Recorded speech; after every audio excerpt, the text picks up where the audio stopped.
She was 5 years old when her childhood was stolen from her, and she was turned into a soldier.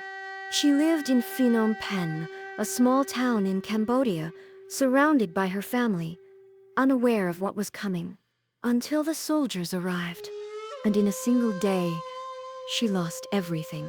Her home, her school, her name, even her childhood. She was told to forget her parents, to stop being a child.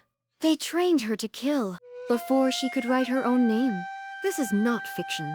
This really happened to Loung Ung, and her story cannot be forgotten. While her country bled to death, she only wanted to return home. But there was no home, no school, no family, only labor camps, hunger, and death. She was 5 years old, and she had already seen more corpses than birthdays. Loung Ung was not a passive victim. She was a girl forced to survive hell, and every second of her story hurts. But it's impossible to stop listening. It all began in 1970, when a US-backed military coup overthrew the Cambodian government. The same Cambodian girl. The incense is already burning, and the story is about to begin. My name is May, and this is Whispers of Silk. Chapter 1. Family Chart, 1975. Phnom Penh, April 1975. Phnom Penh City wakes early to take advantage of the cool morning breeze before the sun breaks through the haze and invades the country with sweltering heat. Already at 6 a.m., people in Phnom Penh are rushing and bumping into each other on dusty, narrow side streets. Waiters and waitresses in black and white uniforms swing open shop doors as the aroma of noodle soup greets waiting customers. Street vendors push food carts piled with steamed dumplings, smoked beef teriyaki sticks, and roasted peanuts along the sidewalks and begin to set up for another day of business. Children in colorful t-shirts and shorts kick soccer balls on sidewalks with their bare feet, ignoring the grunts and screams of the food cart owners. The wide boulevards sing with the buzz of motorcycle engines, squeaky bicycles, and for those wealthy enough to afford them, small cars. By midday, as temperatures climb to over 100 degrees, the streets grow quiet again. People rush home to seek relief from the heat, have lunch, take cold showers, and nap before returning to work at 2. My family lives on a third-floor apartment in the middle of Phnom Penh, so I am used to the traffic and the noise. We don't have traffic lights on our streets. Instead, policemen stand on raised metal boxes in the middle of the intersections directing traffic. Yet the city always seems to be one big traffic jam. My favorite way to get around with Ma is the cyclo because the driver can maneuver it in the heaviest traffic. A cyclo resembles a big wheelchair attached to the front of a bicycle. You just take a seat and pay the driver to wheel you around wherever you want to go. Even though we own 2 cars and a truck, when Ma takes me to the market, we often go in a cyclo because we get to our destination faster. Sitting on her lap, I bounce and laugh as the driver pedals through the congested city streets. This morning, I am stuck at a noodle shop a block from our apartment in this big chair. I'd much rather be playing hopscotch with my friends. Big chairs always make me want to jump on them. I hate the way my feet just hang in the air and dangle. Today, Ma has already warned me twice not to climb and stand on the chair. I settle for simply swinging my legs back and forth beneath the table. Ma and Pa enjoy taking us to a noodle shop in the morning before Pa goes off to work. As usual, the place is filled with people having breakfast. The clang and clatter of spoons against the bottom of bowls, the slurping of hot tea and soup, the smell of garlic, cilantro, ginger, and beef broth in the air make my stomach rumble with hunger. Across from us, a man uses chopsticks to shovel noodles into his mouth. Next to him, a girl dips a piece of chicken into a small saucer of hoisin sauce, while her mother cleans her teeth with a toothpick. Noodle soup is a traditional breakfast for Cambodians and Chinese. We usually have this, or for a special treat, French bread with iced coffee. Sit still, Ma says as she reaches down to stop my leg mid-swing, but I end up kicking her hand. Ma gives me a stern look and a swift slap on my leg. Don't you ever sit still. You are 5 years old. You are the most troublesome child. Why can't you be like your sisters? How will you ever grow up to be a proper young lady? Ma sighs. Of course I have heard all this before. It must be hard for her to have a daughter who does not act like a girl, to be so beautiful and have a daughter like me. Among her women friends, Ma is admired for her height, slender build, and porcelain white skin. I often overhear them talking about her beautiful face when they think she cannot hear. Because I'm a child, they feel free to say whatever they want in front of me, believing I cannot understand. So while they're ignoring me, they comment on her perfectly arched eyebrows, almond-shaped eyes, tall, straight western nose, and oval face. At 5'6", Ma is an Amazon among Cambodian women. Ma says she's so tall because she's all Chinese. She says that someday my Chinese side will also make me tall. I hope so, because now when I stand, I'm only as tall as Ma's hips. Princess Moneyneath of Cambodia. Now she is famous for being proper. Ma continues. It is said that she walks so quietly that no one ever hears her approaching. She smiles without ever showing her teeth. She talks to men without looking directly in their eyes. What a gracious lady she is. Ma looks at me and shakes her head. Is my reply, taking a loud swig of Coca-Cola from the small bottle. Ma says, I stomp around like a cow dying of thirst. She's tried many times to teach me the proper way for a young lady to walk. First you connect your heel to the ground, then roll the ball of your feet on the earth while your toes curl up painfully. Finally you end up with your toes gently pushing you off the ground. All this is supposed to be done gracefully, naturally, and quietly. It all sounds too complicated and painful to me. Besides, I am happy stomping around. The kind of trouble she gets into, well, just the other day, Ma continues to paw but is interrupted when our waitress arrives with our soup. Phnom Penh special noodles with chicken for you and a glass of hot water, says the waitress as she puts the steaming bowl of translucent potato noodles swimming in clear broth before Ma. 2 spicy Shanghai noodles with beef tripe and tendons. Before she leaves, the waitress also puts down a plate filled with fresh bean sprouts, lime slices, chopped scallions, whole red chili peppers, and mint leaves. As I add scallions, bean sprouts, and mint leaves to my soup, Ma dips my spoon and chopsticks into the hot water, wiping them dry with her napkin before handing them back to me. These restaurants are not too clean, but the hot water kills the germs. She does the same to her and Pa's tableware. While Ma tastes her clear broth chicken noodle soup, I drop 2 whole red chili peppers in my bowl, as Pa looks on approvingly. I crush the peppers against the side of the bowl with my spoon. And finally my soup is ready to taste the way I like it. Slowly, I slurp the broth and instantaneously my tongue burns and my nose drips. A long time ago, Pa told me that people living in hot countries should eat spicy foods because it makes them drink more water.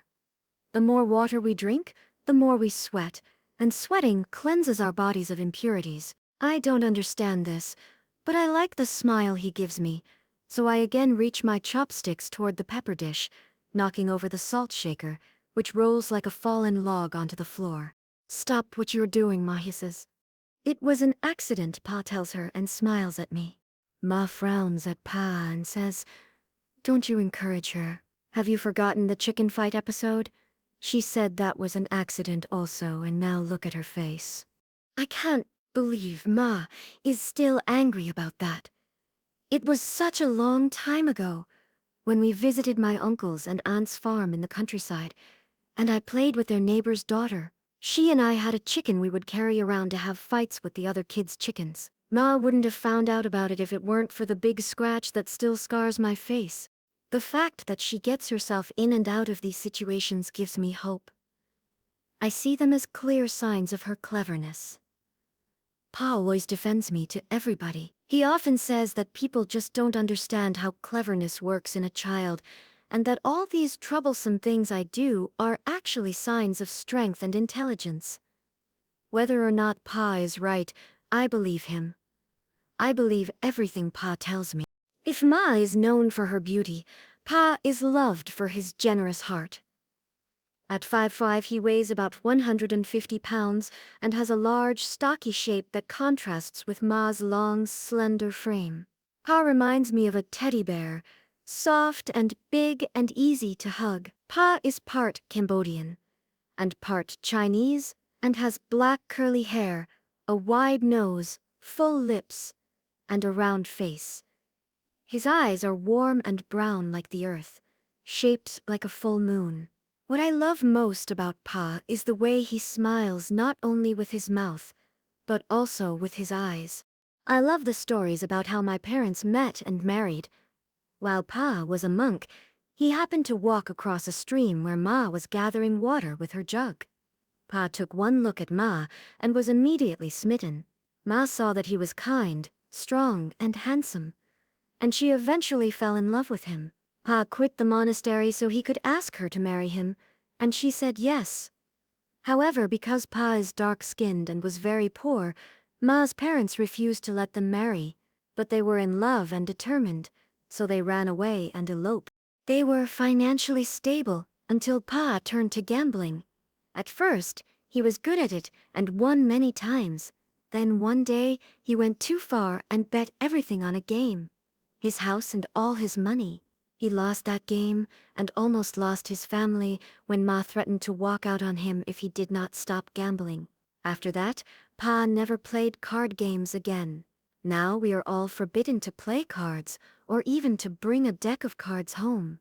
If caught, even I will receive grave punishment from him. Other than his gambling, Pa is everything a good father could be. Kind, gentle, and loving. He works hard as a military police captain, so I don't get to see him as much as I want. Ma tells me that his never came from stepping on everyone along the way. Pa never forgot what it was like to be poor, and as a result, he takes time to help many others in need. People truly respect and like him.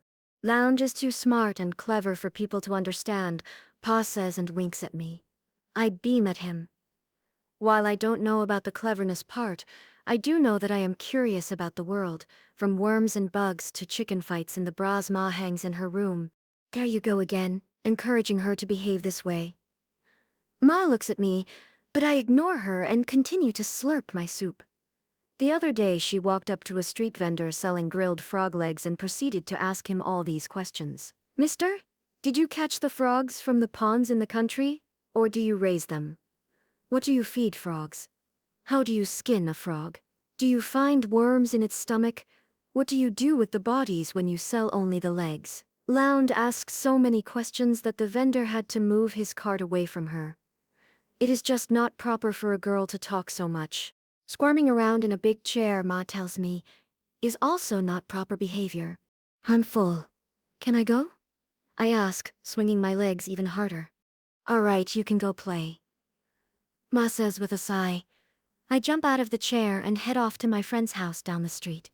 Though my stomach is full, I still crave salty snack food. With the money Pa gave me in my pocket, I approach a food cart selling roasted crickets. There are food carts on every corner, selling everything from ripe mangoes to sugarcane, from Western cakes to French crepes. The street foods are readily available and always cheap. These stands are very popular in Cambodia. It is a common sight in Phnom Penh to see people on side streets sitting in rows on squat stools eating their food. Cambodians eat constantly, and everything is there to be savored if you have money in your pocket, as I do this morning. Wrapped in a green lotus leaf, the brown, glazed crickets smell of smoked wood and honey. They taste like salty burnt nuts. Strolling slowly along the sidewalk, I watch men crowd around the stands with the pretty young girls at them. I realize that a woman's physical beauty is important, that it never hurts business to have attractive girls selling your products. A beautiful young woman turns otherwise smart men into gawking boys. I've seen my own brothers buy snacks they'd never usually eat from a pretty girl while avoiding delicious food sold by homely girls. At 5, I also know I am a pretty child, for I have heard adults say to Mom many times, how ugly I am. Isn't she ugly? Her friends would say to her. What black, shiny hair! Look at her brown, smooth skin! That heart-shaped face makes one want to reach out and pinch those dimpled apple cheeks. Look at those full lips and her smile. Ugly. Don't tell me I am ugly. I would scream at them, and they would laugh. That was before Ma explained to me that in Cambodia, people don't outright compliment a child. They don't want to call attention to the child.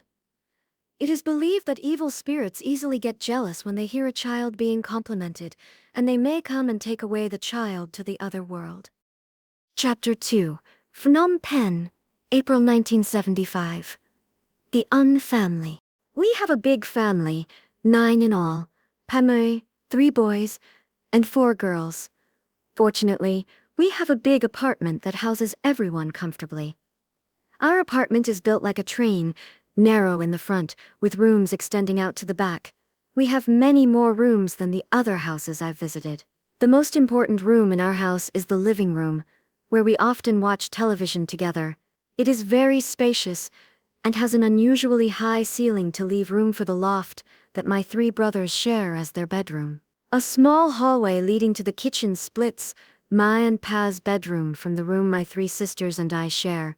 The smell of fried garlic and cooked rice fills our kitchen when the family takes their usual places around a mahogany table where we each have our own high-backed teak chair. From the kitchen ceiling, the electric fan spins continuously, carrying these familiar aromas all around our house, even into our bathroom. We are very modern. Our bathroom is equipped with amenities such as a flushing toilet, an iron bathtub, and running water. I know we are middle class because of our apartment and the possessions we have. Many of my friends live in crowded homes with only 2 or 3 rooms for a family of 10. Most well-to-do families live in apartments or houses above the ground floor. In Phnom Penh, it seems that the more money you have, the more stairs you have to climb to your home. Ma says the ground level is undesirable because dirt gets into the house and nosy people are always peeking in. So of course, only poor people live on the ground level. The truly impoverished live in makeshift tents in areas where I have never been allowed to wander. Sometimes on the way to the market with Ma, I catch brief glimpses of these poor areas. I watch with fascination as children with oily black hair, wearing old, dirty clothes run up to our cyclo in their bare feet. Many look about the same size as me as they rush over with naked younger siblings bouncing on their backs. Even from afar I see red dirt covers their faces, nestling in the creases of their necks and under their fingernails. Holding up small wooden carvings of the Buddha, oxen, wagons and miniature bamboo flutes with one hand, they balance oversized woven straw baskets on their heads or straddled on their hips and plead with us to buy their wares. Some have nothing to sell and approach us murmuring with extended hands. Every time before I can make out what they say, the cyclo's rusty bell clangs noisily, forcing the children to scurry out of our way. There are many markets in Phnom Penh, some big and others small, but their products are always similar. There is the Central Market, the Russian Market, the Olympic Market, and many others. Where people go to shop depends on which market is the closest to their house. Pa told me the Olympic Market was once a beautiful building. Now its lackluster facade is gray from mold and pollution, and its walls cracked from neglect. The ground that was once lush and green, filled with bushes and flowers, is now dead and buried under outdoor tents and food carts, where thousands of shoppers traverse every day. Under the bright green and blue plastic tents, vendors sell everything from fabrics with stripes, paisley and flowers to books in Chinese, Khmer, English and French. Cracked green coconuts, tiny bananas, orange mangoes and pink dragon fruit are on sale, as are delicacies such as silver squid, their beady eyes watching their neighbors, and teams of brown tiger shrimp crawling in white plastic buckets. Indoors, where the temperature is usually 10 degrees cooler, well-groomed girls in starched shirts and pleated skirts perch on tall stools behind glass stalls displaying gold and silver jewelry. Their ears, necks, fingers, and hands are heavy with yellow 24-karat gold jewels as they beckon you over to their counters. A couple of feet across from the women, behind yellow featherless chickens hanging from hooks, men in bloody aprons raise their cleavers and cut into slabs of beef with the precision of many years' practice. Farther away from the meat vendors, fashionable youths with thin Elvis Presley sideburns in bell-bottom pants and corduroy jackets play loud Cambodian pop music from their 8-track tape players. The songs and the shouting vendors bounce off of each other, all vying for your attention.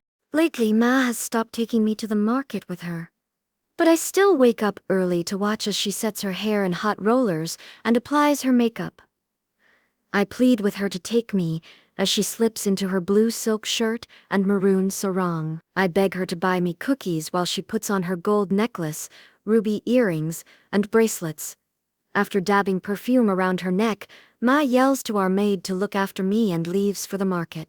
Because we do not have a refrigerator, Ma shops every morning. Ma likes it this way because everything we eat each day is at its freshest.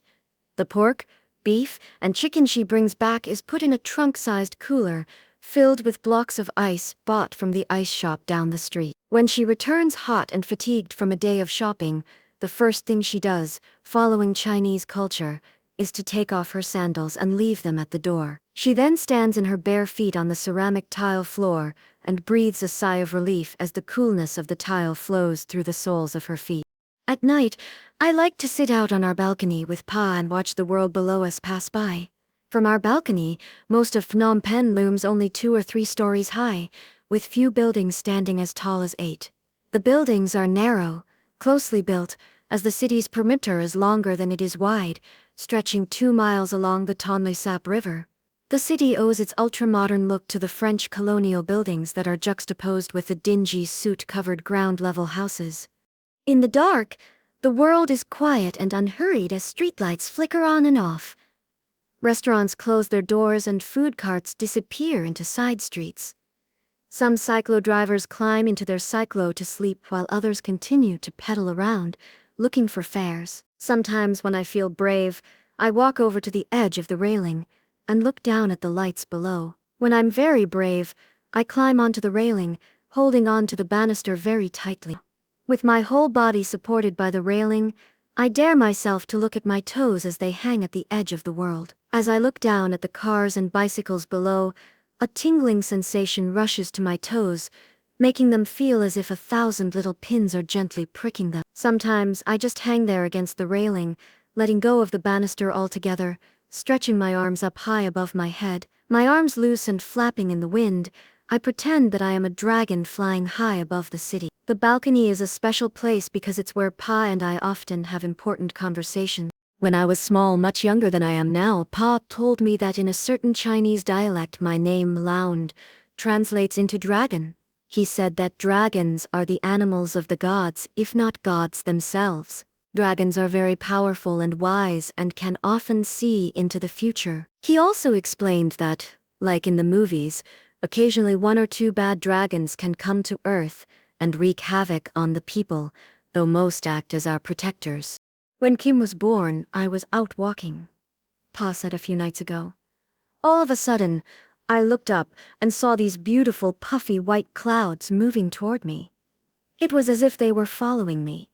Then the clouds began to take the shape of a big, fierce-looking dragon. The dragon was 20 or 30 feet long, had 4 little legs, and wings that spread half its body length. 2 curly horns grew out of its head and shot off in opposite directions. Its whiskers were 5 feet long and swayed gently back and forth as if doing a ribbon dance. Suddenly, it swooped down next to me and stared at me with its eyes, which were as big as tires. You will have a son, a strong and healthy son, who will grow up to do many wonderful things. And that is how I heard of the news about Kim. Pa told me the dragon visited him many times, and each time it gave him messages about our births. So here I am, my hair dancing about like whiskers behind me, and my hands flapping like wings, flying above the world until Pa summons me away. Ma says I ask too many questions. When I ask what Pa does at work, she tells me he is a military policeman. He has 4 stripes on his uniform, which means he makes good money. Ma then said that someone once tried to kill him by putting a bomb in our trash can when I was 1 or 2 years old. I have no memory of this and ask, why would someone want to kill him? I asked her. When the planes started dropping bombs in the countryside, many people moved to Phnom Penh. Once here, they could not find work, and they blamed the government. These people didn't know Pa, but they thought officers were corrupt and bad. So they targeted all the high-ranking officers. What are bombs? Who's dropping them? You'll have to ask Pa that, she replied. Later that evening, out on the balcony, I asked Pa about the bombs dropping in the countryside. He told me that Cambodia is fighting a civil war, and that most Cambodians do not live in cities, but in rural villages, farming their small plot of land. And bombs are metal balls dropped from airplanes. When they explode, the bombs make craters in the earth the size of small ponds. The bombs kill farming families, destroy their land, and drive them out of their homes. Now homeless and hungry, these people come to the city seeking shelter and help. Finding neither, they are angry and take it out on all officers in the government. His words made my head spin and my heart beat rapidly. Why are they dropping the bombs? I asked him. Cambodia is fighting a war that I do not understand, and that is enough of your questions, he said, and became quiet. The explosion from the bomb in our trash can knocked down the walls of our kitchen, but luckily no one was hurt. The police never found out who put the bomb there. My heart is sick at the thought that someone actually tried to hurt. If only these new people in the city could understand that Pa is a very nice man, someone who's always willing to help others, they would not want to hurt him. Pa was born in 1931 in Tro Nuon, a small rural village in the Kampong Cham province. By village standards, his family was well-to-do and Pa was given everything he needed. When he was 12 years old, his father died and his mother remarried. Pa's stepfather was often drunk and would physically abuse him. At 18, Pa left home and went to live in a Buddhist temple to get away from his violent home, further his study, and eventually became a monk. He told me that during his life as a monk, wherever he walked, he had to carry a broom and dustpan to sweep the path in front of him so as not to kill any living things by stepping on them. After leaving the monastic order to marry Ma, Pa joined the police force. He was so good he was promoted to the Cambodian Royal Secret Service under Prince Norodom Sihanouk. As an agent, Pa worked undercover and posed as a civilian to gather information for the government. He was very secretive about his work. Thinking he could fare better in the private sector, he eventually quit the force to go into business with friends. After Prince Sihanouk's government fell in 1970, he was conscripted into the new government of Loung Ung. Though promoted to a major by the Loung Ung government, Pa said he did not want to join but had to, or he would risk being persecuted, branded a traitor, and perhaps even killed. Why is it like this in other places? I asked him. No, he says, stroking my hair. You ask a lot of questions. Then the corner of his mouth turns upside down and his eyes leave my face. When he speaks again, his voice is weary and distant. In many countries it's not that way, he says. In a country called America, it is not that way. Where is America? It's a place far, far away from here, across many oceans. And in America, Pa, you would not be forced to join the army. No, there are two political parties run the country. One side is called the Democrats and the other the Republicans. During their fights, whichever side wins, the other side has to look for different jobs. For example, if the Democrats win, the Republicans lose their jobs and often have to go elsewhere to find new jobs. It is not this way in Cambodia now. If the Republicans lost their fights in Cambodia, they would all have to become Democrats or risk punishment. Our conversation is interrupted when my oldest brother joins us on the balcony. Meng is 18 and adores us younger children. Like Pa, he is very soft-spoken, gentle, and giving. Meng is a responsible, reliable type who was the valedictorian of his class. Pa just bought him a car, and it seems he uses it to drive his books around instead of girls. But Meng does have a girlfriend, and they are to be married when he returns from France with his degree. He was to leave for France on April 14 to go college, but because the 13th was New Year's, Pa let him stay for the celebration. While Meng is the brother we look up to, Kui is the brother we fear. Kui is 16 and more interested in girls and karate than books.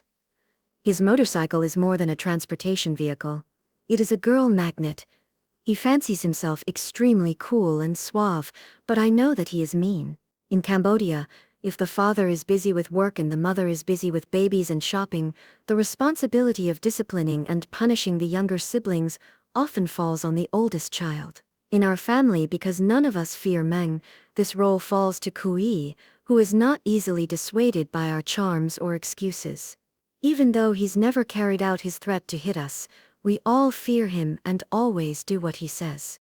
My oldest sister, Kiev, is already beautiful at 14. Ma says she will have many men seeking her hand in marriage and can pick anyone she wants. However, Ma also says that Kiev has the misfortune to like to gossip and argue too much. This trait is not considered ladylike. As Ma sets to work shaping Kiev into a great lady, Pa has more serious worries. He wants to keep her safe. He knows that people are so discontent, they are taking their anger out on the government officers' families. Many of his colleagues' daughters have been harassed on the streets or even kidnapped. Pa is so afraid something will happen to her that he has 2 military policemen follow her everywhere she goes. Kim, whose name in Chinese means gold, is my 10-year-old brother. Ma nicknamed him the little monkey because he is small, agile and quick on his feet. He watches a lot of Chinese martial arts movies and annoys us with his imitations of the movie's monkey style. I used to think he was weird, but having met other girls with brothers his age, I realized that older brothers are all the same. Their whole purpose for being is to pick on you and provoke you. Cho, my older sister by 3 years, is the complete opposite of me. Her name means gem in Chinese. At 8, she is quiet, shy, and obedient. Ma is always comparing us and asking why I cannot behave nicely like her. Unlike the rest of us, Cho takes after Pa and has unusually dark skin. My older brothers kid her about how she really isn't one of us. They tease her about how Pa found her abandoned near our trash can and adopted her out of pity. I am next in line, and at 5, I am already as big as Cho. Most of my siblings regard me as being spoiled and a troublemaker, but Pa says I am really a diamond in the rough. Being a Buddhist, Pa believes in visions, energy fields, seeing people's aura, and things other people might view as superstitious. An aura is a color that your body exudes and tells the observer what kind of person you are. Blue means happy, pink is loving, and black is mean. He says though most cannot see it, all people walk around in a bubble that emits a very clear color. Pa tells me that when I was born, he saw a bright red aura surrounding me, which means I will be a passionate person. To that, Ma told him all babies are born red. Geek is my younger sister who is 3 years old. In Chinese, geek means jade, the most precious and loved of all gems to Asians. She is beautiful and everything she does is adorable, including the way she drools. The elders are always pinching her chubby cheeks, making them pink, which they say is a sign of great health. I think it is a sign of great pain. Despite this, she is a happy baby. I was the cranky one. As Mang and Pa talk, I lean against the railing and look at the movie theater across the street from our apartment building. I go to a lot of movies, and because of who Pa is, the theater owner lets us kids in for free. When Pa goes with us, he always insists we pay for our tickets. From our balcony, I can see a big billboard over the theater portraying this week's movie. The billboard shows a large picture of a pretty young woman with wild, messy hair and tears streaming down her cheeks. Her hair, at a closer inspection, is actually many little writhing snakes. The background depicts villagers throwing stones at her as she runs away while trying to cover her head with a traditional Khmer scarf called a kroma. Chapter 3. The Un Family, April 1975. The street below me is quiet now, except for the sound of straw brooms sweeping the day's litter into small piles on side streets. Moments later, an old man and a young boy come by with a large wooden cart. While the man accepts a few sheets of real from the storefront owner, the boy shovels the garbage onto the cart.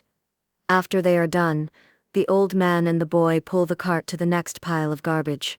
Inside our apartment, Kim, Cho, Geek, and Ma sit watching television in the living room while Kui and Kiev do their homework. Being a middle-class family means that we have a lot more money and possessions than many others do. When my friends come over to play, they all like our cuckoo clock. And while many people on our street do not have a telephone, and though I am not allowed to use one, we have two. In our living room, we have a very tall glass cabinet where Ma keeps a lot of plates and little ornaments, but especially all the delicious pretty candies. When Ma is in the room, I often stand in front of the cabinet, my palms pressing flat against the glass, drooling at the candies. I look at her with pleading eyes, hoping she will feel bad and give me some. Sometimes this works, but other times she chases me away with a swat to the bottom, complains about my dirty handprints on her glass, and says that I can't have the candies because they are for guests. Aside from our money and possessions, middle-class families, from what I can see, have a lot more leisure time. While Pa goes off to work and we children to school every morning, Ma does not have too much to do. We have a maid who comes to our house every day to do the laundry, cooking, and cleaning. Unlike other children, I don't have to do any chores because our maid does them for us. However, I do work hard because Pa makes us go to school all the time. Each morning as Cho, Kim, and I walk to school together, we see many children not much older than I am in the streets, selling their mangoes, plastic flowers made from colorful straws, and naked pink plastic Barbie dolls. Loyal to my fellow kids, I always buy from the children and not the adults. I begin my school day in a French class. In the afternoon, it's Chinese, and in the evening, I am busy with my Khmer class. I do this 6 days a week, and on Sunday, I have to do my homework. Pa tells us every day that our #1 priority is to go to school and learn to speak many languages. He speaks fluent French and says that's how he's able to succeed in his career. I love listening to Pa speak French to his colleagues, and that's why I like learning the language, even if the teacher is mean and I don't like her. Every morning, she makes us stand single file facing her. Holding our hands straight out, she inspects our nails to see if they are clean, and if not, hits our hands with her pointing stick. Sometimes she won't let me go to the bathroom until I ask permission in French. Madame, puis-je aller aux toilettes? The other day she threw a piece of chalk at me because I was falling asleep. The chalk hit me on my nose, and everyone laughed at me. I just wish she would teach us the language, and not be so mean. I don't enjoy going to school all the time, so I occasionally skip school and stay at the playground all day. But I don't tell Pa. One thing I do like about school is the uniform I get to wear this year. My uniform consists of a white shirt with puffy short sleeves and a short blue pleated skirt.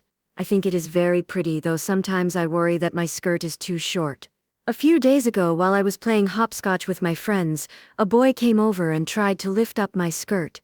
I was so angry that I pushed him really hard, harder than I thought I could. He fell and I ran away, my knees weak. I think the boy is afraid of me now. Most Sundays after we've finished all our homework, Pa rewards us by taking us swimming at the club. I love to swim, but I am not allowed in the deep end. The pool at the club is very big, so even in the shallow end, there is plenty of room to play and splash water in Cho's face. After Ma helps me put on my bathing suit, which is a very short pink dress with the legs sewn in. She and Pa go to the second floor and have their lunch. With Kiev keeping an eye on us, Pa and Ma wave from their table behind the glass window. This is the first time I saw a Baran. Cho, he's so big and white. I stop splashing water long enough to whisper to her. He's a Baring. It means he's a white man. Cho says with a smirk, trying to show off her age. I stare at the Baring as he walks onto the diving board. He is more than a foot taller than Pa, with very hairy long arms and legs. He has a long, angular face and a tall, thin nose like a hawk. His white skin is covered with small black, brown, and even red dots. He wears only underwear and a tan rubber cap on his head, which makes him look bald.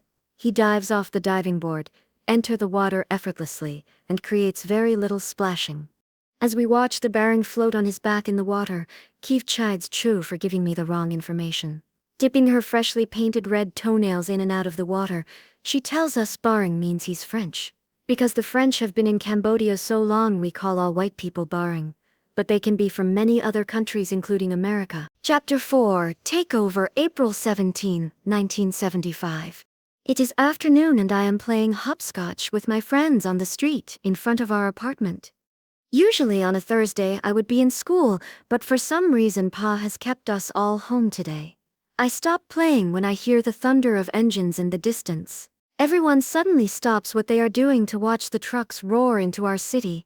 Minutes later, the mud-covered old trucks heave and bounce as they pass slowly in front of our house. Green, gray, black.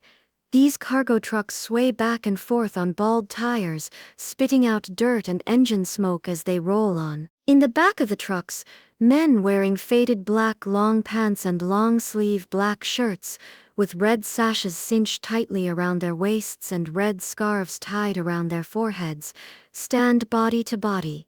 They raise their fists to the sky and cheer. Most look young and all are thin and dark-skinned, like the peasant workers at our uncle's farm, with greasy long hair flowing past their shoulders. Long, greasy hair is unacceptable for girls in Cambodia, and is a sign that one does not take care of her appearance. Men with long hair are looked down upon and regarded with suspicion. It is believed that men who wear their hair long must have something to hide. Despite their appearance, the crowd greets their arrival with clapping and cheering. And although all the men are filthy, the expression on their faces is of sheer elation. With long rifles in their arms or strapped across their backs, they smile, laugh, and wave back to the crowds the way the king does when he passes by. "What's going on? Who are these people?" my friend asks me. "I don't know. I'm going to find Pa. He will know." I run up to my apartment to find Pa sitting on our balcony observing the excitement below. Climbing onto his lap, I ask him, "Pa, who are those men and why is everybody cheering them?" "They are soldiers and people are cheering because the war is over," he replies quietly. "What do they want?" "They want us," Pa says. "For what?" "They're not nice people. Look at their shoes. They wear sandals made from car tires." At 5, I am oblivious to the events of war, yet I know Pa to be brilliant and therefore he must be right. That he can tell what these soldiers are like merely by looking at their shoes tells me even more about his all-powerful knowledge. Ha! Why the shoes? Why are they bad? It shows that these people are destroyers of things. I do not quite understand what Pa means.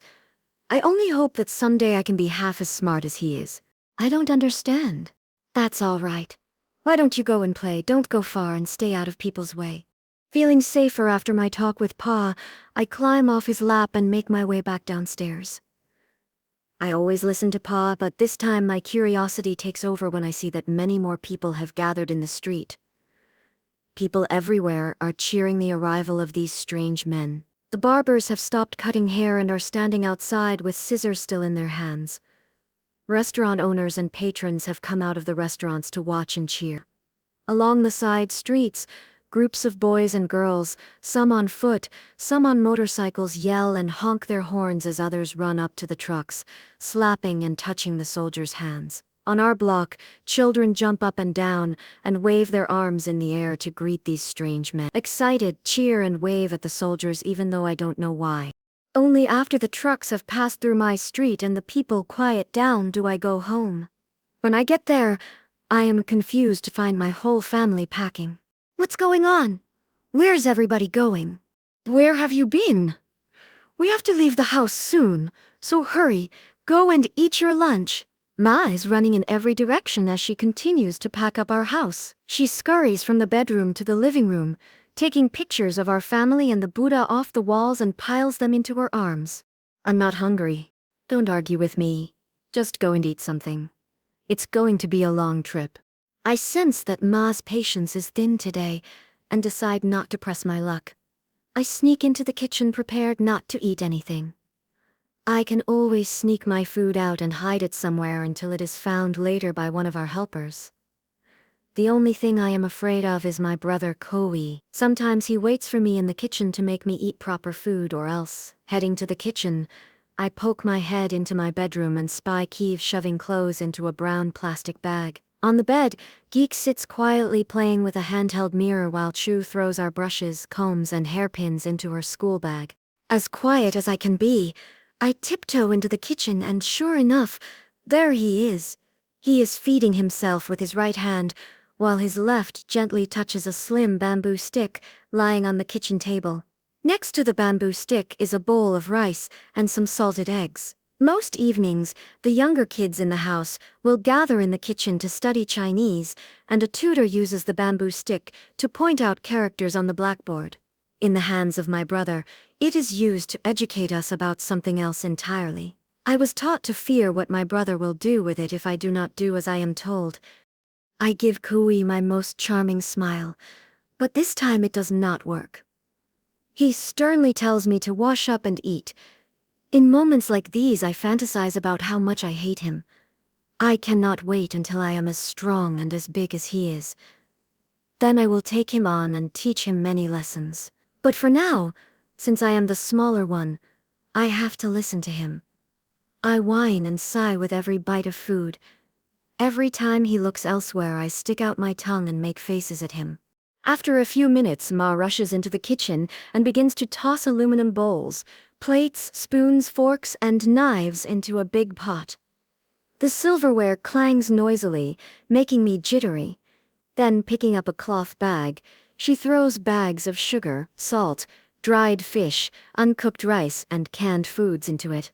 In the bathroom, Kim throws soap, shampoo, towels, and other assorted items into a pillowcase. "Aren't you finished yet?" she asks me, out of breath. "No." "Well, you better go wash your hands and get into the truck anyway."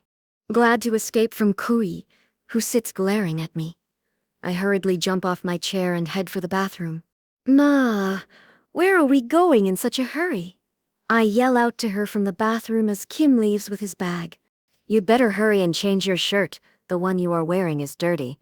Then go downstairs and get into the truck," Ma tells me as she turns away without answering. I believe it is because of my age that no one ever pays any attention to me. It is always so frustrating to have your questions unanswered time and time again. Fearing more threats from Kui, I walk to my bedroom. The bedroom looks as if a monsoon has passed through it. Clothes, barrettes, shoes, socks, belts, and scarves are strewn everywhere on the bed that Shu and I share, as well as on Kiev's bed. Quickly, I change out of my brown jumper and into a yellow short-sleeve shirt and blue shorts I pick up off the floor. Once finished, I walk downstairs to where our car is. Our Mazda is black, sleek, and much more comfortable than riding in the back of our truck. Riding in the Mazda sets us apart from the rest of the population. Along with our other material possessions, our Mazda tells everybody we are from the middle class. Despite what Ma tells me, I decided to head toward our car. I begin to climb into the Mazda when I hear Kim call out to me. "Don't get in there!" Pa said we're leaving the Mazda behind. "Why? I like it more than the truck." Again, Kim is gone before answering my question. Pa bought the truck to use for deliveries for the import-export business he had briefly gone into with friends. The business never got going, so the truck has been sitting in our back alley for many months. The old pickup truck creaks and squeaks as Kui throws a cloth bag onto its floor. In front, Pa ties a large white cloth to the antenna while Meng ties another piece to the side mirrors. Without any words, Kui picks me up and loads me onto the back of the truck filled with bags of clothes and pots and pans and food. The rest of my siblings climb on board and we drive off. The streets of Phnom Penh are noisier than ever. Men, Kiev, Kim, Chu, and I sit in the back of the truck while Pa drives with Ma and Geek in the cab. Q follows us slowly on his motorcycle. From up on our truck, we hear the booming roars of cars, trucks, and motorcycles, the jarring rings of the cyclos bells, the clanking of pots and pans banging against each other, and the cries of people all around us.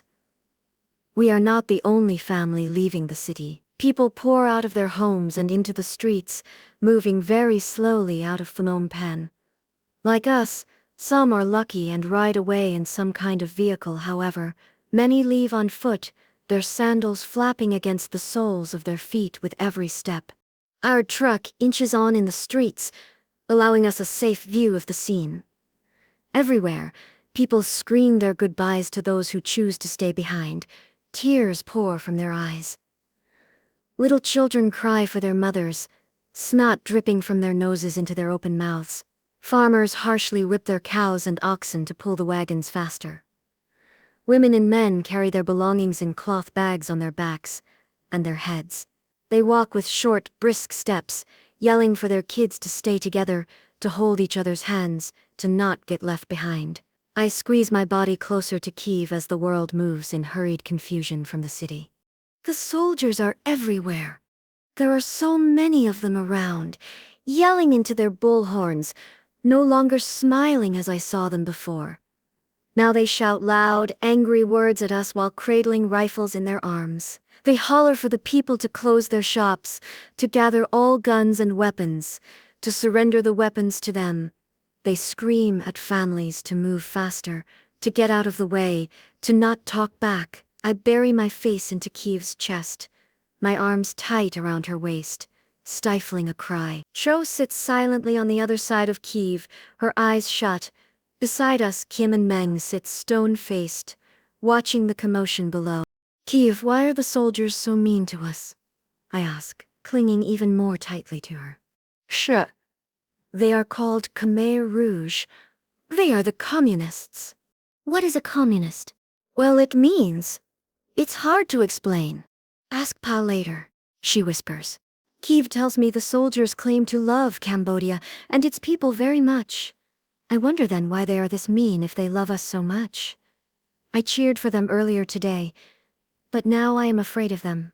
Take as little as you can. You will not need your city belongings. You will be able to return in 3 days. No one can stay here. The city must be clean and empty. The U.S. will bomb the city. The U.S. will bomb the city. Leave and stay in the country for a few days. Leave now. The soldiers blast these messages repeatedly. I clap my hands over my ears, and I hide my face against Kyiv's chest, feeling her arms tighten around my small body. The soldiers wave their guns above their heads and fire shots into the air to make sure we all understand their threats are real. After each round of rifle fire, people push and shove one another in a panicked frenzy trying to evacuate the city. I am riddled with fear, but I am lucky my family has a truck in which we can all ride safely from the panicked crowds. Chapter 5, Evacuation, April 1975. After many hours, we are finally out of the city and on the road, though still moving very slowly. Where are we going? I ask Kim repeatedly, after it seems like we have been traveling forever. I don't know, we just passed the Pochentong airport, which means we are on Highway 4. Stop asking me all the time. I burrow under my scarf to hide from the sun and resign myself to sulking. My body sags and I begin to grow tired. My eyelids struggle to stay open against the glaring sunlight and the dust from the road. The wind whips my hair all about, tickling my face, but I do not smile. I wince as the hot, dry air enters my nostrils. Kyiv wraps the end of my scarf tightly over my nose and mouth to keep the dust out, and she tells me not to look over the side of the truck. In Cambodia, we have only 2 seasons, dry and rain. Cambodia's tropical climate is dictated by the monsoons, which bring heavy rain from May to October. Kyiv says during the rainy season, the country is a green paradise. She says there's so much water that the trees grow very tall and the leaves swell with moisture. They take on a dark metallic green color, looking as if they will burst like a water balloon. Before the monsoons hit in May, we have to endure April, our hottest month, with temperatures often reaching no degrees, so hot that even the children stay indoors to avoid the sun. It's this hot now. As we move farther and farther away from the city, the high-rise apartments disappear and thatched roof huts take their place. The buildings in the city are tall and close together, but the huts are low-lying and widely dispersed in the middle of the rice fields. As our truck moves slowly in the crowd of people, the wide, paved boulevard gives way to windy, dusty roads that are no more than wagon trails. Tall elephant grass and prickly brown brush have replaced Phnom Penh's blooming flowers and tall trees. A queasy feeling grips me as I watch the villages pass by. As far as the eye can see, there are people marching in the road while huts stand empty and rice fields are left unattended. I fall asleep and dream that I am still at home, still playing hopscotch with my friends. When I wake, we are parked near an empty hut to rest for the night. We are in a world very different from Phnom Penh, yet we have traveled only 10 miles or so. The sun has gone down, relieving us of its burning rays. All around us, the field lights up with small fires illuminating the faces of women squatting by them to prepare meals. I can still make out thousands of people milling around or walking to unknown destinations. Others, like us, have stopped to rest for the night along the roadside. My family scrambles to set up our encampment in the field near an abandoned hut. My brothers gather wood to build a fire while Ma and Kiev prepare our meal. Cho is brushing Geek's hair, being careful not to pull it. When everything is set up, we gather around the fire and eat a dinner of rice and salted pork that Ma cooked earlier in the day. There are no tables or chairs for us to sit on. While we kids make do with squatting, my parents sit on a little straw mat that Ma has packed. I have to go to the toilet, I tell Ma urgently after dinner. You have to go in the woods. But where? Anywhere you can find. Wait, I'll get you some toilet paper. Ma goes away and comes back with a bunch of paper sheets in her hand. My eyes widen in disbelief. Ma, it's money. I can't use money. Use it. It is of no use to us anymore, she replies, pushing the crisp sheets into my hand. I don't understand this. I know that we must be in really big trouble. I know this is no time to argue, so I grab the money and head off to the woods. After I finish, Cho and I decide to explore the area. As we walk, we hear leaves rustling in the bushes nearby.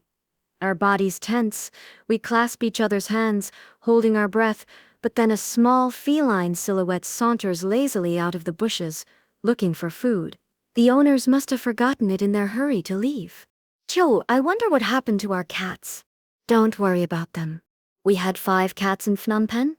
Even though we say they were our cats, we had no real claim to them. We didn't even have names for them. They came to our house when they were hungry and left when they were bored. Well, somebody is probably having them for dinner by now, Kim teases us when we ask him. We all laugh and scold him for saying such a thing. Cambodians do not generally eat cats and dogs. There are specialty stores where they sell dog meat, but at a very expensive price. It is a delicacy. The elders say that eating dog meat increases body heat, thus increasing energy, but you shouldn't eat too much of it or your body will burn up and combust. That night, Ma tucks me in on the back of the truck. While Sho, Geek and I sleep with her on the truck, the older kids sleep on the ground with Pa. It is a warm and breezy night, the kind that requires no blankets.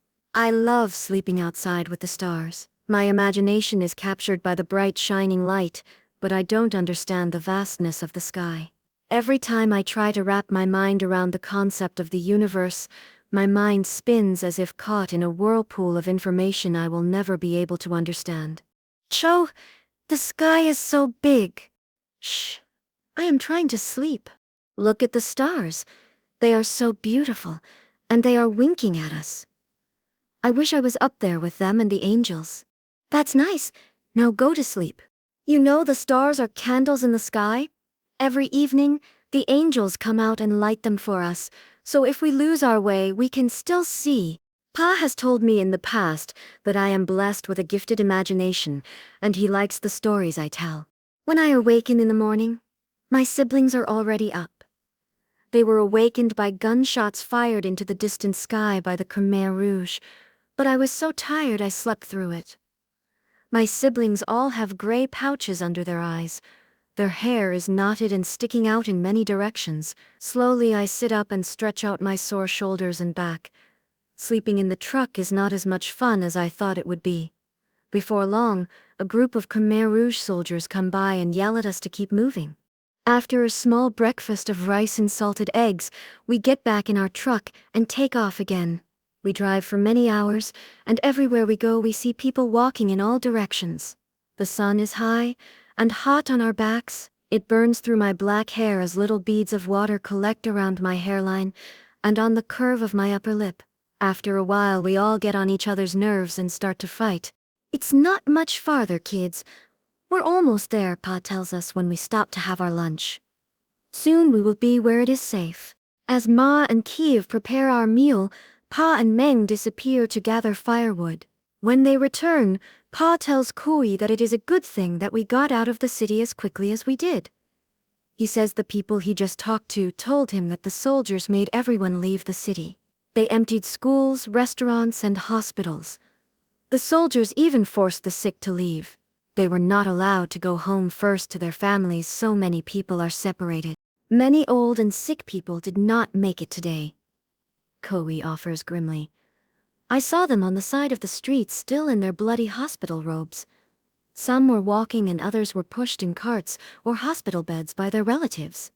Now I understand why Kiev kept wrapping the scarf around my head, telling me to keep my head down, to not peer above the truck's sides. The soldiers walked around the neighborhood knocking on all the doors, telling people to leave. Those who refused were shot dead right on their doorsteps. Pa shakes his head. Why are they doing this, Pa? Kim asks. Because they are destroyers of things. Chao and Kim look at each other and I sit there feeling lost and afraid. I don't understand. What does all this mean? I ask them. They look at me but say nothing. Yesterday I was playing hopscotch with my friends. Today we are running from soldiers with guns. After a quick lunch of rice with salted fish, we climb in the truck and move again. I watch as a stream of people seems to follow our trail, fighting drowsiness caused by the smothering heat. My thoughts race from one subject to another. I question why we had to leave, where we are going, and when will we return home. I do not understand what is happening and long to go back home. The sudden sputtering and choking of our truck halt my daydreaming. It kicks and whines, and finally stops. I climb off hoping it will move again. The truck's out of petrol and there's no petrol station around here, Pa says.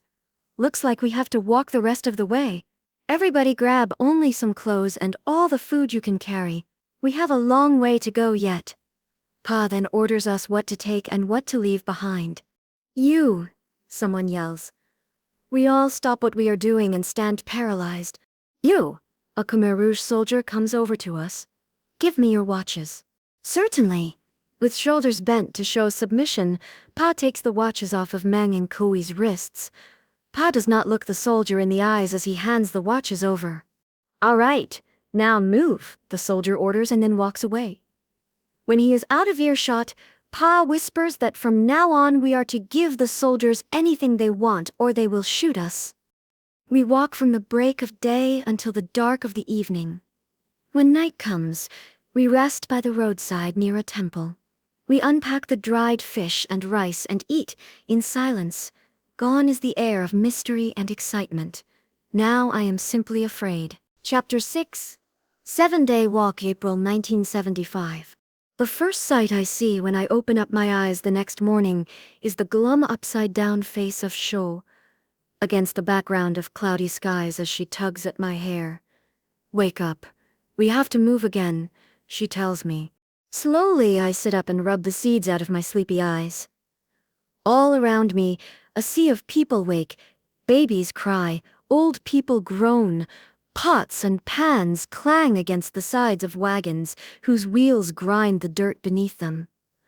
There are many more people than the numbers I know to count them with. My eyes follow Kui and Meng as they walk into the temple with big silver pots to fetch water. Kiev says there is always a well near a temple.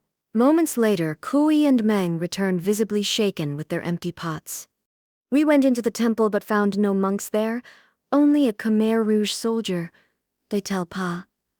They yelled for us to stay away from the temple. Well, we stopped and came back, but other people went in anyway. Kui's words are interrupted by the sound of gunshots coming from inside the temple. Hurriedly, we pack our belongings and leave the area. Later on, we hear the Khmer Rouge soldiers had killed 2 people inside the temple and wounded many more. Today, our 3rd day on the road, I walk with a little more bounce in my step. In Phnom Penh, the soldiers had said we could return home after 3 days. The soldiers told us we had to leave because the United States was going to bomb our city, but I have not seen any planes in the sky, and have heard no bombs dropped.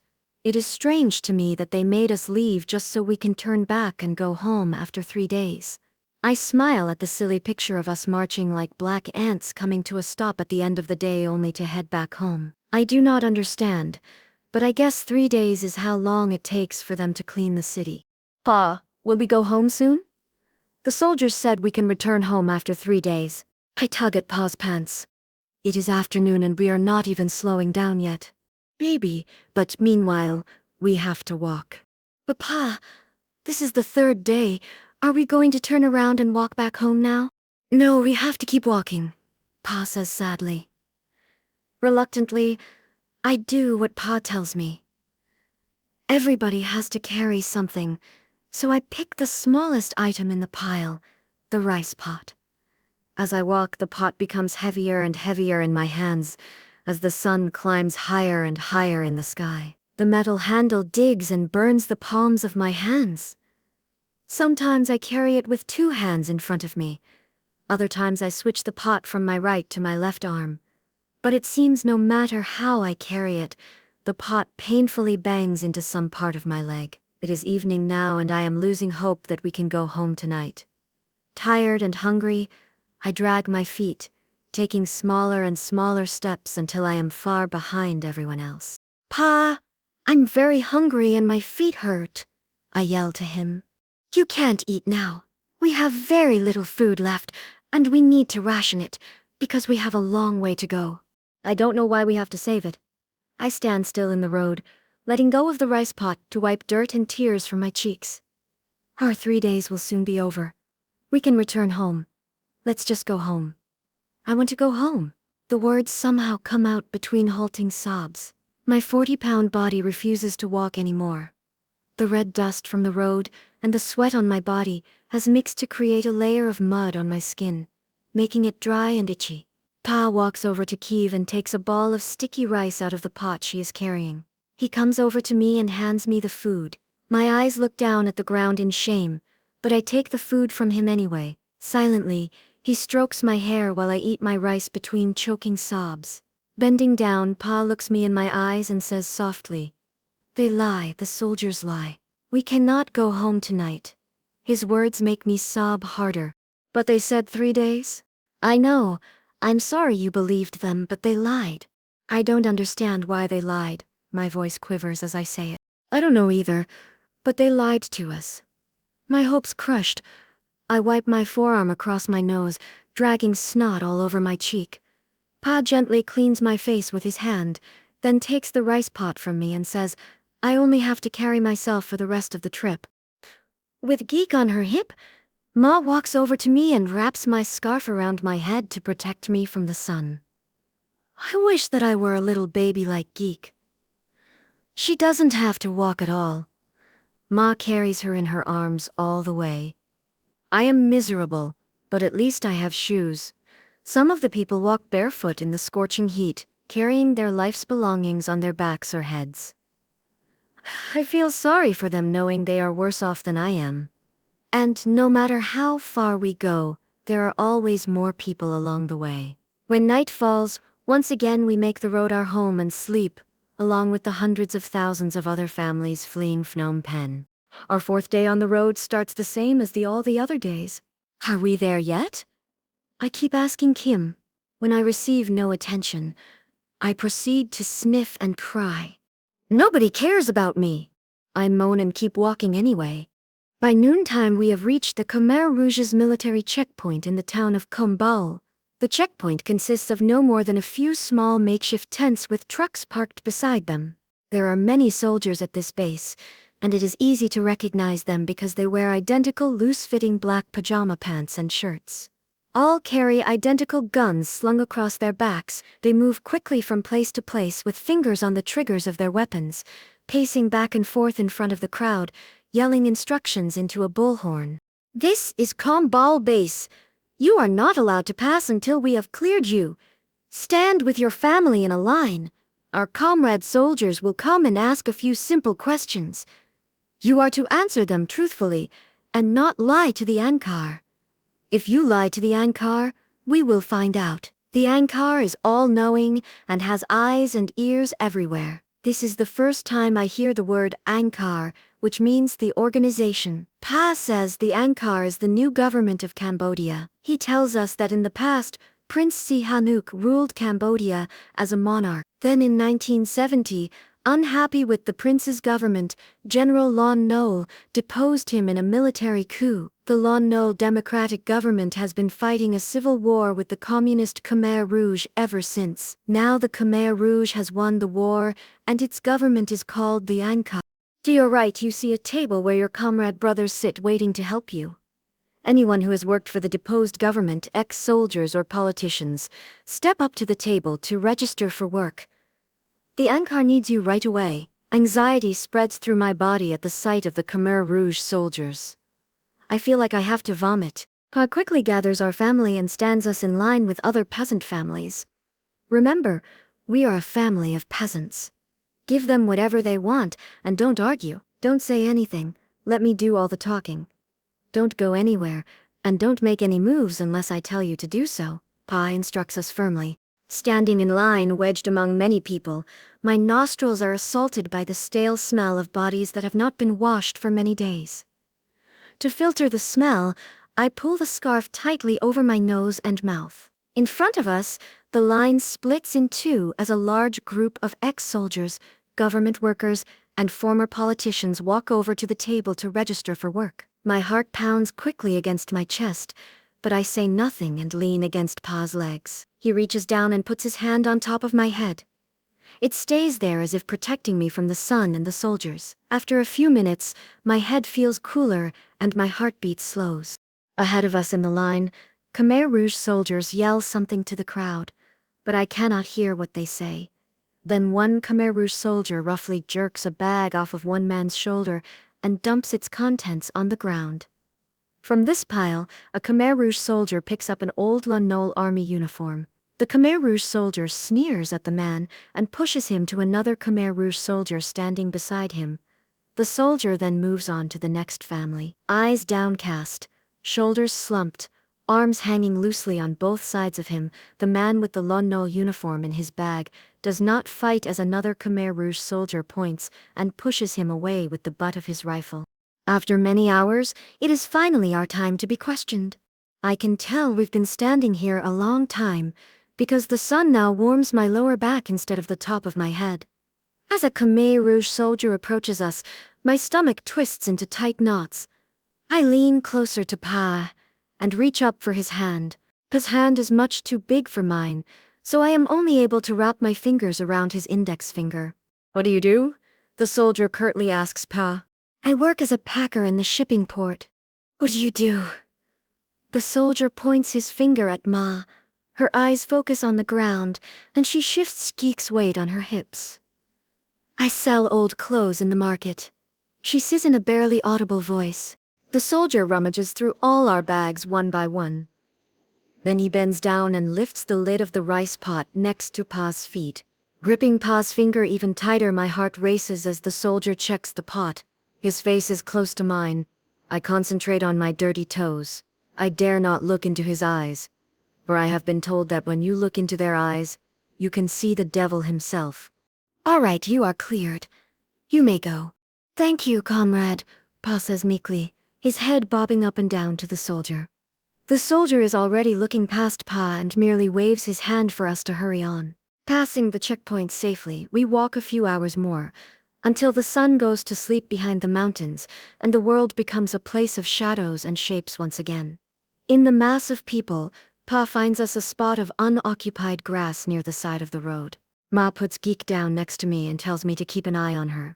Sitting next to her, I am struck by how pale she looks. Breathing quietly, she fights to keep her eyelids open, but in the end she loses and falls to sleep. Her growling stomach talks as mine grumbles in return. Knowing there will be nothing to eat for a while, I lie down on a small bundle of clothes next to her and rest my head on another. Quickly, I too fall asleep. When I wake, I am sitting upright on the straw mat, and Kiev is pushing food into my mouth. "Eat this," she says. "Rice balls with wild mushrooms." Kui and Meng picked the mushrooms in the woods. With my eyes still closed, the rice ball works itself slowly down my dry throat and quiets my hunger. After I finish my small portion, I lie back down and leave the world of the Khmer Rouge soldiers behind. In the middle of the night I dream. I am at a New Year's parade. The Cambodian Lunar New Year, this year falls on the 13th of April. Traditionally, For 3 days and nights, we celebrate the new year with parades, food, and music. In my dream, fireworks crackle and boom noisily, rejoicing in the New Year celebration. There are many varieties of food on the table: red cookies, red candies, red roasted pigs, and red noodles. Everything is red. I'm even wearing a new red dress that Ma has made for this special occasion. In the Chinese culture, it is not proper for girls to wear this color because it attracts too much attention.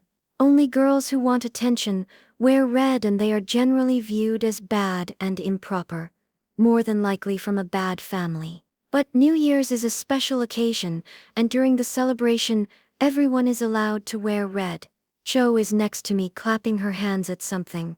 Geek is giggling and trying to catch up with me as I run and spin around and around. We all have on the same dress. We look so pretty with red ribbons in our ponytails, red rouge on our cheeks, and red lipstick on our lips. My sisters and I hold hands, laughing as fireworks boom in the background. I wake up the next morning to the voices of my brothers and father whispering to each other about what went on in the night. "Pa!" Meng says in a frightened voice. "A man told me the noise last night was the Khmer Rouge soldiers opening fire on all the people who registered for work. They killed every one of them." Their words push at my temples, making my head throb with fear. "Don't say anything. If the soldiers hear us, we will be in danger." Hearing this makes me afraid, and I walk over to Pa. "We've been walking and walking for 5 days now. When can we go home?" "Don't talk anymore," he whispers and hands me over to Kiev. Kiev takes my hand and leads me to the woods so I can go to the bathroom. We have only taken a few steps when Kui stops us. "Turn and walk back. Don't go any farther," he yells. "She has to go. There's a dead body in the tall grass only a few feet from where you are. That's why this spot was left empty last night." I grip Kiev's hand tighter and suddenly notice the smell that hits my nostrils. It is not the smell of rotten grass or my own body odor, but a smell so putrid that my stomach coils. A smell similar to that of rotten chicken innards left out in the hot sun for too many days. Everything surrounding me becomes blurry, and I do not hear Kiev telling me to move my legs. I hear only the buzzing of flies feasting on the human corpse. I feel Kiev's hand pull at me, and my feet automatically move in her direction. With my hand in hers, we catch up with the rest of the family and begin our 6th day of marching. On our walk, the soldiers are everywhere, prodding us along. They point and give us directions with their guns and bullhorns. In the scorching April heat, many older people become ill from heat stroke and dehydration, but they dare not rest. When someone falls ill, the family throws out his belongings, puts the sick person on someone's back or a wagon, if the family is lucky enough to have one, and march on. We walk all through the morning and afternoon, stopping for food and to rest only when the sun goes down. All around us, other families also have stopped to rest for the night. Some stagger into the field, picking up firewood to cook their meals. Others eat what they cooked earlier and fall asleep as soon as they lie down. We walk around the curled-up bodies to find an empty area of our own. Exhausted, Ma and Kiev struggle to set up our resting spot and start a fire. From one of the plastic bags we carry our remaining belongings in, Kiev takes out a bedsheet and spreads it on the ground. Ma unrolls the straw mat and lines it up next to the bedsheets. While I sit with Geek on small bundles, rubbing my burned and aching ankles, Cho and Kim move our other bags onto the bedsheet. Holding her hand, I attempt to lead Geek to sit on the sheets, but she pulls out of my hand and toddles over to Pa. He picks her up and holds her to his chest. Her face, brown and blistered from the sun, rests at the nape of his neck as his body swivels left and right. Before long, she is asleep. Our food supply is reduced to only a few pounds of rice, so Meng, Kui, and Kim have to forage for other food to supplement the rice. They walk half a mile to the nearby town of Angsnor and return an hour later. Their figures move toward us slowly. Kim carries an armful of dry wood, and in Meng's hand is a small branch piercing 2 small fish and some wild vegetables. Kui walks toward us with a small pot and an ecstatic grin on his face. "Ma! Look," he calls to her, barely able to contain his glee. "Sugar! Brown sugar," I exclaims, taking the pot away from him. "Though I am tired, Those two words bring me running in the direction of the pot. Brown sugar? I repeat quietly. I never knew how two little words could bring me so much happiness.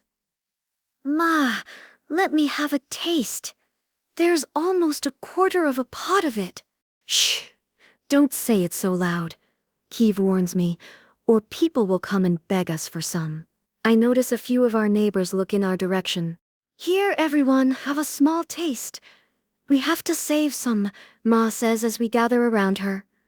My siblings stick their fingers into the sugar and lick what they are able to pull out. Me, I beg Ma as she slowly lowers the pot to my level. I know it is my one chance to get as much sugar as I can, so I wait a few seconds to form enough spit in my mouth. Then I put my finger in my mouth and swish the spit around my finger to make sure I wet every millimeter of my finger. When I am satisfied that my finger is wet enough, I take it out of my mouth and slowly roll it around on top of the sugar. My finger rolls so slowly that I can feel the rough grains bonding to it. When I pull it out of the pot, I am happy to see what I have achieved. I have more sugar on my one finger than anyone else does. Carefully, I place my other hand under my treasure to catch any grains that might fall from my finger. Slowly, I walk my finger back to my spot on the mat and begin to eat each grain of the sugar. After dinner, Ma takes us girls to a nearby pond, which is already crowded with people washing their clothes and naked children, tentatively putting their heads under the muddy water. The children all look too tired to bop up and down, laugh, or splash at one another. Ma instructs us to strip off our clothes. I remove my brown shirt, a shirt that was yellow when I hurriedly dressed 6 days ago. Naked, Cho, Geek, and I wait while Ma removes her clothes from under her sarong and hands them over to Kiev. With no soap, Kiev takes the clothes to the edge of the river and scrubs them against the rocks to get them clean. With Geek balanced on one of her hips, Ma takes my hand and walks Cho and I into the pond for our first wash in 6 days. Hand in hand we stop when the water reaches my waist. The water feels cool and soft on my skin, slowly peeling away the layers of grime that has collected. The slippery grass in the water sways back and forth to the rhythm of our movements, gently brushing against my legs. Some of the blades slither around my ankles, sending chills up and down my spine. I jump and fall into the water, pulling Cho with me, who is still holding on tight to Ma's hand. When I resurface, they are all laughing at me. I am happy to have all of us laughing together again. In the morning, Ma wakes everyone and we get ready for our 7th day of walking. The road ahead of us shimmers in the heat, and the dust swells are everywhere, burning my eyes. In the distance, my eyes focus on a lone bicyclist. I cannot tell how tall he is, only that he is very thin. It is strange that he is traveling against the flow of traffic. All of a sudden, I am startled by Ma's scream. Between loud, halting sobs, Ma manages to say, "It's your Uncle Loung!" With our hands in the air and bodies jumping up and down, we wave excitedly to our uncle. Uncle Loung waves one hand back and pedals his bike faster in our direction. He comes to a stop a few feet from us, and all at once we rush toward him. Blinking his eyes, he takes Ma into his arms with Pa standing quietly beside them. All the worries and fears of the past few days are now over, for at last he has found his sister. Uncle Loung hands Ma a package from his front bike rack, and while she opens the cans of tuna and other food, he tells Pa that this morning other people from Phnom Penh arrived in his village. The new arrivals told him of the evacuation and how the Khmer Rouge forced everyone to leave all the cities, including Phnom Penh, Battambang and Siem Reap. Hearing this, he got on his bike and has been looking for us all morning. He then shares with us the glorious news that Ma's oldest brother Heng is on his way to pick us up in a wagon. A smile of joy crosses over my face, knowing I will not have to walk anymore and that in a few days we can ride in their wagon home. Standing next to Uncle Loung, I have to tilt my head back as far as I can to see his face because he is so tall. Even then, all I can see is the shape of his thin lips and wide black nostrils that flare once every few seconds as he talks to Ma. At almost 6 feet tall, second Uncle Kim Loung hovers above all of us. His long, thin arms and legs make him look like the stick figures I used to draw on my school books. Uncle Loung lives in a village called Krang Truup. Both Uncle Lang and Uncle Hang have lived in the countryside since before the revolution, and have never lived in a city. The Khmer Rouge considers them uncorrupted model citizens for their new society. Pa says we will go and live with our uncles in their village. The wagon, pulled by two yellow skinny cows moving very slowly, arrives later that evening. While Pa and Ma talk to my uncle, I quickly claim a seat in the wagon with Chu and Geek. Our trail takes us on a gravel road along Route 26 westward until we reach the Khmer Rouge-occupied village of Bat Deng. No matter where we go or in which direction we turn, there are people marching ahead and behind us. In the midst of the crowd, our wagon passes the Khmer Rouge village without stopping. We veer westward, leaving our roadside companions far behind. Somewhere between Bat Deng and Krang Truup, I fall asleep. Chapter 7, Krang Truup, April 1975. On the morning of April 25, 8 days after leaving our wonderful home in Phnom Penh, we arrive at our destination. Krang Truup is a small and dusty village surrounded by rice fields as far as the eye can see. All around the rice paddies, little red dirt roads wind like snakes slithering through water. In the fields, gray buffaloes and brown cows graze lazily on the grass. Many have bells tied on strings around their necks, which chime when the animals slowly move their heads. When they run, they remind me of the sound of the ice cream cart in Phnom Penh. Here, instead of concrete city buildings and houses, people live in huts made out of straw that squat on 4 stilts above elephant grass in the middle of rice paddies. The kids are even messier than I am, I exclaim, as one runs across our path, oblivious to my own ragtag appearance. Ma's always complaining about me. Just look at them! The children are red and dusty all over, crimson earth clinging to their clothing, skin and hair. Sho frowns at me and shakes her head. Though she is only 3 years older than I am, Sho often acts as if she knows many more things than I do. I have the larger build and can beat her up easily, though I rarely do it, because she is shy, quiet, obedient and doesn't say much. All our older siblings assume what she chooses to say is of some importance and usually take her side in our fights. Because I am loud and talkative, my words are thought trite and silly. Sho looks at me now with her brows wrinkling close together, as if trying to figure out my thoughts. I stick my tongue out at her. I don't care. I am thrilled to be here and able to return home in a few days. After a joyous reunion with my aunts and many cousins, Pa disappears with Uncle Lang to meet with the village chief and request permission to live here. Uncle Lang and Uncle Hang say that since the Khmer Rouge have won the war, the soldiers removed the old village chief and replaced him with a Khmer Rouge cadre. Now the villagers have to seek permission for the simplest of human desires to have family members live with them or to leave the village to visit another area. They return shortly and report that our request is granted.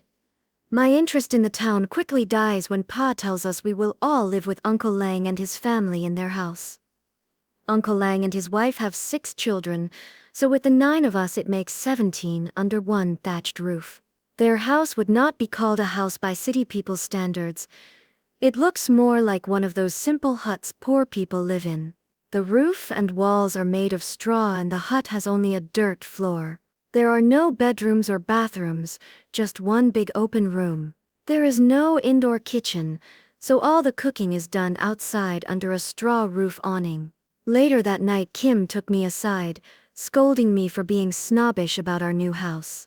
Even as a 10-year-old boy he understood how brave our uncle was to beg the new Khmer Rouge village chief to permit us to stay. The village is so poor, I say to Pa, as the family gathers on the floor of Uncle Lang's hut. Sitting on straw mats or wooden stools and chairs, we listen to Pa's instructions. So are we. The sternness in Pa's voice makes my face burn with shame. From now on we are as poor as all these people here. We have to live far away from the city where people might recognize me and know who I am. If anybody outside the family asks where we are from, tell them we are country people just like your uncles. Why don't we want them to know who we are, Pa? Why can't we go home to our own house? The soldiers promised that we could go home after 3 days. The Khmer Rouge lied. They have won the war, and we cannot go back. You must stop thinking we can go back. You have to forget Phnom Penh. Pa has never spoken so bluntly to me before, and slowly the reality of what he says sinks in. My body trembles with fear and disbelief. I am never going home. I will never see Phnom Penh again. Drive in our car, ride a cyclo with Ma to the markets, buy food from the carts. All of that is gone. He reaches out and takes me into his arms as my eyes water and my lips tremble. As Pa continues to talk, I slide out of his arms and into Kiev's. Pa tries to make my brothers understand the history of politics in Cambodia. Led by Prince Sihanouk, Cambodia, then a French colony, became an independent nation. Throughout the 1950s and 1960s, Cambodia prospered and was self-sufficient. However, many people were not happy with Prince Sihanouk's government. Many regarded the Sihanouk government as corrupt and self-serving, where the poor got poorer and the rich became richer. Various nationalistic factions sprang up to demand reforms. One of the groups, a secret communist faction, the Khmer Rouge, launched an armed struggle against the Cambodian government. The war in Vietnam spread to Cambodia when the United States bombed Cambodia's borders to try to destroy the North Vietnamese bases. The bombings destroyed many villages and killed many people, allowing the Khmer Rouge to gain support from the peasants and farmers. In 1970, Prince Sihanouk was overthrown by his top general, Lon Nol. The United States-backed Lon Nol government was corrupt and weak and was easily defeated by the Khmer Rouge. Pa says many more things to my brothers, but I don't care much about politics. All I know is that I am supposed to act dumb and never speak of our lives in the city. I can never tell another soul that I miss home, but I want to go back to the way things were. I rest my head on Kiev's shoulder and close my eyes while gritting my teeth. She softly strokes my hair and caresses my cheeks. "Don't worry, your big sister will look after you," she whispers quietly into my hair. Next to her, Ma sits on the mat, holding Geek, who sleeps quietly in her arms. Cho is next to her, focusing on her red and white chroma, intently folding and refolding it. Later in the night, lying on the wooden plank for beds, I keep Cho awake by tossing and turning. "I hate this. I am so uncomfortable," I gripe to Cho, who is sleeping next to me.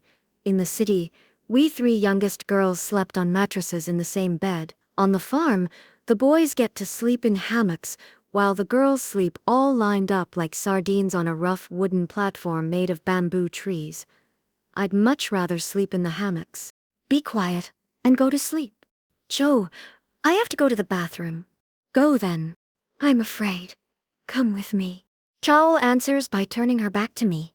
Every time I have to go, I have to walk into the woods by myself to the outhouse.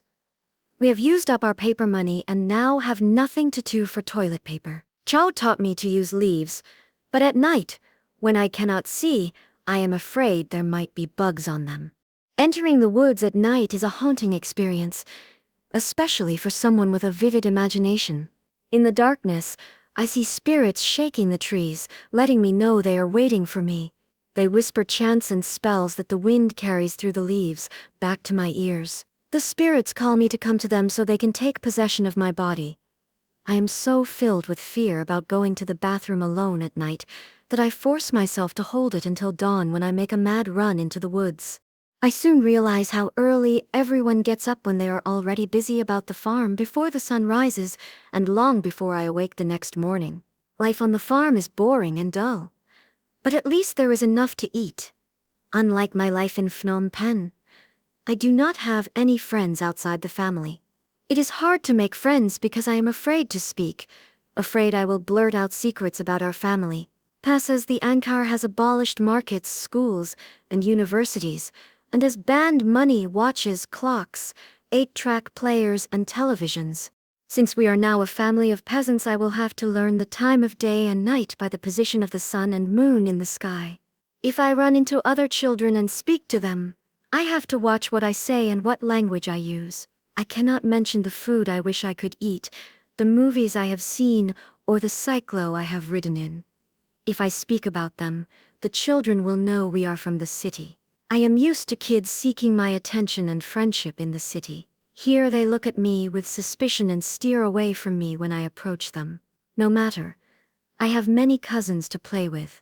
On the days I don't spend watching other people watch us, I help my older cousins bring their cows to the field to graze. I gradually adjust to life on the farm and let go of my dream of returning home. The first time my cousin Lee Chun puts me on a cow, I am afraid I will fall off. The cows are much taller than I am. Lee Chun is 16 and taller than the cows. She hoists me effortlessly on top of one. Sitting on its back, my legs hang to the middle of its stomach. My hands hold tightly to the rope tied to the ring pierced through its nose, while my legs hug its body. Every time the cow moves, its huge ribcage shifts between my legs, and my heels slide over the ribs like fingers over piano keys. Relax your body, Lee Chen laughs. Cows are lazy, so they move slowly. You will fall if you sit so rigidly. Following her advice, I stop holding on so hard and sway my upper body with the movement of the cow. After a few minutes, my fear subsides. How much farther before we stop? It's hot and my bottom is hurting, I complain. We're going just over the hill where the grass is greener. You're the one who wants to come, so stop grumbling. Lee Chun points to a group of girls walking in a distant field. Look, at least you don't have their jobs. They are peasant girls, not much older than I am, wandering in the field. They carry bags strapped diagonally across their back and their eyes look at the ground. Occasionally, a girl bends to pick up a round greenish-black patty from the ground and puts it in her bag. What are they doing? They are collecting dry cow dung. Disgusting. Usually the peasants come by with their wagons and scoop up the fresh manure to use as topsoil. These girls are picking up the dry manure because it is believed to have medicinal properties. They will boil it in water and drink it like tea. Disgusting, I exclaim again. Even the new experience of riding on a cow becomes dull when you do it every day. Yet despite the monotony of farm life, the longer we live in Krang Truup, the more fearful and anxious I become. Everywhere I venture, I cannot shake the feeling that someone is watching, following me. Though I have nowhere to go, each morning I hurriedly dress myself so I can catch a glimpse of Pa before he goes off to work. On most days, by the time I am awake, Pa and my brothers are already gone and Ma is busy sewing clothes for the family or working in the garden. After getting dressed, I do what I can to keep up my hygiene. Pa tells us it is important, so I try to make him happy. Since we no longer have toothbrushes or toothpaste, I use a handful of hay and run it over my teeth like a brush. To get to the back teeth, I have to reach into my mouth with my fingernails and scrape away the thick, yellow crust. To wash, I use a bath stall similar to an outhouse. Inside, there is a big round container that looks like a 3-foot-tall clay flower pot, which Kim and the other cousins fill with water every evening. I undress and hang my clothes on a splinter of wood on the door. Then I reach into the container and take a bowl full of water and pour it over myself. There is no soap or shampoo, and as a result my hair becomes very sticky and knotted, and it is painful to comb. Pa returns late at night, looking dirty and tired. Sometimes, after a quick meal, Pa sits quietly outside by himself and stares at the sky. When he comes back into the hut, he falls quickly asleep. I hardly ever sit on his lap anymore. I miss his hugs and how he used to make me laugh at old Chinese stories. Pa's tales were often about the Buddhist gods and their dragons coming down to earth to fight evil and protect people. I wonder if the gods and dragons will come help us now. Chapter 8, Waiting Station, July 1975. What's going on? I ask Ma, rubbing my eyes. Why did you wake me up? I open my eyes to see the sky is still dark, but that Uncle Loung, his wife, Aunt Kang, and all the cousins are up. Beside me, Chu rolls up her thin blanket, folds her clothes, and puts them in her pillowcase. Outside, Lee Chun scoops ladles full of cooked rice and puts it on banana leaves. Kiev pokes the crackling fire to cook the dried fish, while Kim fills up the petrol container with water. Quiet. We have to go. Ma puts her hand over my mouth. I don't want to go. I don't want to walk again. I want to go back to sleep. Though we have been living at Krang Troop for 2 months, and my blistered feet have healed, the thought of more walking makes my ankles throb with pain. Quiet, Pa admonishes me. We don't want anyone to hear you crying. It is not safe for us to stay here anymore. We have to go and we will ride on a truck to get there. Why do we have to go, Pa? It is no longer safe for us to stay here. Are we walking a long way? No, your uncles talked the chief into arranging for us to be picked up by a Khmer Rouge truck. The truck will take us to Battambang. That is where your grandmother lives. But I do not want to move anymore, Pa. Pa has no words to soothe me. Biting back my tears, I put on my flip-flops and walk toward Kiev's extended hand. Pa and Ma turn to Uncle Loung and thank him for letting us stay with him. Uncle Loung looks at her, face hanging, eyes blinking rapidly, and blesses Ma for a safe journey. The cousins stand outside the hut to see us off. Their hands dangle lifelessly by their sides as they watch Pa lead us away. By the time we arrive at the rendezvous area on the roadside, about 30 people have already gathered there. They squat and sit on the gravel road in 4 family groups. Many have almond-shaped eyes, thin noses, and light skin, which suggests they might also be of Chinese descent. Pure Khmer have curly black hair, flat noses, full lips, and dark chocolate skin. Our fellow travelers do not acknowledge our presence. Instead, they stare passively at the road.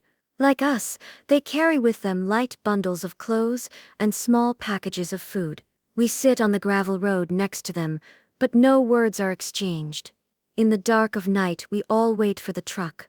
The world around us remains tranquil and asleep. All that can be heard is the chirping of crickets. The moments feel like forever. Then suddenly the glaring headlights of the military truck appear, and it stops before us. Pa transfers me from his warm arms onto the hard, cold bed of the truck.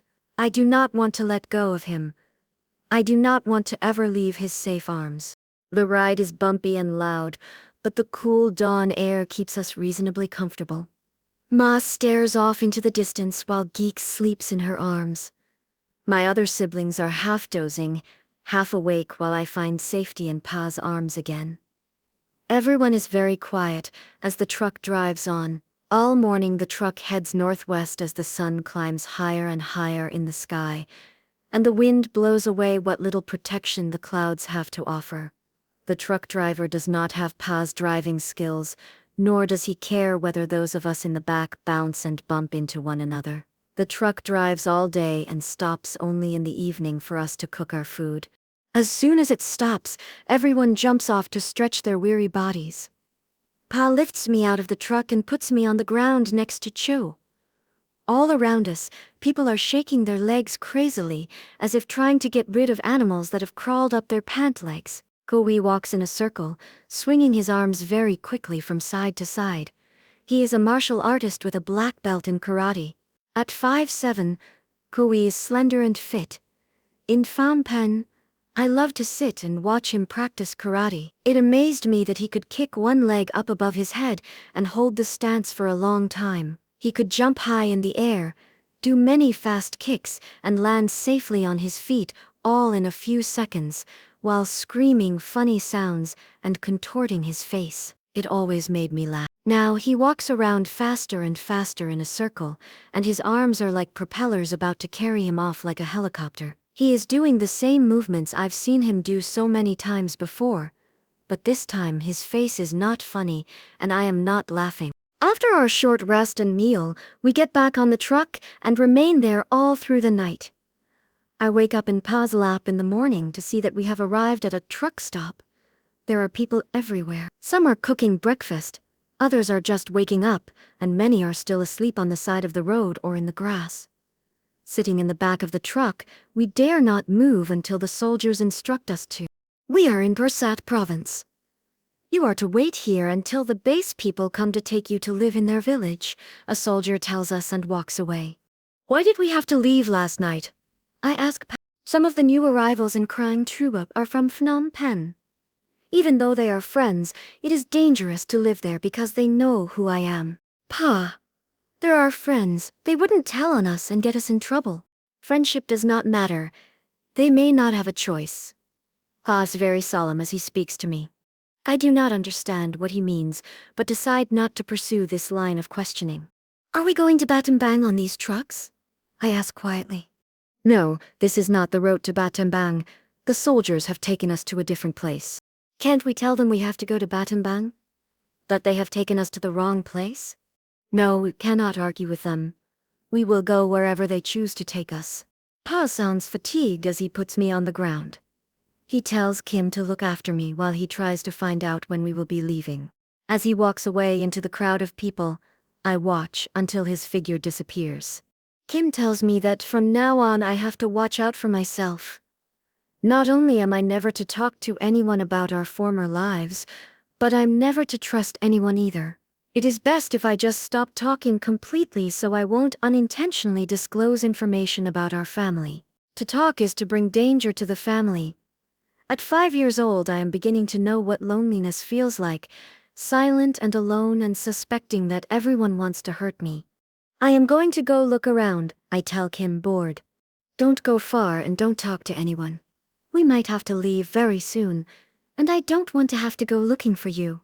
I want to obey my brother's warnings not to go far, but I'm curious. When my family is looking elsewhere, I sneak away from under their watchful eyes to explore the waiting station. The farther I walk, the more I see of the hundreds of people at the camp. They talk, sit, or sleep anywhere they can. Many tents have wet clothes hanging all over their lines, piles of wood by the crackling fire, and homemade wooden benches. Looking as if they have been waiting for a long time, some lie so motionless, I wonder if they are alive. I stop to look at one old woman. Dressed in a brown shirt and maroon sarong, she lies on the ground with her arms at her side and her head propped up by a small bundle. Her eyes are half closed, white hair strewn in all directions, and skin yellow and wrinkled. The young woman next to her spoon feeds the old woman rice gruel. She looks dead to me, I say to the young woman. What's wrong with her? Graham's half dead, can't you tell? She says to me in annoyance. The longer I stare at her, the more my skin sweats. I have never seen anyone who is half dead before. Ignoring me, the young woman continues to feed her grandmother. One side of her mouth swallows the rice gruel, while the other side drools and spits the food back out. I never thought this was possible. I just thought you were either completely dead or alive. I feel sorry for the old woman, but am fascinated at the prospect of being caught between the two worlds. My fascination overrides my fear of her. Are there any doctors or anyone who can help her? There are no doctors anywhere. Go away. Aren't your parents looking for you? She is right, of course. I hear Ma calling my name and beckoning me to return. Luckily, my family is too busy boarding yet another truck to be angry with me. As Pa lifts me onto the truck, I notice two very thin, middle-aged men in loose-fitting black pajama pants and shirts standing next to us. While one writes something on small brown pads of paper with his black pen, the other points at our heads and counts as we climb onto the truck. I find myself a seat where I can watch the countryside. Quickly, 4 other families clamber onto the truck and fill up the empty space in the middle. Once all the families are on board, the 2 men take their notes and count again, without smiling or greeting us. After they are finished, they get into the front seats with the truck driver and we begin to move. The truck rolls away from the waiting area and onto a bumpy, narrow road crossing the mountains. The families are quiet and somber. The only sounds come from the branches brushing against the side of the truck and the slush of mud sticking to the tires. After what seems like forever, I become bored with the scenery and climb onto Pa's lap.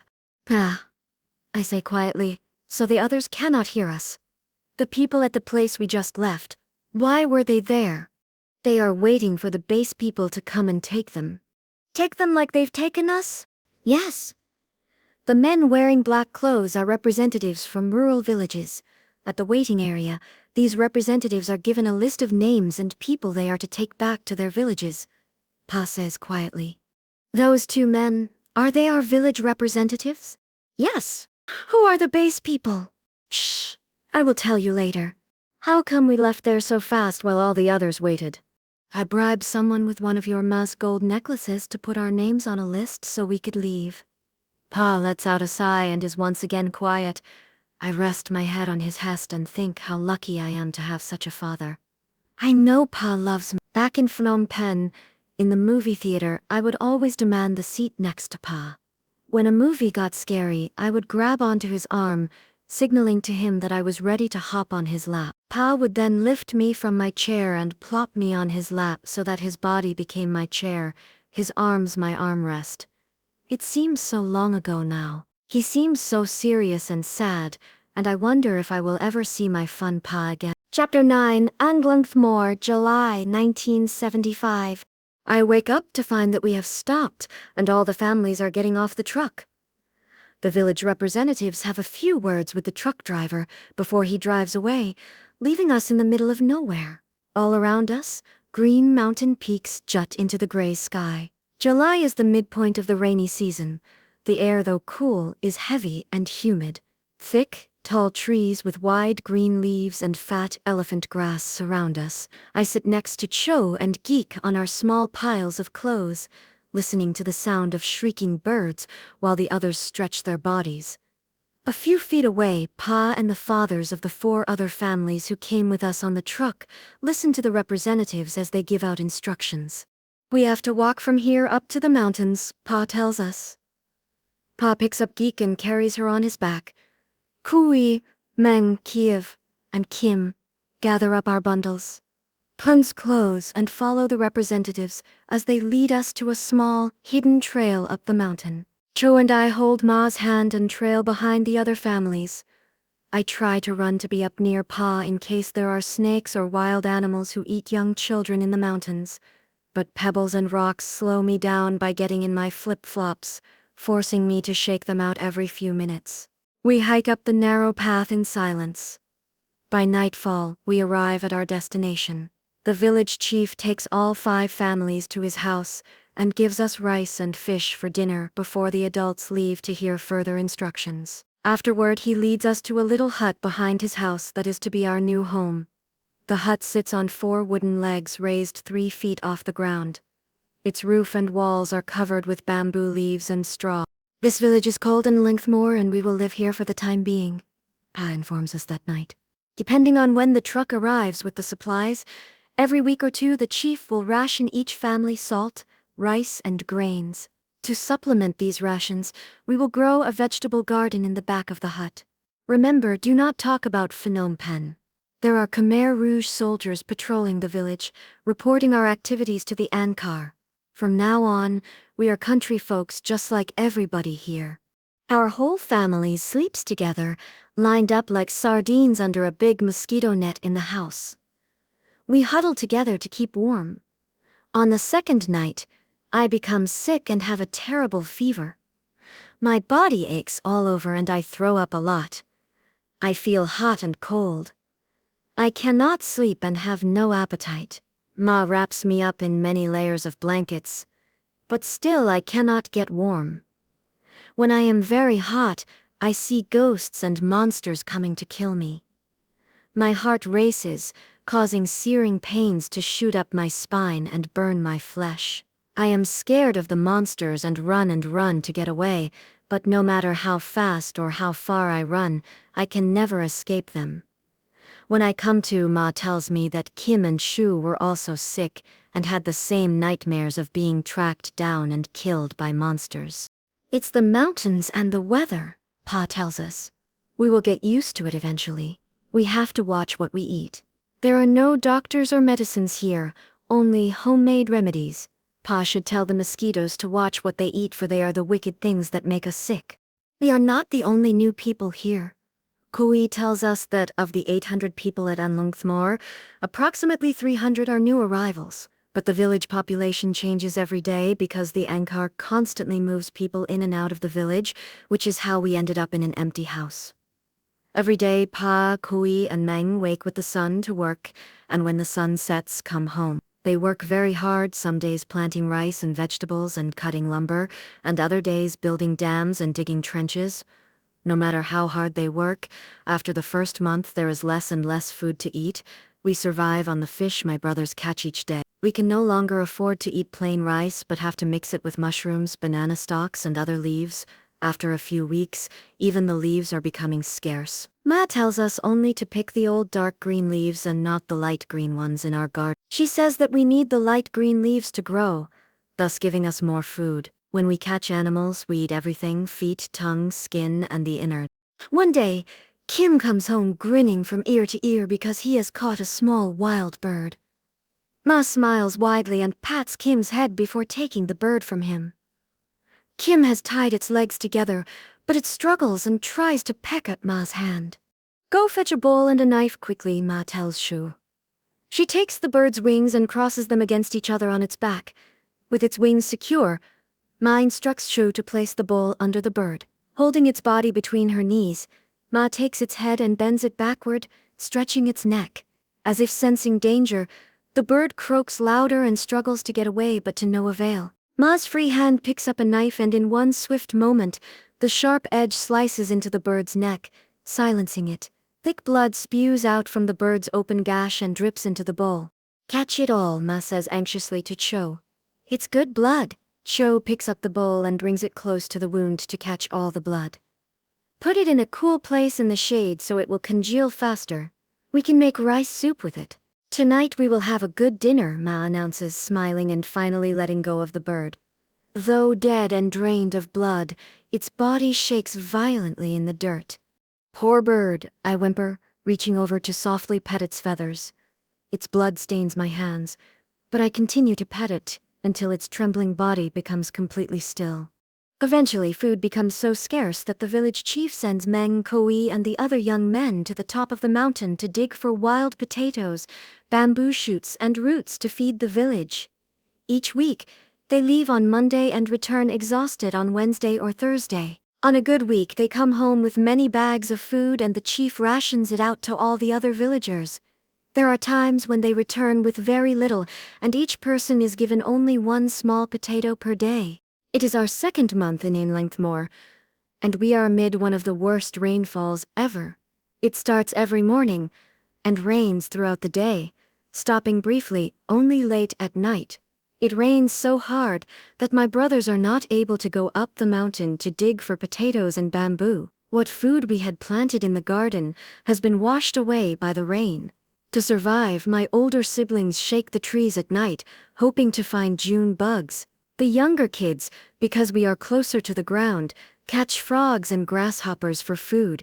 The rain makes the ground soft and muddy. Chu, Kim, and I often slide around in the mud, even when we're not looking for frogs. With brown mud covering our faces, hair, and clothes, we laugh and roll in the sludge like pigs.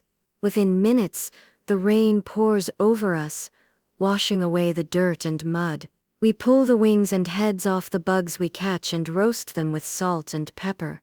Weeks go by, and still it rains. The rain floods the village and the water rises to Pa's waist, drowning many animals. Pa tells us the flood is why all huts are built on stilts, high off the ground. Cold and hungry, the only food we have to eat are the fish and rabbits that float by. Pa ties a fish net to a long stick to catch them as they pass by in the rushing water beside our hut. Pa! Pa! Here comes something. I scream excitedly one day. That's a good one. It looks like a rabbit. Look, Pa, here comes another, Cho tells him. Pa extends his hand to catch them with his net. He reaches in and pulls out 2 rabbits by the heads. The size of big rats, they hang limp and lifeless in his hands, their fur matted to their bodies.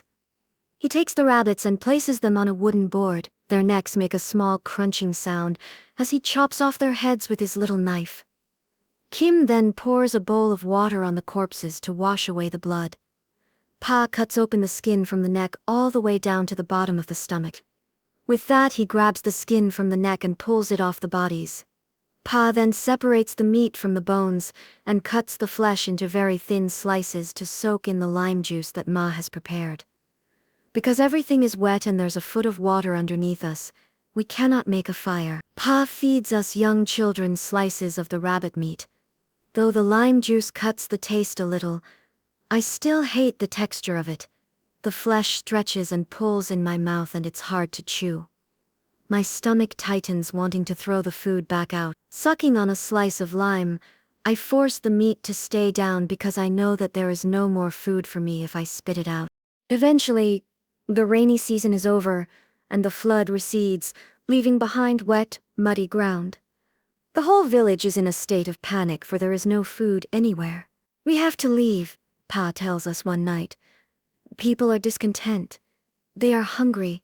The native villagers are suspicious of everybody, and they are asking too many questions. We are different. Your ma speaks Khmer with a Chinese accent. You kids have lighter skin. And besides me, this family does not know much about farming, so the villagers will make us the first scapegoats for their problems." Pa says hunger and fear make people turn against one another, so once again we have to flee. Pa pleads with the chief to relocate us to another village before people have the chance to turn against us. In the morning we will leave with only the clothes in our bags, trek down the mountain, and wait for a Khmer Rouge truck to pick us up. The killings have started, Pa tells my older brothers, as we walk back down the mountain to our rendezvous area. The Khmer Rouge are executing people perceived to be a threat against the Angkar. This Ning country has no law or order.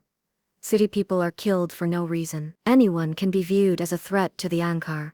Former civil servants, monks, doctors, nurses, artists, teachers, students, even people who wear glasses, as the soldiers view this as a sign of intelligence. Anyone the Khmer Rouge believes has the power to lead a rebellion will be killed. We have to be extremely careful, but if we keep moving to different villages, we may stay safe. It has become too familiar to me by now.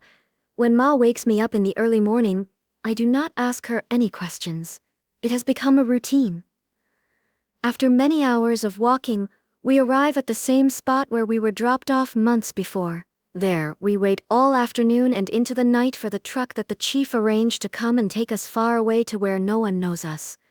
When the truck comes in the darkness, we quietly climb in the back. We do not greet the families already on it, but silently step over their bodies to find empty spaces to sit. The truck takes us to the other side of the mountain to a village called Leek, where we wait for new orders from the soldiers.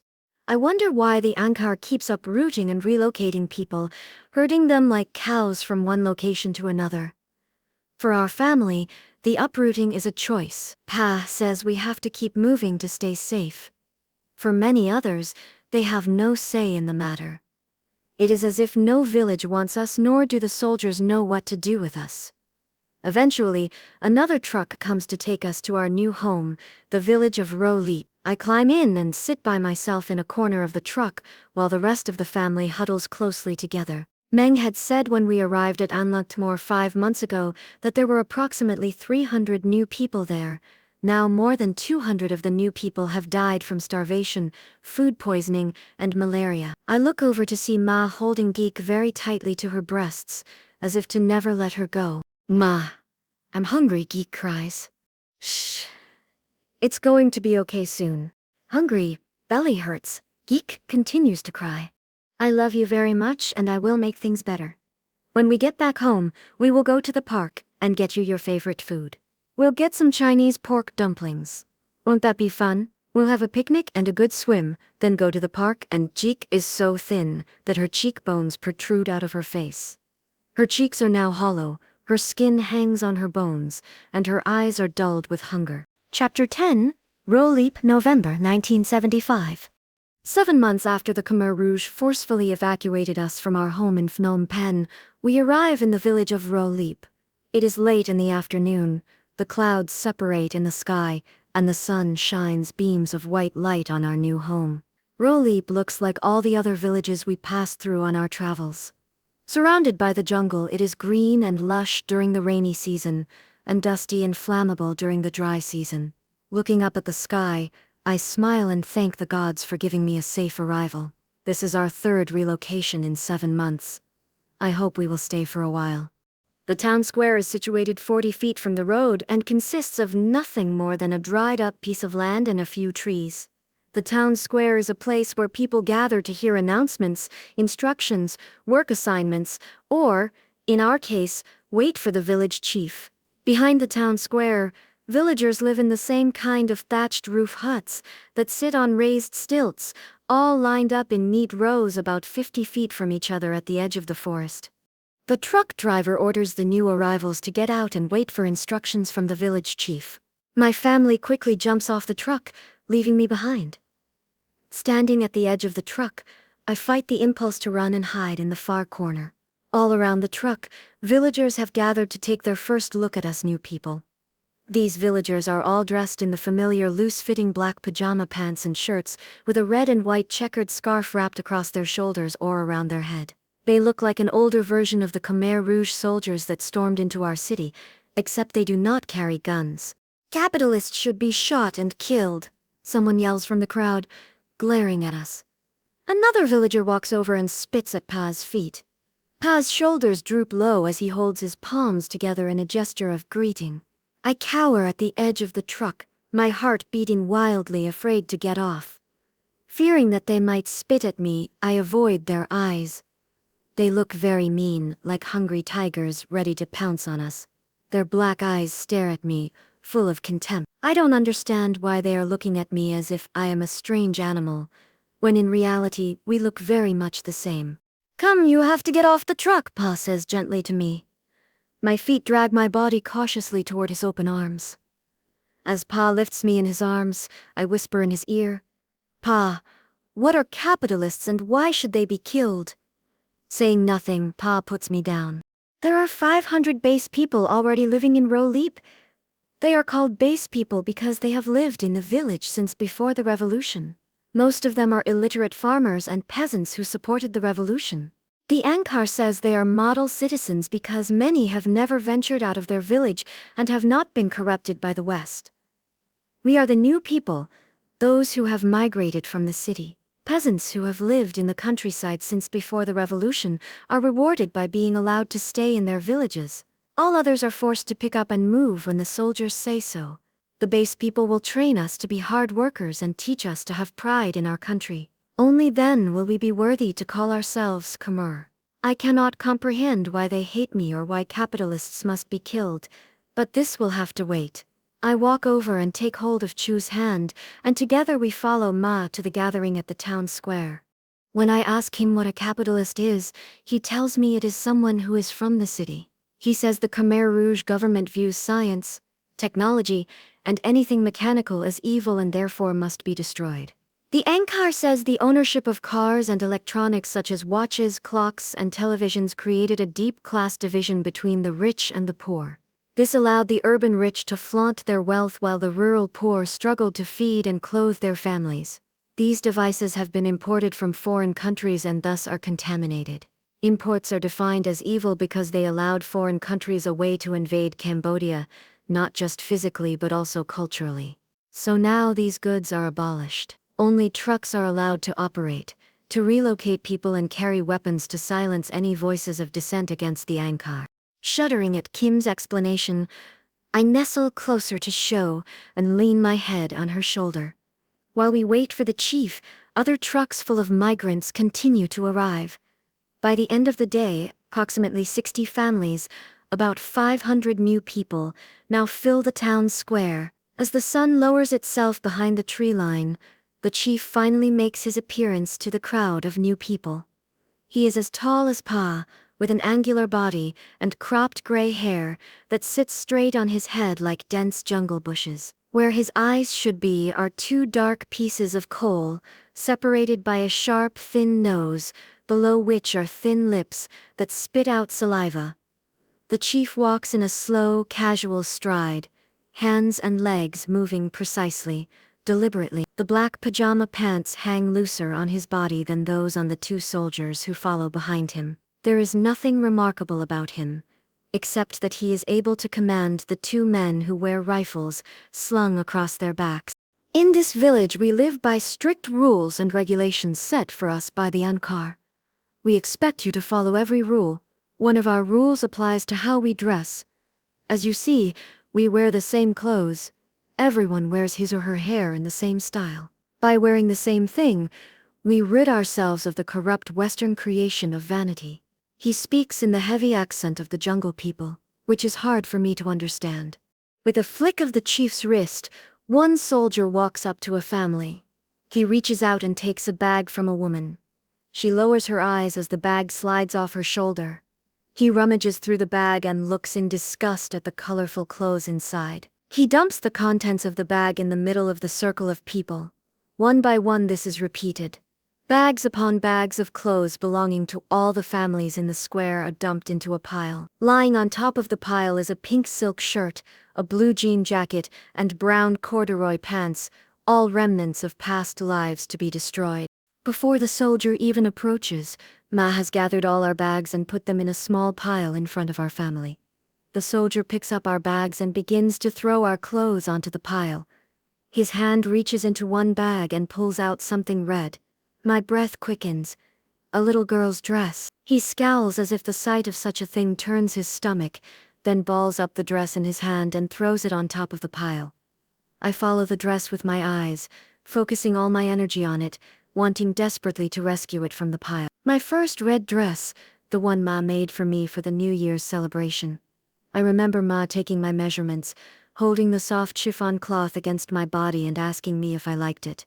"The color looks so pretty on you," she said, "and the chiffon material will keep you cool." Ma made 3 identical dresses for Chu, Geek and me. All had puffy sleeves and skirts that flared above the knee.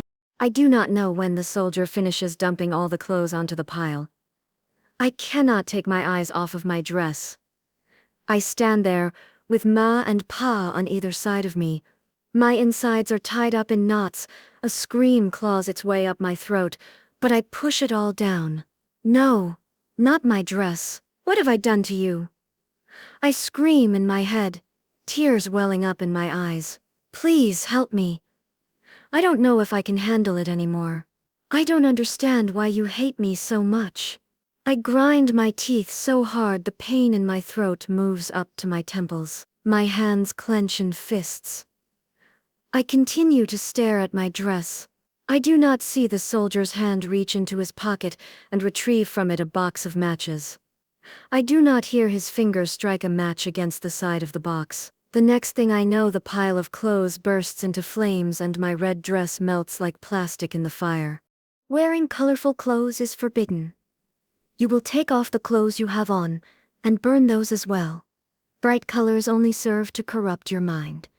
You are no different from anyone else here, and from now on will dress in black pants and shirts.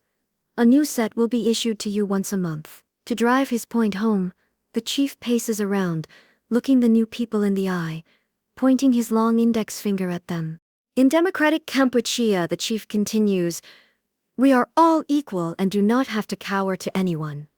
When the foreigners took over Kampuchea, they brought with them bad habits and fancy titles. The Ankar has expelled all foreigners, so we no longer have to refer to each other using fancy titles. From now on, you will address everyone as Met. For example, he is Met Rune, she is Met Srie. No more Mr., Mrs., Sir, Lord, or His Excellency. "Yes, comrade," we reply collectively. The children will change what they call their parents. Father is now Po and not Daddy, Pa, or any other term. Mother is May. I hold on to Pa's finger and tighter as the chief rants off other new words. The new Khmer have better words for eating, sleeping, working, stranger, all designed to make us equal. In this village, as in the whole of our new and pure society, we all live in a communal system and share everything. There is no private ownership of animals, land, gardens, or even houses. Everything belongs to the Ankar. If the Ankar suspects you of being a traitor, we will come into your home and go through whatever we like. The Ankar will provide you with everything you need. You new people will eat your meals together. Meals will be served from 12 to 2 p.m. and from 6 to 7 p.m. If you come late, you will get nothing. Your meal will be rationed to you. The harder you work, the more you'll eat. After dinner each night, I will let you know whether or not there will be meetings. The base people and our comrade soldiers will patrol your work area. If they see you neglecting your duties and report that you are lazy, you will get nothing to eat. My eyes follow the chief as he paces around the circle of people. I pray that I will remember all he has said. You must follow all the rules set for you by the Ankar. This way, we will never have to deal with the crimes and corruption of the city people. Yes, comrade, the new people echo in unison. Each family will be assigned a house in the village. Those who do not get a house today will be built one tomorrow. Your first work assignment is to build houses for each other. Yes, comrade. Children in our society will not attend school just to have their brains cluttered with useless information. They will have sharp minds and fast bodies if we give them hard work. The Ankar cannot tolerate laziness. Hard work is good for everyone. Any kind of schooling carried out by anyone without the government's approval is strictly forbidden. Yes, comrade. All right, you can sit down and wait while we make arrangements for your housing. The chief spits into the dirt in front of us again and walks away. As soon as he is out of sight, the nervous crowd separates to seek out shaded areas to rest. I lie down on a mat that Ma has spread out next to Cho and fall asleep. I wake up many hours later to the sound of people whispering nearby. When my eyes focus, I see that large crowd has gathered a few feet from us, and Pa disappears into it. He comes back moments later and reports that a doctor from Phnom Penh with his wife and their 3 children, have committed suicide by swallowing poison. Though we are all supposed to be equal, there are nonetheless 3 levels of citizenship in the village. The first-class citizenry comprises the chief, who has authority over the whole village, his aides, and the Khmer Rouge soldiers. They are all base people, and the Khmer Rouge cadres. They have the power to teach, police, judge, and execute. They make all decisions, work details, food rations per family, severity of punishment. They are the eyes and ears of the Ankar at the local level. They report all activities to the Ankar and have full power to enforce the Ankar's law. Then there are the base people. If the first-class citizens are the all-powerful brutal teachers, the base people are the bullies who work closely with them. Though they are not omnipotent like the first-class citizenry, they lead almost autonomous lives away from the prying eyes of the soldiers. They live in their own houses on the other side of the village, separate from us. The base people do not eat communally or work with the new people. However, they are often seen on our side of the village, patrolling the area and telling us what to do. Many are related to the first-class citizens and keep the chief informed of our day-to-day activities. The new people are considered the lowest in the village structure. They have no freedom of speech and must obey the other classes. The new people are those who lived in cities and have been forced out to the villages. They cannot farm like the rural people. They are suspected of having no allegiance to the Ankar and must be kept under an ever-watchful eye for signs of rebellion. They have led corrupt lives and must be trained to be productive workers, to instill a sense of loyalty to the Ankar and break what the Khmer views as an inadequate urban work ethic. The new people are given the hardest work and the longest hours. Even among the new people there are different classes. Those who were formerly students or involved in professions such as civil service, medicine, art, or teaching are considered morally corrupt. Then it's the ethnic Vietnamese, Chinese, and other minority groups who are considered racially corrupt. When asked about jobs in their former lives, the new people lie and claim to be poor peasants, like Pa did, or small shopkeepers. In the Khmer Rouge agrarian society, only good workers are valuable. All others are expendable. Thus, the new people must work extremely hard to prove they are worth more alive than dead. Pa says because we are different, Chinese, Cambodian, we will have to work harder than the others. After the chief issues us our meal bowls and spoons and assigns us our hut, we have only minutes to settle down before the 6 p.m. bell rings, signaling mealtime. Gripping my wooden bowl and spoon, I run with my family to the communal kitchen. The kitchen is nothing but a long table, with no chairs or benches, and under a thatched roof with no walls. In the middle of the open hall, there are a few brick ovens and one long table but no chairs or benches. On the long table sit 2 pots, one full of rice and the other salted grilled fish. There are 6 or 7 base women stirring and scooping food from the pots. A long line of new people has already formed around the table. Like us, they have all changed from their city clothing into their black pajama pants and shirts, the only clothes we will wear from now on. My heart lurches as I see the long line in front of me. Eyeing the many black pots filled with steamy food on the ground, I tell my stomach to be calm. The line moves quickly and silently. Under my breath, I count the heads before me, eliminating them one by one, anxiously waiting for my turn. Finally, it is Ma's turn. She puts Geek down and holds up 2 bowls. She bends her head and shoulders so she is lower than the cook, and quietly says, "Please, comrade, one for me and one for my 3-year-old daughter." The woman looks down blankly at Geek, who barely reaches Ma's thigh, and puts 2 scoops of rice and 2 fish into Ma's bowl and 1 of each in Geek's bowl. Ma lowers her head and thanks the woman and walks away with her food, Geek trailing behind her. My stomach growls loudly as I step up to the table. I cannot see into the pot, and my mouth salivates at the smell of the rice and fish. I raise my bowl to my eye level to make it easier for the comrade to serve me. I dare not look up at her, afraid she might become angry with me for staring and not give me my food. Eyes focused on my bowl, I see her hand dump some rice in my bowl and drop a whole fish on top of it. Somehow I manage to whisper, "Thank you, comrade," and walk away, praying that I won't fall and spill my food. Sitting in the shade underneath a tree, our family eats the food together. Though it is the most food we have eaten in a long time, before nightfall we are all hungry again. Realizing we have to find a way to get more food, Pa somehow arranges for Kim to work at the chief's house as his errand boy. The next night, Kim comes home with leftovers. The chief did not have any work for me to do, so he tells me to work for his boys. The chief's 2 boys are my age, and they like me, Kim answers. His mouth turns upward in an attempt to smile when we ask how his day went. They boss me around and I always have to do jobs and errands for them.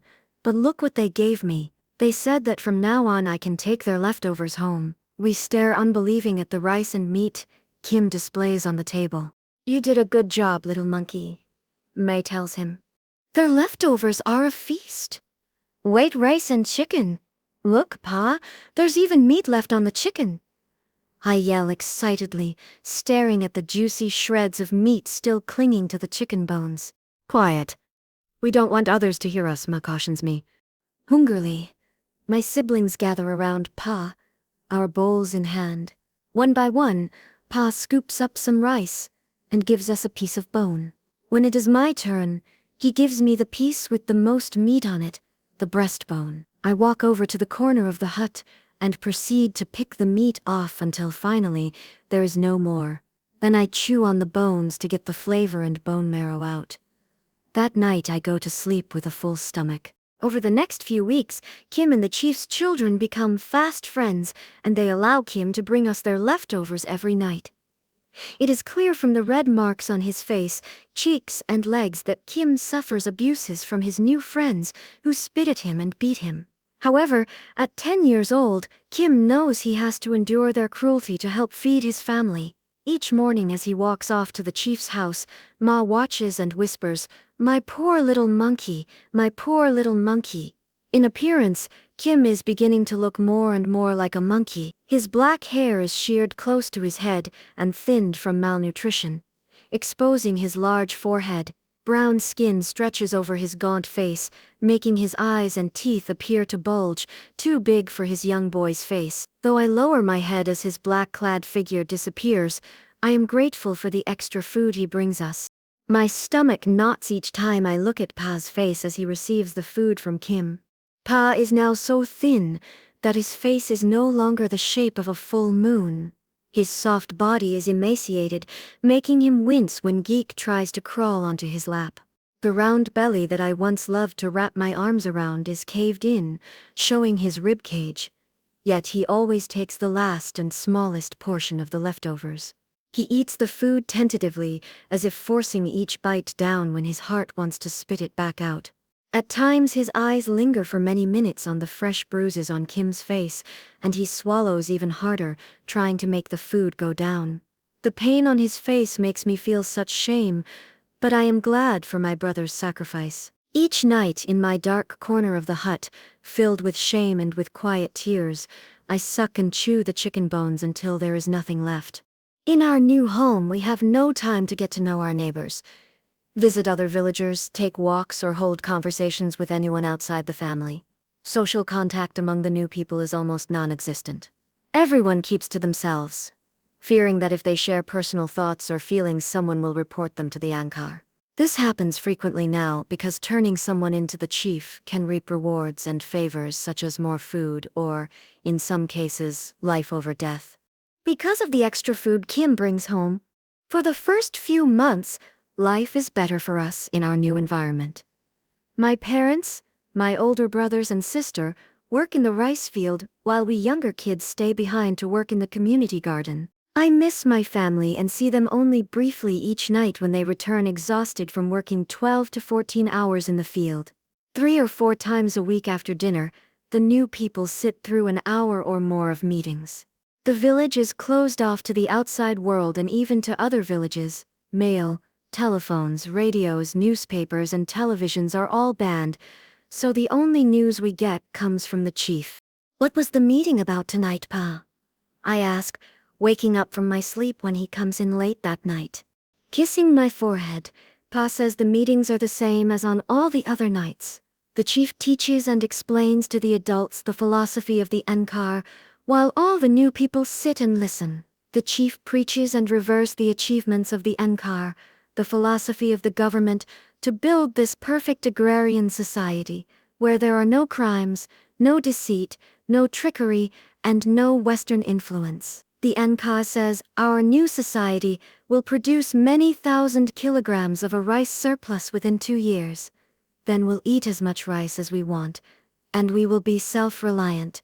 Only by becoming self-reliant will the country be master of its own fate. The chief says the country will go through some hard times and not have enough to eat as it stops accepting charities from foreign countries. The chief says by all of us working hard to grow rice, we will soon be able to feed the country.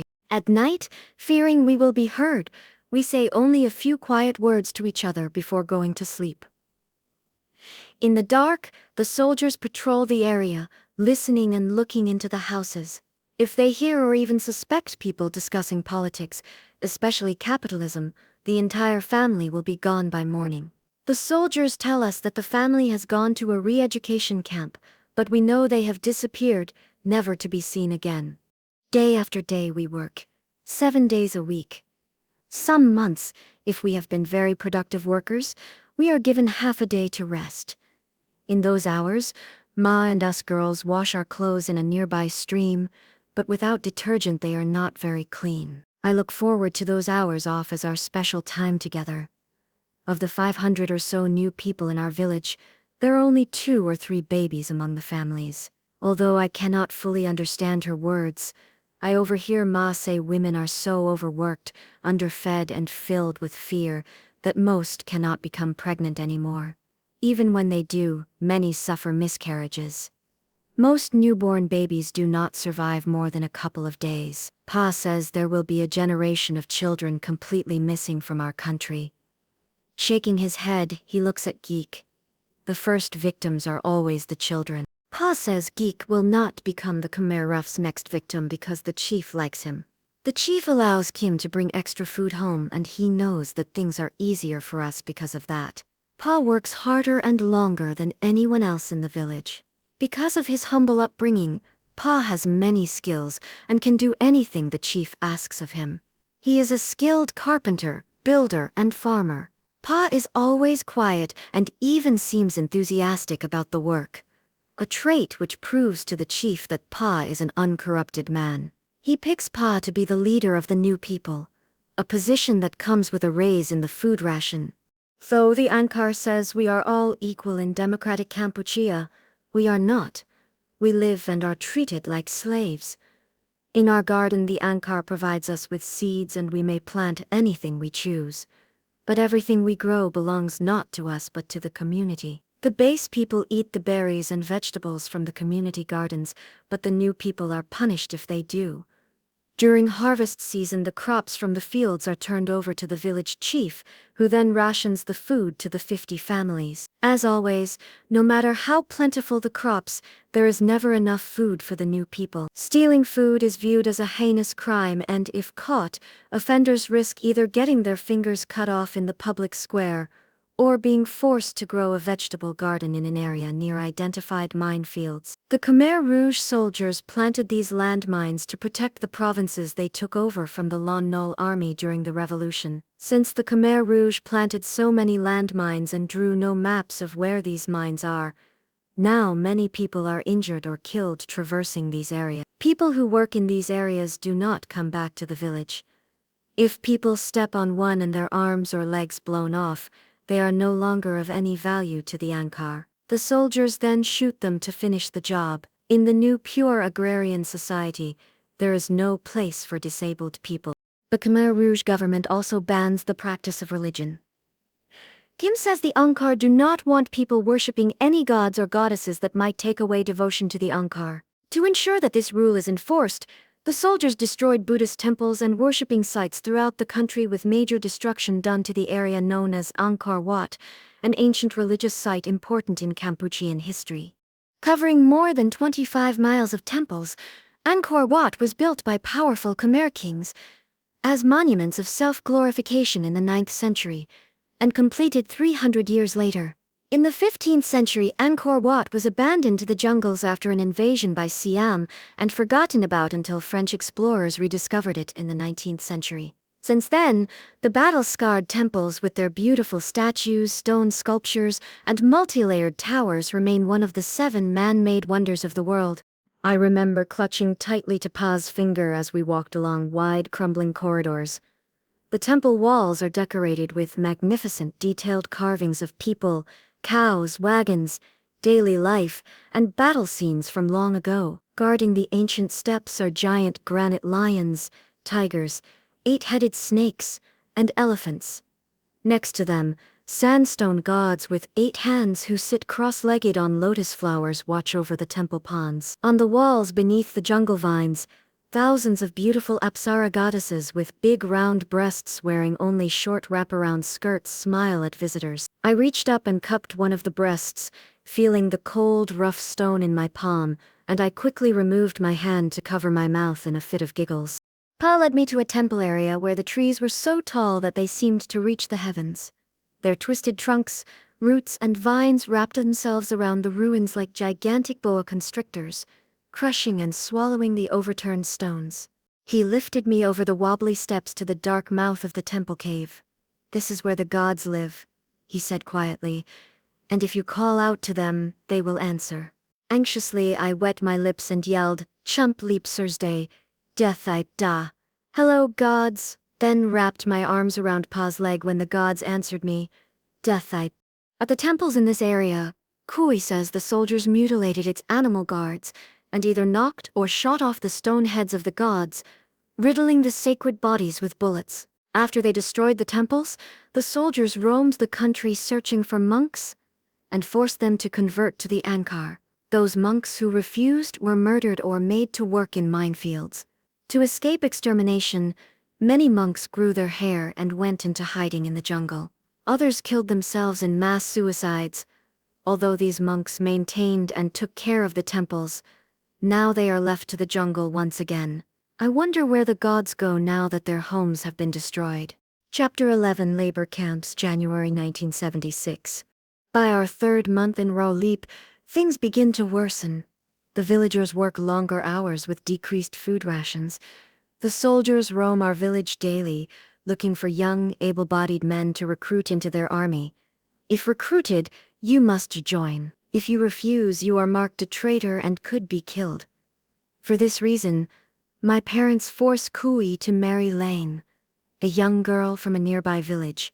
Kui, who is only 16, does not want to, but Pa says he must to stay out of the Khmer Rouge army. The Khmer Rouge are less likely to recruit him if they know he has a wife who will give sons to the Angkar.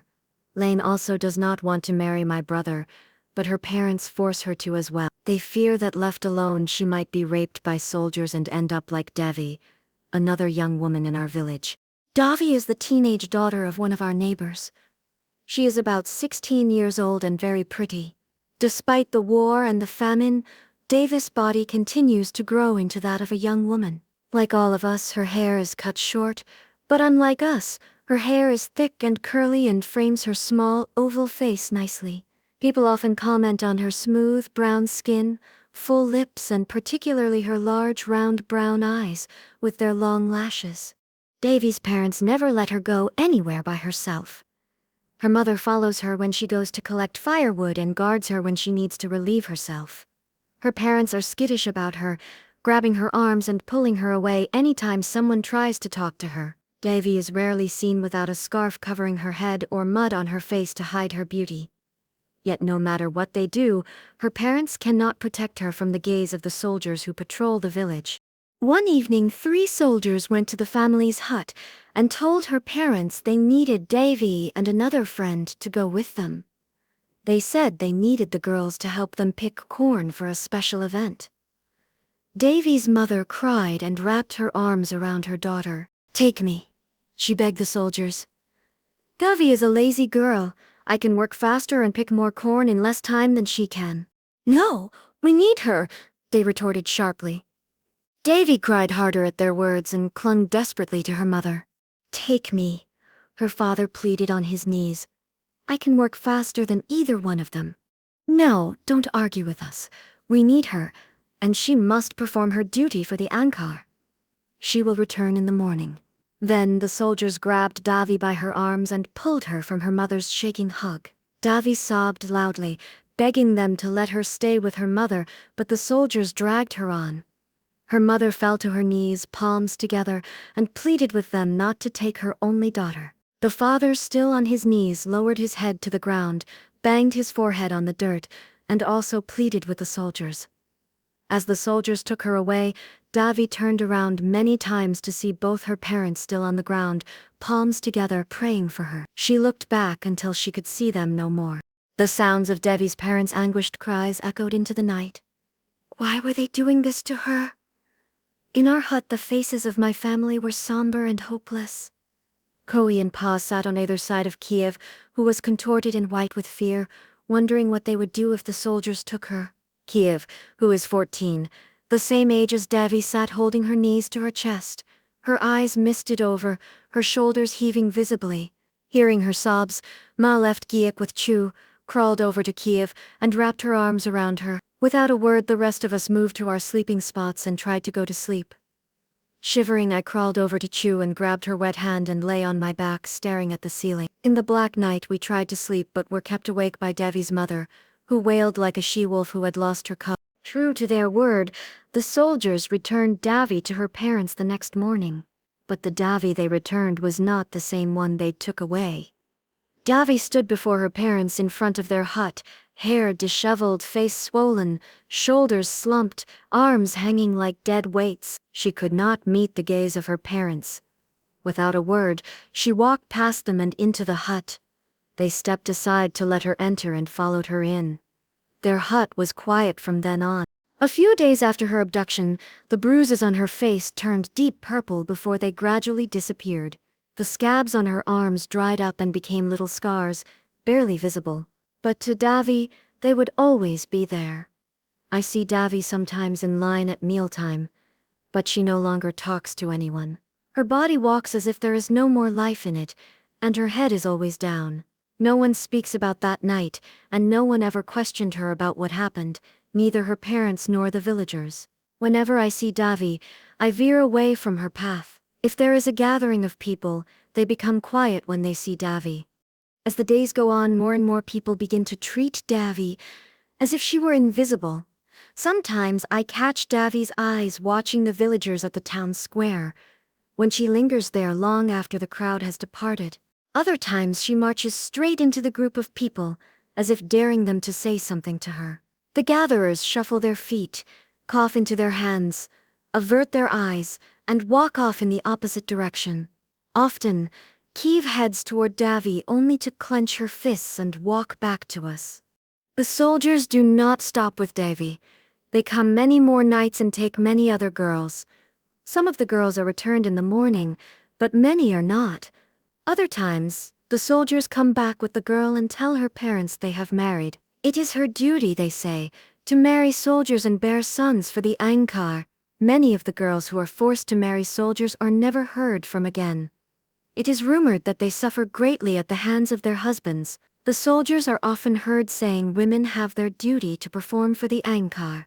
Their duty is to do what they were made for, to bear children for the Angkar. If they do not fulfill their duty, they are worthless and dispensable. They are good for nothing, and might as well die so their food rations can go to those who contribute to rebuilding the country. There is nothing the parents can do to stop the abduction of these young girls, because the soldiers are all powerful. They have the power of judge, jury, police, and army. They have the rifles. Many girls choose to escape from their abductors by committing suicide. To protect Kui from being conscripted into the army and Lane from being abducted by soldiers, they are married quickly in a quiet, secret ceremony with both sets of parents giving their blessings. After they are married, Kui and Lane go to live at a labor camp where they have been assigned to work. Pa does not fear the Khmer Rouge soldiers will want Meng to join the army because he is physically weak, so Pa allows him to stay unmarried. However, the soldiers say that Meng at 18 is too old to live at home with us, and they force him to go live in the labor camp with Kui and Lane. Unlike our village, only young men, some with wives and others single, live in the camp.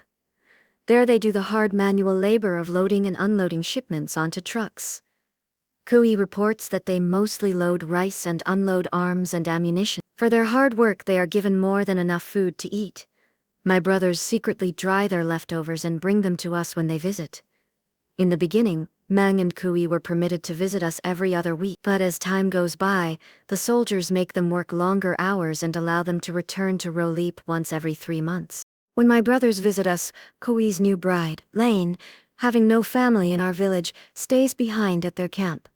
For this reason, I know very little about my sister-in-law. I have seen her only that one time at the wedding ceremony, and thought she was very pretty, even though her eyes were wet with tears. During his visits, Kui speaks very little about his wife beyond the fact that she is alive and well. It is clear even to me that it is a marriage of convenience and not of love. There are times when I stare at my brother from across the room and search for the martial artist who jumped in the air and made me laugh. But the martial artist is gone now. In Phnom Penh, Kui never just walked from one place to another, he sauntered and glided, stopping many times along the way to greet friends and pretty young women. Wherever he went, a crowd of people always surrounded him. In our small grass hut at Rolip, Kui sits next to Pa and talks incessantly. He sits with his back straight to the wall as if afraid to lean on it. With his legs crossed and his palms flat on the floor, he is ready to leap up instantly. He is still strong, but the energy and confidence that attracted girls to him are gone. At 16, he is already old and hard, and alone. Even with us, he wears a mask of courage that stretches tight over his inflexible face. Whereas Kui always put on a brave front, Meng's face hides nothing from us. When he speaks, Meng's voice softens and trembles as he tries to reassure Ma and Pa that everything is okay at the camp.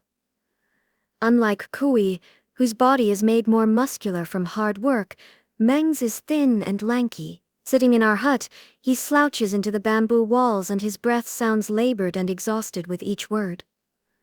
When he looks at us, his eyes linger on our faces as if absorbing every single detail so he will not forget. Under his gaze, I shift my position uncomfortably and move away from his sight, troubled to receive such love from my brother when all around me there is only hate. A few months after Kui and Meng left, rumors that the Yuns or Vietnamese have tried to invade Cambodia caused the Khmer Rouge to take many teenage boys and girls from their homes. One day, 3 soldiers come to the village and tell the new people gathered at the town square that the Angkar needs every teenage male and female to leave tomorrow for Kong Cha Lat, a teen work camp. Upon hearing the news, Kiev's eyes well up with tears and she runs to Ma. Everyone has to honor and sacrifice for Angkar. The soldiers yell. Anyone who refuses Angkar's request is an enemy and will be destroyed. Anyone who questions the Angkar will be sent to a re-education camp. Kiev and Ma turn to each other and embrace. Pa silently turns his head and takes Geek from Cho's arms. In the morning, Ma packs Kiev's black pajama pants and shirt in a scarf. Kiev sits next to Ma with their hands touching. Quietly, we walk out of the hut and over to the town square, where other teenagers and their families have already gathered. The other teenagers all have tears in their eyes, as do their distraught parents. Kiev and Ma embrace and hold on to each other so tightly that the knuckles of their fingers turn white. In a matter of minutes, the soldiers come and lead the children away while we watch in quiet despair. My heart feels as if an animal has clawed it out. I try to muster a smile, so I can send my sister on her way with a final picture of hope. She is Pa's first daughter, and at 14 she must survive on her own. Don't worry, Pa. It will be all right. I will survive, she says and walks away waving. In her black shirt that hangs below her bottom and pants that are frayed at the hem, she looks smaller than the rest of the group. I remembered then that in Phnom Penh, when she was the most beautiful girl on our block, Ma said that she could have her pick of anyone to marry. Each month, Kiev would travel with Ma to a beauty salon to have her hair styled and her nails painted. I used to watch Kiev fuss over her school uniform, pressing and repressing her blue pleated skirt and white shirts so they looked as crisp and new as possible. Now the joy of beauty is gone from her life. With the red and white checked scarf covering her thinning oily black hair that peeks out beneath it, she looks more like 10 years old than 14. Kiev follows the soldiers, with 20 other boys and girls, and never turns to look at us. Chu and I stand together with tears in our eyes, and watch Kiev's figure until she is no longer in sight. I wonder if I will ever see her again. At the other side of the town square, some base children scurry back home. Though there are no gates, an invisible line divides the village in 2 halves. The new people know better than to cross the line. Occasionally, the basemen walk through our side of the village, spying on the new people and inspecting their work. A few base children who have not yet gone home stand there now watching us with frowning faces. Rarely do I ever get to see them or recognize them as individuals. I don't even know how many base children there are in the village. In their new-looking black pajama pants and shirts, their arms and legs fill out their clothes, and their faces are round and fleshy. I narrow my eyes with envy and hatred. It is good for the family to be separated, Pa says quietly and goes off to work. Ma says nothing, and continues to look in the direction Kiev has disappeared. Why did she have to go? Why didn't Pa beg the chief to let her stay? I ask him when my parents cannot hear me. Pa is afraid the soldiers might learn who he really is. The Khmer Rouge soldiers will hurt the whole family if they find out Pa worked in Lon Nol's government. If we are separated when they discover who Pa is, they cannot get to all of us. I never understand how Pa knows things. He just always does. And he keeps us informed so we will not be careless with our information. Pa, will they kill us? I ask him later on that night. I heard the other new people whispering at the town square that the Khmer Rouge soldiers are not only killing people who worked for the Lon Nol government, but anyone who is educated. We have education. Will they kill us too? My heart races as I ask him. Pa nods grimly. That is why he has told us to act stupid and never discuss our lives in the city. Pa believes the war will last for a long time, and this makes the very act of living sad for him. Every day we hear tales of other families who cannot see the end to their terror and thus commit suicide. We live knowing we are in danger of being discovered at any moment. My stomach churns with nausea at the thought of death. But I do not know how to go on living with such sadness. I remember painfully the anger I felt toward Ma when she spanked me for breaking her fine china plates, or screamed at me for jumping on the furniture, for fighting with Cho, or trying to sneak candies from the batat. Then, as a 5-year-old used to getting my own way, I stormed through the apartment during my tantrums. Lying in my room, in a tearful sulk, I often wished I were dead. I wanted to make her suffer for what she did to me. I wanted her to feel hurt and guilty, to know that she drove me to kill myself. Then from the heavens, I would look down and gloat over her misery. That would be my revenge. Above the clouds, I would look down at her puffy, sorry face, and only when I believed she had suffered enough would I return to forgive her. Now I realize that when you die, you don't get to come back to life whenever you want to. Death is permanent. To fight death, the new people work hard planting rice and vegetables. Yet it seems that the more crops we plant, the less food rations we receive. The harder we work, the thinner and hungrier we become. Still, we plant and harvest while the trucks come and go with our crops in order to continue the war. While Ma and Pa help the war effort in the fields, Kim returns home each night from his work as the chief's errand boy, bruised and injured from his own war. Handing the leftover food to Pa, Kim talks loudly about his day as Ma touches his bruises, whispering softly, "Thank you, my little monkey." Without a word, Pa takes the food and rations it to us. Sitting on our step with Chu one evening, I see Kim's figure walking slowly home. Above him, angry clouds cover the sky so that no stars can show him the path home. In his hand, he carries the leftovers wrapped in his kromar, and my stomach lurches with happiness, in anticipation. As he nears us, I see his shoulders heavily hunched over, and his feet drag as if he is trudging through mud. "Kim, what's wrong?" Cho asks him. Not answering, Kim silently climbs into the hut, with Cho and I following closely behind. In the dark, Kim walks to Pa and kneels before him. With his head down, he says in a trembling voice, "Pa, the chief told me not to go back to his house." Pa still and breathes softly. "I'm sorry, Pa," Kim says. "I'm sorry, Pa," Kim repeats, his words softly floating in the air. Hearing his despair, Ma puts Geek down and crawls over to Kim. Reaching him, she wraps her arms around his head, pulling him into her chest. "Thank you, little monkey," she whispers in his hair, stroking his hair as his shoulders heave up and down. The wind outside blows violently now, trying to part the clouds, but to no avail. The stars are still hiding themselves from us. Cho and I reach for each other's hand and brace against the chills. Since the day we first arrived in Roleep 5 months ago, the chief's steady supply of leftovers has kept us from starving. Now we will again go to bed hungry. After what seems like a long silence, Pa tells us that we will get through this somehow. The next day, standing in the rows of ripe red bell peppers, tomatoes, orange pumpkins, and green cucumbers, I thought of Kiev. It is now March and a month since she had left. Kiev loves pumpkin seeds and used to eat them noisily at the movie theater. Thinking of her makes the sun burn hotter on my skin, and my pores push out more water, drenching my clothes. Next to me, Kim wipes his forehead and continues his work in silence. Our job is to fill up the baskets and deliver them to the cooks in the communal kitchen. As my fingers pluck the green beans, my mouth waters. Feeling the fuzzy hair of the beans between my thumb and finger, I crave to put it in my mouth before anyone sees me, but instead I drop it in the basket. "I'm hungry," I say quietly to my brother. "Don't eat the vegetables. The village chief will beat you if you get caught." Heeding his order, I continue with my work, stopping every once in a while to steal a look at my brother.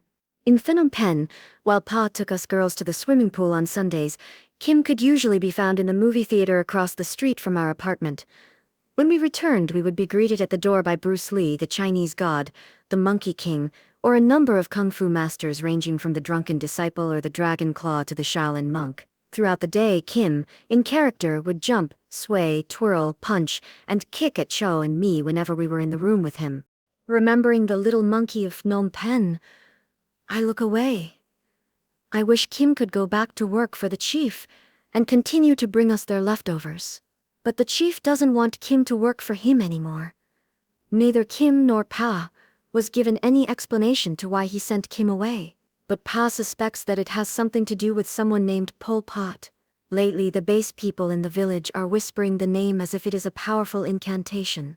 No one knows where he comes from, who he is, or what he looks like. Some people are saying that maybe he is the leader of the Angkar, while others argue that the Angkar's leadership is comprised of a large group of men. If it was Pol Pot who gave the order to place more soldiers at the village level, the increase has created a shift in the power balance. In the beginning, the chief was all-powerful and ruled the village with his enforcer soldiers. Now that the number of soldiers has multiplied, they wield more power and the chief's role has been reduced to that of a manager. Kim, where are the soldiers taking all the food? I ask. When the Angkar formed armies, there wasn't enough money to buy guns and supplies for the soldiers. The Angkar had to borrow money from China to buy the guns and weapons. Now it has to pay China back, Kim explains as he continues to drop the vegetables into our straw basket. If China is helping the Angkar and giving them money, why then do the soldiers hate us Chinese so much? The other kids hate me because of my whiter skin. They say I have Chinese blood in me, I whisper to him. Kim stands up straight and sees that the other children are out of hearing distance from us. I don't know. We should not talk about this. The Angkar hates all foreigners, especially the Yuns. Maybe the peasants cannot tell the difference between a Chinese and a Yun, who also have light skin. To someone who's never left the village, all white-skinned Asians look alike. Later that night, Pa tells Kim that the Angkar wants to expel all foreigners. It wants to bring democratic Kampuchea back to its glorious past. The time when Kampuchea was a large empire with territories encompassing part of Thailand, Laos, and what is now South Vietnam. The Angkar says we can only do this if no one else owns us. I do not care why or how the Angkar plans to restore Cambodia. All I know is the constant pain of hunger in my stomach. Chapter 12, New Year's, April 1976. It is April again, and soon it will be New Year's. After New Year's, I will be 6 years old, and am still only as tall as Pa's hips. Ma is worried that I will stay this height forever. Ma and Pa worry that malnutrition will stunt my growth, and I will never grow to be big like them. I have not looked at myself in a mirror since we left the city. Sometimes, I try to see my reflection in a pond, but the water is always dirty. The blurred child staring back at me looks hollow and distorted, not at all like the little girl in Phnom Penh, whose neighbors called her ugly. The Khmer Rouge's Kampuchea does not permit the celebration of the New Year or any other holidays. Still, I dream and relive the New Year's celebration we had in Phnom Penh. In Cambodia, New Year's is our biggest and most important holiday. For 3 days, stores, restaurants, businesses, and schools are closed. There is nothing to do but enjoy the food and festivities. Every day there are parties at friends' houses. At these gatherings, the host serves roast pig, duck, beef, sweet cakes, and beautiful candies. The part I liked best was when the parents took the children around to their friends. Children are not given presents during this holiday. Instead, we are given money, brand new crisp bills in decorated red paper pouches. Of course, all that no longer matters to me. My thoughts now are focused solely on food. Dreaming of food makes my stomach growl with pain. I'd give anything now for a tiny piece of mooncake or a leg of roasted duck. My mouth waters at the thought, and a wave of sadness washes over me. I know that no matter how hard I dream, I am only wishing for the impossible. I hope Ma and Pa don't know what we kids think about all the time. They want us to forget about our past lives, and to survive in the present.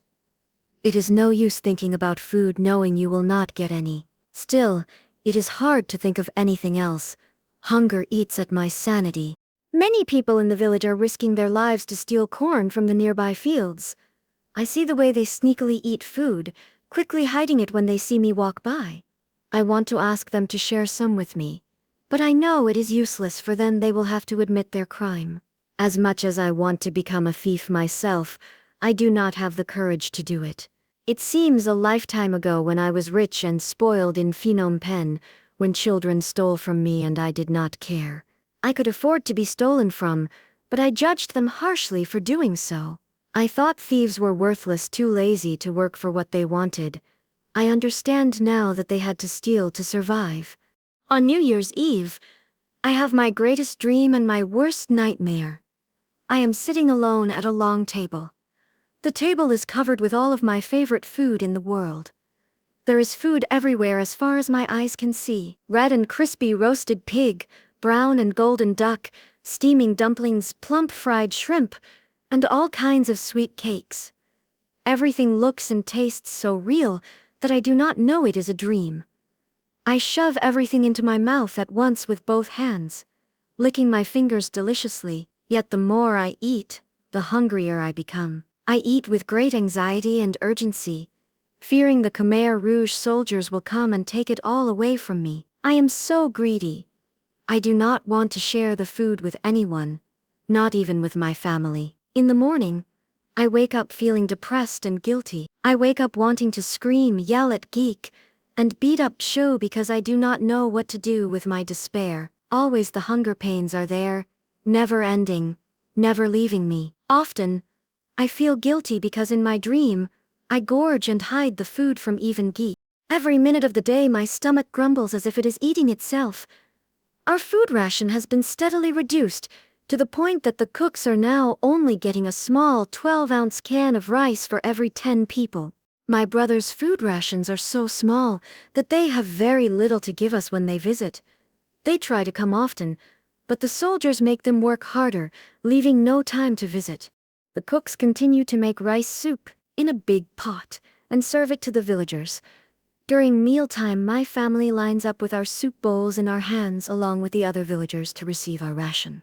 The cooks used to serve us rice gruel, but now there are only enough grains in the pot to make soup. When it is my turn to receive the food, I watch anxiously as the cook stirs the rice soup. Holding my breath nervously, I pray she will take pity on me and scoop my ladle of soup from the bottom of the pot, where all the solid food rests. Staring at the rice pot, I let out a breath of hopelessness when I see her take the ladle and stir the soup at my turn. Both hands tightly gripping my bowl, I take my 2 ladlefuls and walk to my shaded spot underneath a tree, away from all the others. I never eat my soup all at once, and do not want my own family to take mine away.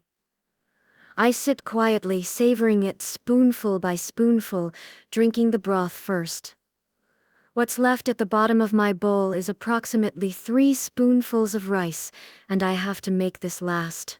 I eat the rice slowly, and even pick up 1 grain if I drop it on the ground. When it is gone, I will have to wait until tomorrow before I can have more. I look into my bowl, and my heart cries as I count the 8 grains that are left in my bowl. 8 grains are all I have left. I pick up each grain and chew it slowly, trying to relish the taste, not wanting to swallow. Tears mix with the food in my mouth. My heart falls to my stomach when all the 8 grains are gone and I see that the others are still eating theirs. The population in the village is growing smaller by the day. Many people have died, mostly from starvation, some from eating poisonous food, others killed by soldiers. Our family is slowly starving to death, and yet, each day the government reduces our food ration. Hunger.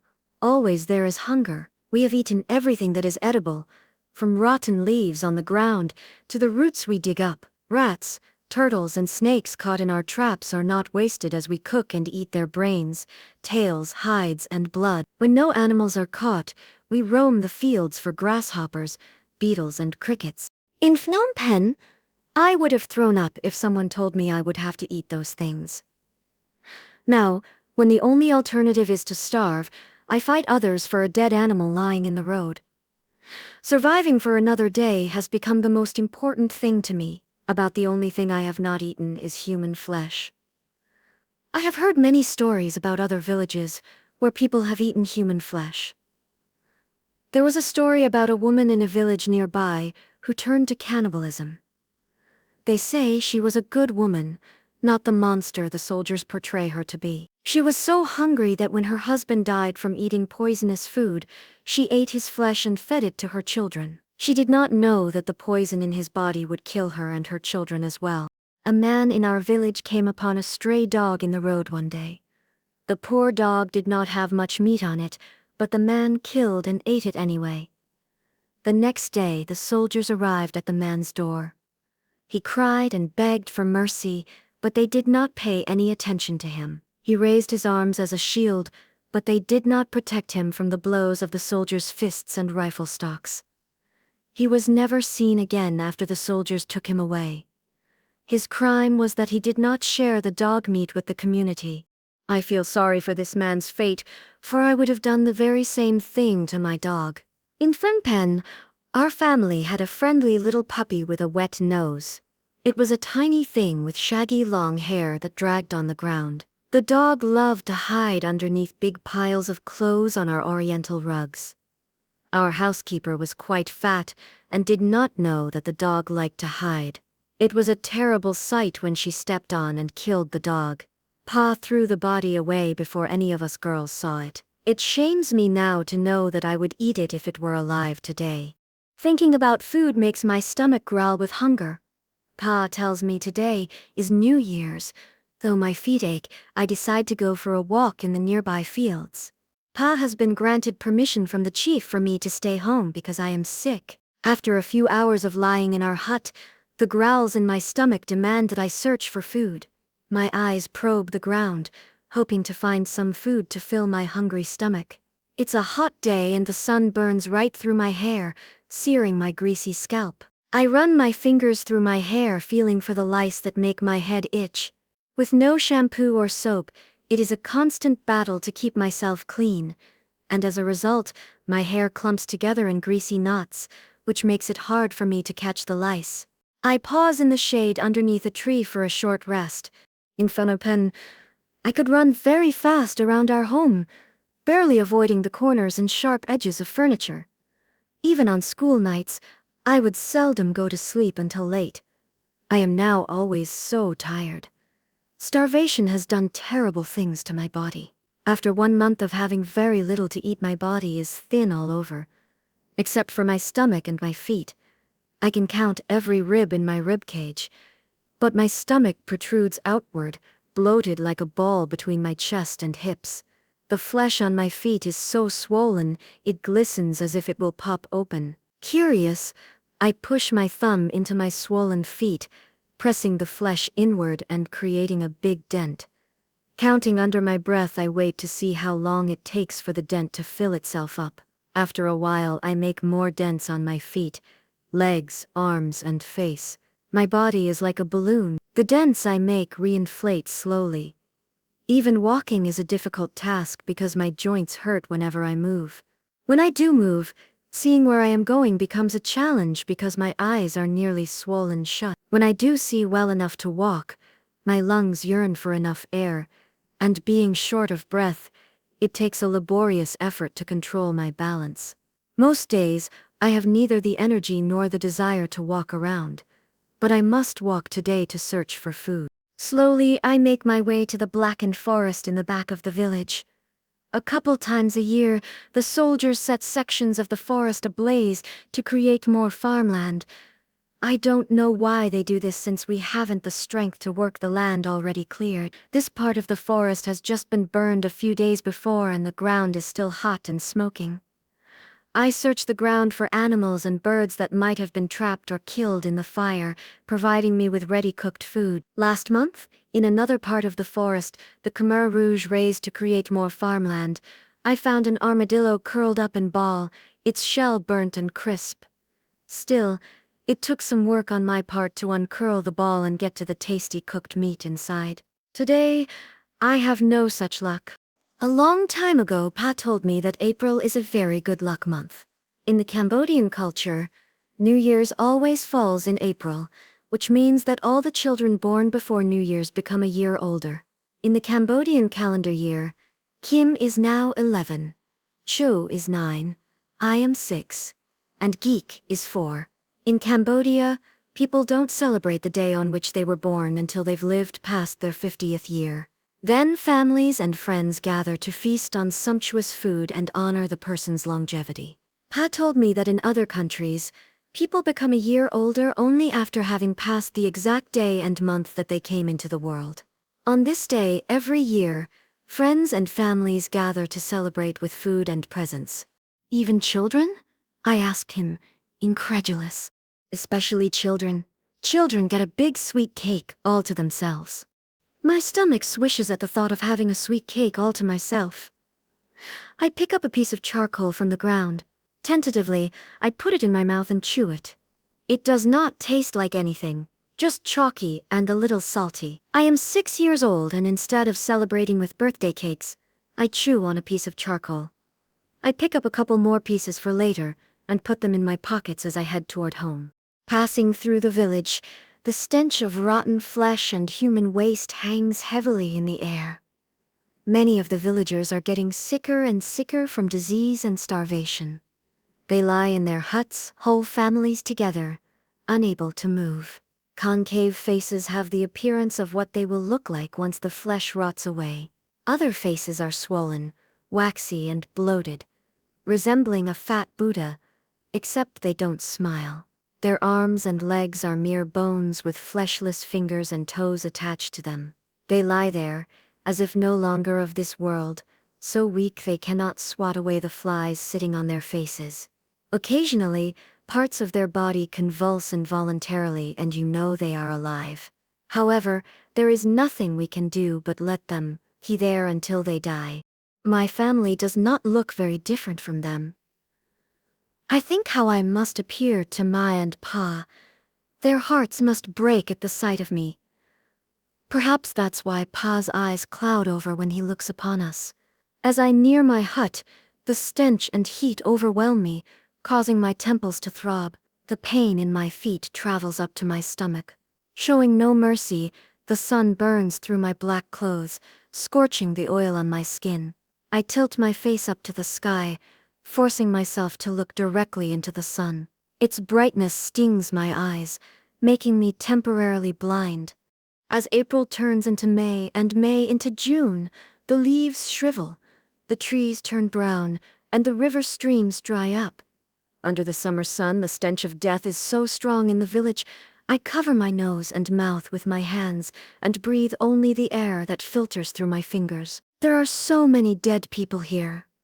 The neighbors are too weak to bury all the corpses. Often the bodies are left in the hot sun until the smell permeates the surrounding air, causing everyone passing by to pinch their noses. The flies come buzzing around the corpses and lay millions of eggs on the bodies. When the bodies are finally buried, they are nothing more than large nests of maggots. For lack of anything else to do when my body gets too sick to work in the garden, I often watch the villagers dispose of the corpses. I see them dig a hole underneath the hut of the dead family and cringe as they push the bodies into the hole. The dead families are buried together in one grave. There were times when such scenes terrified me, but I have seen the ritual performed so many times that I now feel nothing. The people who die here have no relatives to grieve for them. I am sure that my uncles do not know of our whereabouts either. One of our neighbors in the village is a widowed mother of 3. She has been alone since soldiers murdered her husband. Her name is Chong, and her girls Pew and Sri are 5 and 6, and she had a baby boy of about 2. The boy has become the village's latest victim of starvation. I saw him before he died. His body was all swollen, very much like mine, with bloodless skin that looked like white rubber. Chong held him in her arms everywhere she went. Sometimes she carried him in a scarf tied diagonally across one shoulder and her back, his lifeless feet dangling in the air. Once she tried to breastfeed him at our house, but nothing would come out of her body. Her breasts were empty sacks, hanging against her ribs, but nevertheless, she lovingly put them in the boy's mouth. He never responded to his mother's nipple. He moved or cried, but lay in her arms as if in a coma. Every once in a while he jerked his head or moved his fingers to show that he was still alive, but we all knew he would not make it. There was nothing we could do for the baby. He needed food, but we had none to spare. At our house, Chong held her baby and talked to him as if he weren't dying, just sleeping.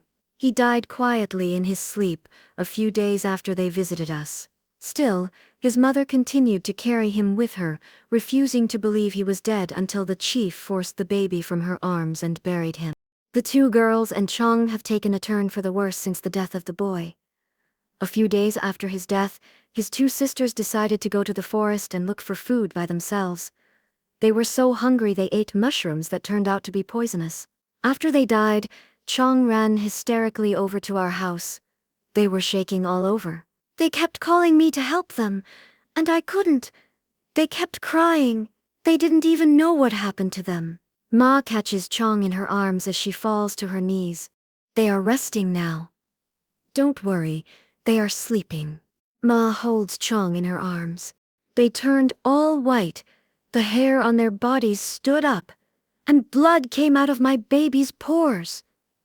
My baby shook and cried for me to help them, for me to take their pain away. I couldn't do anything for them. They rolled on the ground screaming in pain, asking me to make it stop. I tried to hold on to them, but I wasn't strong enough. I watched them die. I watched them die. They died crying for me, but I couldn't help them. Chong sobs uncontrollably, sliding to the floor, and lays her head on Ma's lap. There is nothing we can do now. They are resting. Ma strokes Chong's arm, trying to soothe her pain. But no one could save her from the pain. She cries and howls. She reached her hands into her shirt to massage her chest, as if trying to exorcise the pain from her heart. Standing beside Ma, I watch the girls being buried near their house. I cannot see their bodies, but earlier 2 villagers had brought out 2 small bundles wrapped in old black clothes.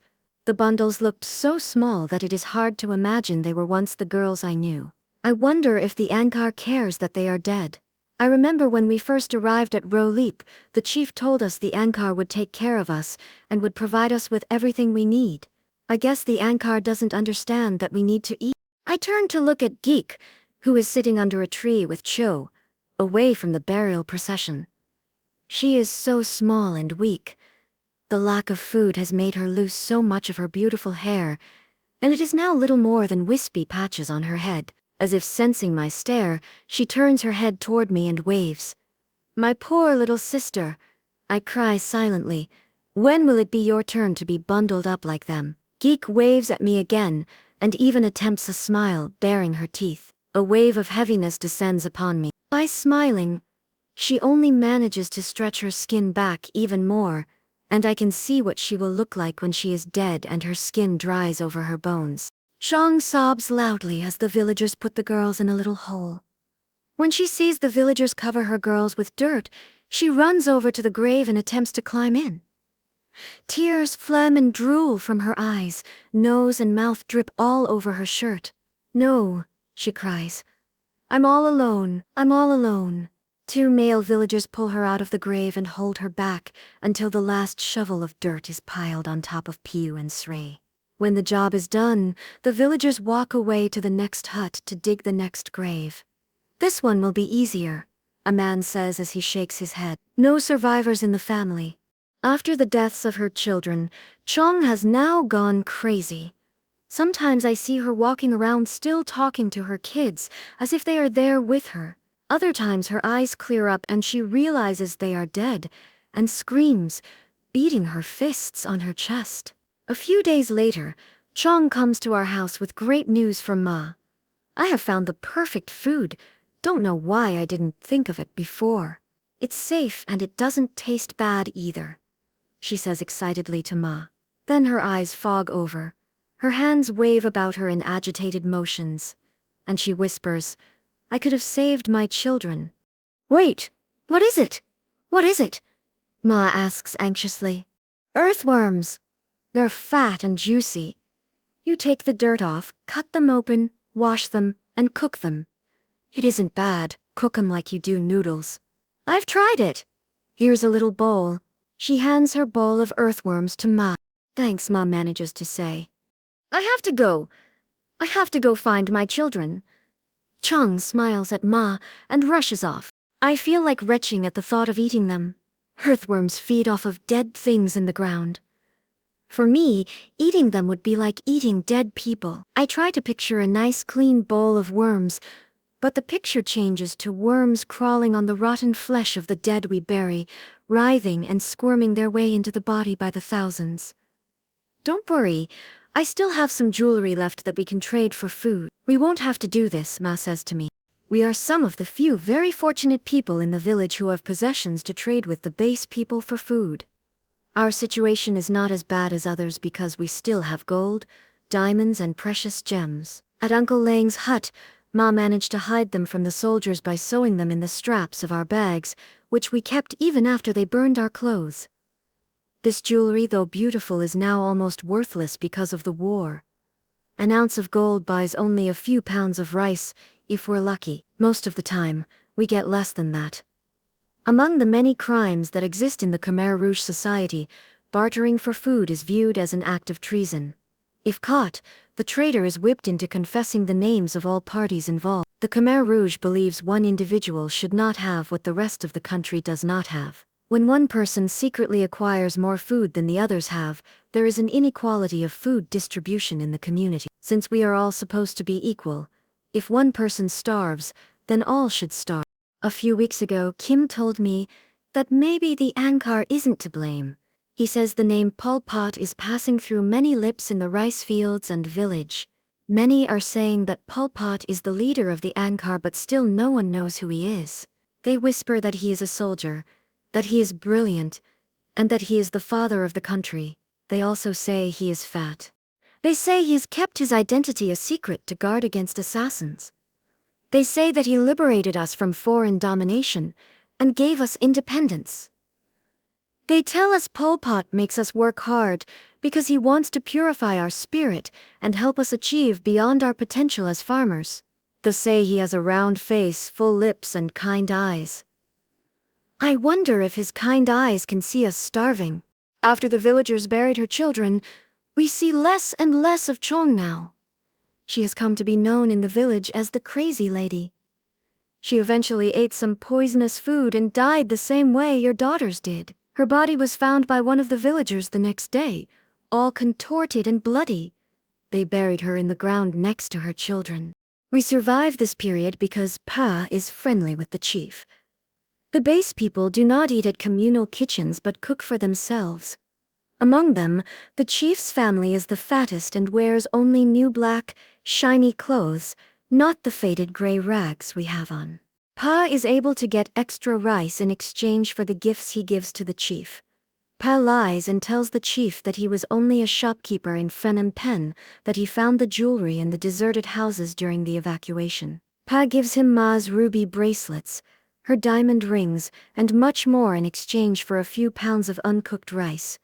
Pa puts the rice in a bag, inside a container, and hides it beneath a small pile of clothes so that the other villagers cannot see it. On some nights when we really need it, Pa allows Ma to cook a tiny portion of the rice and mask the smell by burning damp, decayed leaves in the fire. This extra rice is our family's defense weapon against completely starving to death. One morning, Cho wakes all of us with her loud cries. Pa, someone was in the container last night. All eyes turn on the exposed rice container. The lid lies crooked on top and slightly ajar. Maybe some rats got into it and stole some. Don't worry, tonight I will seal it very tight, he says. This rice belongs to all of us. As Pa speaks, I know that he thinks someone in our family has stolen the rice. The story of the rat is not true and everyone knows it. Convinced that he realizes it was me, I hide my eyes from him. Shame burns my hand like a hot iron, branding me for all to see. Pa's favorite child stole from the family. As if to rescue me, Geek wakes up and her cries of hunger interrupt the incident. It was me, Pa. My mind screams out. I stole from the family. I am sorry, but I say nothing and do not confess to the crime. The guilt weighs heavily on me. I had gotten up in the middle of the night and stolen the rice. I wish I had been still in between the sleeping and waking worlds when I did it. But that is not true. I knew exactly what I was doing when I stole the handful of rice from my family. My hunger was so strong that I did not think of the consequences of my actions. I stepped over the others' sleeping bodies to get to the container. With my heart pounding, I slowly lifted off the top. My hand reached in and took out a handful of uncooked rice and quickly shoved it into my hungry mouth before anyone woke and made me put it back. Afraid that the crunch of uncooked rice might wake the others, I softened the grains with saliva. When it was soft enough, my teeth ground the rice grains, producing a sweet taste that slid easily down my throat. I wanted more. I wanted to eat until I was full and worry about the punishment later. Bad? You are bad. My mind scolds me. Pa knows. A long time ago, Pa told me people should be good, not because they are afraid of getting caught, but because bad karma will follow them through their lifetime. Until they make amends, bad people will come back in the next life as snakes, slugs, or worms. At 6 years old, I know I am bad and deserve whatever low life form I will be reincarnated as in the next life. Who else but a bad person would cause the starvation of her family for her own selfish stomach? From that day on, I stay more and more to myself. I stopped going to Pa to ask him questions or to just sit near him. I stopped looking at Geek, my 4-year-old sister, slowly disappearing from malnutrition.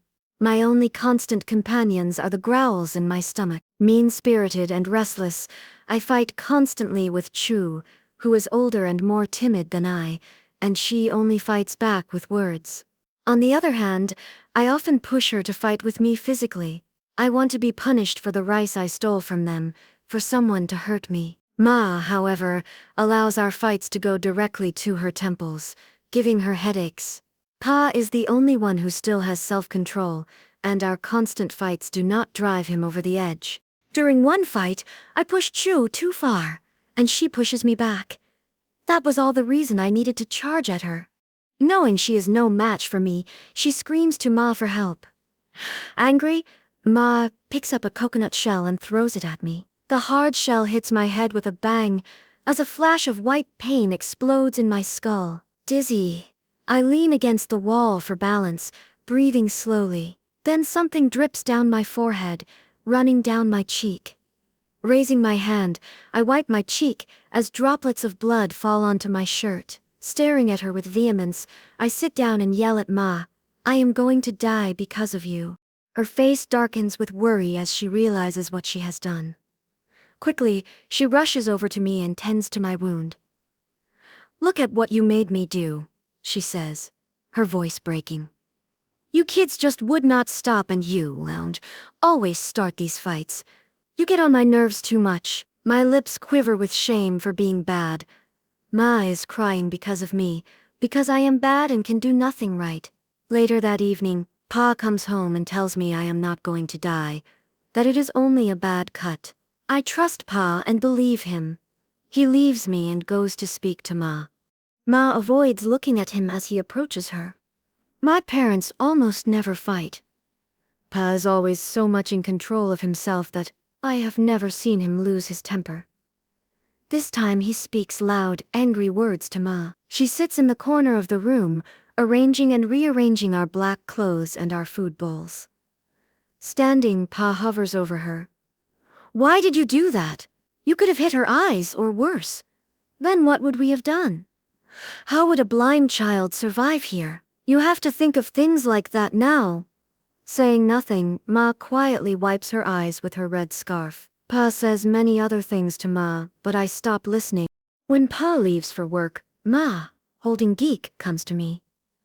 "I didn't mean to hurt you. You kids fight too much and I lost my head. Why are you always fighting with everyone?" That is as much of an apology as any child will get from an adult in Cambodia. I look at her, grit my teeth and turn my head away. When I don't want to listen to anyone, I go inside myself to a place no one else can reach. As Ma talks on, I ignore her. Noticing this, she sighs and finally walks away. When she and Geek leave the hut, a tornado of anger rises up in me, quickening my breath. Black and strong, I direct this anger at Ma for making me feel all this pain. Staring blankly at my empty rice bowl, I act as if I do not care what she said to me. For a brief moment, I even wish her dead. I wish her dead for showing me that I am bad. Inside, I hate myself for not being good, and for always being the troublemaker in the family. Moments later, Kim calls Cho to return to the communal garden for our work assignment. Seeing me, he glares and marches on ahead of us without a word to me. Cho runs over to me and grabs my hand. I bow my head down. I know our fight was my fault, and yet Cho was not angry with me. For her, the fight is over. She has already forgiven me. I wonder if she knows that I choose her to fight with because I know she will always love and forgive me. With our fingers entwined, we walk together to the garden. That night, lying on my side between Cho and Geek, I stare at Ma sleeping next to Pa. My anger subsides and the bottom of my stomach opens, drawing me deeper and deeper into a pit of despair. I remember her in Phnom Penh, her laugh as I bounce on her lap as we ride in a cyclo. She was so beautiful, no one from our past would recognize her. Her red lips are purple and dry, her cheeks are sunken, there are deep shadows under her eyes, her porcelain white skin is brown and wrinkled from the sun. I miss the sound of my mother's laughter in our house. I miss my mother. Unlike Pa, Ma was never used to hard work or labor. She was born in China and moved to Cambodia as a little girl. After they were married, Pa took care of Ma in every way. Now he urges Ma to work harder than the other new women in the community. Ma also has to be extra careful because she speaks Khmer with a Chinese accent. Pa fears that this will make her a target for the soldiers who want to rid Cambodia of outside ethnic poison. Ma was proud of her heritage, but has to hide it before it proves dangerous to us all. Pa says that the Angkar is obsessed ethnic cleansing. The Angkar hates anyone who is not true Khmer. The Angkar wants to rid democratic Kampuchea of other races, deemed the source of evil, corruption, and poison, so that people of the true Khmer heritage can rise to power again. I do not know what ethnic cleansing means. I just know that to protect myself, I often have to rub dirt and charcoal on my skin to look as dark as the base people. Chapter 13. Kiev, August 1976. 6 months after Kiev left our village and 16 months since the Khmer Rouge took power, a young girl arrives at our village in the morning, looking for Ma and Pa. I come with a message from Kiev, she says. You must come to the hospital. She is very sick and she wants to see you. Why? What's wrong with her? Ma manages to ask, shifting geek on her hip. The nurse believes it is something she ate. She has a terrible case of diarrhea. You must come now. She has been sick all morning, and asking for you all this time. Pa cannot get off work to go see Kiev, and we do not know how sick she is. After receiving permission from the chief, Ma leaves with the girl to see Kiev. Kiev still lives in Kong Chalat, a teenage work camp with about 160 laborers. The teenagers are separated in 2 houses, one for the boys and one for the girls. At the camp they work from dawn until dusk in the rice fields. The girls are given less food than the boys, but are expected to work just as hard. Both their food rations consist only of watery rice soup and salted fish. After Pa and Kim leave for work, Sho, Geek and I wait for Ma to return. Since we have no instruments to tell us the time, and we're no good at guessing it from the sun's position in the sky, the wait feels like forever. While Sho fans the flies off Geek, who is asleep beside her, I pace the ground in front of our hut. Each step I take, the earth beneath seems to shift, throwing me off balance. Each breath I take, the air rushes quickly down my throat, choking me. In my mind I envision Kiev at her camp.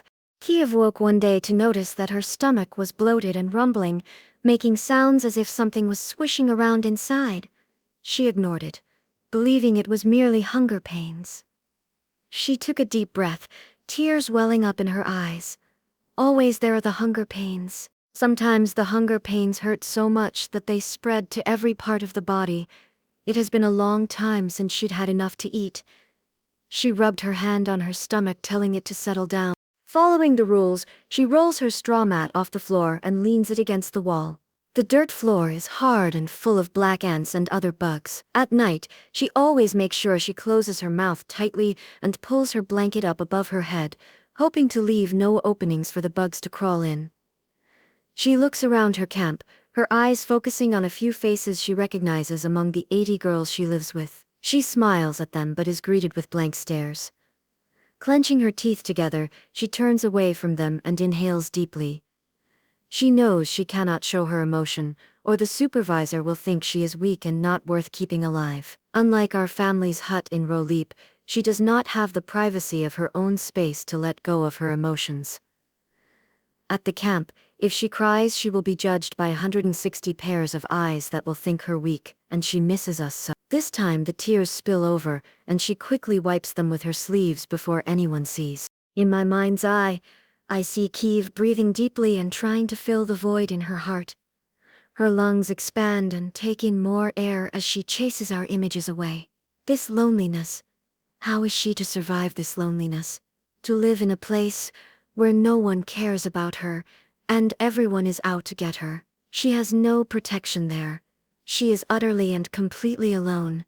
She misses Pa so much, miss his protection and the way he looks after her and worries about her. She misses Ma's arms around her, stroking her hair. She walks over to the water tank and scoops out a bowl of water to wash her face with. She uses a piece of her old black pajama shirt to try and clean her teeth, remembering how Pa wanted her to take care of herself. She rubs the cloth across her teeth a few times, but her gums are too sore and she quits. She looks at her reflection in the water and gasps. She is ugly. Would anyone believe that she was once a very beautiful girl? She is 15 and looks no bigger than a 12-year-old. Her fingers gently touch her protruding cheekbones. In Phnom Penh, she often protected her skin with cleanser and moisturizers. Now damaged by the sun, it is marked with scars and pimples. Her oily hair is so thin that her scalp peeks through. It is cut short, in the same block style as the rest of the 80 girls, and makes her look like a young boy. She glances at her body and she recoils. Her arms and legs are like sticks, but her stomach is fat and bulges out like she is pregnant. Tears flow easily from her eyes, but it is okay. She could disguise them by splashing water on her face, pretending to wash her eyes. She is 15 and has never held a boy's hand, never been kissed by a boy, never felt a lover's warm embrace. There are a lot of nevers in her life. Not that it matters now. She only longs for them because she wanted someday to experience the love Ma and Pa have for one another. She wraps her red scarf around her head and walks toward the rice fields. Every day she works in the rice fields, planting and harvesting rice. Every day it is back-breaking work. It is only 5 a.m., but today she could see that the sky is hazy and cloudless. The air is already hot and humid. In an hour, the haze dissipates to expose a white sky. Her black pajama pants and shirt absorb the sun's rays and sweat drips out of all her pores. With the sun beating down on the top of her head, the heat and humidity make it difficult for her to breathe. An hour passes and her stomach continues to growl, making loud, angry noises. She ignores it, hoping it will eventually settle itself. Talking and singing isn't allowed during work. Planting rice now has become an automatic physical action, requiring no concentration. Thus, she has a lot of time to spend with herself in her head, too much time even. Her mind grows lazy and wanders around too many topics: her schoolwork, a cute boy she met in Phnom Penh, movies she saw, but always it comes back to our family. She misses us so much. Another hour passes, and her stomach is now in great pain, causing her to double over.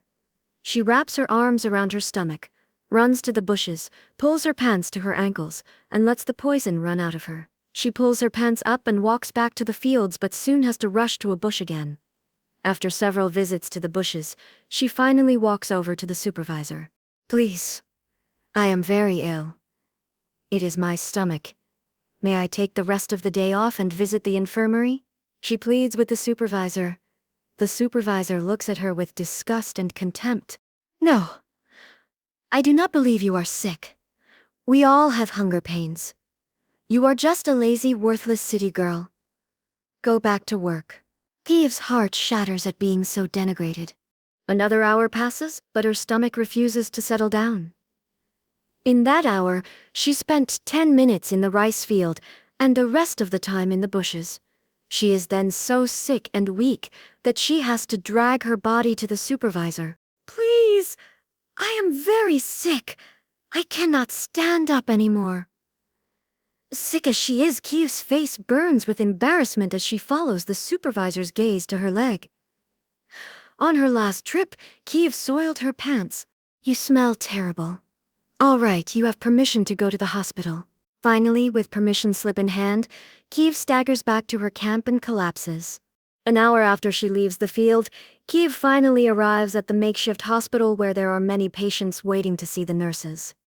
The hospital is a decrepit old building with many cots lined up on the ground. When Kiev approaches a nurse and reports her illness, the nurse takes her arm and leads her to a cot to lie down. Without taking her pulse or touching her, the nurse asks Kiev a few brief questions about her symptoms and hurries away, saying she will return later to check on her and bring some medicine. Kiev knows this is a lie. There is no medicine. There are no real doctors or nurses, only ordinary people ordered to pretend to be medical experts. All the real doctors and nurses were killed by the Ankar long ago. Still, Kiev is glad to be out of the sun. At Rolip, when the sun hovers directly over my head, the lunch bell rings at 1 p.m. Rushing out of our hut, Cho, Geek and I meet Pa and Kim at the communal kitchen to receive our ration. Sitting in the shade, we eat our meal of thin rice soup and salted fish in silence. Cho feeds Geek from her own bowl, being careful Geek doesn't spill or drop anything. Her round stomach, small head, stick-like arms and legs look disproportional to the rest of her body. All around us, groups of 5 to 10 people sit together and quietly consume just enough food to live for another day. I look up and see Ma's figure returning. Her face is red and puffy from crying. We know something is seriously wrong, yet none of us are ready for the shock of the news. She's not going to live. She's not going to make it. Ma weeps as she whispers the words. Kiev is not going to survive the night. She is very sick and has a bad case of dysentery. They believe she ate poisonous food. She is so very thin and sick just from one morning of diarrhea. Ma drags her palms from her eyes down to her cheeks as she describes Kiev to us. She tells us there is no flesh left on Kiev's body. Kiev's eyes are sunken deep into their sockets, and she can hardly open them to look at her. When she first saw Ma, she did not recognize her. Kiev wheezed and gasped for air just from trying to talk to her. Ma breaks down and weeps loudly. When she finally did speak, she kept asking for Pa. Ma, where's Pa? Ma, go get Pa. I know I am going to die, and I want to see him one last time. I want him to bring me home to be near the family. Ma tells us that is her last wish, to see her family and be near them even after she's gone. She said she is tired and wants to sleep, but will wait for Pa to get there. She is so weak, she cannot raise her hand to wave the flies away from her face. She is so dirty. They didn't even clean her mess up until I got there. They just let her lie there in her sickness and dirty sheets. No one is taking care of my daughter. After Ma and Pa receive permission from the chief to go get Kiev, they hurriedly leave together. I sit on the steps of our hut with Kim, Cho, and Geek watching our parents disappear to bring my oldest sister home to us. Kim and Cho sit quietly, lost in their own thoughts. Geek crawls over to me and asks where Ma went. Receiving no answers from us, she climbs down the steps to sit on the ground. Picking up a branch, she draws circles, squares, and crude pictures of our hut in the dirt. As we wait, the minutes turn into hours, the hours into eternity, and the sun refuses to lower in the sky to make time pass faster. I follow them in my mind as they travel to the hospital to find my sister. I imagine Kiev there waiting for our parents. Kiev remembers the feel of Ma's hand softly touching her forehead. It is the best thing in the world to have someone love you, though she cannot feel her body much. It is nice to have Ma's hands on her, cleaning, wiping, smoothing her hair. She misses them so much.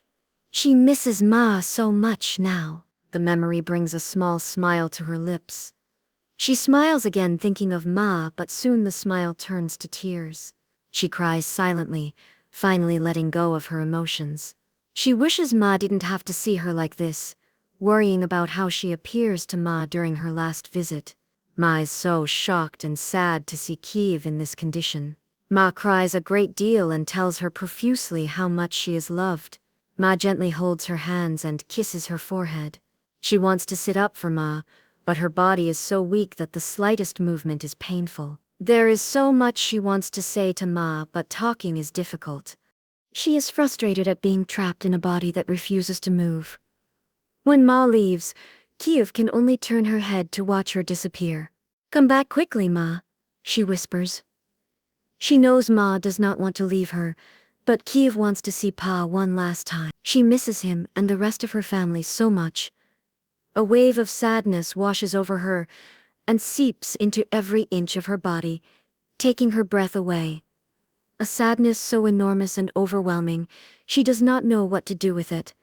A black fly buzzes over and lands on her hand. She is too weak to swat it off.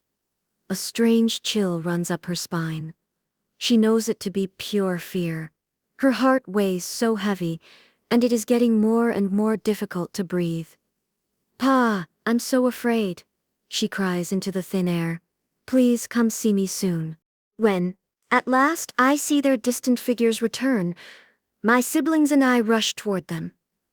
My heart breaks when I see my parents return without my sister. Their faces are drawn and long. I run to them for news of my sister's condition. Though in my heart, I know she is already dead.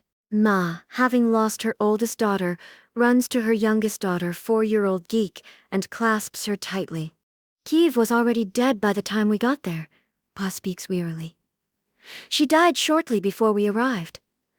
The nurse said she kept asking if we had arrived yet, saying how she wanted to be home and nowhere else. We got there too late. I asked the nurse if I could take her body home, but they no longer knew where she was. They had thrown her body out because they needed her bed for the next patient. We tried to look for her among the dead on the floor but could not find her. The nurse went on to tell Pa that more than a dozen girls died that day from food poisoning. She said it is lucky they were notified at all. Most of the time, they don't know where to contact the parents. Those they have no contacts for, they bury right away. Kiev's body must have gotten mixed up with them. They acted as if we should be thankful we were told. Now she's dead, and we cannot find her. Pa tries to control his anger but his face contorts.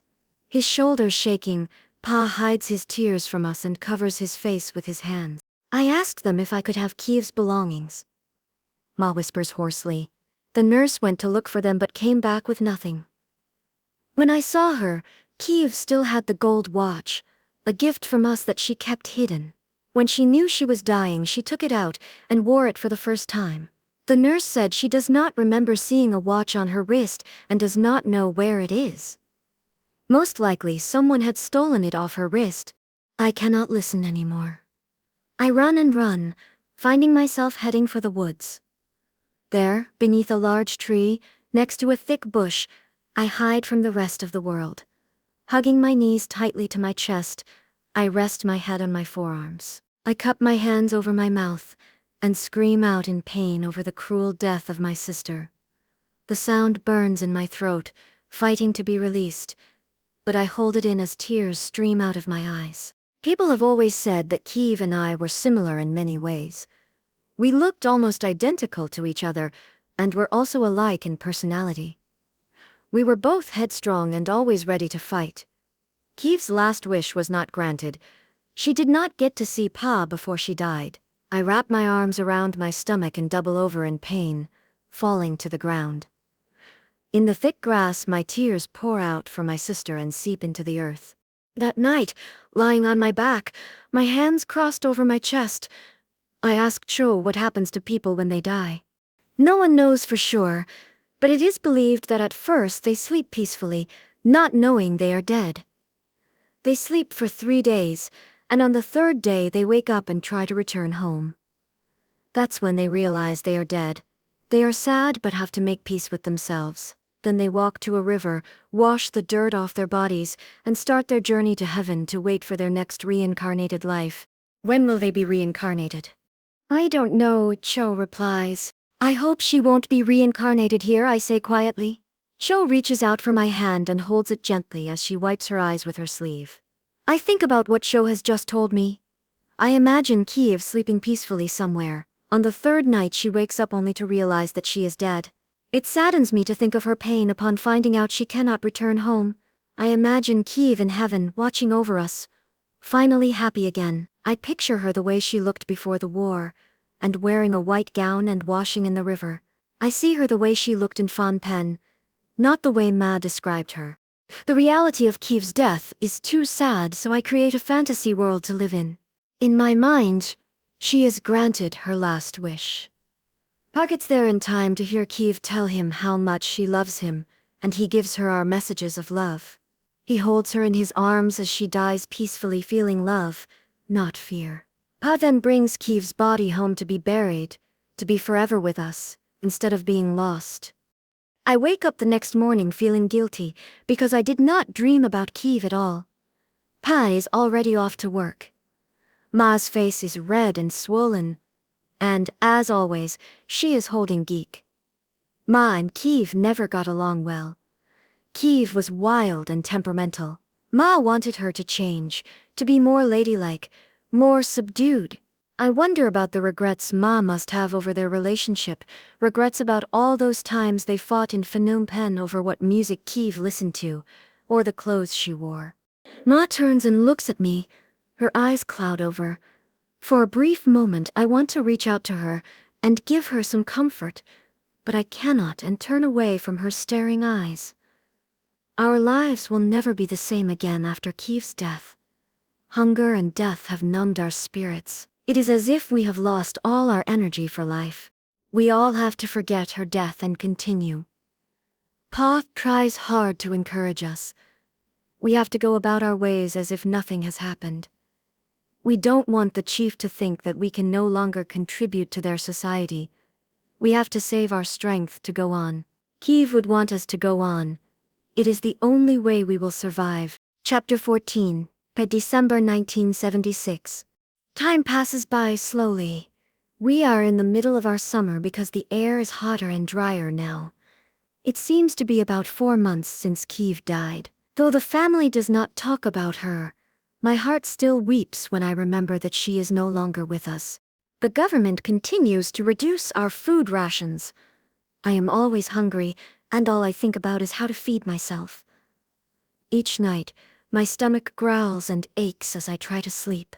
Our family remains dependent on Kui and Meng to bring us food whenever they can steal away from their camp to visit us. However, the Angkar keeps them so busy that they are unable to visit us as often as before. We live under the constant fear of being discovered as supporters of the former government. Every time I see soldiers walking in our village, my heart leaps and I fear they are coming for Pa. They don't know that Pa is not a poor farmer, but how long will it be before they realize we are all living a lie? Everywhere I go, I am obsessed with the thought that people are staring at me, watching me with suspicious eyes, waiting for me to mess up and give away our family secret. Can they tell by the way I talk or walk or look? They know. I overhear Pa whisper to Ma late one night. Lying on my back next to Cho and Kim, I pretend to be asleep. The soldiers have taken away many of our neighbors. Nobody ever talks of the disappearances. We have to make preparations for the worst. We have to send the kids away to live somewhere else and make them change their names. We must make them leave and go to live in orphanage camps. They must lie and tell everyone that they are orphans and don't know who their parents are. This way maybe we can keep them safe from the soldiers and from exposing one another. No, they are too young, Ma pleads with him. Unable to stop my eyes from twitching, I roll over to my side. Ma and Pa become quiet, waiting for me to go back to sleep. Staring at Kim's back, I force myself to breathe regularly. I want them to be safe to live, but I cannot send them away. They are too young and cannot defend themselves. Not now, but soon. His voice trails off. Beside Cho, Gi kicks and moans in her sleep, almost as if she senses impending doom. Ma picks her up and puts her down between Pa and herself. I roll over once more, this time facing Cho's back. I spy Ma and Pa asleep facing each other on their sides with Geek in the middle, their hands touching above Geek's head.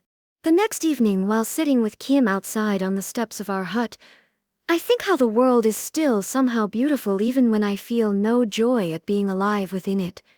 It is still dark, and the shimmering sunset of red, gold, and purple over the horizon makes the sky look magical. Maybe there are gods living up there after all. When are they going to come down and bring peace to our land? When I focus my eyes back on the earth, I see 2 men in black walking toward us with their rifles casually hanging on their backs. "Is your father here?" one of them asks us. "Yes," Kim answers. Pa hears them and comes out of the hut, his body rigid as our family gathers around him. "What can I do for you?" Pa says. "We need your help. Our ox wagon is stuck in the mud a few kilometers away. We need you to help us drag it out. Could you please wait for a moment so that I can talk to my family?" The soldiers nod to Pa. Pa and Ma go inside the hut. Moments later, Pa comes out alone.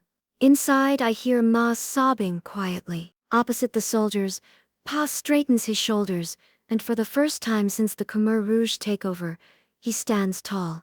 Thrusting out his chin and holding his head high, he tells the soldiers he is ready to go. Looking up at him, I see his chest inflates and exhales deeply, and his jaw is square as he clenches his teeth. I reach up my hand and lightly tug at his pant leg. I want to make him feel better about leaving us. Pa puts his hand on my head and tousles my hair. Suddenly, he surprises me and picks me up off the ground. His arms tight around me, Pa holds me and kisses my hair. It has been a long time since he has held me this way. My feet dangling in the air, I squeeze my eyes shut and wrap my arms around his neck, not wanting to let go.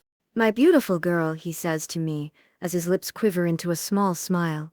"I have to go away with these two men for a while." "When will you be back, Pa?" I ask him. "He will be back tomorrow morning," one of the soldiers replies for Pa. "Don't worry. He'll be back before you know it." "Can I go with you, Pa? It's not too far. I can help you." I beg him to let me go with him. "No, you cannot go with me. I have to go. You kids be good and take care of yourselves." And he puts me down. He walks slowly to Cho and takes Geek from her arms. Looking into her face, he cradles her and gently rocks her back and forth before bending and gathering Cho into his arms also. His head high and his chest puffed out like a small man, Kim walks over to Pa and stands quietly next to him. Letting go of Cho and Geek, Pa stoops down and lays both hands on Kim's shoulders. As Kim's face crumbles, Pa's face is rigid and calm. "Look after your ma, your sisters, and yourself," he says. Pa walks away with a soldier on either side of him. I stand there and wave to him. I watch Pa's figure get smaller and smaller, and still I wave to him, hoping he will turn around and wave back. He never does. I watch until his figure disappears into the horizon of red and gold. When I can no longer see Pa, I turn around and go inside our house, where Ma sits in the corner of the room crying. I have seen Pa leave the house many times in Phnom Penh, but I have never seen her this upset. In my heart I know the truth, but my mind cannot accept the reality of what this all means. "Ma, don't cry. The soldiers said Pa will be back tomorrow morning." I lay my hand on hers. Her body shakes at my touch. I walk outside to where my siblings are sitting on the step and sit next to Cho, who holds Geek in her arms. Together we wait for Pa, sitting on the stairs staring at the path that took him away. We pray it will bring Pa back to us tomorrow. As the sky turns black, the clouds rush in to hide all the stars. On the steps, Cho, Kim, Geek and I sit waiting for Pa until Ma orders us in to sleep. Inside the hut, I lie on my back, my arms folded across my chest. Cho and Kim breathe deeply, quietly, but I do not know if they are asleep. Ma is on her side facing Cho. She has one arm around Geek, and the other rests above Geek's head. Outside the wind blows in the branches, and the leaves rustle and sing to each other. The clouds part, and the moon and stars shine and give life to the night. In the morning, the sun will come up, and the day creatures will wake. But for us, time stands still that night. I wake up the next morning to see Ma sitting on the steps. Her face is swollen, and she looks like she has not slept all night. She is crying softly to herself and is miles away. "Ma, is Pa back yet?"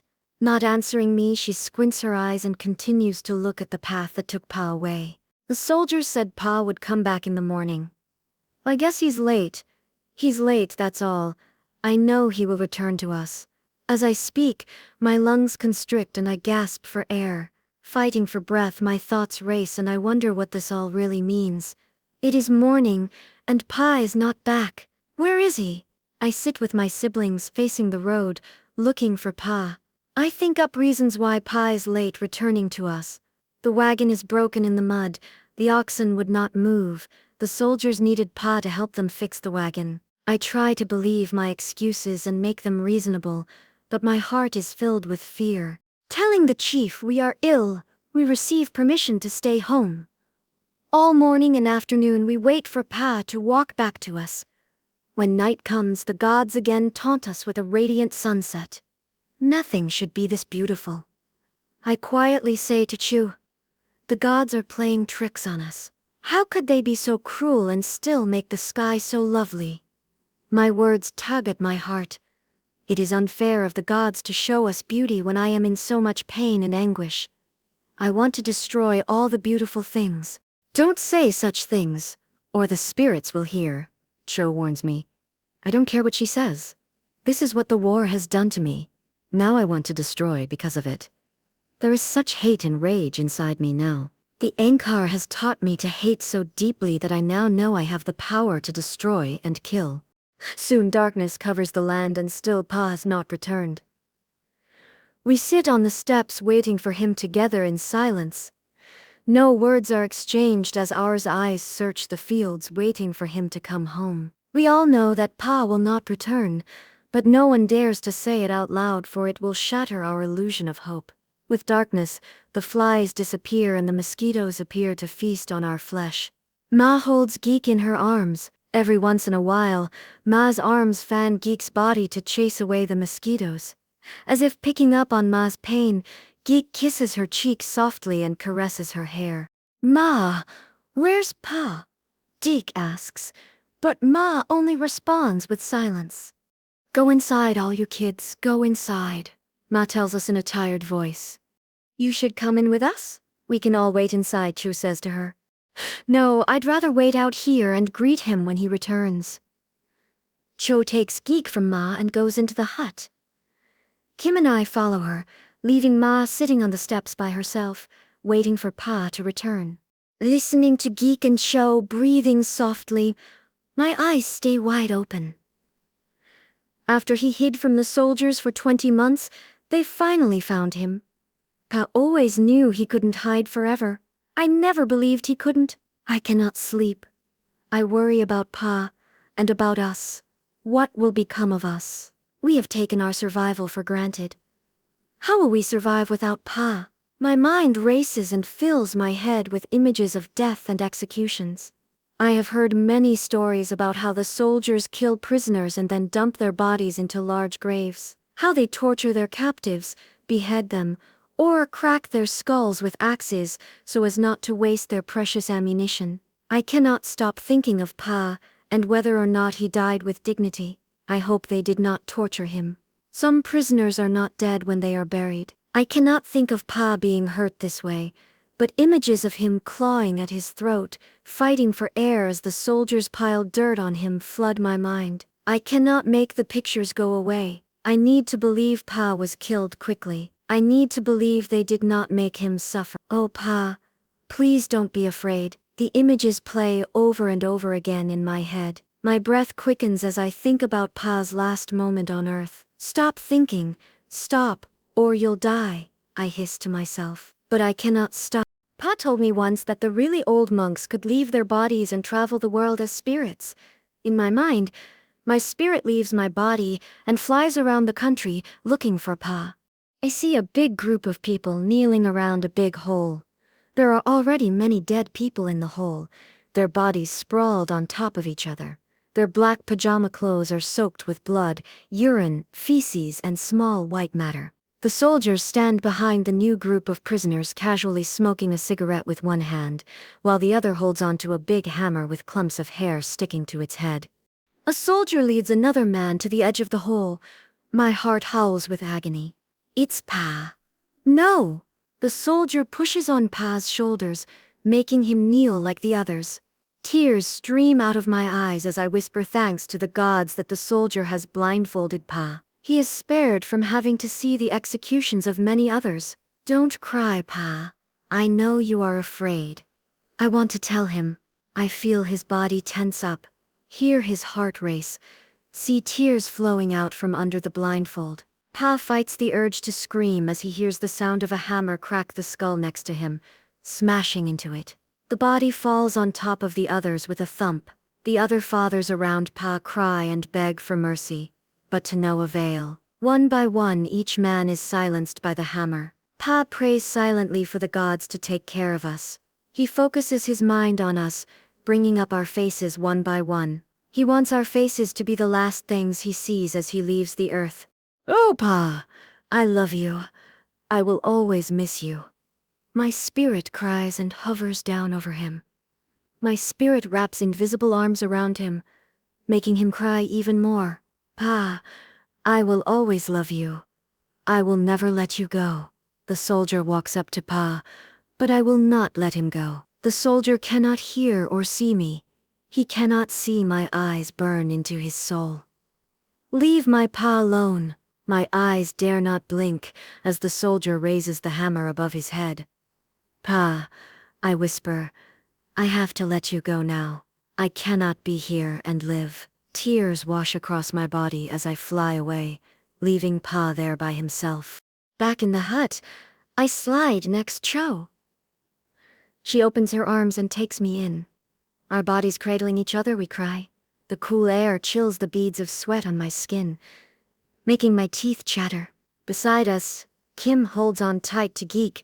Pa, I cannot bear to think that you struggled for breath lying on top of the others in that hole.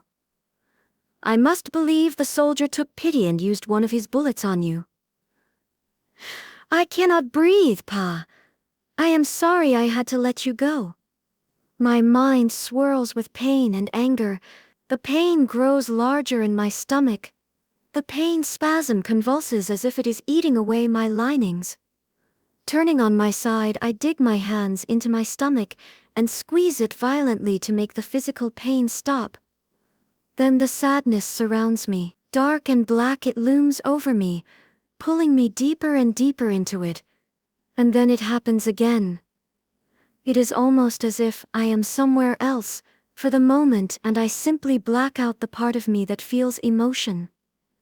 It is as if I am alive but not alive. I can still hear the faint noise of Ma's muffled cries outside, but I do not feel her pain.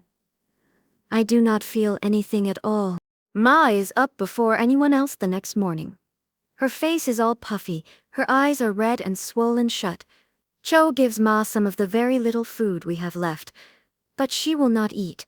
I join them on the steps, daydreaming about our lives back in Phnom Penh when I was happy. I cannot allow myself to cry because once I do, I will be lost forever. I have to be strong. By the third day, we all know that what we feared most has happened. Cave. And now Pa, one by one, the Khmer Rouge is killing my family. My stomach hurts so much I want to cut it open and take the poison out. My body shivers as if evil has entered it, making me want to scream, beat my hands against my chest and pull out my hair. I want to close my eyes and blank out again, but I don't know how to do it at will. I want my Pa here in the morning when I wake up. That night I pray to the gods. Dear gods, Pa is a very devout Buddhist. Please help my Pa return home. He is not mean and does not like to hurt other people. Help him return and I will do anything you say. I will devote my entire life to you. I will believe you always. If you cannot bring Pa home to us, please make sure they don't hurt him, or please make sure Pa dies a quick death. Cho, I whisper to my sister, I am going to kill Pol Pot. I hate him and I want to make sure he dies a slow and painful death. Don't say such things or you will get hurt. I am going to kill him. I do not know what he looks like, but if Pol Pot is the leader of the Angkar, then he is the one responsible for all the miseries in our lives. I hate him for destroying my family. My hate is so strong it feels alive.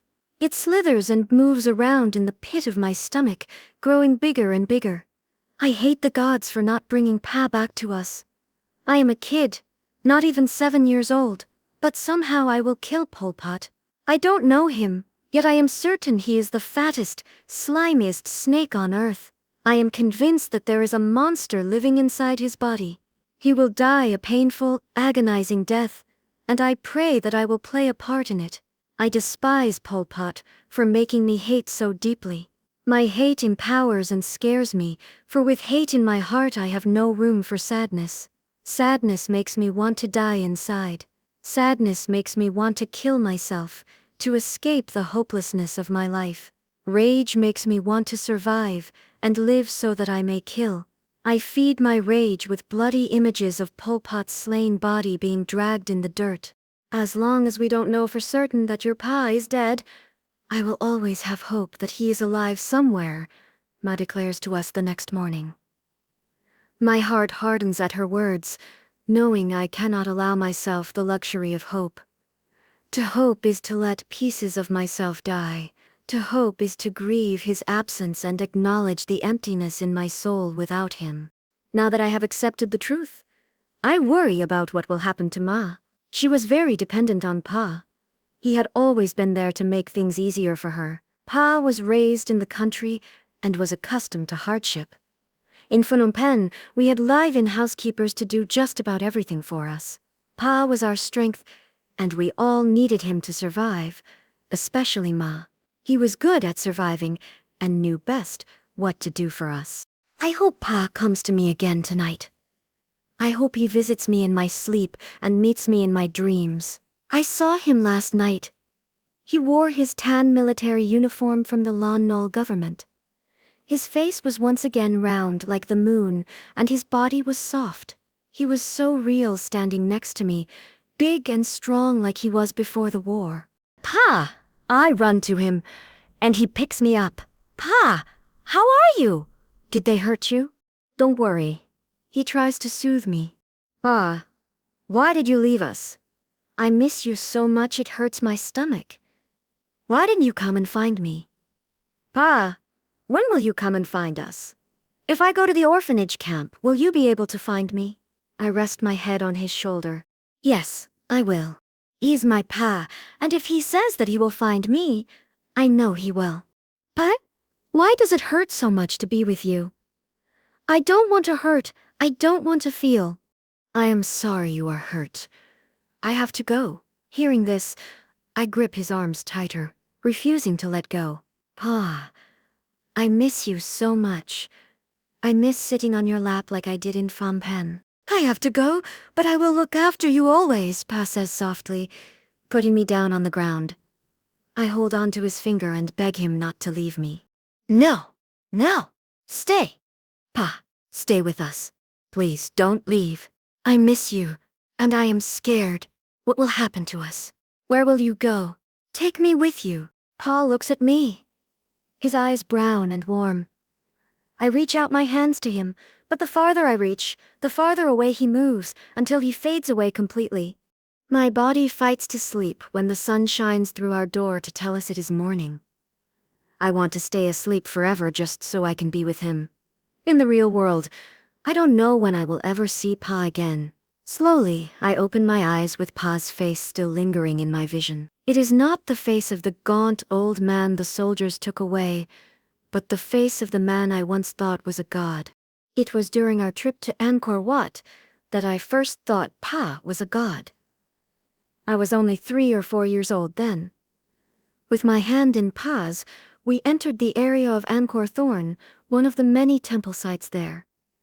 The gray towers loomed large before us like stone mountains. On each of the towers, giant faces with magnificent headdresses looked out in different directions over our land. Staring at the faces, I exclaimed, Pa, they look like you. The gods look like you. Pa laughed and walked me into the temple. My eyes could not leave those huge round faces, with their almond-shaped eyes, flat noses, and full lips, all of Pa's features. Waking up, I try to hold on to these images of Pa even as we resume our lives without him.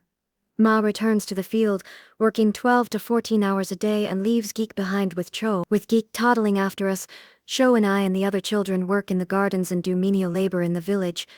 It has been over a month since Pa was taken away.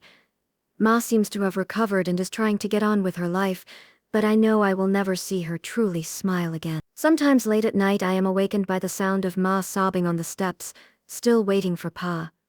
Her body slumped like an old woman, she leans against the doorframe, her arms wrapped around herself. She looks out into the field at the path Pa once walked, crying and longing for him. We miss him terribly, and Geek, being so young, is the only one able to vocalize our loneliness by continuing to ask for Pa. I am afraid for Geek. She is 4 years old and has stopped growing because of malnutrition. I want to kill myself knowing that it was I who stole the food from her mouth that one night. Your Pa will bring us lots of food when he returns, Ma tells Geek when she asks for Pa. The soldiers come to our village more and more often now. Each time they leave, they take fathers from the other families. They always come in pairs, though never the same pair twice, with their rifles and casual excuses. When they come, some villagers try to hide their fathers by sending them off to the woods or having them be conveniently gone. But the soldiers wait, standing around the chief's house, slowly smoking their cigarettes, as if they have all the time in the world. After they finish the pack, they walk to their victim's hut, and loud cries and screams from inside follow. Then there's only silence.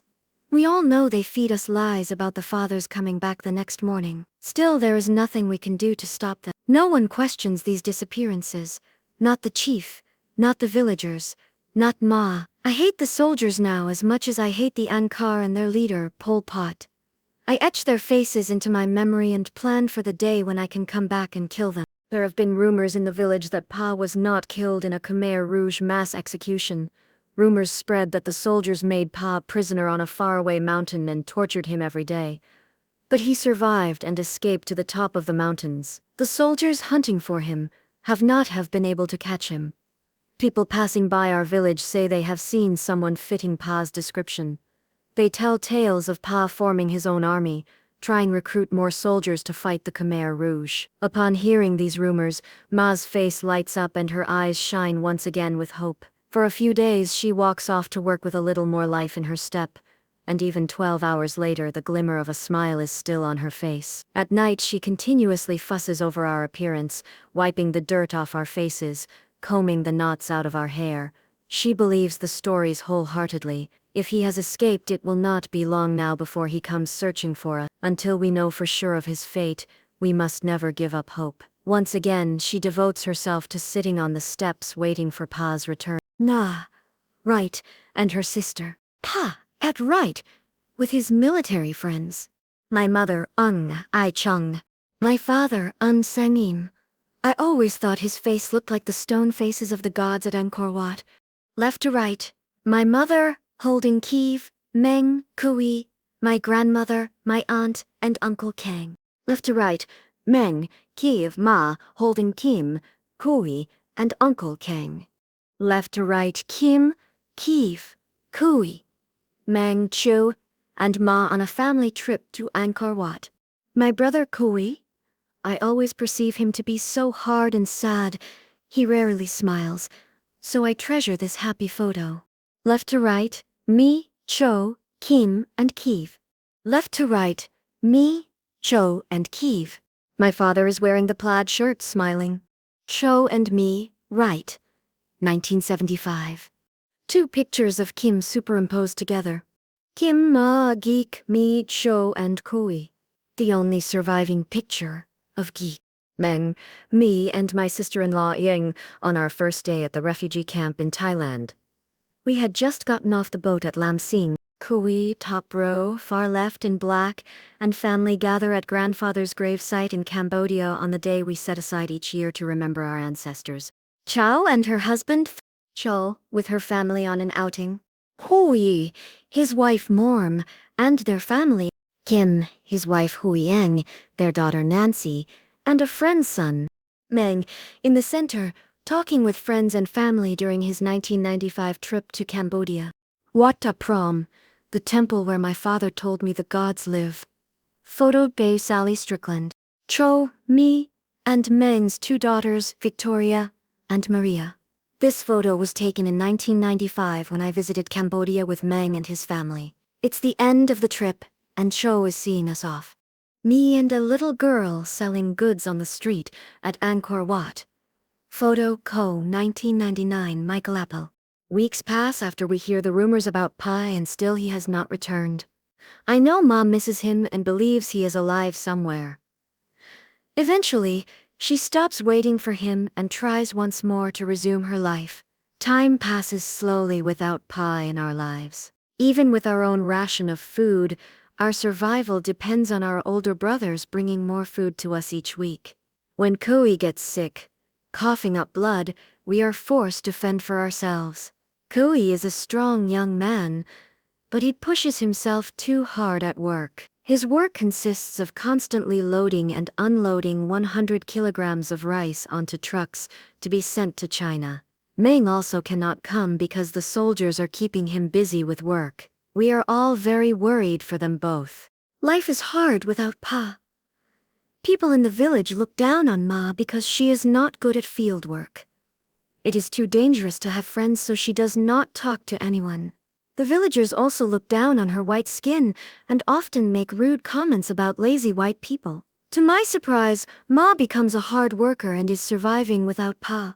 On the days when Ma is assigned to work with 15 other village women fishing for shrimp in nearby ponds, I go with her, leaving Shu behind with Geek. My job in the group includes fetching water for the shrimp catchers, helping untangle their nets, and separating the shrimp from weeds.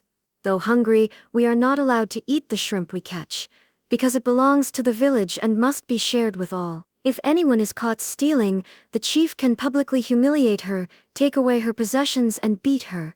The punishments for such acts are grave, but our hunger does not allow this to stop us from sometimes stealing. Lounge, Ma calls me. I need some water. Come here. She stands up and wipes her brows with her sleeve, leaving a trail of mud on her face. Scooping a coconut shell of water out of the bucket, I run over and hand it to her. Here, she whispers. Give me your hand fast while no one is looking. Ma turns around and takes another careful look at the others to make certain we are not being watched. She quickly gives me a handful of baby shrimp as she takes the water cup from me. Quick, eat them while no one is looking. Without hesitation, I shove the raw crawling baby shrimp into my mouth, shells and all. They taste of mud and rotten weeds. Chew quickly and swallow, Ma tells me. Now you look out for me while I eat some. If anyone is looking, call me. I see Ma in a very different light now, and have more pride in her strength. Somehow, one way or another, we find ways to stay alive. Chapter 15, Ma's Little Monkey, April 1977. It is 2 years since the Khmer Rouge rolled into Phnom Penh with their trucks, 4 months since the soldiers took Pa away, and Kim became head of our household. It has been almost a year since we last heard from Meng and Koi. New Year's has come and gone, making us all a year older. Geek is now 5, I am 7, Chu is 10, and Kim is 12, now head of the household. Kim takes seriously Pa's words for him to look after us. At dawn each morning, he wakes before us and runs to the town square for our work assignment. At the hut, Ma gets us girls up and spends a few minutes with each of us. Before she is done combing Geek's hair and washing her face, Kim is back with the day's instructions. As I slowly rise from my slumber, he is already telling Ma where to go. After Ma's left for the fields, we all walk to the community garden together with Geek clinging to Kim's back. Though Kim's face looks like a monkey more than ever, Ma has not called him by this nickname since they took Pa away. Now he is only Kim to us. A few miles down the road from our village there is a cornfield. We have had a good rainy season this year, and the corn is ripe for picking. However much we fear the punishment for stealing, our desperation is too strong to stop us. Why not, Ma? Kim argues. We work morning, noon, and night planting these crops, and now that they are ripe, we're told we can't eat them. We are all starving. It is just too dangerous, Kim. You know what the soldiers will do to you if you get caught. Ma, we are starving to death. Many people are dying in the village, yet the government trades our crops to buy guns to kill more people. Shh, don't talk so loud. It is a crime to speak against the Ankar. If the soldiers hear you, they will take you away and kill you. Ma, I am going to go and get us some corn tonight. With a determined look, Kim has made his decision. Be careful, Ma says to him, and turns away. Cho and I do not try to stop him from going either, even though we know it is dangerous. Pol Pot has many soldiers with guns and rifles guarding the cornfields every night. The soldiers have the right to punish thieves any way they see fit, killing them if they choose. Their power is so omnipotent that no one dares question their actions. However fearful I am, my hunger makes me want to go myself, but I do not have the strength or courage to actually do it. I hear tales that the soldiers rape the girls they catch stealing, no matter how young they are. When the sky grows dark, Kim picks up 2 bags, straightens his 12-year-old body, and leaves. Part of me is glad Kim is doing this, and my mouth salivates at the thought of the food he will bring back. I can almost taste it already. I cannot wait until he gets back. My stomach moans for sweet, juicy corn. Yet I also fear for Kim's safety. We have already lost Pa and Kiev.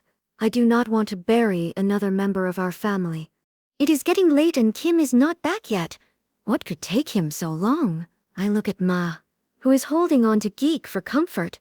Cho sits by herself in the corner of the room, staring out into her own world. Gods, this cannot happen to me again. If you let my brother die, I will never forgive you. You can just go to hell, for I know there are no gods in the world now. I scream to the spirits in my mind. As if answering my call, Kim suddenly climbs into our hut. He is smiling and carrying 2 bags of fresh corn. I rush up to him and help him carry them into the house. Seeing Kim, Ma smiles and puts Geek down so that she can greet him. What happened? You took so long, we were worried to death, Ma says as she ushers him in with her arm around his shoulders. Ma, it is so easy. I never knew stealing could be so easy. There is so much corn and no one can guard all the fields at once. I must have eaten at least 5 ears raw. As Kim begins to tell Ma what he did, I edge myself closer and closer to the bags of corn. My nose inhales the aroma and my eyes fixate on the yellow ears.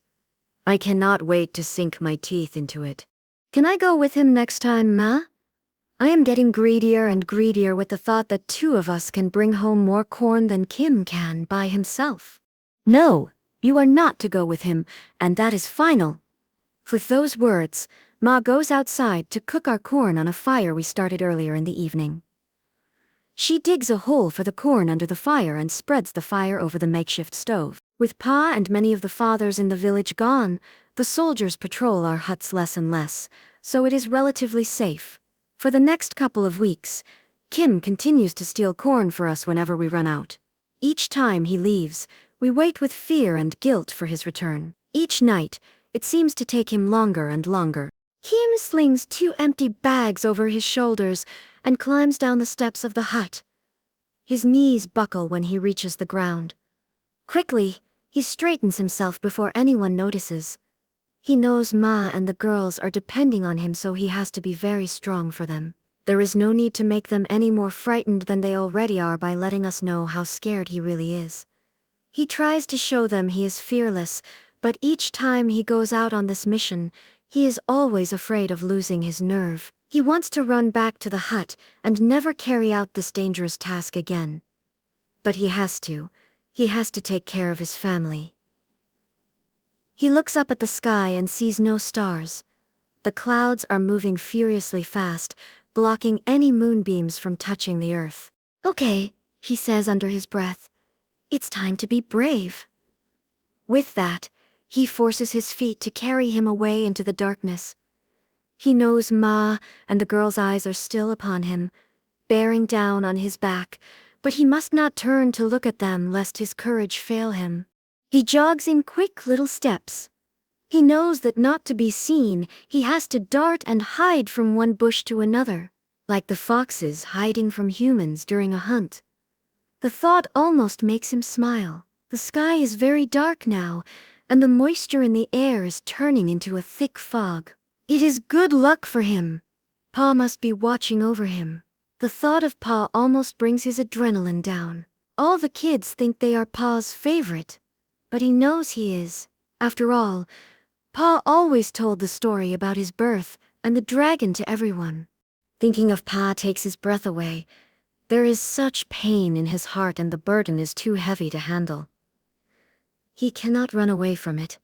His pining for our father is unbearable, but he is the man of the house now and cannot speak openly of his suffering. Something wet and salty drips into his mouth, focusing him again on his mission.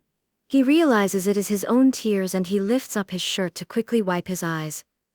He misses Pa so much, but he cannot allow himself to think of this now. He has to take care of the family. He is 12 years old and only stands as tall as Ma's shoulders, but he knows he is strong. He has to be. He has no choice. Geek's face floats into his mind and he fears for her. He sees her hollow eyes and her protruding stomach as she loses more and more strength each day. He hears her cries when she begs Ma to give her food. He sees Ma tell Geek time and time again that there is no food. He doesn't know how long she will live if he doesn't do this. This little bit of food he's able to bring to her prolongs her life just a little more, keeping her with us just a little longer. The images fuel his anger, pushing him nearer and nearer to the cornfields. The clouds grow darker and bigger in the sky, and seconds later he feels droplets of rain on his arms. Suddenly it seems as though the whole sky has opened up and pours down the tears of every Cambodian, drenching him to the skin. In some ways the rain is a blessing, as it lightens the humidity in the air. He remembers how he used to read that in some countries the rain is cold and makes you sick, forcing people to stay indoors. Not so in Cambodia. Here the rain is warm, and in Phnom Penh it meant it was time to go outside and play. The rain was, and still remains, our friend, even under the Khmer Rouge. Then he sees the field ahead of him. It is thick with stalks of corn, each with 3 or 4 ears, standing twice the size of the small boy. His eyes scan the area all around him. His heart beats faster, this time out of anger.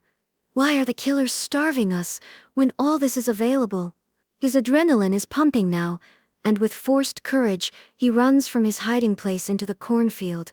Raindrops splatter on the leaves of the stalks all around him, splashing into his eyes, but he does not care. He picks the first ear off the stalk, hurriedly shucks it, and buries his teeth into it. The sweet, nourishing juices flow out of the corner of his mouth onto his shirt. After he fills his stomach, his fingers work busily to fill the bags. He is so busy that he does not hear the footsteps running in his direction. His heart stops when 2 hands grab him from behind and throw him to the ground. The rain has made the ground all muddy and he slips as he tries to get back on his feet. Through his wet eyelashes, he sees 2 Khmer Rouge soldiers, their rifles slung across their backs. One soldier grabs him by the arm and pulls him off the ground, but his knees buckle. His head spins. He is shivering with cold and an ever-increasing terror. A hand slaps him hard on the face, making his ears ring. The pain is sharp and cutting, but he bites his jaws together to stop its hurt. "Please, Pa," the voice in his mind screams. "Please help me. Don't let them kill me." "You bastard," they yell at him. "How dare you steal from the Angkar? You worthless shit." They scream other obscenities at him, but he is too stunned to hear them. More hands push him down. "Get up." They continue to yell. He is on all fours now, and following their orders when a hard-booted foot kicks him in the stomach, knocking his breath away. He is in the mud again, gasping for breath. Another foot stomps on his back and pushes his face into the mud. He opens his mouth, gasping for air, but instead chokes on a mouthful of mud. He is sick with terror, and he does not know what to do next. A hand pulls him up by the hair, and a soldier is staring at him. "Are you ever going to come back and steal anything ever again from the Angkar?" he asks Kim. "No, comrade," Kim whimpers, as blood drips out of his mouth. But that isn't enough for them. More hands and more legs continue their assault on him. The same questions are asked of him, and the same answer is given. Then one soldier takes his rifle off his shoulder and points it at him. Kim cries then, tears pouring out faster than the rain can wash away. "Please, comrade, spare my life, don't kill me," he begs them, his body trembling. One soldier laughs at him. He is no longer a boy trying to be the man of the house, trying to be brave, wanting to take care of his family. He is just a 12-year-old boy now, looking into the barrel of a rifle. "Please, comrade, don't kill me. I know I've done a bad thing. I will never do it again. The soldier stands there, his rifle rigid in his hand. Then he turns the rifle around and smashes its butt into Kim's skull. White pain flashes everywhere in his body as he falls down but dares not cry. Please, comrade. Just go, the soldier interrupts him. Take your bags and go.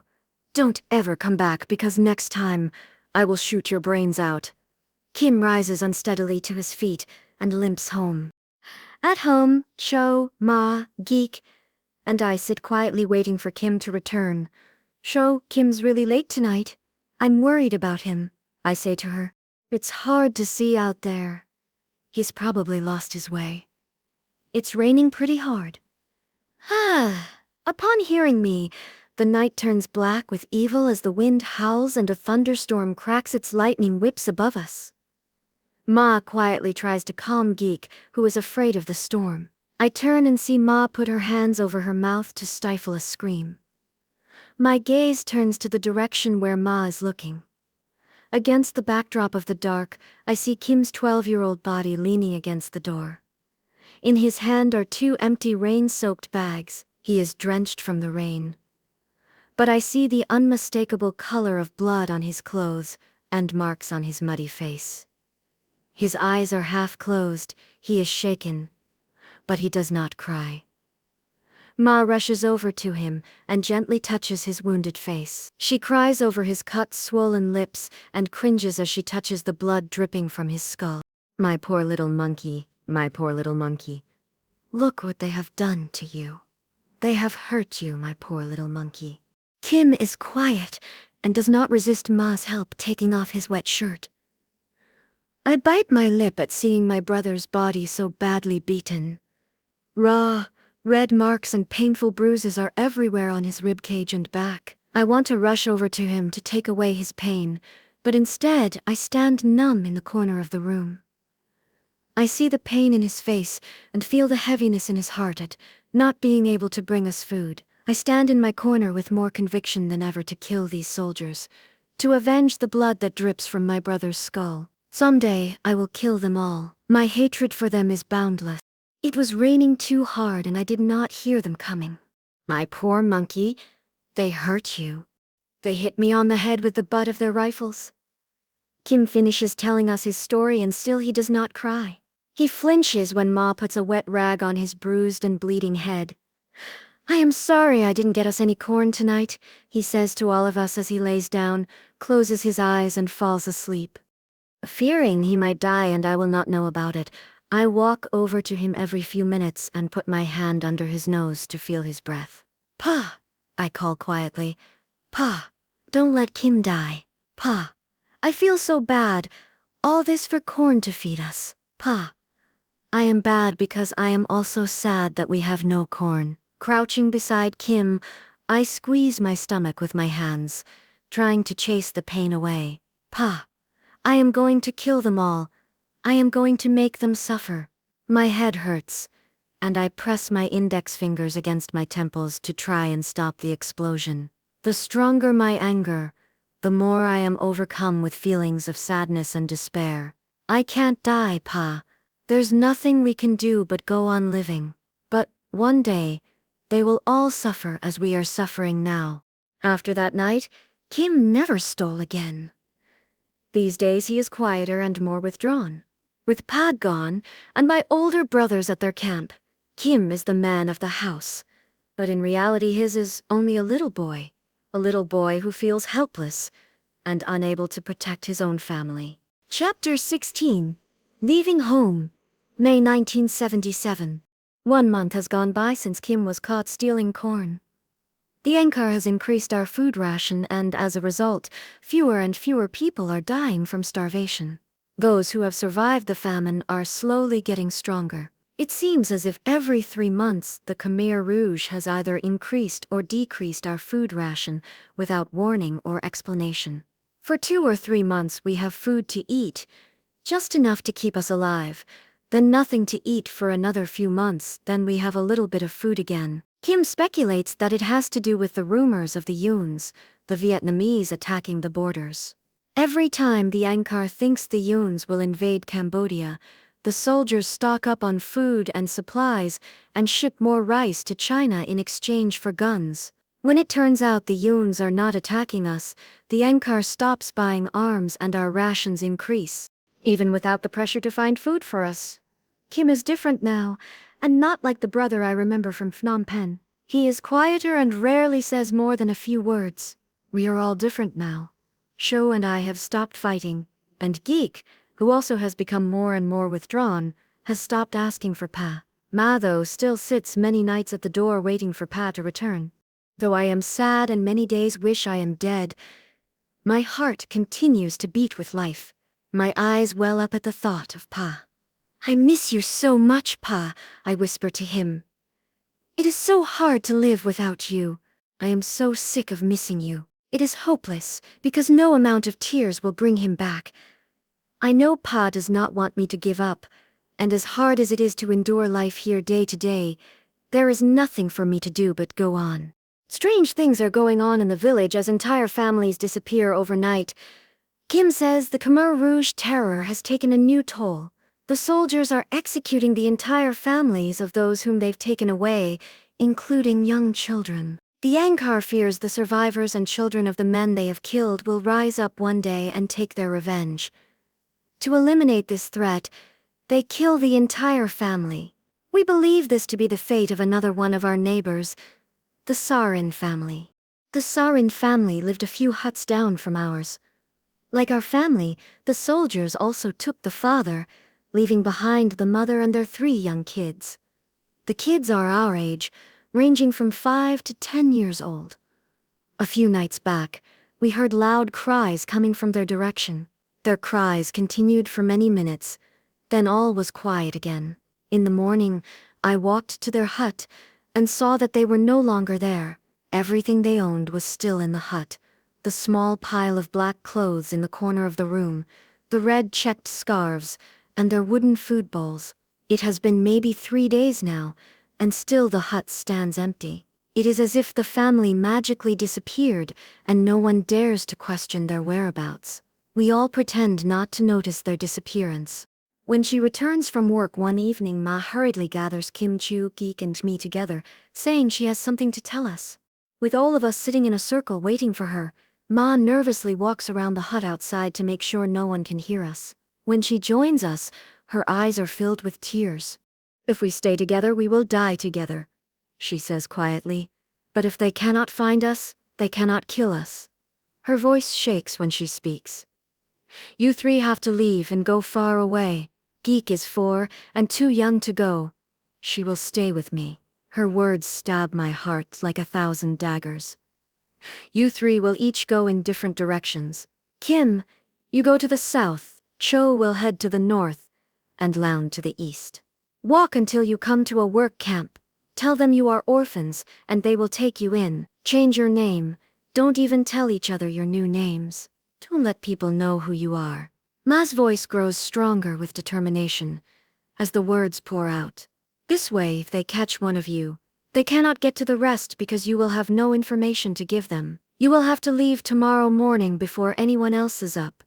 Her mouth says many more words to us, but I cannot hear them. Fear creeps its way into my body, making it tremble. I want to be strong and fearless, to show Ma she does not have to worry about me. I don't want to go. I blurt the words out. Ma looks at me firmly. You have no choice, she says. The next morning Ma comes to wake me, but I am already up. Sho and Kim are dressed and ready to go. Ma packs my 1 pair of clothes, wraps my food bowl in a scarf, and ties it diagonally around my back.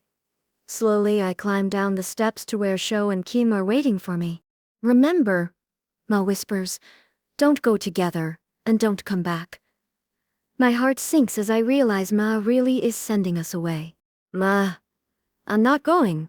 I plant my feet to the ground, refusing to move. Yes, you are, Ma says sternly. Your pa is gone now, and I just cannot take care of you kids. I don't want you here. You are too much work for me. I want you to leave. Ma's eyes stare at us blankly. Ma, My arms reach out to her, pleading with her to take me into her arms and tell me I can stay.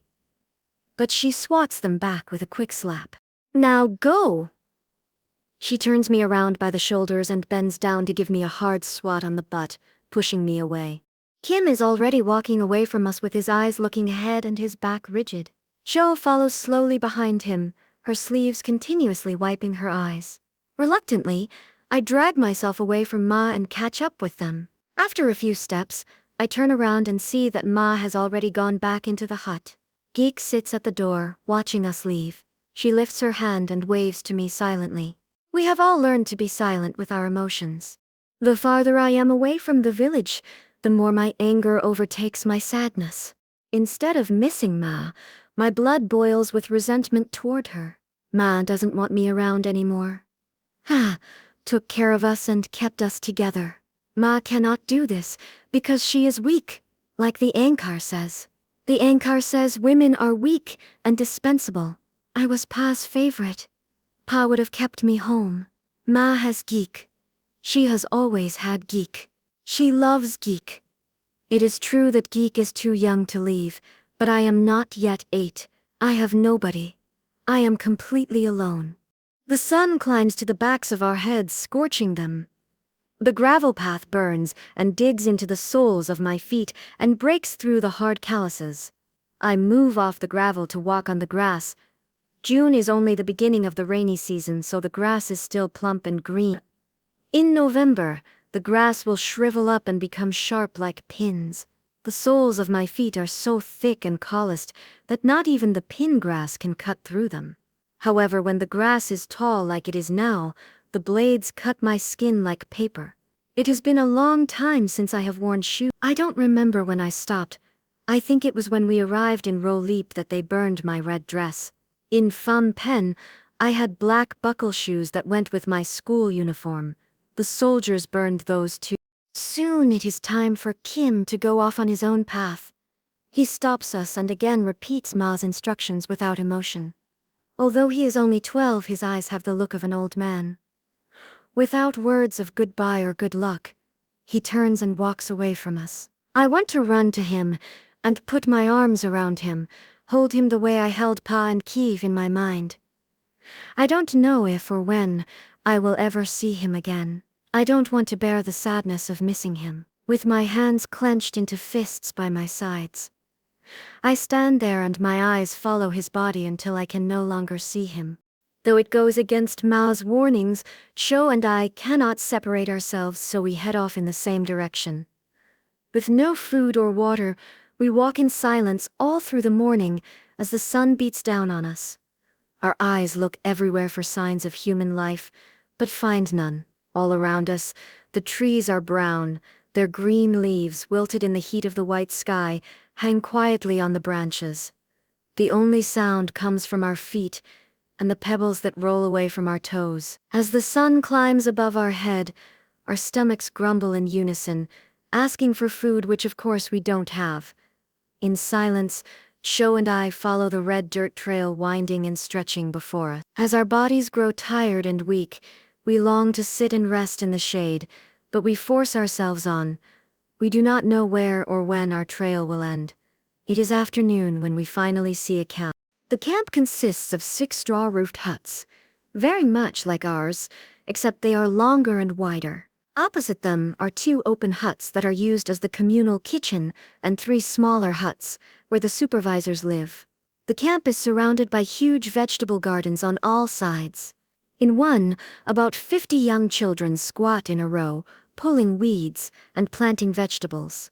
Another 50 children lined up at the wells are in the process of watering the gardens. Buckets of water are passed from one person to another. The last person with the bucket pours the water onto the garden and runs the bucket back to the well. Standing at the gate, we are greeted by the camp supervisor. She is as tall as Ma, but much bigger and more intimidating. Her black hair is cut chin-length and square, the same style as the rest of us. From her large round face, her black eyes peer at us. "What are you doing here?" "Met Bong, my sister and I are looking for a place to live." In Khmer, I address the supervisor as comrade elder sister, with as much strength in my voice as I can muster. This is a children's work camp. Why are you not living with your parents? Met Bong. Our parents died a long time ago. We are orphans and have been living with different families, but they no longer want us. My heart races with guilt as the lies spill out of my mouth. In the Chinese culture, it is believed that if you speak of someone's death out loud, it will come true. By telling the comrade sister my parents are dead, I have put a marker on Ma's grave. Did they die at the re-education camp? Met Bong asks. I hear Shou's gasp for breath and warn her not to say anything with my eyes. No, Met Bong. We were farmers living in the countryside. I was too young to remember, but I know they died fighting for the Civil War. I am amazed how easily the lies come out of my mouth. Met Bong seems to believe the lies. Or maybe she simply does not care. She is in charge of 100 kids and does not care if her workforce is increased by 2 more. How old are you and your sister? I am 7, and she is 10. All right, come in. This is a girls' camp for those who are considered too weak to work in the rice fields. We are considered useless because we cannot help out the war effort directly. Yet from morning till night we work in the scorching sun, growing food for the army. From sunrise to sunset, we plant crops and vegetables in the garden, stopping for only dinner and lunch. Each night we fall into an exhausted sleep, wedged closely together on a wooden bamboo plank with 50 other girls, the other 50 in another hut.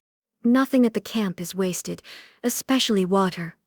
The well water is strictly for the gardens and cooking. To wash ourselves and our clothes we must walk a mile to the pond. After a long day of roasting in the sun, no one is thrilled about the walk for a wash, so we rarely bathe. Everything is collected and reused. Old clothes become scarves, old food is dried and saved, and human waste is remixed as topsoil. After our first evening meal, Shou and I are told to gather around the bonfire for nightly lessons. When we get there, we see that all the other children are already there. We squat on the ground waiting for the Met Bong to read the latest news or propaganda from the Angkar. In a voice full of fury and adulation, Met Bong yells out, "Angkar is all-powerful. Angkar is the savior and liberator of the Khmer people." Then 100 children erupt into 4 fast claps, their fisted arms raised to the sky, and scream, "Angkar! Angkar!" Shou and I follow suit, though we do not understand the propaganda of what Met Bong is saying. Today the Angkar soldiers drove away our enemy, the hated Yun, out of our country. Angkar! Angkar! Though there are many more Yuns than Khmer soldiers, our soldiers are stronger fighters and will defeat the Yuns. Thanks to the Angkar. Angkar! Angkar! Angkar! You are the children of the Angkar! Though you are weak, the Angkar still loves you. Many people have hurt you, but from now on the Angkar will protect you. Every night we gather to hear such news and propaganda, and are told of how the Angkar loves us and will protect us. Every night I sit there and imitate their movements, while hatred incubates inside me, growing larger and larger. Their Angkar may have protected them, but it never protected me. It killed Kiev and Pa. Their Angkar does not protect me when the other children bully Cho and me. The children despise me and consider me inferior because of my light skin. When I walk by them, my ears ring from their cruel words and their spit eats through my skin like acid. They throw mud at me, claiming it will darken my ugly white skin. Other times they stick their legs out and trip me, causing me to fall and scrape my knees. Met Bong always turns the other way. At first, I do nothing and take their abuse silently, not wanting to attract any attention to myself. Each time I fall, I dream of breaking their bones. I have not survived this much to be defeated by them. While washing up for dinner one evening, one of the bullies, Rani, walks up and pinches my arm. "Stupid Chinese Yun," she hisses at me. My face burns and my blood boils with hatred. As if possessed by a will of their own, my arms reach for her neck and my hands close around her throat, squeezing hard. Her face turns white with confusion. She gasps for air, chokes under the pressure of my fingers. She grabs my arms, her nails scratching my skin. I refuse to let go. Sharp pain explodes on my shin as she kicks me. My anger makes me feel 6 feet tall, and I lunge at her with my body, knocking her to the ground. Sitting on her chest, my eyes pierce hers. My hands slap her face. I yell, "Die!" Raimi's eyes widen with fear as blood pours out of her nose and stains my hands. Still I cannot stop. I want to see her dead. Die! I hate you. I am going to kill you. My small fingers wrap themselves around her throat again, trying to squeeze out her life. I hate her. I hate them all. 2 hands grab me by my arms, twisting them painfully back. Another set of hands grabs my hair, pulling it back, dragging me off Rani. Still I struggle to free myself, my feet kicking dust in her face. "I'm going to kill you," I scream at her as a large hand slaps my cheek, sending me to the ground. "Enough," Mitbong screams. "There will be no killing tonight." "She attacked me first!" Rani, sitting up, points at me. "I don't care who started it." She points to Rani. "Go and wash up." She then turns to me. Her eyes bore into me. She leans toward me and yells, "You are so strong to get into a fight? You have to water this whole garden tonight. You cannot sleep until you finish, and no food for you tonight." Before leaving, Metbong instructs another girl to guard me and make sure I do as I am told. As I struggle to get up, the crowd around me slowly dissipates. Cho comes over and offers her hand, but I refuse it. I grab the water pail and start to water the garden. I work while the girls eat their dinner, recite propaganda at the nightly lessons, and get ready to go to bed. I do not cry, scream, or beg for mercy. I occupy my mind with thoughts of revenge and massacre. In my head, I make a list of all the wrongs done to me. I will make them suffer twice the blows I've suffered by their hands. Many hours into the night, Metbong approaches and tells me to go to sleep. Without looking at her, I drop my pail and walk in my hut to fall into an exhausted sleep. The girls stop abusing me after the fight with Rani, but they continue to pick on Chu because she looks weak and shows her fear. It has been 3 weeks since Chu and I arrived at the camp. Trailing behind a group of girls carrying our spare set of black pajama clothes in our hands, we walk to the river for our first wash. "Cho, don't let them beat you up. Don't let them think they can get away with it," I tell her. "But they can beat me and get away with it. I cannot win against them. So what? I can take any one of them, but if they gang up on me, they can beat me. I don't let them know that. I don't care if I win, but I will draw blood. I will get in my punches. Cho, I dream of the day when we have power again. I will come back for them. I will get them back and beat them until I am tired. I won't forget. Not ever." "Why would you want to remember?" "I dream of the day when things are nice again, and I can leave all this behind." Cho does not understand. I need the new memories that make me angry to replace the old ones that make me sad. My rage makes me want to live just to come back and take my revenge. At the pond, the girls run into the water still fully dressed, splashing and laughing at each other's attempt to swim. While Cho scrubs the grime off her clothes, I float face up in the water. Thinking of Kiev, I allow myself to sink as the water laps over my cheeks, eyes, and nose.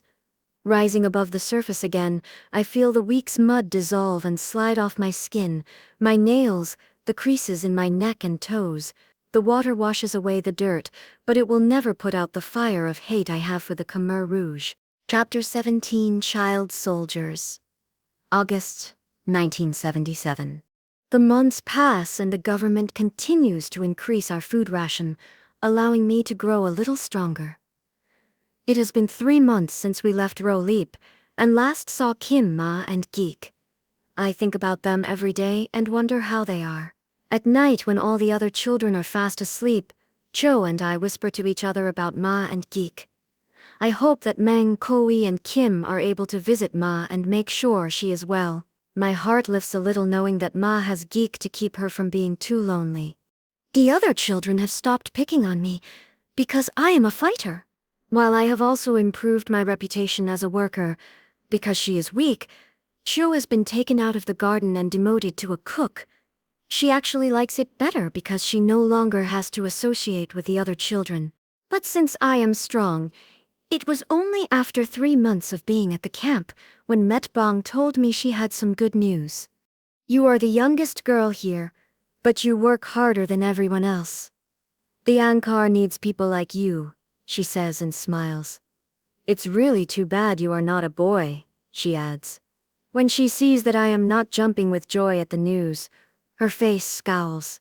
Your #1 duty is to the Angkar, and no one else. You should be happy with yourself. This camp is for the weaklings. The camp you are going to is for the bigger, stronger children. There you will be trained as a soldier so you can soon help fight the war. You will learn many more things there than the children here. Her face beams with pride when she finishes. Yes, Metbong. I am happy to go, I lie. I don't understand Metbong's elation. I do not want to sacrifice for the country that killed my pa. At the break of dawn, I pack my clothes and my food bowl. Cho stands beside me with her head down. I do not want to leave Cho behind, but I cannot refuse the reassignment. Hooking our elbows together, we walk to the gate to meet Metbong. Cho, you're older than me, stop being so weak, I whisper as we hug, our arms wrapped tightly around each other.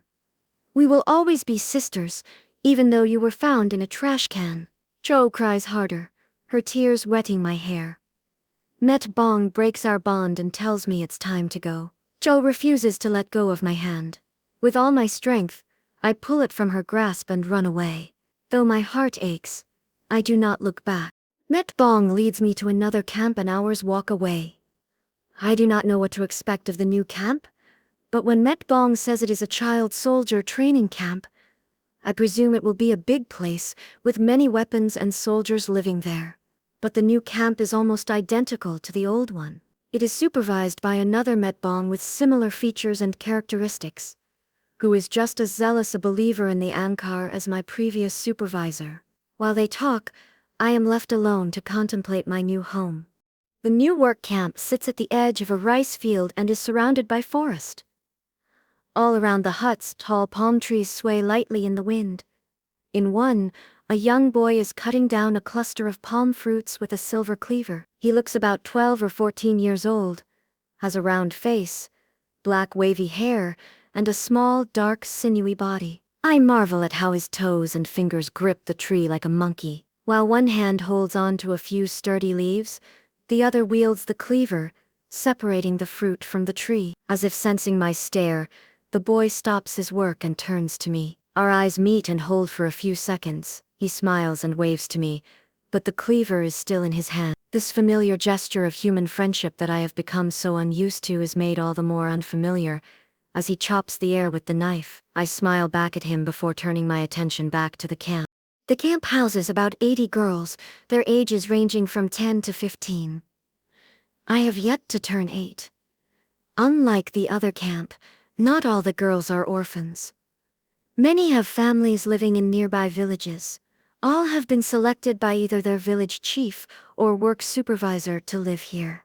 There is a similarly operated boys' camp not far from us on the other side of the rice field, with approximately another 80 boys supervised by their comrade brother, or Metbong proof. I am told that occasionally the two camps gather together for lessons on the Angkar, and afterward they celebrate the Angkar's victories with dances and songs. My first night at the camp, the two groups gather around a roaring bonfire to listen to the latest propaganda. The two Metbongs stand before us and take turns preaching their message. The Angkar is our savior. The Angkar is our liberator. We owe everything to the Angkar. We are strong because of the Angkar. Having heard it many times, I know when to break into the obligatory claps and screams. Our Khmer soldiers today killed 500 Yuns trying to invade our country. The Yuns have many more soldiers, but they are stupid and are cowards. One Khmer soldier can kill 10 Yuns. Angkar! Angkar! Angkar! We scream our replies. The Yuns have many more weapons, but our Khmer soldiers are stronger, smarter, and fearless. The Yuns are like the devils and some refuse to die. Their voices rising higher and higher, The Metbongs tell us how our Khmer soldiers kill the Yuns. Our Khmer soldiers gut the Yuns with knives, spilling their insides on the dirt. They cut off the Yuns' heads as warnings to other Yuns invading Kampuchea. The Metbongs pace around the circle of children as if possessed by powerful spirits, their arms shaking furiously at the sky, their lips moving faster and faster, as they spit words about the glory of the Angkar and our unbeatable Khmer soldiers. Words condemning the Yuns and detailing their gory fate. The children's furor matches that of the Metbong.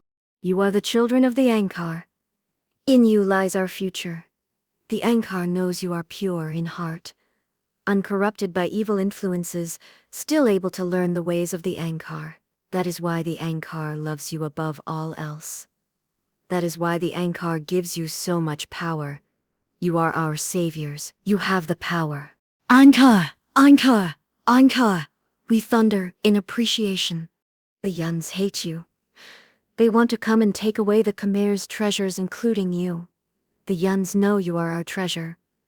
Squatting down, the Metbongs look us in our eyes and tell us the Yuns have already infiltrated our towns and villages to try to capture us. But the Angkar will protect us if we give it our total loyalty. This means we must report to the Angkar suspected infiltrators and traitors. If we hear anyone at all, our friends, neighbors, cousins, even our own parents, speak things against the Angkar, we must report them to the Metbongs. My heart stops. Though the Metbongs' lips continue to move and words continue to come out, I can no longer hear them. Pa was against the Angkar. That must be why Pa was killed. Ma is against the Angkar, and they must never know this. With my fist raised, I scream the obligatory Angkars. When the speeches are over, the circle opens up and the kids gather to one side of the fire. 4 boys get up from the crowd, with mandolins and homemade drums in hand. They stand to the side of the crowd and start to play their instruments. They beat the drums and strum the mandolins while their feet tap the ground. They look at each other, brows arching, eyes narrowing, mouths opening with bared teeth. But they do not look angry. In fact, they look happy. When they finish, they tease each other about who missed what notes. All of a sudden, they burst into loud laughter. The sound is nasal, shrill, and genuine.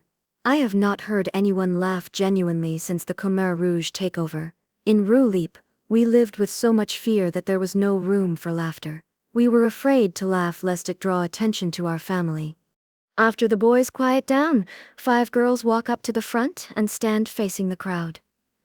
All are wearing beautiful black shirts and pants, not the faded gray-black I have on, but shiny and new, with bright red scarves around their waists.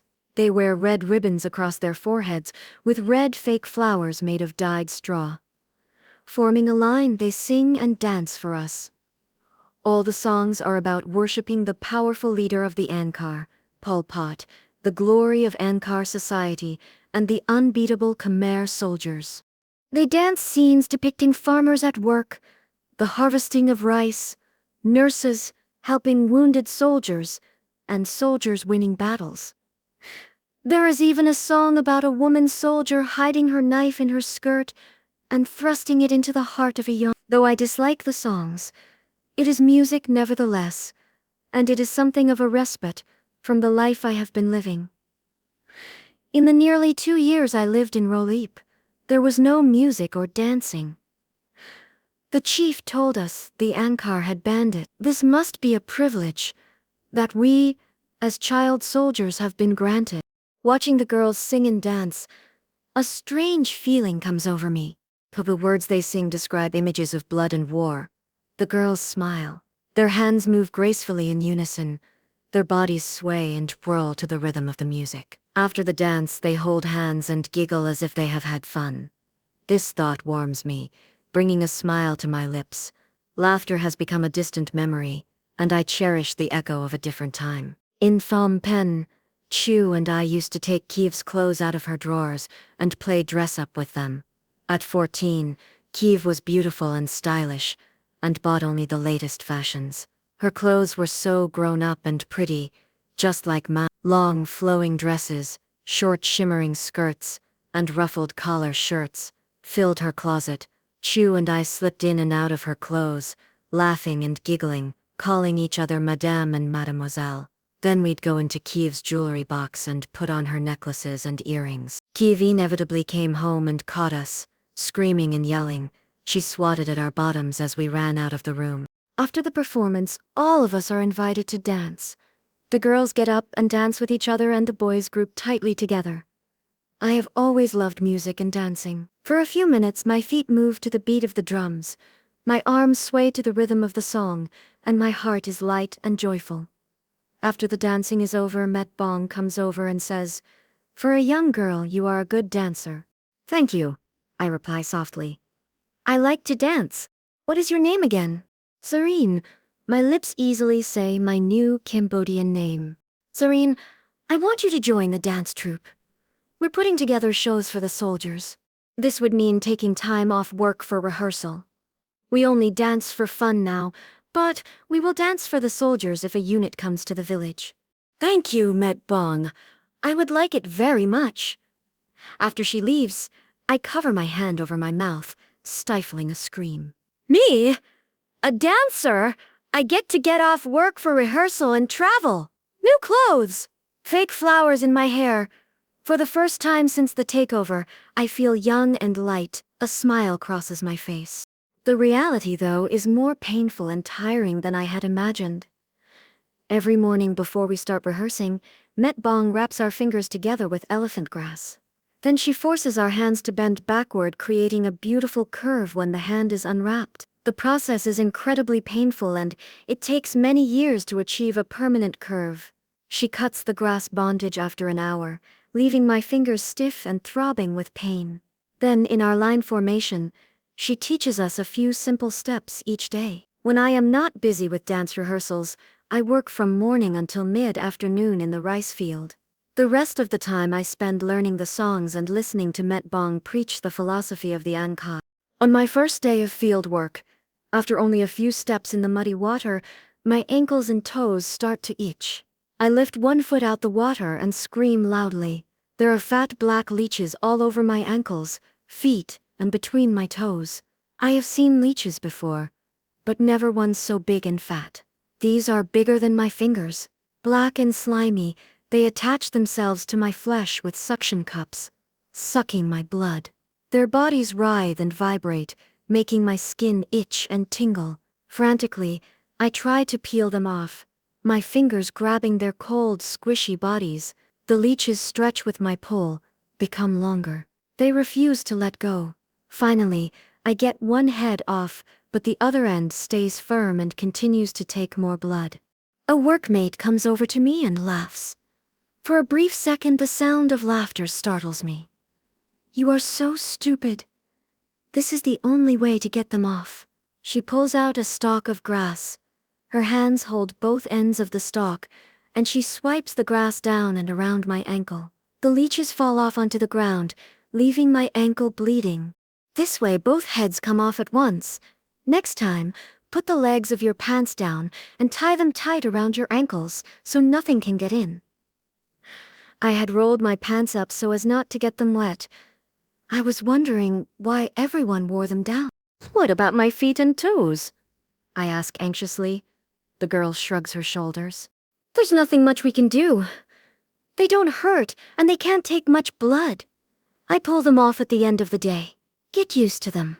I shudder at the thought and wonder if I can. From afar, Met Bong screams for me to stop being lazy and get back into the water. My heart beats quickly. Laziness is the worst crime against the Angkar. I tie my pants tight around my ankles with long grass and jump back into the rice paddy. In the water, the warm mud oozes itself between my toes, and after a few steps, my feet and toes begin to tingle and itch again. "Get used to it," I mutter to myself. Gritting my teeth with determination, I bend over to plant the rice. The work is back-breaking and boring, and the sun burns my black pajama clothes. As the hours pass, my mind wanders to Kiev. This is what she did every day until she died. Sweat drips down my face and chin as my stomach convulses. I have no time to be weak. At the end of the day, I did forget about the leeches clinging to my toes, but I did not forget about my sister. It is September, 2 months since I last saw Cho. Met Bong is training the younger children to protect themselves now. She tells us Pol Pot senses troubles ahead, and we must prepare ourselves. Pol Pot is sending soldiers into villages and towns and taking all children 8 years and older from their homes, including base children. Depending on their size and age, the children are given different jobs and training. They are put in camps to grow food, make tools, work as porters, and train as soldiers on bases like ours. You should be proud, she says. Your training with me puts you far ahead of these other children. Met Bong, I ask. I have done nothing but work in the field and watch the older girls train. It is very easy to train someone to use weapons, she replies, but to train the mind is much more difficult. I have been training your mind all these months. I have tried my best to place Pol Pot's words in your head and to tell you the truth about the Yuans. Children must be taught to follow orders without hesitation, without question, and to shoot and kill even their traitor parents. That is the first step in the training.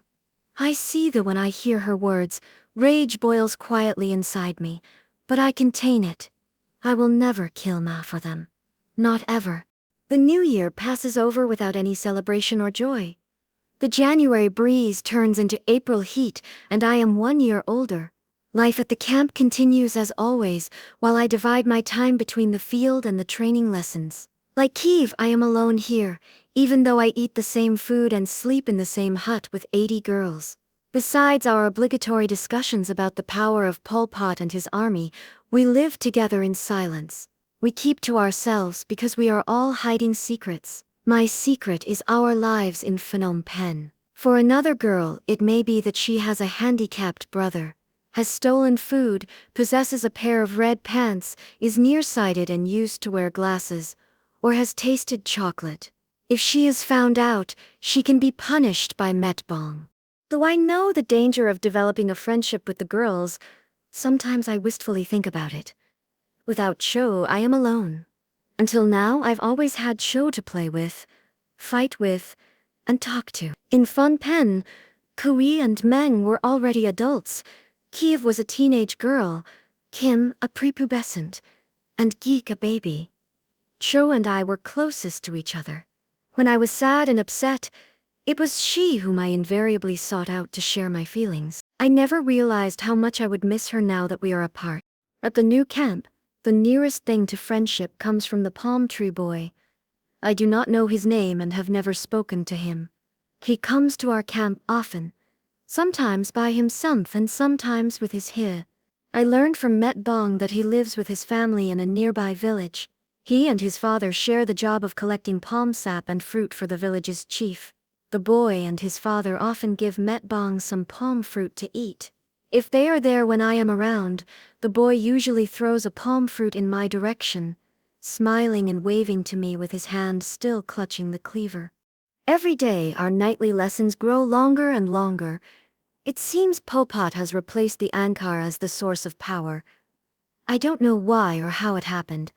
I do not know anything more about him, except for what Met Bong tells us at our nightly lesson. Met Bong says he is the one responsible for bringing the Khmer Rouge to power. He is the one who will restore Kampuchea to its ancient glory. Met Bong's voice rises as she speaks his name, as if uttering Pol Pot brings her closer to his power. Since the Khmer Rouge takeover of Phnom Penh, I have heard of Pol Pot, but I never knew exactly what his position with the Angkar was. Now it seems that it is the Angkar that is working for him, and that we all work for him. More and more each day, we call out his name in place of the Angkar. In the propaganda reports, we now give thanks to Pol Pot, our savior and liberator, and not to the Angkar.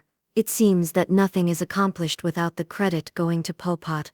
If our rice production is increased this year, it is because Pol Pot made it happen. If a soldier is a strong and skillful fighter, it is because Pol Pot taught him. If the soldier gets killed, then he did not listen to Pol Pot's advice. Every night we praise and commend Pol Pot and his Red Khmer soldiers for defeating the enemy.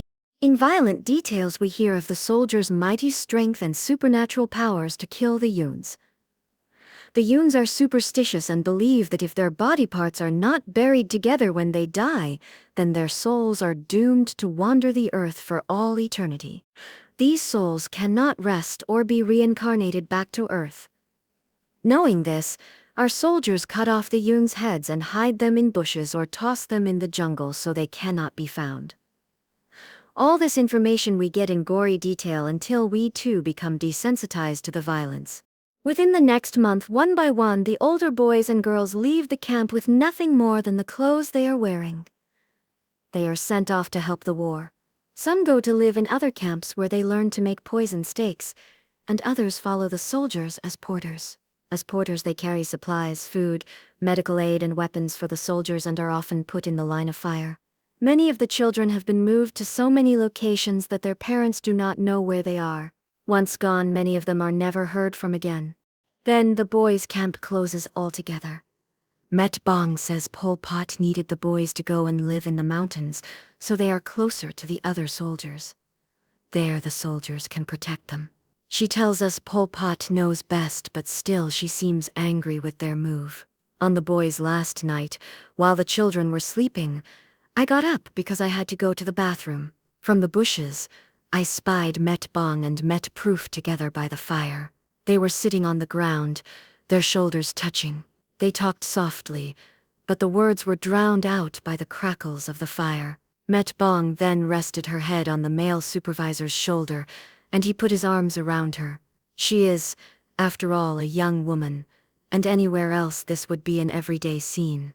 I wonder why she is allowed companionship when we are not. When the boys left, they took their instruments with them. Now Met Bong still requires the girls to practice with the hope that soon the boys will return and we can all dance again. Soon our camp population is reduced to 40 girls, ranging in age from 10 to 13. Now it is our turn, Met Bong tells us, to increase our training and fulfill our duty to Pol Pot. She gathers the girls together and instructs us to sit in a circle. You are the children of the Angkar. You are here because you are the brightest and fastest. You are fearless and are not afraid to fight. The Angkar needs you to be our future. She says this slowly, deliberately, filling us with pride. One day soon you will join the older girls to fight the Yuns. But for now there are many things you will need to learn. Met Bong stands up and disappears, only to return moments later with an armful of tools. They clang noisily as she drops them in a pile in front of us. Sitting before us, she says, "All these tools you know already. We use them to harvest rice, plant vegetables, and build houses. But in the hands of fighters, they are also weapons of war. The round sickle, the hoe, the rake, the hammer, the machete, the wooden stick, and a rifle." She reaches for the sickle and holds it up. "The sharp edge can take off the enemy's head," she says. "The point of the sickle can pierce a person's skull." My eyes widen as these images are imprinted on my brain. The top of my skull tingles. I look to see the other children listening intently, displaying no emotion. The hammer smashes the enemy's skull. The machete cuts them. When you have to protect yourself, make whatever you have into weapons, Met Bong shares with us. I stare blankly at her, absorbing her words, showing no feeling while my hate for her grows stronger. These are the weapons Pol Pot's men used on their victims. Victims like Pol. I blink rapidly several times trying to chase away the images. Met Bong picks a rifle from the pile, the same kind I have seen many times before on the shoulders of the Khmer Rouge soldiers. This is a weapon I wish we had more of, but they are very expensive. The ammunition for them is very expensive too, so we have few rifles to waste. The rifle is easy to shoot. Anyone can learn to use them. Even a child can shoot it. She calls me from the circle of 40 girls. "This is one way to carry it," she says as she puts the rifle on my shoulder, its butt digging into my chest. It rests heavily on my shoulder, perhaps a fifth of my weight. Met Bong then instructs me to sling one arm over it, balancing its weight with my arm. I do this easily but against my will. She then takes the rifle and slips the strap on my shoulder. The rifle hangs on my back a foot from the ground, its butt bouncing lightly on my calf. Obviously it is too long for Serene to carry this way, Met Bong says. I focus on it, realizing that this is the weapon that made Kim bleed, the same weapon that smashed into his skull. My hand shakes slightly, but I steady it by clutching the stock tightly until my knuckles turn white. Your extended left hand holds and balances the rifle. Your right hand aims and squeezes the trigger. See, it's easy. Met Bong's voice sounds enthusiastic and jubilant, but I feel neither her joy nor passion, only my hatred for her and Pol Pot. When the bullets come out of the rifle, they travel in a straight line. Many soldiers say they can escape the bullets by running in a zigzag. She calls each child one by one and teaches her how to hold the rifle. After our first lesson, Met Bong assures us that this is only one of many lessons to come. During the day, no one can hurt me, but at night, as I drift off to sleep, sandwiched among 40 girls, away from Chu, my mind wanders and dreams of my family, keeping me awake. In the morning, my head throbs and I am drained of energy. I cannot allow this weakness to control me, or let it seep into my spirit. If this happens, I know I will die because the weak do not survive in Kampuchea. The nights when I do not dream of my family, I have nightmares of something or someone trying to kill me. The dream always begins the same way. The sky is black and echoes with the thunder of monsoon storms. I am crouching in a bush and sweat runs down my forehead and stings my eyes. Shivering, I bring my knees closer to my chest. I hold my breath when I hear leaves rustling all around me, then footsteps.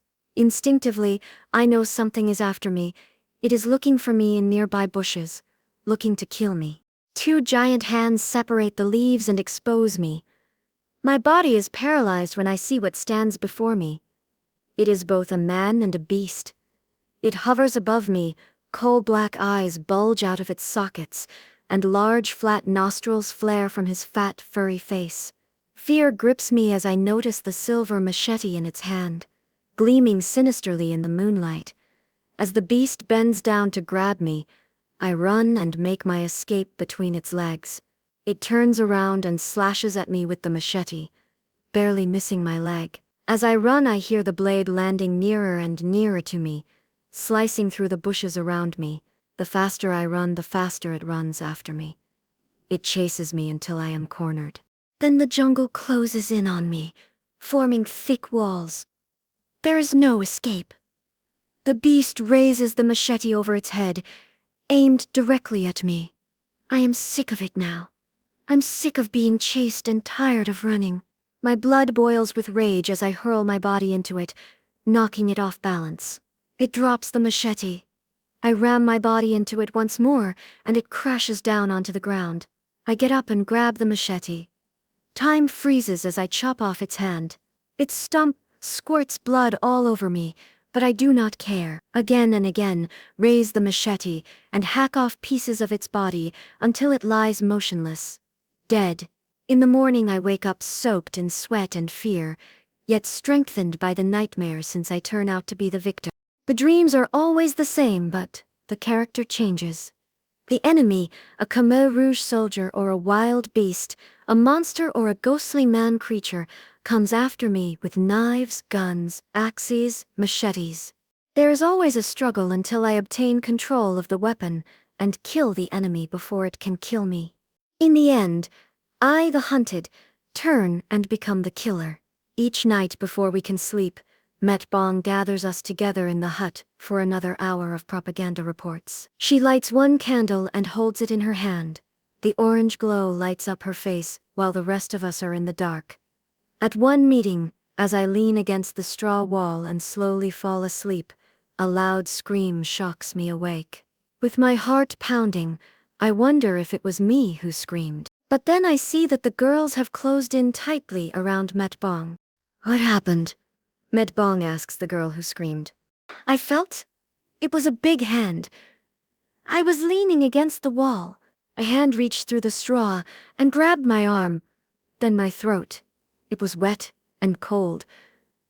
I know it's a Yoon coming to get us. The girl's lips tremble. Her face is yellow in the light. looking very much like an apparition. Met Bong turns to the older girls and tells them to go look. Take the guns. Make sure they are loaded. Shoot anything that moves. After the older girls leave, the group huddles together in the middle of the room, facing the walls. Images of the Yuns attacking and killing us run in my mind, filling me with fear. In Phnom Penh, Pa once told me the Yuns are just like us, but with whiter skin and smaller noses. However, Met Bong describes the Yuns as savages who are bent on taking over our country and our people. I do not know what to believe. The only world I know beyond this camp is the one Met Bong describes to me. Sitting in the dark, I find myself starting to believe her message about the enemies. A few minutes later, the girls return and report that whatever was out there is now gone. In the moonlight, they saw large footprints around the compound. The Yuns are attacking us, Met Bong informs us.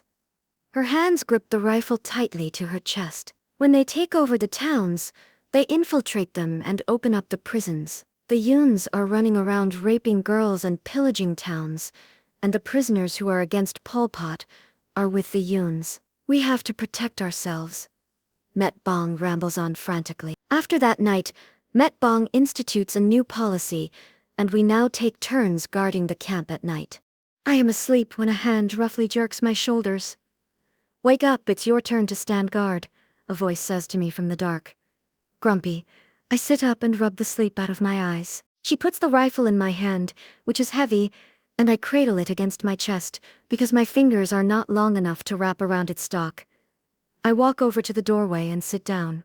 The sky is dark and cloudless, allowing the full moon to shine through, giving everything an eerie silvery glow. The cool wind blows quietly. All is quiet, except for the crickets. I live with 40 others, but I am so alone in this world. There is no camaraderie among the children, no blossoming friendships, no bonding together under hardship. We live against each other, spying on one another for Pol Pot, hoping to win favors from Met Bong. Met Bong says Pol Pot loves me, but I know he does not. Maybe he loves the other children, the uncorrupted base children with their uncontaminated parents. I came to this camp under false pretenses and lies. They think I am one of them, one of the pure base children. I have never seen Pol Pot in person or in pictures. I know little about him or why he killed Pa. I do not know why he hates me so much. In the night when my defenses are down, my mind flashes from one member of my family to next. I think of Ma, Kiev, Chu, and my brothers. My throat swells when Geek's face floats into my mind. No, I tell myself, I have to be strong. No time to be weak. But I miss Pa so much it hurts to breathe. It's been almost a year now since I held his hand, saw his face, felt his love. The night sky looms ever more black in front of me. Oh, Pa, I whisper to the air. As if answering me, something rustles loudly in the tall grass. I hold my breath and look around the compound. I know I heard something. My heart races. Everything out there is moving toward me. The tree trunks expand and contract as if they are breathing. The branches shake and swing, transform into hands. The grass sways like waves heading toward me. They are coming at us. My finger squeezes the trigger and the shots go everywhere. The rifle jerks back, hitting me hard against my ribs. I'll kill them, I scream. Then a hand grabs the rifle from me while another slaps my face. With my eyes open wide, I put my arms up to shield against another assault. Wake up! Met Bong screams at me. There's nothing out there. We have no bullets to waste. I flinch as she raises her hand again but then decides against hitting me. But Met Bong? You said, I plead in a small voice. I said shoot when you see something real, not ghosts. Met Bong interrupts me as laughter erupts from the girls. Don't forget about the bodiless witches, a voice calls out to me as they all head back to sleep. Many claim she's only a myth. The bodiless witch, an ordinary person by daytime and a witch at night. The only way to tell if someone is a bodiless witch is by the deep wrinkle lines around her neck. At night, when these witches go to sleep, their heads separate from their bodies. Dragging their intestines along, they fly around to places where there's blood and death. The heads fly so fast that no one has ever seen the faces, only their shiny red eyes and sometimes the shadow of their heads and entrails. Once she finds a dead body, the bodiless witch nestles against the corpse all night. Their tongues lick blood and eat flesh while their innards writhe around them. That night I clutched the gun tight to my chest, my finger resting on the trigger, alternately aiming at the site of the yones, and up in the sky for the witches. Chapter 18. Gold for Chicken, November 1977. 7 months have passed since I left Roleep. My fingers tremble as I button my new black shirt. I want to impress Ma with my new clothes. I wish I had a mirror, but there isn't one around. Since there are no hairbrushes or combs, I run my fingers through my greasy hair to smooth it out. Nervously, I walk out of the compound of the camp. In a couple of hours I will be with Ma. The Yon scare is over for now, and all is quiet again at the camp. Every few months, Met Bong allows all the children to have a day of rest. Many take the opportunity to visit their families. My breath quickens as my feet take me closer and closer to Roleep. Since Met Bong believes I am an orphan, I say I am visiting Chu but instead will go see Ma. Ma does not know I am coming. She might not even be home. She told me not to come back. What if she doesn't want to see me or won't see me? Following the same path Cho and I took out of Roleep, I march crisply toward the village. The surroundings seem to have changed very little since I last saw them.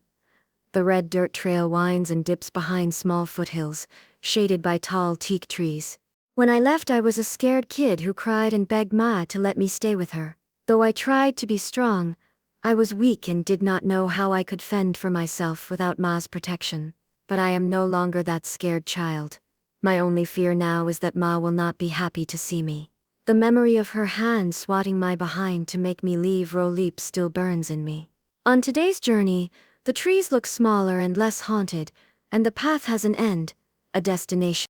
Finally, I see the village. It looks familiar, yet it's changed. The town square is deserted and quiet as I cross it to face the rows of huts. My lungs expand and contract rapidly as I remember Pa lifting me off the truck when we first arrived. I freeze his face in my mind, his warm eyes beckoning me to him, his arms holding me, protecting me while a base person spits at him. Inhaling deeply, I force myself closer to our hut. Like entering a ghost town, images of Kiev telling Pa she will survive, Kim's swollen cheeks, my hand reaching into the rice container, earthworms writhing in a bowl float before my eyes. The memories haunt and follow me like my shadow as I climb slowly up the steps to our hut. Ma is not there. My knees ache as I force my feet to move to the village's garden. There I see them. Their backs are to me. Ma is squatting in the garden pulling out weeds.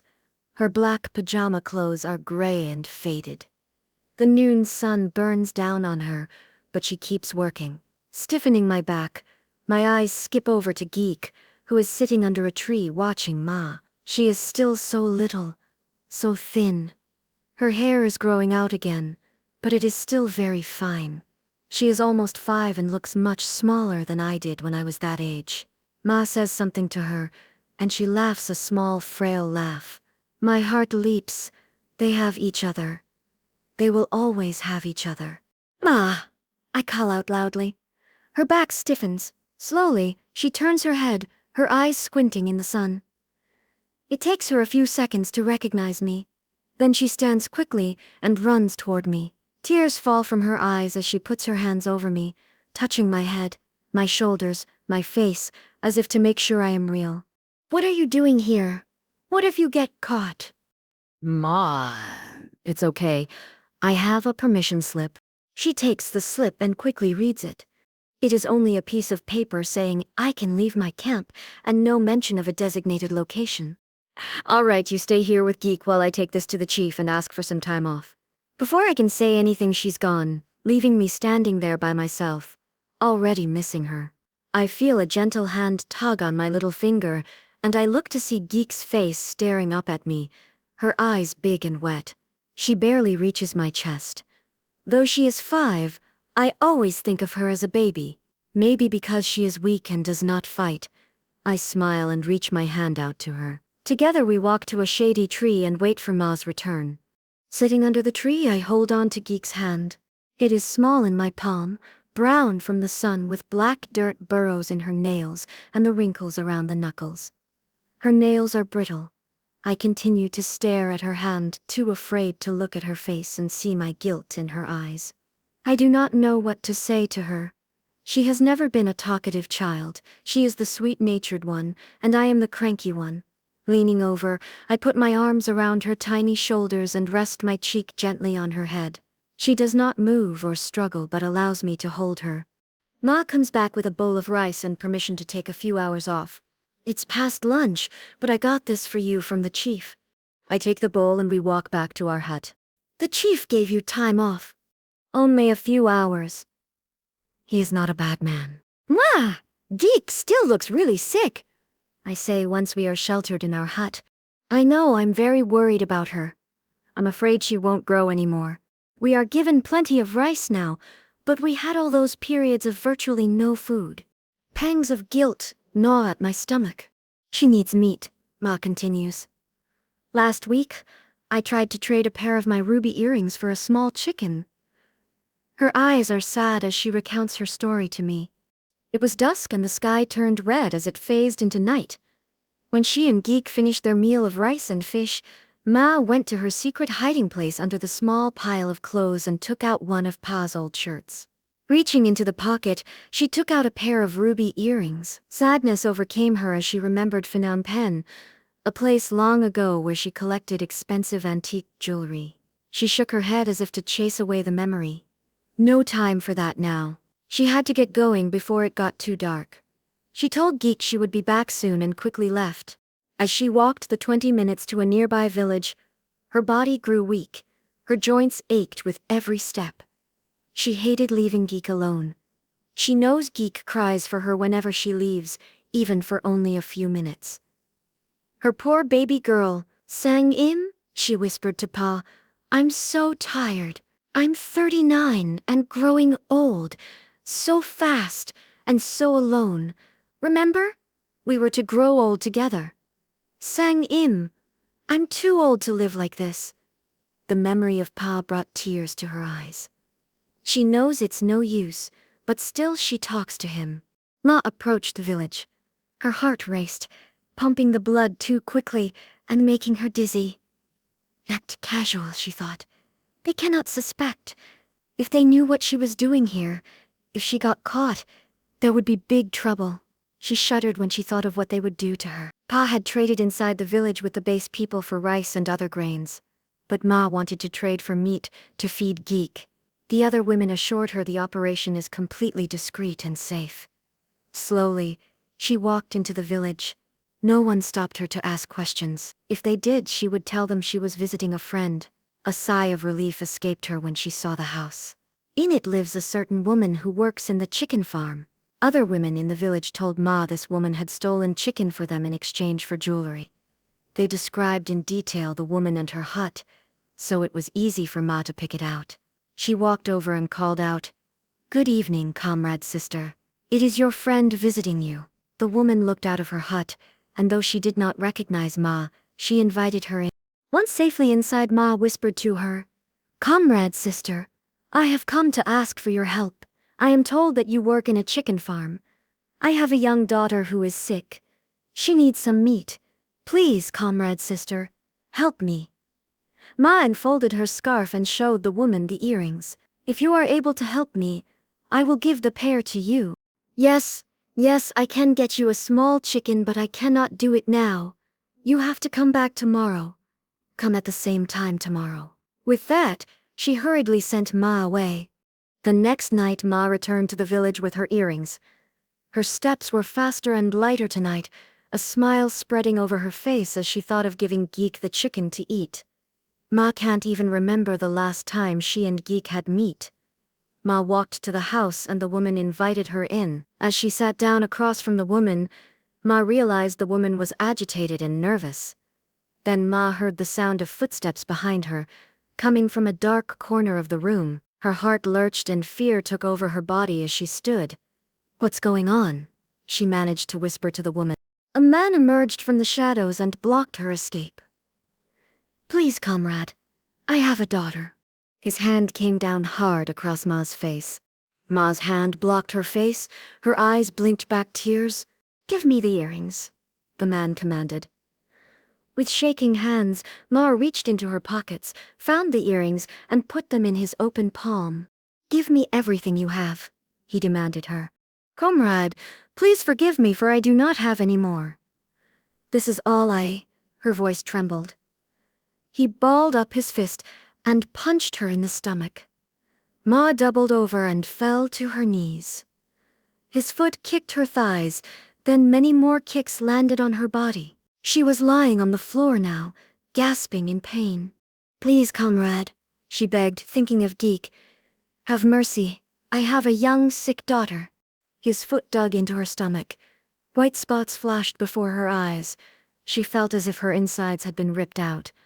She gasped for more breath as his hands pulled her to her feet. He dragged her to the door and pushed her out the steps. "Don't come back, ever," he yelled at her. Her knees buckled on the steps. She fell, her body slamming against the stairs. Landing in the dirt, she picked herself up and ran. Back at row leap, Ma lifts her shirt and shows me the bruises where the man beat her. The marks look raw, black and blue. They run across her protruding ribs.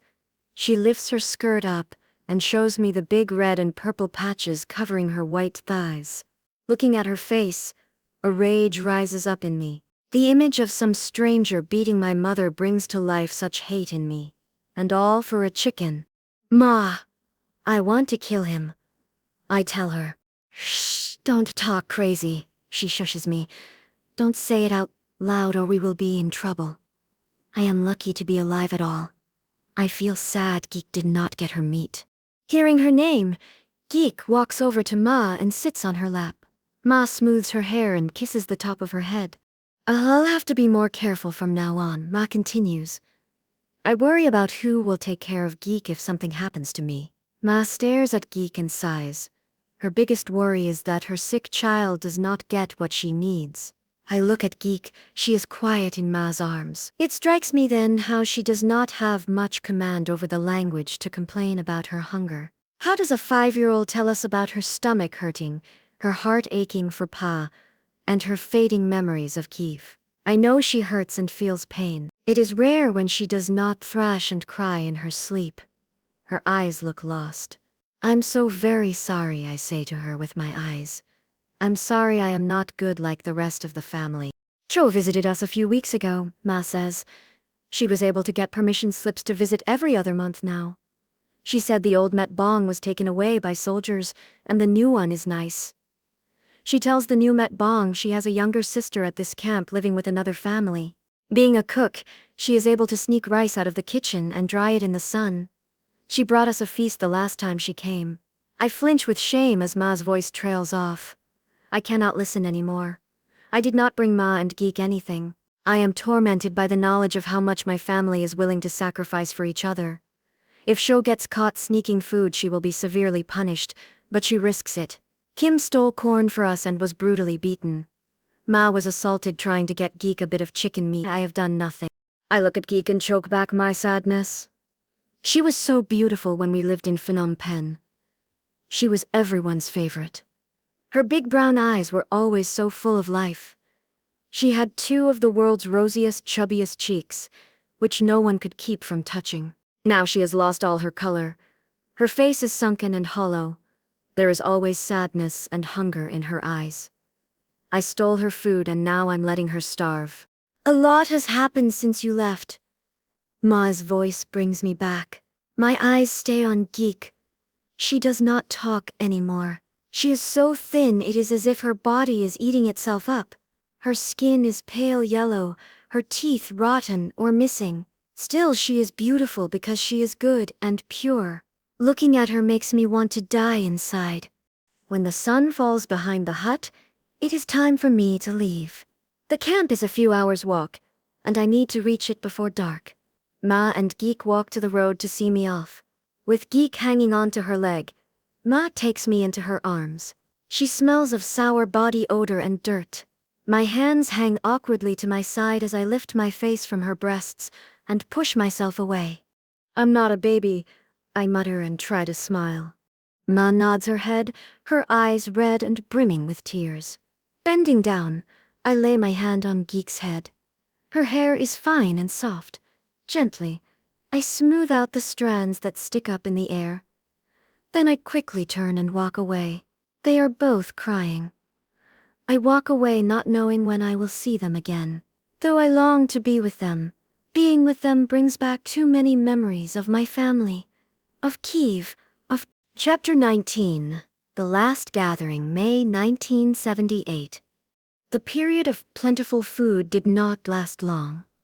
Once again, our rations have been reduced, and many people are becoming sick. My stomach and feet swell as my bones protrude everywhere else. In the morning, I find myself short of breath, just walking to the rice fields. I have lost so much weight it feels as if my joints are rubbing against each other, making my body ache. In the rice paddy, my head throbs, and it's difficult to focus on the task at hand. By midday during lunchtime, the effort of pulling the leeches out of my toes requires more energy than I have in me. So tired, I allow the leeches to feed on me, and only remove them at the end of the day. Each morning my face puffs out a little bit more, my cheeks rounder and my eyelids more swollen. Each day I awake feeling weaker and weaker, my arms, fingers, stomach, feet and toes feeling heavier, until I am no longer able to train or work. Met Bong, I wheeze out the words. May I have a permission slip to go to the infirmary? My stomach hurts very much. She sighs with impatience. You are so weak. You must learn to be strong. She shouts at me and walks away, leaving me standing in the sun with my head down. I curse myself for being small and weak. As I turn and walk back to the hut, she calls to me. Where are you going, you stupid girl? Met Bong puts a piece of paper in my hand. Go to the infirmary and recover, then come back. I am taking you out of the dance troupe. I let out a sigh of relief and thank her. The infirmary is a few hours' walk from the camp. With permission slip in hand, I walk toward it. The sun climbs higher and higher above the trees, heating everything around me. I walk over to a shallow pond near the roadside and squat down. The mud oozes warm and soft between my toes, soothing my aching joints. I wade in deeper to where the water is clearer, but each time I move, my feet disturb the water, making it brown and hazy. Standing still until the residue settles to the bottom, I scoop up the water in my hand. It is warm and soothing to my throat but tastes of rotten weeds. I move on until the water reaches my chest. Slowly, I put my face in the water, my arms floating on the surface. My upper body floats easily in the water, pulling my feet up from the bottom. The water amplifies my heartbeat so that the thumps are much louder. The rhythm sounds normal, but my heart feels very hollow.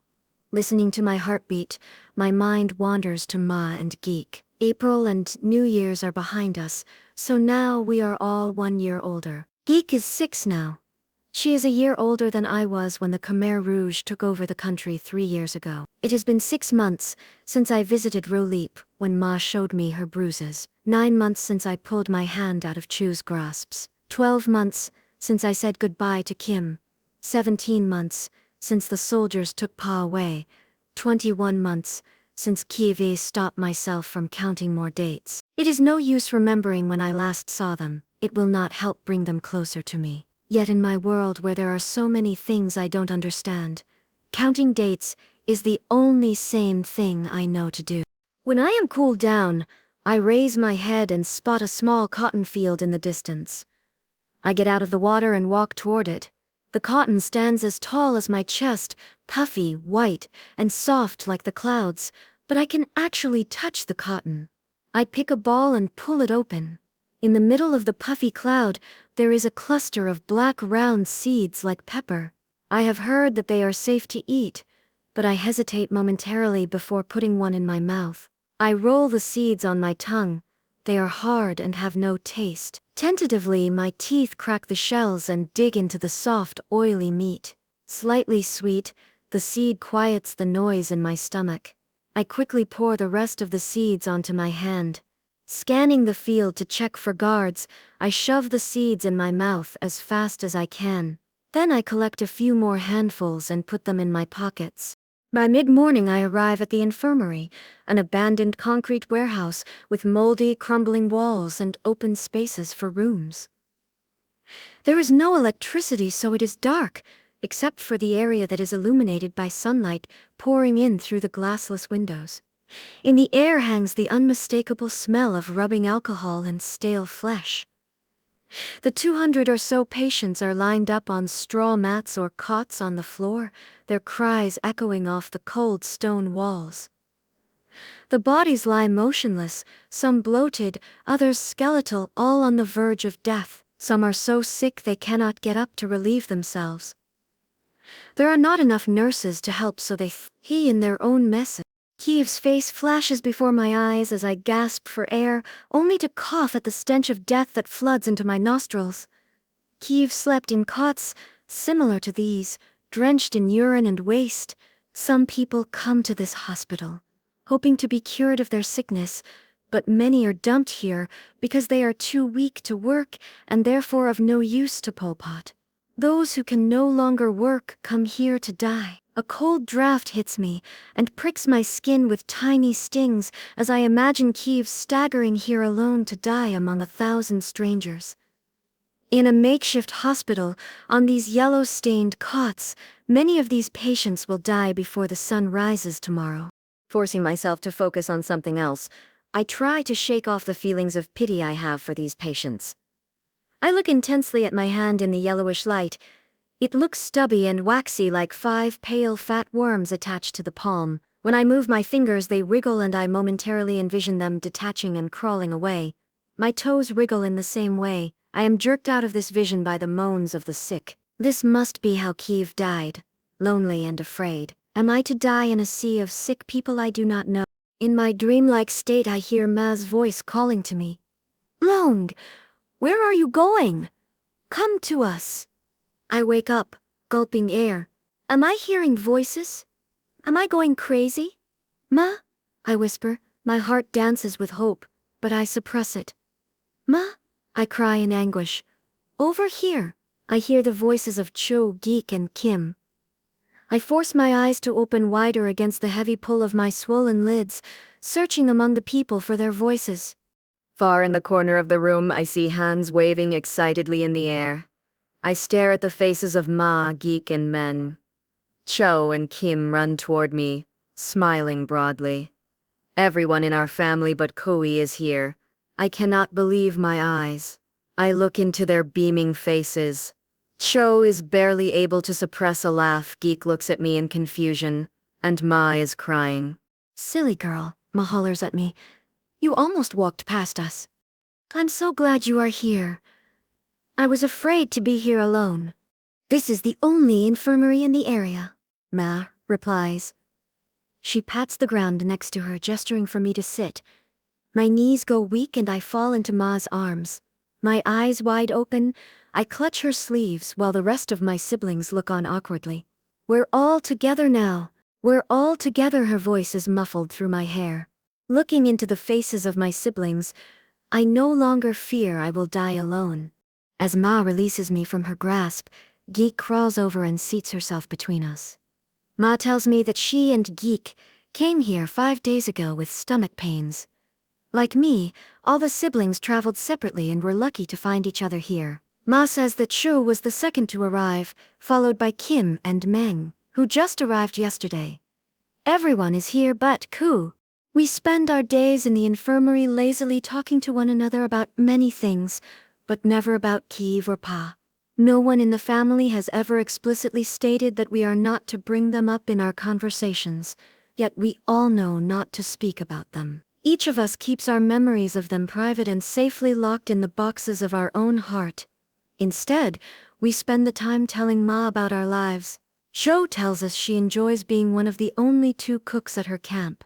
She says the other girl is nice. Being in charge of the food supply, she is able to steal a little of everything to bring to Ma. When the girls make her mad, she takes revenge by spitting in the food. At his boys' camp, Kim works day and night in the fields planting and harvesting rice. The setup of Kim's camp is identical to that of Shu's and mine, where all the children sleep together in a large hut. Every night he also has to attend the same propaganda meetings that Shu and I do. Meng tells us that before he fell sick, he and Koi were still loading bags of rice onto trucks that are rumored to be delivered to China. He reports that he still lives with Koi and Koi's wife, Lane. Despite our curiosity, Shu and I never ask Meng about her. 3 years living under the Khmer Rouge regime has taught us that some things are better left unsaid. Though we do not have to work, we are given a ration of rice and salt, and sometimes fish. The amount of food is comparable to what I was given while I worked. Though from our shiny faces and swollen bodies, we realize that we are all suffering from similar symptoms: stomachache, extreme exhaustion, diarrhea, and aching joints. After much discussion, we conclude that we are not so much sick as weak from starvation. First thing in the morning and after dinner, the nurses walk over and pour water into a smooth, polished coconut shell bowl. Then they put a small cube of white granulated material on my palm, telling me to eat it. I put the cube on my tongue and feel it dissolve. A smile spreads across my face when I realize it is sugar. Sugar for medicine. I plan to stay in the infirmary for as long as I can. Even with the daily ration of medicine, I am always hungry. It is hard for me to walk, but I must scavenge for food. I search the bushes for frogs, crickets, grasshoppers, or anything else that can be eaten. But I am a clumsy predator, moving slowly in my sickness. On my way back to the infirmary one afternoon, I see a rice ball left unguarded beside an old woman. My hand quickly grabs it and puts it in my pocket. My heart pounds rapidly, and I walk away as fast I can before anyone notices. Once alone outside the compound, I am racked with guilt for what I have done. The fist-sized rice ball rests weightily in my pocket as the face of the old woman comes back to me. Her gray oily hair clings to her skull and her chest contracts and expands in shallow breaths beneath her black clothes. Her lids are half closed, exposing the whites of her eyes. Her helpers will return to find the rice missing, and they will have nothing more to give to her. Knowing she will die anyway, they may forget about her. By taking her food I have helped kill her. But I cannot return the rice. I lift it to my lips as salty tears drip into my throat. The hard rice scrapes down in a dry lump. Thus I put a marker on the old woman's grave. With heavy feet, I make my way back to my family. They are sitting quietly, happy to be together. Somberly, I sit next to Ma and scratch my head with both hands. My hair is in greasy knots, and my head itches. Our clothes are tattered and have not been washed in weeks. The well water is reserved for the nurse's use, and the stream where we bathe is far away. Come. Ma's hand reaches for my head and parts my hair. We will fix that. She reaches into her bag and takes out her special lice comb. She sits across from me and spreads her red and white scarf on the ground. She gently pushes my head down so that I am looking at the scarf and drags the brown plastic comb with its microteeth through my hair. My scalp hurts from the pull, but it is worth it as I see the 6-legged bugs fall from my hair onto the scarf. They scurry all over the scarf, trying to escape, but are met with our thumbnails crushing them to bits. Blood squirts from their bodies and they make small popping sounds. Cho and Geek laugh and join in the killing. One by one, Ma combs our hair and rids us of the lice. We spend our days this way, sitting around, talking, laughing, and loving each other again. One night I dream about Kiev. She is beautiful, young, and exuberant. My dream starts peacefully. I am somewhere alone with her. We are talking, walking. I reach out to her, but stop because her appearance is changing. In front of my eyes as she continues to talk, she grows thinner and thinner. Her skin becomes yellowish, aged, and hangs loose from her bones. Then the skin on her face begins to melt, becoming transparent, exposing the outlines of her large eye sockets and the skeletal bones behind them. I want to run away, but I also want to stay. Her lips are still moving and she says, "I'm all right. I am not as you see me." I love her and want so much to be with her, to find out where she is now so that I can meet her. I do not understand what she is saying, and I scream myself awake. Determined to live, the next morning I force myself to walk the hospital grounds, looking for food to steal to fill my stomach. I stay in the infirmary for as long as I can, and with the sugar cubes and food and rest from work, my body gradually grows stronger. After 1 week, the infirmary becomes overcrowded, and the nurses force us to leave. First they kick out Meng, then Kim, then me. I cry, whine, and but in the end I am forced to leave.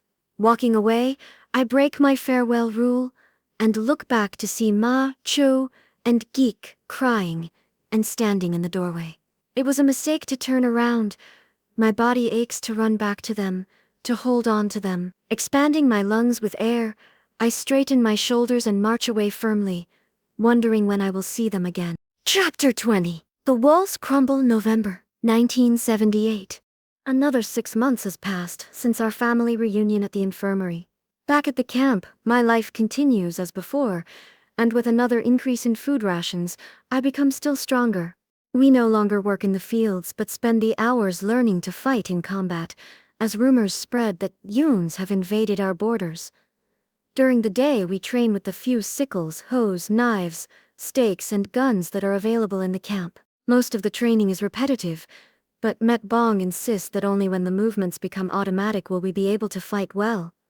In the evening, after our meal we gather brush and sticks to build a fence around our camp. Early one morning, I wake up with dread and panic. My stomach knots and I am drenched with sweat. I tell myself it is nothing, just nerves. I convince myself that I get nervous easily. After washing my face, I join the other kids in training. Met Bong takes her old clothes and stuffs them with leaves and straw to make dummies. For the heads, she stuffs her red checkered scarf with straw.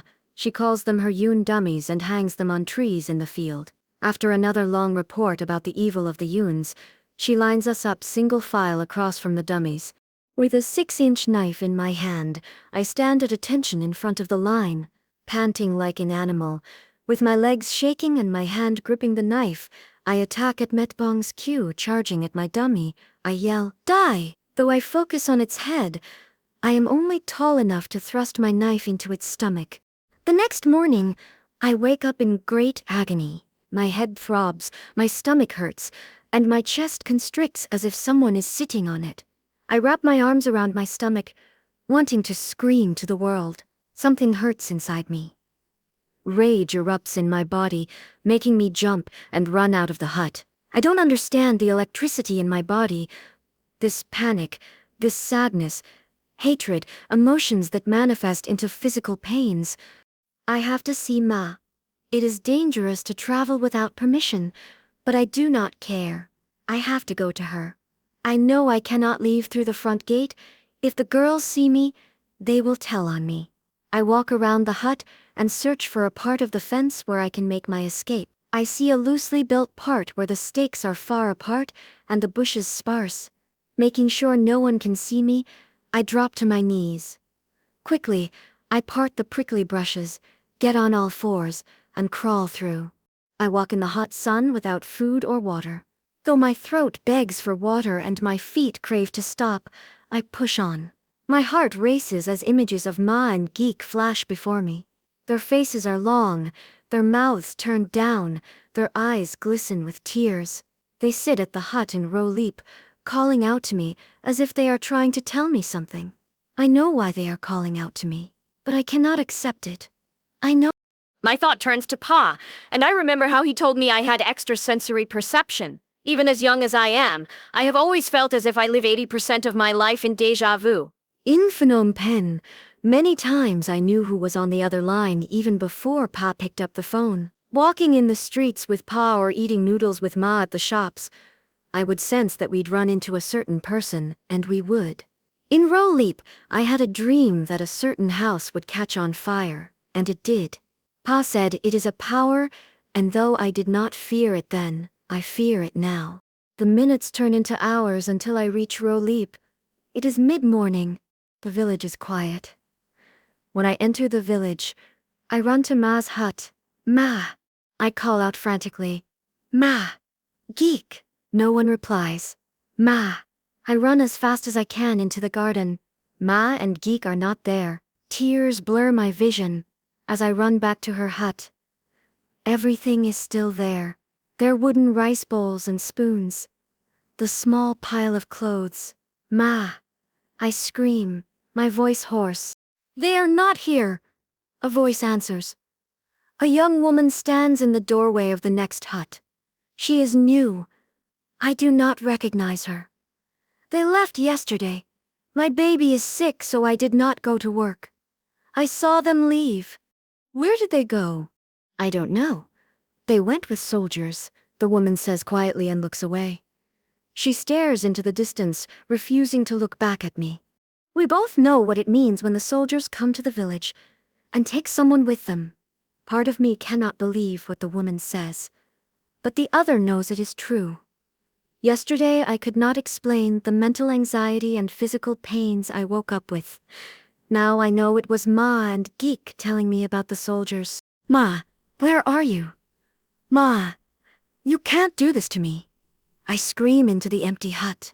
They cannot have survived 3 years of starvation and the loss of Kiev and Pa, only to be taken now. The last time I saw her, she was doing okay without Pa. I believed she was going to make it. She fought so hard to live. She cannot be gone. Poor little Geek. She never got anything good out of life. At the sound of her baby's cries, the woman goes into her hut. Inside, the woman hums her baby back to sleep. A memory of Ma singing me to sleep in Phnom Penh flashes before me. I cannot be strong anymore. My wall crumbles and collapses on top of me. Tears run uncontrollably down my face. My chest compresses. My insides gnaw at me, eating away at my sanity. I have to run away, I have to leave. Somehow my legs take over and carry me away from the village. Ma! Jeek! I whisper to them. Their faces flood my consciousness. My mind races, remembering the time I stole rice from the container, out of their mouths. She never knew how it felt not to be hungry. My mind will not leave me alone. My body goes weak when I wonder which one the soldiers killed first. My mind projects pictures of the two of them together. I see them marched slowly in a long line of 20 people collected from other villages in the province. A group of 5 or 6 Khmer Rouge soldiers walk on either side of the villagers. The soldiers' rifles point at the prisoners. The rain 3 days before has left the field wet and slippery with mud, making it difficult for the villagers to keep their balance. Besides the grunts, moans and whimpers of the villagers, all is quiet. Both the soldiers and the villagers have on black pajama clothes and red and white checkered scarves with mud stains on their bottoms and knees. The men walk with their fingers locked behind their head. Sweat drips from their forehead and stings their eyes, but they dare not unlock their hands to wipe them. The women, children, and old villagers are allowed to use their arms to balance while they work their way on the uneven ground. Whatever their history, whatever their past, they are marching now because the Ankar branded them traitors to the government. Trailing along at the end of the line, Ma carries Geek on her back. Ma cries softly, her body tense with fear and her hands holding on to Geek. She feels Geek bounce slightly on her back as she catches her balance and prevents herself from a fall in the mud. Biting her lips, she thinks of Pa and wonders if he was this afraid when they took him away. She shakes her head, not allowing herself to think of him as being dead. Parts of her will always believe he is alive somewhere. It has been almost 2 years, and still she misses him every minute of the waking hour. In her dreams, he is so real that she wakes up hurting more than the day before. Sometimes, while she pulled weeds from the vegetable gardens, her mind wandered to their first meeting by the river, when she first caught his eye. She thought he was so handsome but knew her parents would not approve of him. She loved him, and despite her parents' objections, she ran away and they eloped. She just wanted to be with him. Maybe she would be with him again soon. The soldiers lead them past the rice paddies, past the swaying palm trees, to a field at the edge of the village. There, away from all eyes, they make Ma kneel with the other villagers. Sinking in the cool mud, Ma and Geek cling to each other. She hugs Geek tight to her chest, as if trying to push her baby back into her belly to spare her from the pain. She slides one hand up the back of Geek's head to make sure her face is turned away from the massacre about to happen. In her arms, Geek's body shudders and her teeth clatter near Ma's ears. She feels Geek's small hand gripping her neck, yet she is quiet. The soldiers stand before them, their rifles aiming at the group, their fingers poised on the triggers. The dark clouds move over them, casting black shadows on the soldiers. The wind blows warm air around them, but Ma's shivering. She knows there is no fighting her fate. She knows no amount of begging will allow her to escape. She wraps her arms even tighter around Geek and squeezes her eyes shut, praying while the others beg for mercy. She brings Pa's face to mind and waits. That second feels like an eternity. She fights the impulse to scream, to provoke the soldiers to just get it over with. She does not know how much longer she can be brave. The weight makes her heart begin to believe in hope. Could the soldiers have changed their minds and let them all go? She finds herself breathing faster at this thought. No, I must be strong for Geek. She must not leave this world in terror. Then Ma hears the slush of mud as a soldier moves his position. Her heart pounds as if it will rip through her chest. One soldier slings his rifle across his back and walks toward the group. Ma feels the ground beneath her become warm and wet. Glancing to her side, she sees that the man next to her has wet his pants. A soldier approaches the group. He walks straight toward her. Ma's eyes widen with hope. Her heart palpitates with fear. The soldier reaches down and grabs Geek's shoulders. The two of them scream a loud, shrill scream that echoes through the air. But the soldiers do not stop and pull Geek out of her grasp as they cling to one another, yelling to each other not to let go. The soldier tears them apart until only the tips of their fingers hold them together. Then that chain too is broken. All the villagers cry and beg and start to get up off their knees. Suddenly the rattling sounds of the rifles go off and bullets pierce through their bodies, silencing their screams. Geek runs over to Ma's slumped over body with her face in the mud. Geek is only 6 years old, too young to understand what has just happened. She calls Ma and shakes her shoulders. She touches Ma's cheeks and ears, and grabs her hair to try to lift her face out of the mud. But she is not strong enough. While rubbing her eyes, she wipes Ma's blood all over her own face. She pounds her fists on Ma's back, trying to wake her up, but Ma is gone. Holding on to Ma's head, Geek screams and screams, not stopping to take in any air. One soldier's face darkens and he raises his rifle. Seconds later, Geek too is silenced. Walking away from Rolib, I am deafened by the ringing in my ears. All the stories I have heard of how the Khmer Rouge kill their victims come back to me. Tales of them tying their victims in potato sacks and throwing them in the river, and stories of their torture chambers frequently circulate among the villagers. It is said the soldiers often kill children in front of their parents to elicit confessions and names of traitors. The ringing in my ears becomes louder, making me disoriented. Ma's face appears before me. I choke as I think of the pain she feels as she watches the soldiers hurt Geek. My mind obsesses over the pictures my mind makes up of their deaths, which refuse to let go of me. Then my head feels full and heavy. Tears pour from me as I drag my body away from the village. Someone once told me that if you hit your head hard enough, you lose all your memories. I want to hit my head hard. I want to lose my memory. The pain in my heart hurts so much. It becomes physical and attacks my shoulders, back, arms, and neck, like hot pins pricking at me. Only death will relieve me of it. Then something takes over me. It is as if I am drifting away into another place, into the deepest recesses of my mind, to hide from the pain. Suddenly, the world becomes hazy and blurry. It is black all around me, soothing and empty. My pain and sadness no longer feel real or personal, no longer mine when the blackness swallows my surroundings and me with it. When I regain some level of conscious thought, I am back at my camp, standing before Met Bong. My hand massages my stinging cheek. I taste blood in my mouth. Met Bong has slapped me awake. "Where have you been?" she demands, as the world comes back in focus. The girls stand around us watching me. I don't know, I managed to say. I went to see. And you stayed for 3 days? Don't you know the Yuns are everywhere? My eyes widen in disbelief. No, I don't know where I was, I tell her honestly. Her hand lands hard across my face again. The pain makes me dizzy. I almost lose my balance. You won't tell me. You won't have any food tonight, and I will reduce your food ration until you do. She screams into my face and walks away. After she is gone, I walk to the well and pull up a pail of water. Drinking some, I pour the rest over my feet. Rubbing one foot against the other, I remove the layers of red mud to expose my small, wrinkled toes. Ma is dead, I repeat to myself, with little emotion. Ma is dead. I have no memory of the 3 days after I left her village. In our training the next day, I charge at the Yun dummies even before Met Bong's cue. My skin vibrates with hate and rage.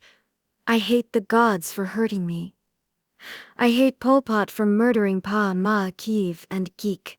I stab my wooden stake high into the dummy's chest, feeling it puncture the body and hit the tree. Hard and fast, I stab it, each time envisioning not the body of a Yun but that of Pol Pot. Now it is all real. Now I no longer have to pretend to be an orphan. Chapter 21. The Yun Invasion, January 1979. Hugging the rifle to her chest, Met Bong paces back and forth nervously at our nightly session.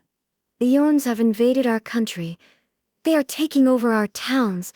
These monsters are raping Khmer women and killing Khmer men. They will kill you if they catch you. You must protect yourself in any way you can. Pol Pot is all-powerful and we can defeat the Yuns. Ankar, Ankar, Ankar.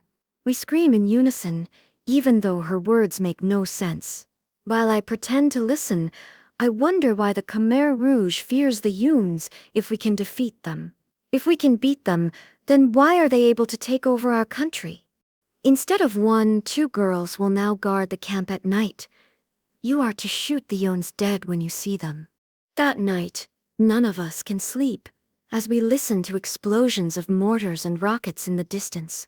Though we are afraid, Met Bong tells us the Khmer soldiers will keep them away from us. After a few hours of shelling, all is quiet again. Then, without warning, a mortar explodes near our base, blazing the sky white like lightning. Fear runs up my spine and shoots into my heart. I scream and cover my ears with my hands just as another mortar whistles and hits our hut. The straw walls and roof burst into flame. Screaming and wailing, the girls try to escape before fire consumes the hut. The girls run and crawl to the door, their faces black from smoke and their eyes white with terror.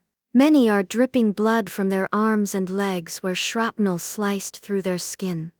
I jump up and head for the doorway as fire spreads everywhere. Don't leave me. I'm hit. Help me. A voice screams out shrilly. She is lying in a pool of blood. Propping herself up on her elbow, she begs us to help her. She is shaking and shivering. The other girls do not stop. Seeing me looking at her, she holds out a bloody hand to me. Help me. On her elbows, she tries to crawl to the door but pants in frustration after a few yards. Her tears fall into her mouth. Fire spreads through the camp quickly, debris falling everywhere. The smoke! The fire help me. Her hand grabs her chest as she coughs out blood. I want to help her. I wish to help her, but I am much smaller than she.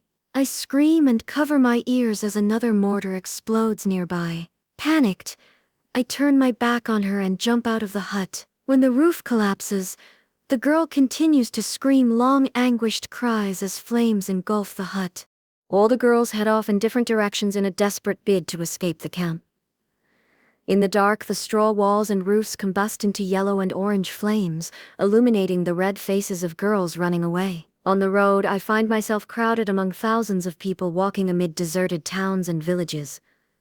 I have to find Shio. I am alone without her. Automatically, my body takes control of my feet and veers me in the direction of her camp. There is no time to be afraid. Her camp is dark and empty when I get there. Shoo! Shoo! I scream her name. I circle around the compound, but she is not there. I run back out into the traffic, not knowing what to do next. I don't know where to find my older brothers. All around me, the people move like a herd of cows in a stampede, yelling and crying out family members' names. Please let them be alive, I whisper while people bump and push me out of their way. Not knowing what to do, I walk out of the traffic and climb onto a big rock on the side of the road. Hugging my knees to my chest, I cry as the traffic rushes on ahead of me, leaving me behind. It is like the mass of humanity leaving Phnom Penh all over again, but I am alone now. I do not have Kiev's arms around me, protecting me, or Pa, Ma, and Geek by my side, or Koi and Meng leading the way. I sit there hugging myself when I feel a hand grab my shoulder. It's Kim. He's alive. Chu is with him, holding on tight to his hand. Chu, I exclaim happily. I have never been so happy. Come, we have to leave quickly, Kim yells, and grabs my hand as we head back onto the road and into the traffic. Though we do not know where we are supposed to go, our goal is to somehow try to find our brothers. Kim is once again in charge of the family.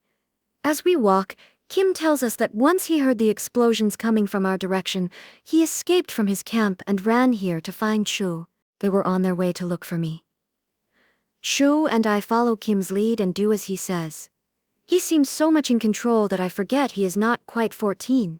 As other people carry their pots, pans, clothes, food, and other belongings on their backs or in their wagons, Kim carries a backpack with a few clothes in it, while Chu and I hold his hands and walk with only the clothes we are wearing. We walk through the night with the sea of people, following their route.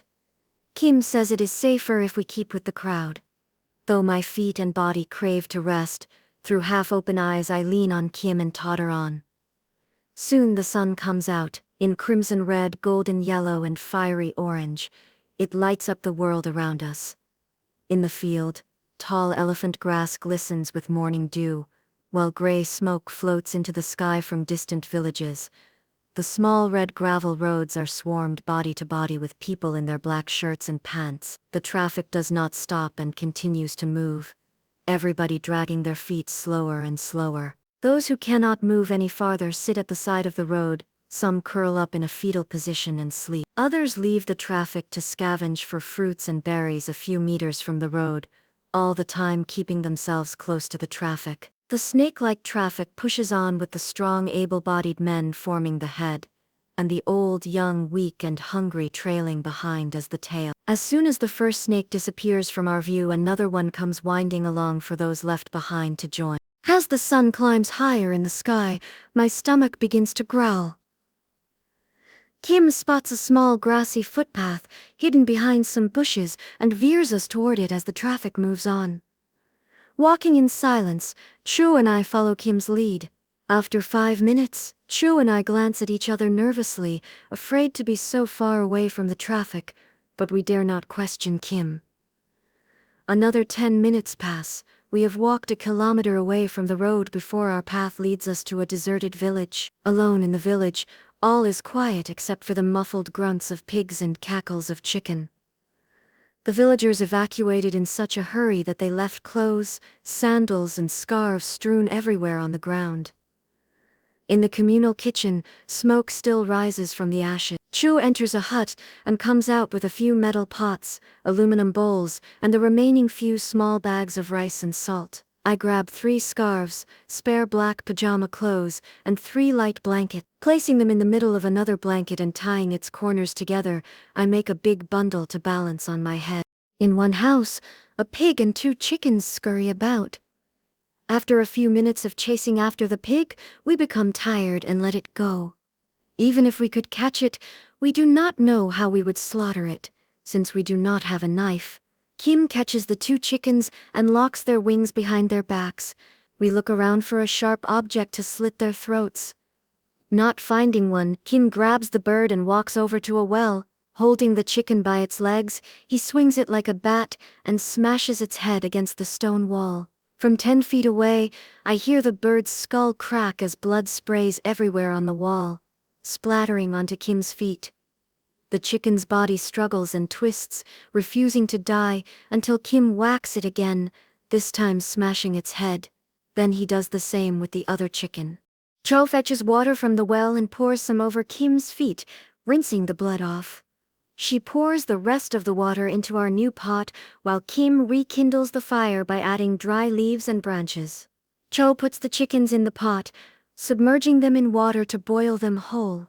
After an hour, she takes the chickens out and we pluck the feathers off. Then she boils them for another hour or so. When they are cooked, she pours salt on them so they will not spoil.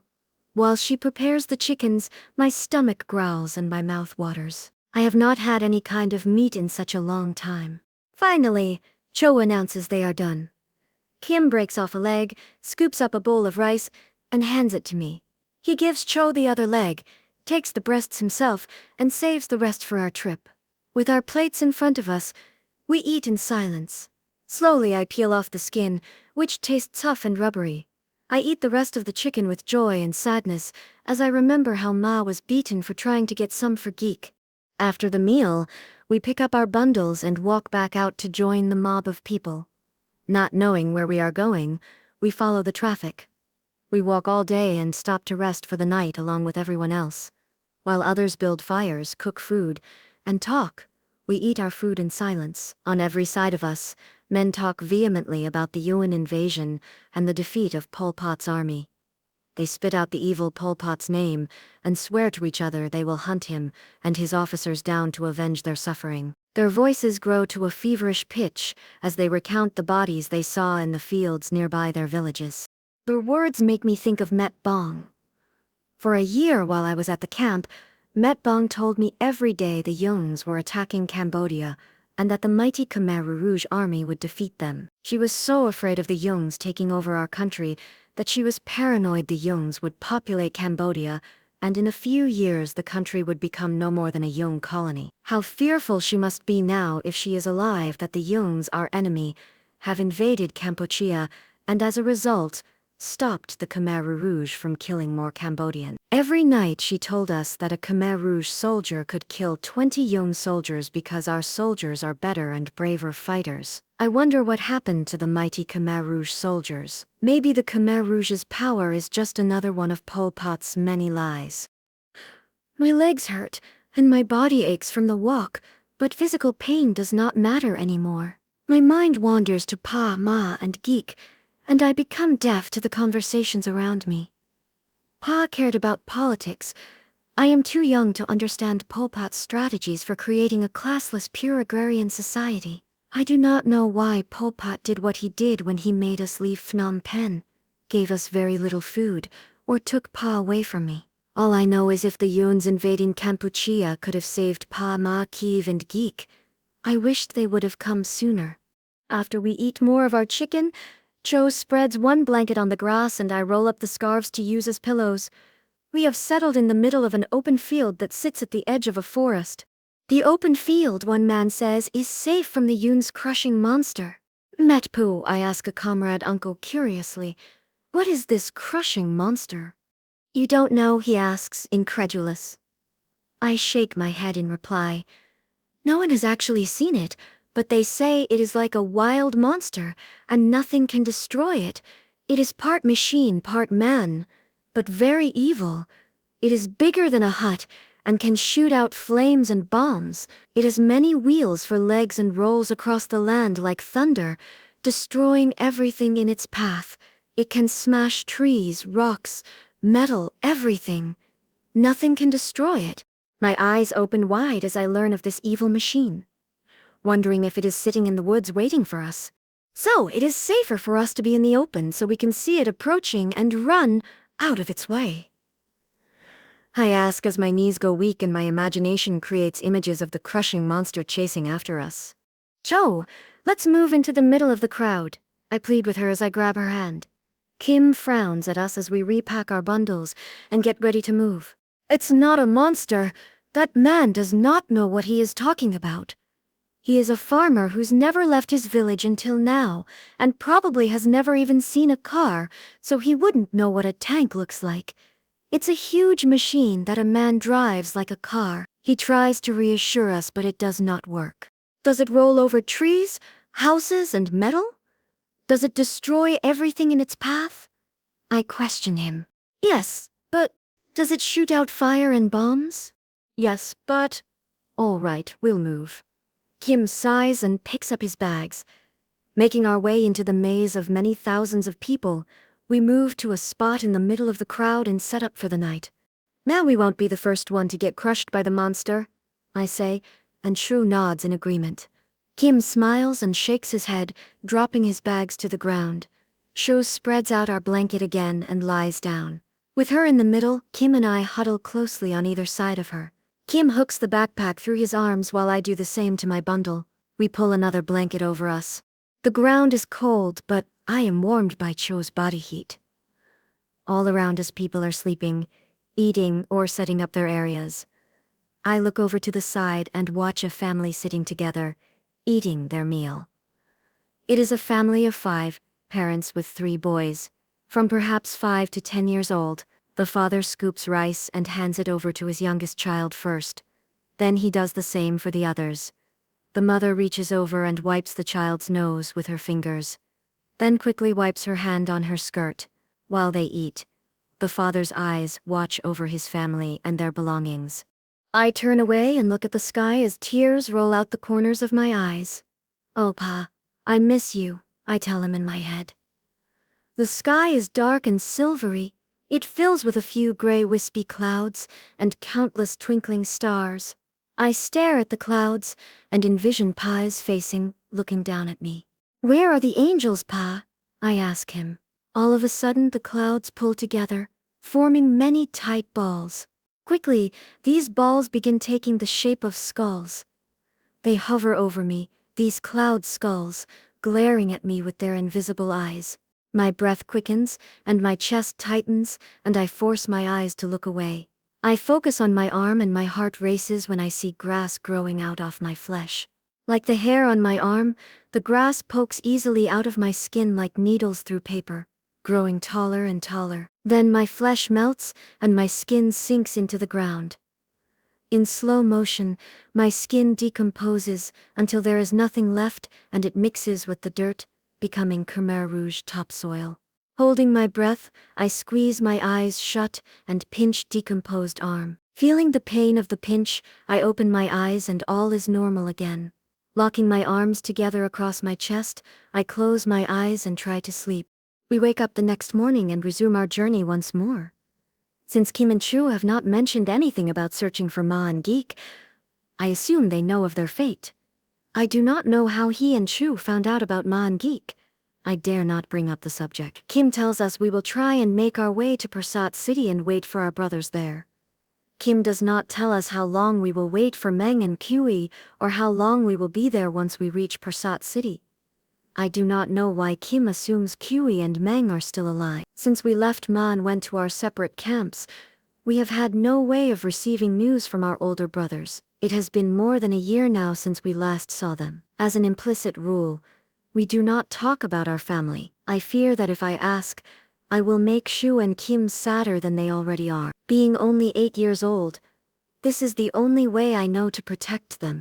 Every day we walk with the crowd, occasionally stopping in deserted villages to rummage for food. It is many days before we see the first sign of a possible end destination.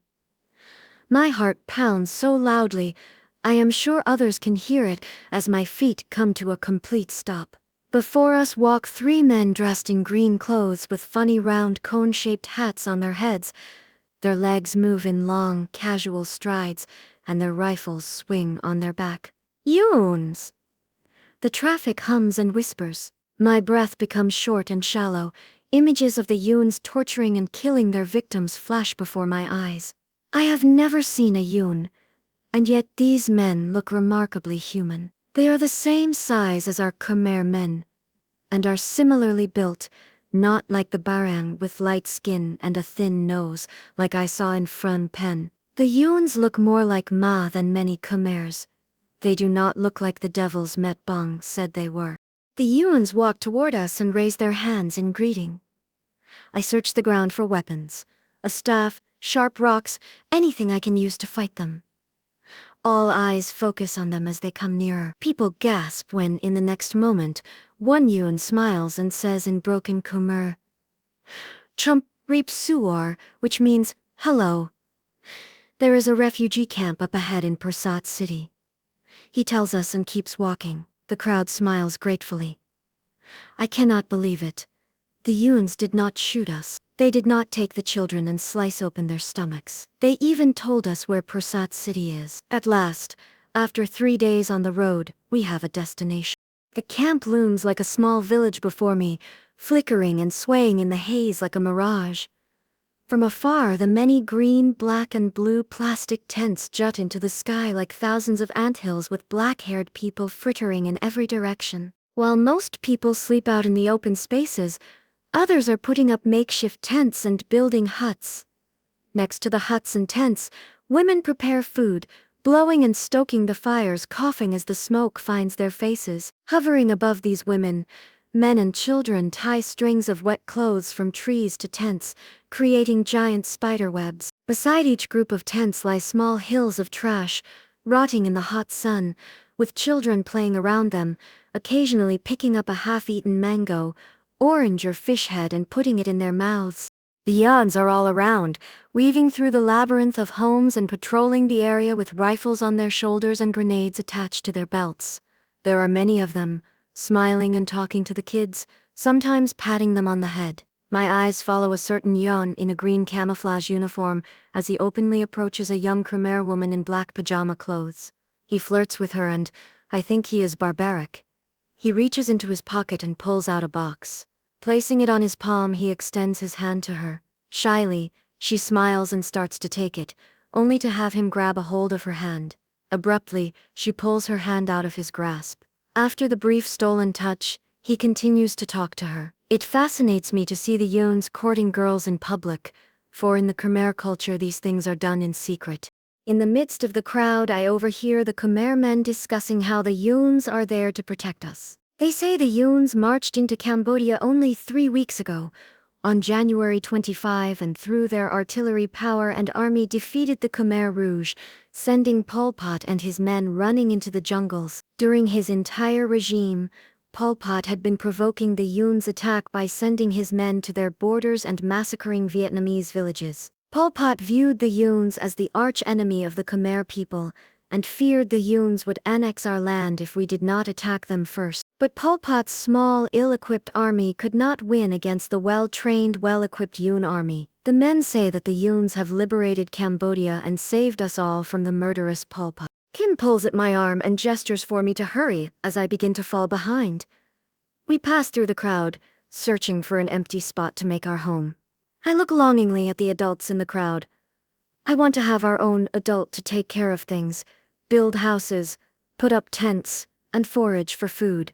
I remember when we left Phnom Penh how Pa, Kui, and Meng searched for food and took care of us. Though I was also hungry then, I was less afraid because I knew they would look after me.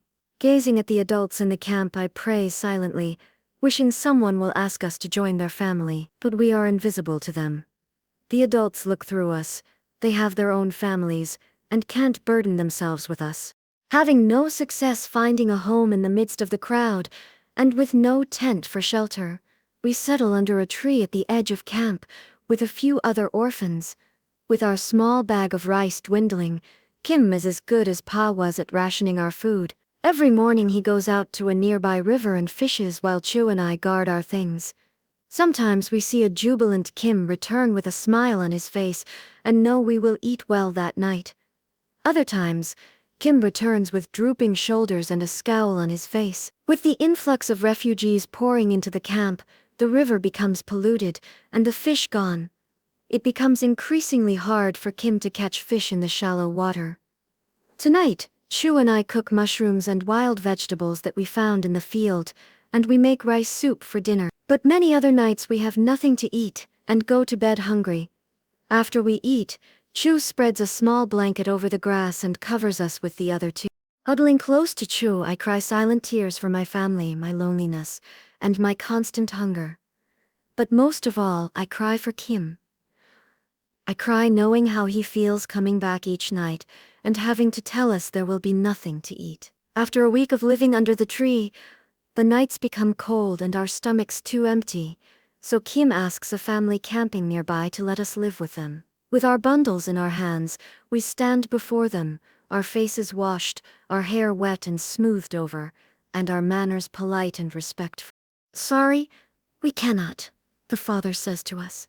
"We can barely care for our own family." My face turns red with embarrassment and hopelessness. I do not understand their unwillingness to help us. They are adults, and adults are supposed to be able to care for children, but they don't want us. They don't want me. Nobody wants me. With our eyes downcast and shoulders slumped, we walk back to our spot under the tree, and I vow to try harder to make people like me. Though he cannot take us in, the man feels sorry for us and looks for a family to take us. He comes back with a few interested families, but no one wants to take in all three of us, and we would rather brave the cold than be separated. Chapter 22. The First Foster Family, January 1979. "I have found a family for you," the man tells us excitedly a week later. They have some small children and an old grandmother. They need someone to help with the children and around the house, and they are willing to take all three of you. That afternoon I wait with nervous anticipation to meet my new family. I wonder what they are like, and what it would feel like to belong to a family again. A new family, a safe home, food to eat, someone to protect me. When finally I see their figures in the distance, I cannot believe my eyes. I squint to make sure it really is them. Opening my eyes again, I grab Cho's hand and whisper quietly to her. It is them. It is the palm tree boy and his dad. The same people who came to my soldier training camp to collect palm sap. Cho nods and warns me to be quiet. Though appearing calm on the outside, inside I am spinning faster and faster. How can this be? I think to myself, that in this crowd of people I actually know them. The palm tree boy and his father break into big smiles when they recognize me. They seem actually happy about it. This must be fate. A good omen. Maybe things will be all right after all. I am barely able to contain my happiness. "This is no coincidence," the man exclaims. "I know this little girl." He laughs and musses my hair. My face beams with joy at the touch of his hand. "I am Kim and she is Cho, and this is Loung." Kim introduces us. "You want to come and live with us?" the palm boy's father asks. We nod. "All right, let's go home." I look up at him and he smiles. "Here, give me your bundle," he says, taking it out of my hand. My eyes shine at him, and my heart floats to the clouds. "Father," my mind whispers happily. Cho and Kim thank our neighbors as we leave with our new family. "I have a big family already," the father says. "I have 3 little girls who are 1, 3, and 4, and my oldest, Paof, is 14. My wife needs help looking after the kids. My mother is old and also needs help. You girls will help care for them, cook, collect wood and tend the garden, while Kim will go out fishing and hunting with me." His voice is so matter-of-fact now when it was welcoming and happy a few minutes before. The realization of our work arrangement sends chills down my spine. He is not Pa. I have to stop dreaming about our family and settle for being a part of a family of convenience. As we approach the house, the rest of the family comes out to greet us, not with smiles but with cold stares. Small, but I guess strong enough to help us out around the house, the mother says to the father. My face flushes with anger, but I contain myself. She motions for us to follow her inside the hut. Their hut is bigger than many we have seen yet built like all the others. "My family lives on this side, so you 3 sleep in that corner over there." She points to the far corner of the hut. "Drop your things there." One afternoon, after a day in the forest gathering firewood, Cho and I come home to find Kim in the corner of the hut watching the mother go through our things. I climb the steps and sit by him, holding in my anger. "I cannot believe this," the mother squeals, her fingers picking up Ma's shirt. It was Ma's favorite silk shirt. She wore it many times in Phnom Penh. When the soldiers burned our clothes, Ma was wearing this shirt underneath a plain black shirt and was able to hide it from them. She risked everything just to keep it. As if she knew of her impending fate, Ma gave Kim the backpack with her jewelry sewn in the straps, as well as her favorite shirt on his last visit to her. It is so soft, the mother exclaims happily and slips the shirt over her head. It falls smoothly over her body, the blue silk shining beautifully in the sun. Kim's jaw bulges as he grits his teeth and Cho looks elsewhere. Our anger rises, but we say nothing. Finally sensing our glares, she takes the shirt off and throws it back in the bag. I don't like it anyway. It's ugly now that I really look at it. How can anyone wear this color? She says, and walks away. Kim takes the shirt out and gently folds it neatly before putting it back in the bag. The only bright spot in the family is Paf, the 14-year-old brother, who is very nice to me. He often takes me fishing and swimming with him, and introduces me to people as his new sister. I like him. It is nice to be treated kindly. I know he likes me. He says as much. Yet at times there is something about him that gnaws at me. The odd ways I catch him looking at me, his eyes lingering too long over my face and body, makes my stomach queasy. While picking firewood in the forest one day, someone comes up from behind me and grabs my waist. I swing around ready to attack, but stop when I realize it is Pauf. The clouds darken and follow above us. He walks toward me, his hand sliding on my flat chest around to my back, pulling me close to him in a tight grip. He breathes heavily, his wet lips on my cheek. In a surge of anger, I slap him across the face and push him away. Leave me alone. Get away from me. I scream into his face. What's the problem? Am I not nice to you? You like me? I know you do. He smirks and approaches me again. I want to rip his lips off his face. Get away or I'll tell on you. All right, he says, and his eyes glare at me. Who will believe you? It's your fault anyway, always tagging along and going places with me. Spitting at his feet, I turn and run away. Pav is right. I cannot fight him.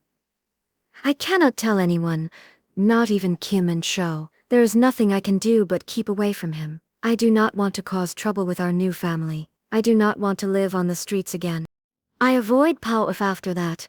Wherever he is, I am not. Whichever direction he goes, I go the opposite, and with each passing day my heart blackens with hatred for him.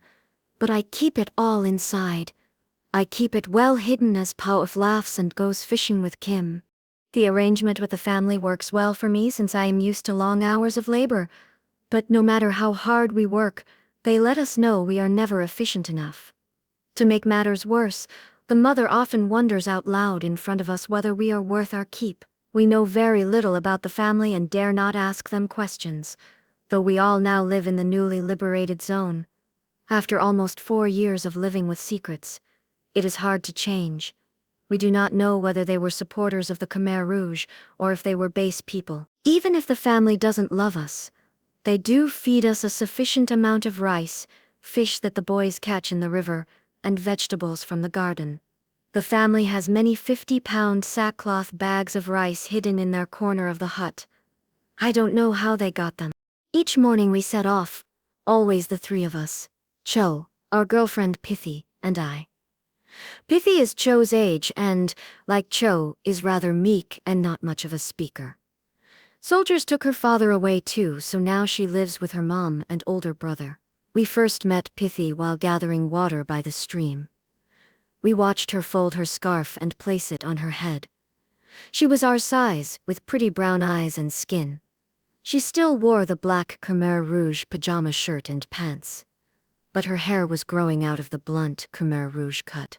She struggled to lift her clay water jug on her shoulders. Cho walked over to help her. From then on she was our friend. Though she lives on the other side of town, she often meets us to gather firewood. I don't mind the task, but I hate having to roam around the woods barefoot. I am wary of snakes. The ground is covered with leaves and branches, so I cannot see what's slithering beneath them. Once, I stepped on something that at first looked like a small brown stick, but then the stick wriggled, squirmed, and slid away, The sole of my foot tickled, sending shivers all over my body. At sunrise, Cho and I greet Pithy at our meeting place on the road. The haze is pink today.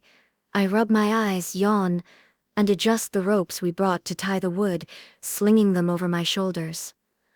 Cradling an axe in her arms, Cho glowers at me for forgetting the canteen. Side by side, we walk into the woods, far away from the displaced people's camp. As I collect fist-sized dry tree branches, Cho bends and shaves the leaves with her axe. As the sun climbs higher in the cloudless sky, we take a break and rest under a tree. But it is February and the weather is hot and sticky, even in the tree's shade. It cools only at night. I need water, my throat is burning. I complain loudly to the girls. Me too, Pithy echoes in agreement. But we can't leave now. We'll all be in trouble if we don't bring home enough firewood. Shh! I interrupt Pithy and listen to leaves rustling nearby. Someone's coming. Looking up, we are startled to see a young soldier walking in our direction. He is thin and tall, maybe 2 feet above us, and dressed in the standard green uniform, but without the rifle and grenades on him. The Yun raises his canteen to his mouth and drinks from it. Maybe he'll give us some water, I say to the girls. Let's ask him. The girls nod. When he is close, we approach him. He stops and smiles quizzically at us. Water? Thirsty? Drink.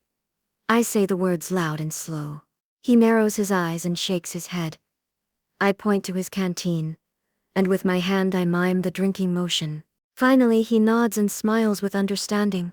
He then unscrews the top of his canteen and holds it upside down, but nothing comes out. He points to the canteen, points to me, and motions us to follow him. He wants us to follow him to get the water, I declare proudly to the girls. In unison, we step forward. The Yun turns suddenly around and puts up his palm to stop us. He points to me and waves for me to follow him. Don't worry, I'll bring enough water back for all of us, I say, and I follow him into the woods, leaving Cho and Pithy behind. The soldier takes me far away from the direction of the base, where I assume we would go for water. As he leads me farther into the woods, my heart quickens. Looking back, I try to find Cho and Pithy but cannot see them in the thick brush. The Yum points to an area where the shrubs are high and dense, and waves for me to come to him. Standing where I am a few feet from him, I ask, "Where water?" By now my palms are sweating with fear. He points to the bushes and motions for me to follow. "No!" I say firmly, refusing. Breathing rapidly, I turn to run but am stopped by his hands on my arms. He throws me hard on the ground. I fall, scraping my knees and hands on rocks and sticks. Stunned and shaken, I try to get up, but his hands are there again, pushing me down by the shoulder. I land hard on my bottom as pain shoots through my body. My eyes widen in alarm. "Nam Sung! Nam Sung!" He orders me to lie down in Vietnamese. I cannot understand what he says and stare up at him. In our culture, the bride finds out all there is to know between a man and woman on the night of her marriage. I do not know exactly what he wants to do, but I know that it is bad. I struggle to get up. Again he shoves me down. "Nam Sung! Nam Sung!" He screams at me, his white face dark and mean now, like the faces of the Khmer Rouge. I sit there, paralyzed and speechless. I am unable to get the scream out of my throat, my heart pounds, my eyes plead with him to let me go. Time slows as he unbuttons his pants and they drop to his ankles. Breathing short, shallow breaths, I scurry back in terror. His bright red underwear stands in stark contrast against his white skin. They hug him tightly and hang below his potbelly. He hooks his thumb on the waistband and pulls his underwear down. A scream claws its way to my throat, but it comes out in a whimper. He quickly squats down in front of me, one hand gripping the back of my neck, the other covering my mouth and most of my face. His nails dig into my cheeks. My eyes follow his stomach down to his penis. It is big and quivers like it's alive. My head is dizzy as I begin to hyperventilate. I shut my eyes. I have never seen a man's penis before. Babies, yes, but I never imagined it to be so different on a man. All its wrinkles and pouches, It disgusts and terrifies me. He lowers my head to the ground, and while his hand still covers my mouth, I can see my reflection in his eyes. Shh, he whispers. His body inches away from me. His hand lets go of my mouth and tugs at my pants, pulls them past my hips. A scream crawls its way from my throat and explodes loudly. Shocked, he stops. He quickly looks around. I pull my pants back on and twist my body to get up. His long fingers wrap firmly around my ankles, pulling me closer and closer, one hand now on my thigh. I slide on my bottom, unable to get away. Letting out a loud, shrill cry, I squirm out of his grasp and kick to get away. Help! Monster! Somebody help me! Monster! I yell as tears stream down my face and snot drips from my nose to my mouth. Dark, thunderous, powerful hatred rises in me as I scream and call him names. With a surge of anger, I twist and snap my left leg out of his grip. I hate you! I yell into his bewildered face as my leg crashes into his chest. His face winces in pain. He gasps for breath and lets go of my other leg. Die! Die! Screaming at the top of my lungs, I kick him in the groin with all of my hatred. He doubles over and falls to the ground, hollering like an injured animal. My legs push me up and I run as fast as I can without stopping. I flee to where I left Cho and Pithy and see their figures running toward me, axes over their shoulders, faces full of worry and fear. Are you all right? I heard you scream. Cho questions me shrilly. I nod shakily. We were so scared for you. We thought it was strange when he took you to the woods, away from the base. We kept our eyes on you, then you disappeared. Cho is crying now. She drops her axe on the ground. I'm never going to be that stupid again. I want to report him to the authorities, I tell her. No, let's get out of here and go to a place where there are lots of people, Pithy pleads, and drags me away by the arm. Reluctantly, I allow myself to be dragged away. Pithy helps Cho wrap the rope 3 times around the pile of wood. Then they sit facing each other with the pile in the middle. Both put their feet on the wood and push, each pulling one end of the rope. When the rope is taut, Cho ties it in a double knot. She lays the axe in with the pile of wood and strings her scarf through the rope to make a handle. Once she finishes, she helps Pithy with the other 2 piles. Grabbing the scarves, we pick up the wood, now the size of our bodies, and carry it horizontally on our backs. When we get close to the base, I look closely at all the soldiers, hoping to catch the monster. I want to report him, but I do not know who to report him to. With their funny round hats and uniforms, most of the soldiers look the same to me. I am not sure which one to tell my story to. I thought they were here to save us from the abuses of Pol Pot and not to hurt us. Come on, we have to go, Pithy again pleads after a few minutes. Then from the corner of my eye, far in the distance, I think I see him. My mind swirls with rage of revenge. My heart jumps to my throat, and I take off after him. Monster, I yell, running. Cho and Pithy call for me to stop and return, but I ignore them. I am so full of hate, I pay no attention to where I am going. Suddenly something crunches under my foot, and pain shoots through the soul. I break into a sweat, but do not stop. I focus on him and leap on my toes in his direction. My foot throbs painfully as blood leaves a trail over the ground. Briefly, I look to see a piece of broken glass sticking out of my foot. I look down and yank the glass out, causing more blood to spurt. When I look up again, he is gone. He's gone! I scream when Shu and Pithy catch up to me. The pain is so great now that I have to sit down. Saying nothing, Shu takes her scarf and wraps it around my foot to stop the bleeding. Come, we have to go, she says sympathetically. He's gone. Leave him behind. We have to go. I stand up and limp around for a few more minutes looking for the Yon, but he is nowhere to be seen. They walk ahead of me as I hobble slowly behind them.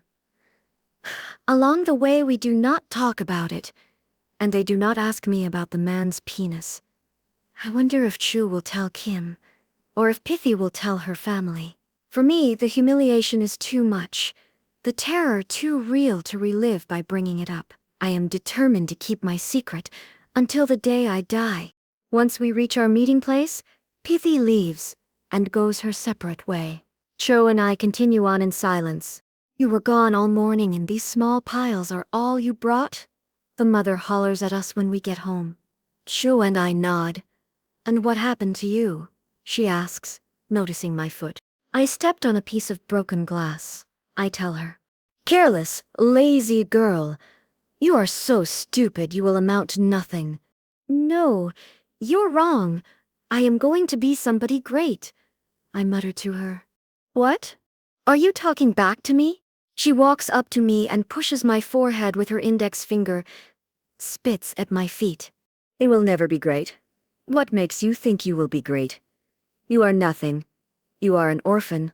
You'll only be somebody if you become a hooker. Her words ring in my ears as hate pulsates through my body. I will not become a hooker, I reply indignantly, turning my back to her and hobbling away. Later, crouching near a bush, hugging my knees to my chest, the mother's words echo in my mind and despair creeps into my heart. She is right. I am an orphan with no future. What will happen to me? Then, as I sit in the woods in a corner of the world, hiding from a war I know little about, I hear Pa's voice.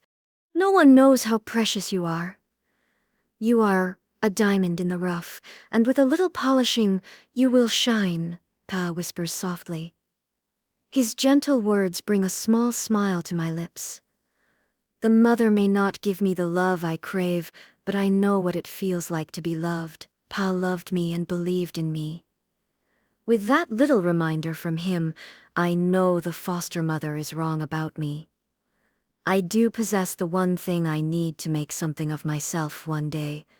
I have everything my pa gave me. Chapter 23, Flying Bullets, February 1979.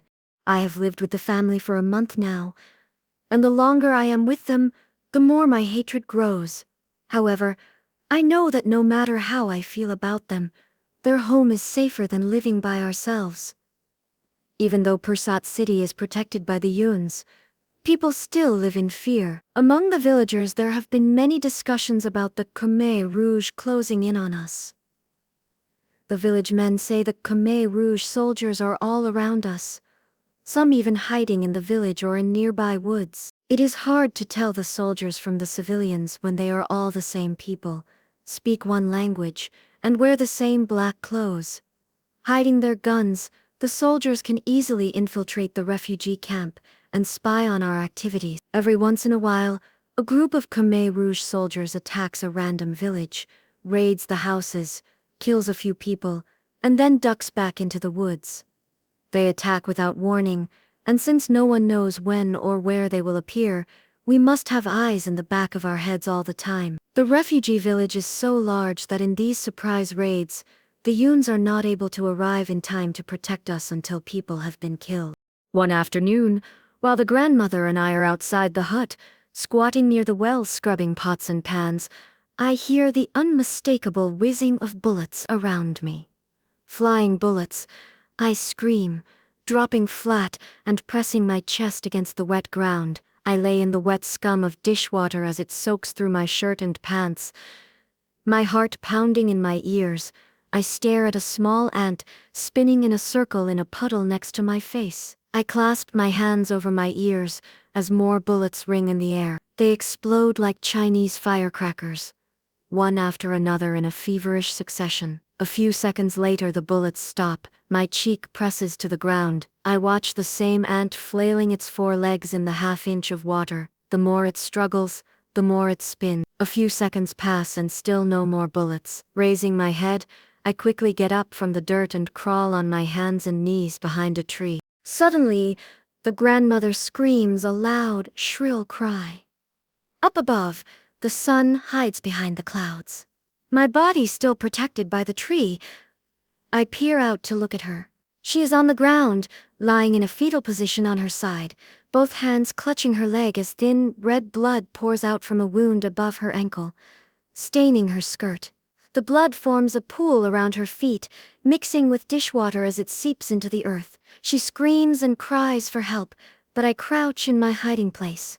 In the hut, the children scream and cry as the mother hushes them. Seconds later, the father jumps frantically out from the hut and picks her up off the ground. Then he carries her off to the camp's hospital, with his son trailing behind him. I do not come out of my hiding place, afraid that if they see me, they'll blame me for not helping the grandmother. Long after they have gone, and after the mother has calmed down the little kids, I am still behind the tree. I sit there, scratching the dry mud out from between my toes and then looking up at the sky, wondering when more bullets will rain down on us. Though my heart is beating wildly, I feel nothing. My mind still makes pictures and creates thoughts, but I do not have any attachment to them.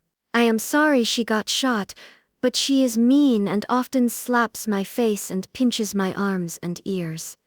Now I will not have to see her wrinkled face or hear her poisonous mouth for a while. I stay behind the tree, deep in my own world, until Sho and Kim return from gathering wood. 3 days later, the mother sends me to bring food to the grandmother in the hospital.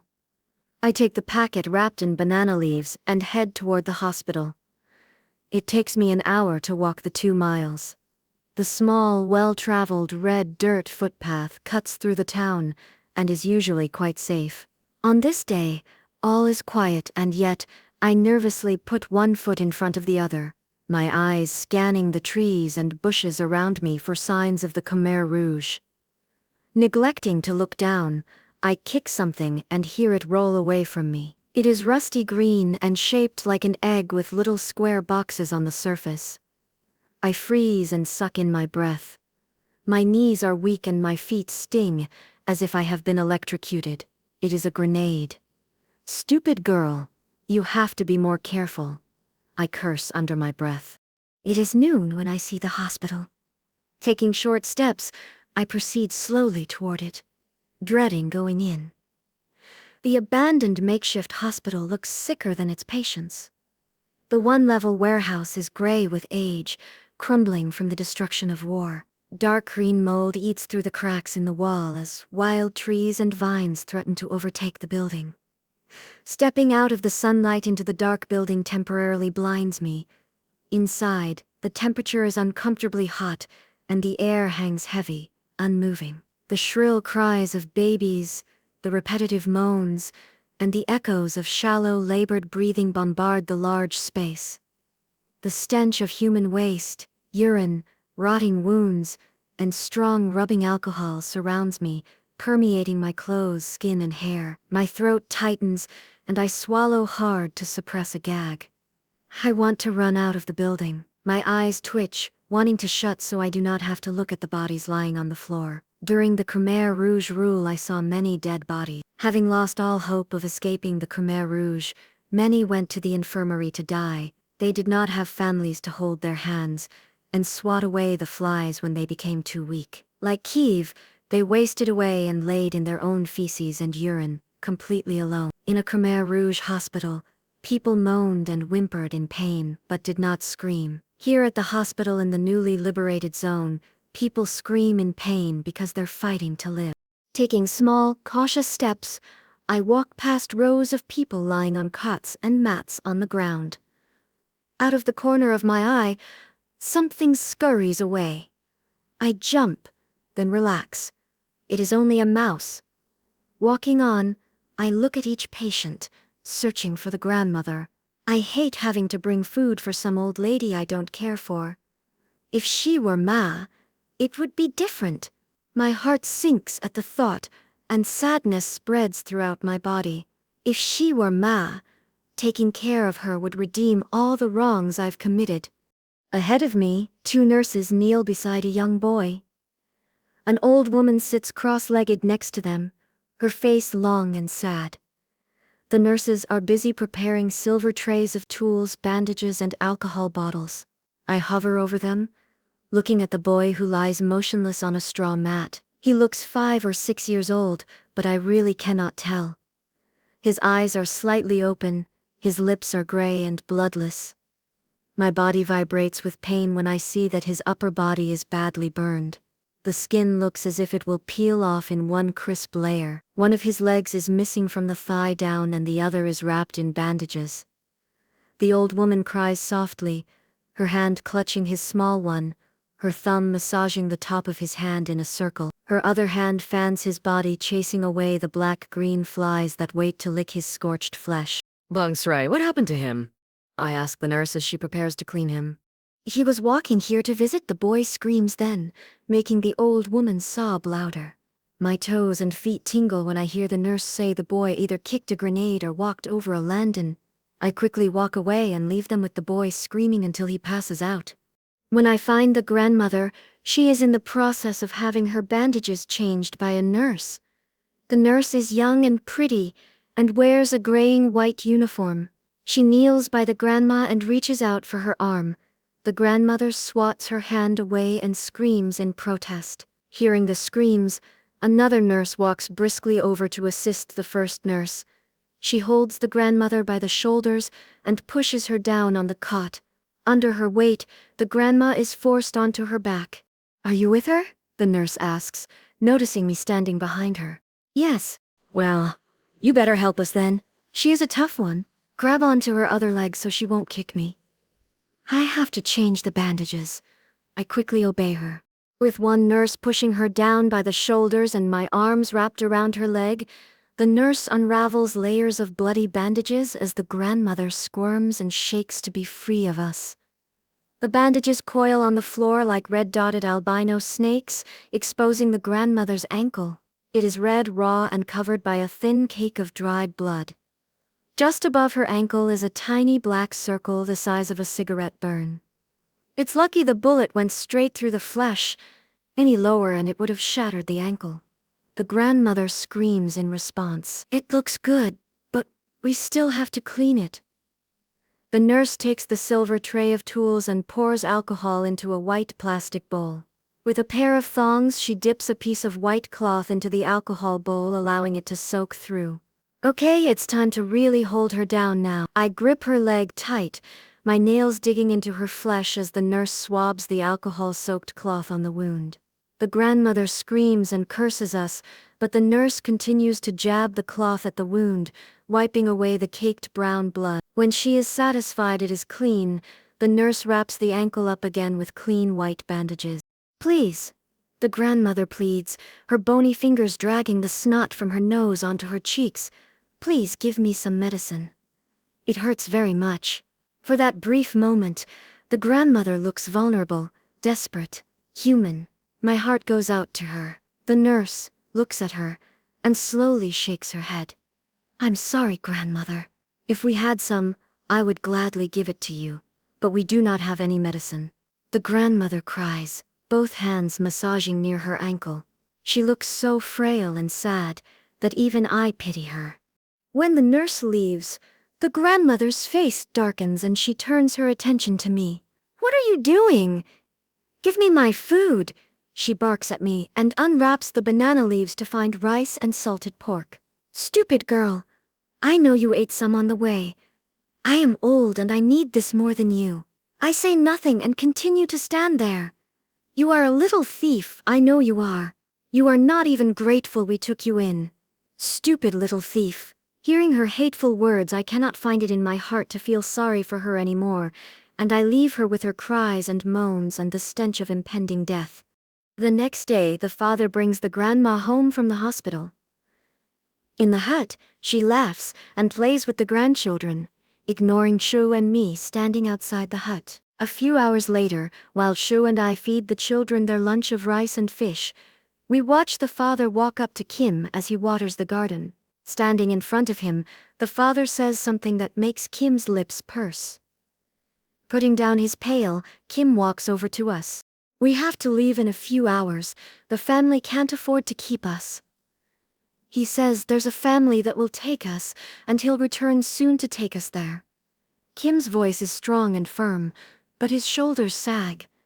Kim and Shu are surprised by the father's abrupt announcement. I, on the other hand, expected it to come sooner, and I wonder how much I am to blame for his decision. We have lived with them for almost 2 months, and we have grown used to being there. I am thankful he has found a family who will take in all 3 of us. I am relieved that we will not have to go back to living alone on our own. Joe and I continue feeding the children while Kim returns to the garden.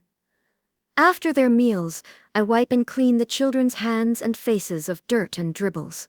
In the hut, Cho folds our spare set of black pajama shirts and pants, now faded and tattered, and puts them in Kim's backpack. By the afternoon, the father returns and asks Kim if we are ready. Kim nods. Grabbing the backpack, he carries all we have on his shoulder while Chu and I follow him, our hands clasped tightly together. Our eyes looking ahead of us, we leave without saying goodbye to the mother or the children. The father walks us to a house a mile away and introduces us to the new family. He tells them we are good workers. Kim thanks the former father for his kind words and for finding us a new family. Taking Kim's cue, Chu and I bow to him and thank him. Abruptly he turns, and without a word of comfort or bidding us good luck, walks away. This new family consists of a mother, father, and their 3 little children, who are between ages 1 and 5. They live in a larger hut than the first family, but still we are relegated to the corner of the room. Behind the hut grows a big luscious vegetable garden. In the front stands a tall mango tree heavy with fruit. Chu and I are to help look after the children, the garden, and various other chores, while Kim fishes and collects wood with the father. Dropping our bags, the mother hands me the baby, instructs me to look after her kids, and leads Chu to the garden. Outside the hut, with the baby balanced on my hips, I watch the mother squat next to the rows of vegetables and proceed to pull the weeds. Obediently, Chu does the same. Her faded black Khmer Rouge pajama clothes hang loosely on her thin body as her back bends over the garden. Chu is 11 and only 3 years older than me, but at times I feel much older than she is.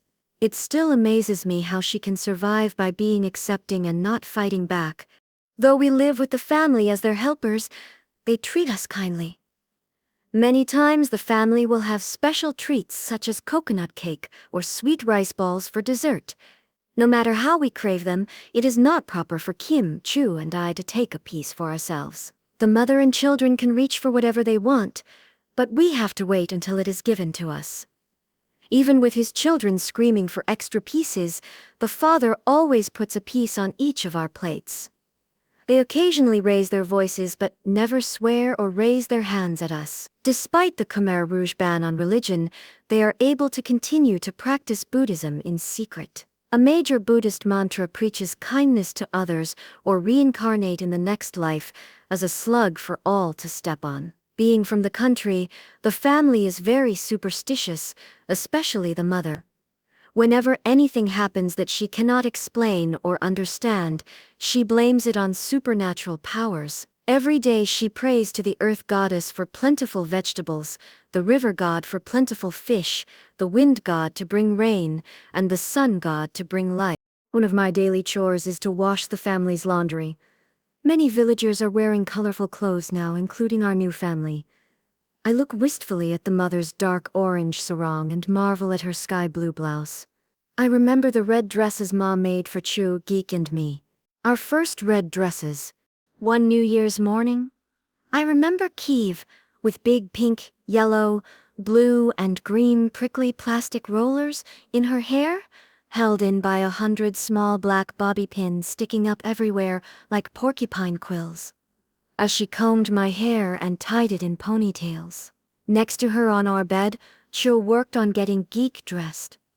After Kiev finished with my hair, she put red rouge on Geek's lips and cheeks as Chu and I slipped on our new dresses and stood in awe of each other's beauty. On our bed we bounced with glee as our mattress squeaked, prompting Kiev to yell at us. On the other side of the hallway, Ma picked out gold necklaces and bracelets from her collection for us to wear. She set aside a pair of red ruby earrings for Kiev because she was the only one of us girls with pierced ears. In the kitchen, our helpers cut brown roasted ducks and arranged white moon-shaped cakes on a large blue plate. In the living room, Pa, Kui, Meng, and Kim, dressed in their best clothes, lit orange incense sticks. After bowing 3 times before the red altar decorated with gold and silver Chinese symbols of peace and happiness, they inserted the incense into a yellow clay bowl filled with rice. The baby in my arms pulls my hair and brings me out of my reverie. Looking at the mother, I assume she feels happy and joyful wearing her colored clothes. Glancing at my own, I wonder when I will also get out of the Khmer Rouge uniform and into some colorful clothes. I dream of one day owning a red dress to replace the one the soldier burned. The mother interrupts my reverie when she takes the baby and asks me to do the laundry. After too many green mangoes, the 3 kids have had diarrhea all over their sheets. I roll the dirty clothes and sheets into a wicker basket and walk down to the river. With the basket balanced on my hip, I wade into the river until the water reaches my knees. I take out the sheets and spread them open on the surface of the water, allowing them to sink slowly while the diarrhea floats to the top.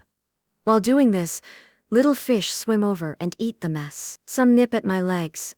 With no detergent or soap, I must beat the bed sheets against rocks to try and clean them. This chore disgusts me, but I do it without complaining, afraid that if I don't, the new family will send me away. Sometimes the mother sends me to the forest to gather firewood.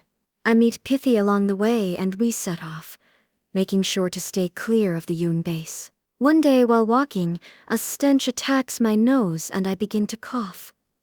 It resembles rotting chicken livers left out in the sun for too long. Coming around the path into a clearing, I know what the smell is before I even spot the body.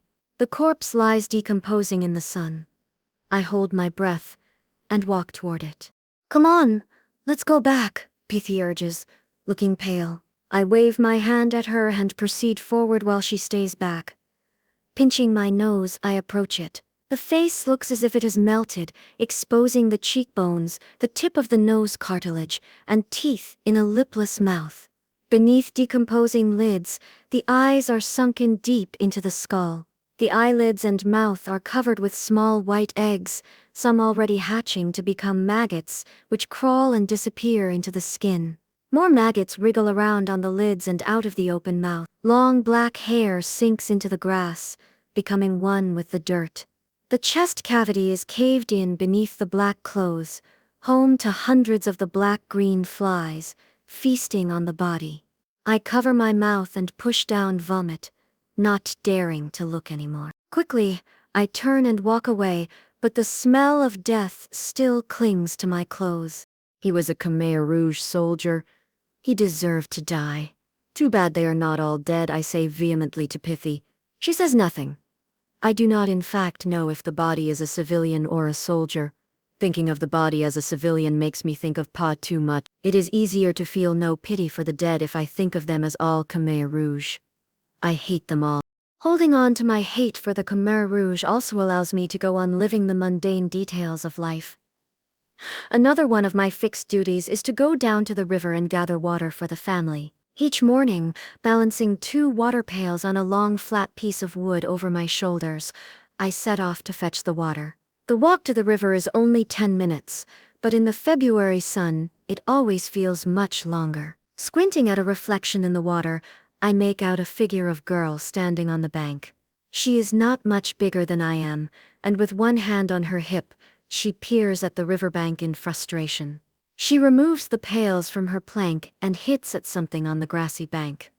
"What are you doing?" I ask her. "I'm trying to loosen the body so it will flow downstream," she says between halting breaths.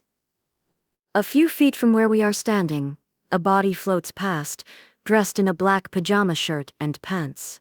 He is an adult man, bigger than most men in the village, and much fatter. He bobs up and down in the water, his hands and feet shiny and swollen as if made of white rubber. His upper body sways with the currents, but his pant leg is caught on some branches from the bank. His head bobs in the water each time the girl pokes him with her wood. I want to loosen him up so he'll go downstream. He'll dirty the water. Maybe his juices will flow into my pails. Her logic makes complete sense to me. I remove my pails, and with my stick help to push the body away. With the 2 of us beating on it, it bobs and sways even more. Finally, we loosen the leg, and the body floats a few feet down before getting stuck again near the bank. This time, he is inches away from us. The water is too shallow. On the count of 3, you push the body and I'll push the head, I direct. After a concerted effort, the body finally floats down the river, his long hair spreading around. The picture tugs at my heart and knots up my stomach. For a few brief seconds I think of Geek and hope the soldiers did not put her in a bag and throw her into the river. I nearly cry at the thought of someone poking at her body, but I push the tears down. Another damn Khmer Rouge, I mutter under my breath. I hate them. I hope they all die. We wait a few minutes until we believe the body fluids have all floated past us before fetching our water. At the hut, the clay water container stands as tall as my chest. It takes me many trips and most of the morning to fill it up, and still the water runs low by the end of the day. In the evening show, Kim and I repeat our water chores before we go to sleep. We keep the pot full so we can have easy access to the water, for we fear we will fall in if we have to reach to the bottom. Kim, Cho, and I have had red-eye disease for 2 weeks now. I fear I might have given the disease to them because I dare to look at the dead bodies. Somehow, the disease must have flown from the bodies and into my eyes, making them red as the blood I poke at with my stick. Every morning I wake up unable to open my eyes because both of my lids are glued together. Painfully, I pick, pinch, and pull the crud off of my lashes, but it is so thick that I have little success. Kim, are you there? I call out to him. In the dark I sense a hand searching for me, finally finding my arm. It's me, Cho whispers. Are you ready? I've got Kim's hand. Yes. Grabbing Cho's hand, Kim slides on his behind until he reaches the edge of the hut. Then jumps to the ground and helps Cho and me. Linked together by our hands, we feel our way to the water pot. Kim retrieves a bowl full of water and puts it on the ground. Squatting around it, we scoop water with our hands and wet our lashes. By this time the mother has awakened and is looking at us suspiciously. You must have been looking at dogs when they mate, she tells us. It's a sin to look at dirty things. The gods have punished you to make you blind. Chapter 24, Khmer Rouge Attack, February 1979. The sky is pitch black, and the air is still. All is quiet except for the rhythmical chirping of crickets calling out to each other. Suddenly a loud explosion awakens us. I sit bolt upright, my ears still ringing from the blast. My heart and stomach vibrate from the shock. Then we hear a shrilling whine before another rocket ruptures nearby. The straw walls and roof of the hut rustle and shake. The children scream at the top of their lungs, clambering around the mother. The father jumps out of the hut and runs to look outside. Cho, Kim, and I follow him. Outside, the earth shakes violently as crackling yellow, orange, and red flames devour a neighbor's hut. Gray smoke floats to the sky and white ashes fall on us like powder. Cha! Kim! I yell. Follow me, stay together, the father hollers to his family. He picks up 2 of the children and jumps out of the hut. The mother holds the baby tightly in her arms and follows. Kim leaps into the hut and grabs his backpack while Chu and I wait. All around us people cry and scream for help as more rockets rain on the village. The dark night is bright as many houses are engulfed by fire and villagers rush to evacuate. With our legs shaking in fear, we follow the father, ducking when he ducks, keeping low when he keeps low. We come to the river and, holding hands, wade across it. The river splashes in waves as thousands of people jump in it at once, trying to get to the other side.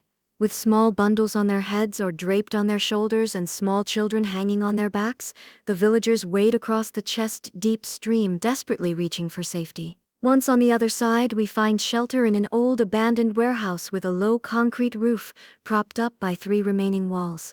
We stay here tonight, the father tells us. It is guarded by the Yons and it is safe. The shelter is filling up fast as more and more people arrive. Among them I see Pithy running through the door. Pithy! Over here! I scream over the wails and moans of others.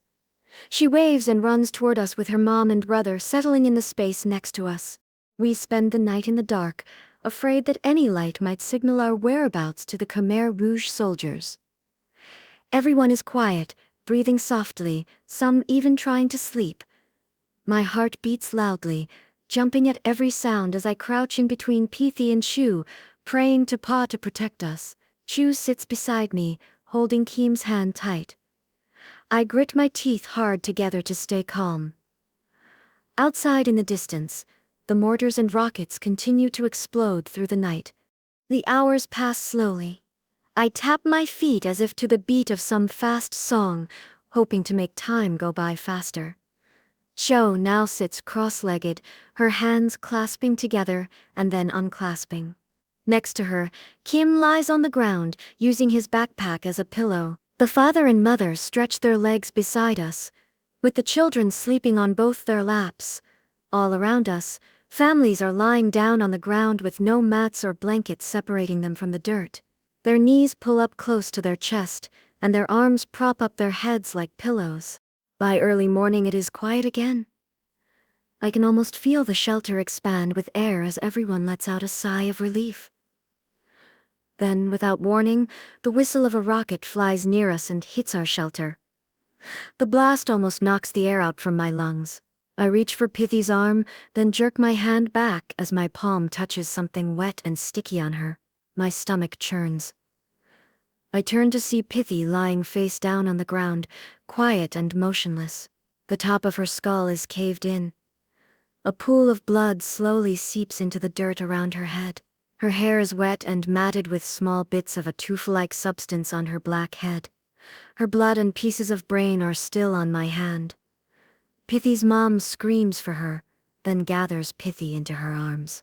I wipe her blood and brains on my pant legs. In a panic, I get up and run after Kim and Chu out of the shelter, away from Pithy, away from her screaming mother, away from the sorrow that threatens to take residence in my heart.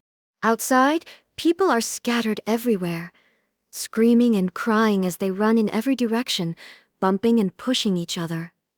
Kim and Cho hold hands and run ahead of me, yelling for me to keep up. We don't know where to run to, we just run. Kim stops running and looks back at the shelter. I left behind the backpack, he yells. Keep running. I'll get it, and catch up. I scream to him. And before he can answer, I am gone. I know he has to take care of Cho. Entering the destroyed warehouse, the thick smell of burnt flesh quickens my pulse. Black smoke obstructs my vision, stings my eyes. Stepping over slabs of concrete and parts of the wall that has fallen, I make my way to our spot. My heart drops at the sight of Pithy's mom holding her corpse to her chest, weeping. Pithy is limp in her arms, her blood soaking into her mom's blouse, so much blood everywhere. Then I see that Pithy's mom is also injured. She is bleeding from her stomach and arms. Pithy's brother squats beside them, urging his mom to leave. His voice quivering, he tells her the Khmer Rouge soldiers are crossing the river and will be upon them any minute. I grab the backpack, ignoring the pleas and cries for help. Looking straight ahead, I jump over the dead and run to meet my brother and sister. I see them waiting for me and scream for them to run ahead. The rockets have stopped, but the Khmer Rouge soldiers are getting closer. I hear their bullets whiz past me. I dare not turn and look. I know they are there. I run for my life. In front of me, a man falls from a bullet. His body stops mid-stride, his chest jerking forward before he falls to the ground. Many people get hit and drop one by one to the ground all around me. Some lie still while others crawl on their elbows trying to reach safety. After I catch up with Cho and Kim, we all run and do not look back. We see an old remnant of a cement wall. It sticks out of the ground 3 feet tall by 4 feet wide. We crouch behind it.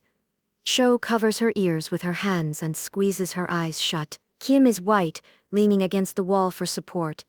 We stay there for what seems like hours until all is quiet again. No longer deafened by the bombs, I finally notice something circling and buzzing over my head. Then I feel like many tiny pins are pricking my skin. Hornets! I scream. We get up to see that we have disturbed a hornet's nest. Big red welts cover our arms and legs. We were so scared we did not feel the pain when we got stung. When we believe it is safe, we leave to find our foster family. Finally, we spot them near the Yun camp. You all stay here with the women and children, the father tells us. Stay here until we come back for you. The men must clean the village of its dead bodies, he says before he goes off to the village that afternoon. He tells us that the Yuans have retaken our village from the Khmer Rouge a few hours ago. It is worse than anyone could have imagined, the father says to the mother after returning from his village. One couple was hiding in their dugout bomb shelter, which is only a hole in the ground. The soldiers threw a grenade in it, killing them both. We also found many of the victims' heads hanging by the hair in front of their door or tossed about on the streets. The Khmer Rouge soldiers surely feel these people betrayed them by staying with the Yuan. Stories about victims of the Khmer Rouge attack spread like fire. There were stories about a baby thrown in the air and speared with a bayonet, the body of one mutilated man lying naked on top of another, a man's torso found in front of his house, and the bottom half on someone else's front door. There are bodies of men found with their chests cut open and their livers missing. The Khmer Rouge soldiers believe that eating the livers of their enemy will give them strength and power. These images of the massacre play themselves over and over in my head as I take tentative steps back toward the village that evening. I do not doubt the truth of the stories. I know Pol Pot's men are capable of this. I walk behind the father and his family. Joe and Kim trudge ahead of me, their eyes focusing on the ground. There are smoldering remains of bonfires, giving off the stench of burnt human flesh all through the village. Trails and puddles of blood stain the steps and posts of the huts. My eyes are on the ground wherever I go, steering clear of anything that looks like a grenade. I'm also afraid of stepping on a landmine, which the villagers say Khmer Rouge soldiers plant after an attack, maiming and killing people long after they have fled. A few days after the attack, I happened to walk by Pithi's brother while gathering wood. He is about Kim's age, and like Kim, his eyes are very sad. His body is wiry and agile, allowing him to easily climb palm trees for their fruit. I stand there watching him, admiring his ability to get up and slide down the tree so fast. Chum Reap Sor, I call out. He nods at me. Where are you off to? I do not ask him about Pithi. Every day I go fishing and pick palm fruits for Ma. She is in the hospital. I bring food for her and stay with her through the night. She is getting better. I am surprised he is saying so much to me. He peels the fruit and hands me a slice. Oh, Kun, I say thank you to him, but he does not hear me. He is very far away now. He picks up his fruit and heads off to the hospital. The next day I see him again at the same place, peeling palm fruits. I walk over and ask, "How is your mom doing today?" He looks up and I see that his eyes are red and angry. "Leave me alone. Don't bother me," he yells and comes after me with a large rusty silver cleaver. With my knees shaking, I run from him. "Get away from me. I hate you all," he screams as I crouch and hide in the bushes.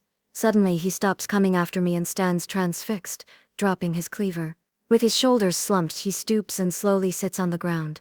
His elbows rest on his knees, his face buried in his hands. He cries long, hollow sobs and his shoulders shake uncontrollably. My heart leaps for him. I want to reach out to him, but instead I turn and walk away. He is alone now too. It is April 1979. Our future looks bleaker every day. I dread the idea of going to live with another family, but I know it will happen soon. Kim is still hoping our brothers Kui and Meng are alive somewhere, and that soon they will come for us. We don't know how to go about searching for either them or our uncles in Bat Deng. After completing his chores each evening, Kim sets off to the Yun camp. There is an area there where the newly arriving displaced people stay, and where people congregate to try and find each other. Every time someone new arrives at the base, Kim asks if they know or have ever heard of our brothers. Always, they give him the same sad answer. Each night he drags himself back to give us the news. But my heart always sinks before he has had a chance to say anything. My world darkens when the thought that they might be dead enters my mind. I force it to go away. Kui and Meng have to be alive somewhere out there. I am feeding the baby when one of the kids runs over and tells me Kim is coming with some man. I cannot dare to hope. Cho and I look at each other, our eyes full of fear, praying the man is our brother. I see Kim's figure as he approaches us. Meng walks beside Kim. I do not know whether to cry or run to him. I am filled with so much happiness. He is alive. We are a family. I find myself feeling shy and I stand stiff and awkward. Meng smiles and musses my hair. My heart soars quickly at the touch of his hand. He is real, not a figment of my imagination. You're coming with us? Meng says and goes to talk to the father. When Meng comes back out, Shou, Kim and I leave with him. While Kim and Meng talk, Shou and I are quiet. Looking at my oldest brother, my heart is heavy with the memories of Ma. He has her almond-shaped eyes, long face, high cheekbones, and thin lips. In Phnom Penh, he wore blue bell-bottom pants, jean jackets and thin sideburns that were trendy at the time. He was nice to everyone. Girls thought him handsome. Now he is 22 and already an old man. Yet even in his tattered black pajama shirt and pants, with his weathered face and sad eyes, I still see the brother I knew in Phnom Penh. Meng takes us to the area where all the new arrivals live. Their dark green tents are set up in the middle of a group of trees. Around the front, there are 2 black cloth hammocks between tree trunks tied low to the ground. The tents and the hammocks look soiled, but they feel more like a home to me than the biggest hut here. He tells us he and Kui are living with 3 women friends in 2 tents. He says Kui's wife somehow escaped the labor camp when the Yuns invaded. He believes she returned to her family's village to search for surviving family members. The women whom they are living with are friends. It is dangerous for women to be on their own, so they asked if they could live with my brothers. Shortly after we arrive at their tents, Kui returns too. I watch as he saunters slowly toward us. He moves gracefully, his steps firm and steady. He always reminds me of a tiger, strong, fast, agile, and mean when he bares his teeth. The sleeves of his fading black shirt and pants are rolled up, showing us muscular calves and forearms. His eyes are dark, his face is bony, his jaws are squared and his ears stand straight. At only 20 years old, already everything about Kui gives you the impression of hardness. When he sees us, his face softens and he smiles broadly. Walking over, he greets Kim, Shou and me. While talking to Meng, he leaves his hand resting on my head, the way Pei used to do.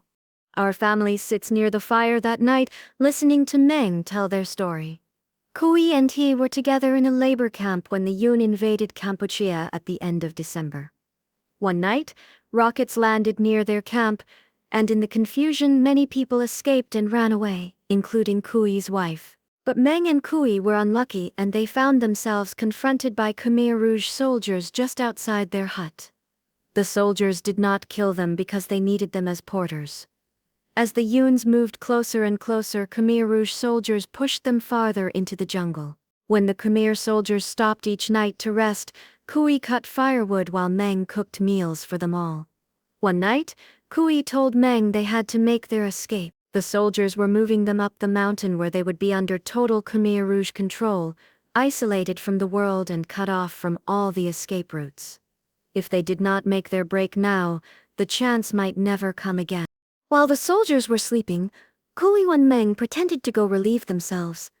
Each stole a 20-pound bag of rice, and they met in the woods. At first they proceeded down the trail, but fearing the soldiers' ability to track them, they took off back into the woods. There they followed the sound of rushing water to a stream, and once there, tied a few logs together to make a raft. With the rice bags on the raft, they floated downstream. The water was cold and rough, threatening many times to tear the raft apart, but with teeth chattering and bodies shivering, they managed to stay afloat all night. In the morning they arrived at the base camp of Persat City, where we are now. We are together again. Seeing my eyes slowly closing, Meng takes me to his cloth hammock. I climb in and suddenly feel very tired. Shou comes over and climbs in next to me. Our bodies press against each other as the hammock folds over us like a pod protecting its peas. Drifting off, I think of Pa and Ma. I miss them so much. By the fire I hear Kim's voice quivering as he tells them about Pa, Ma, and Geek. They whisper to each other, as if trying to shield Shou and me from news we already knew.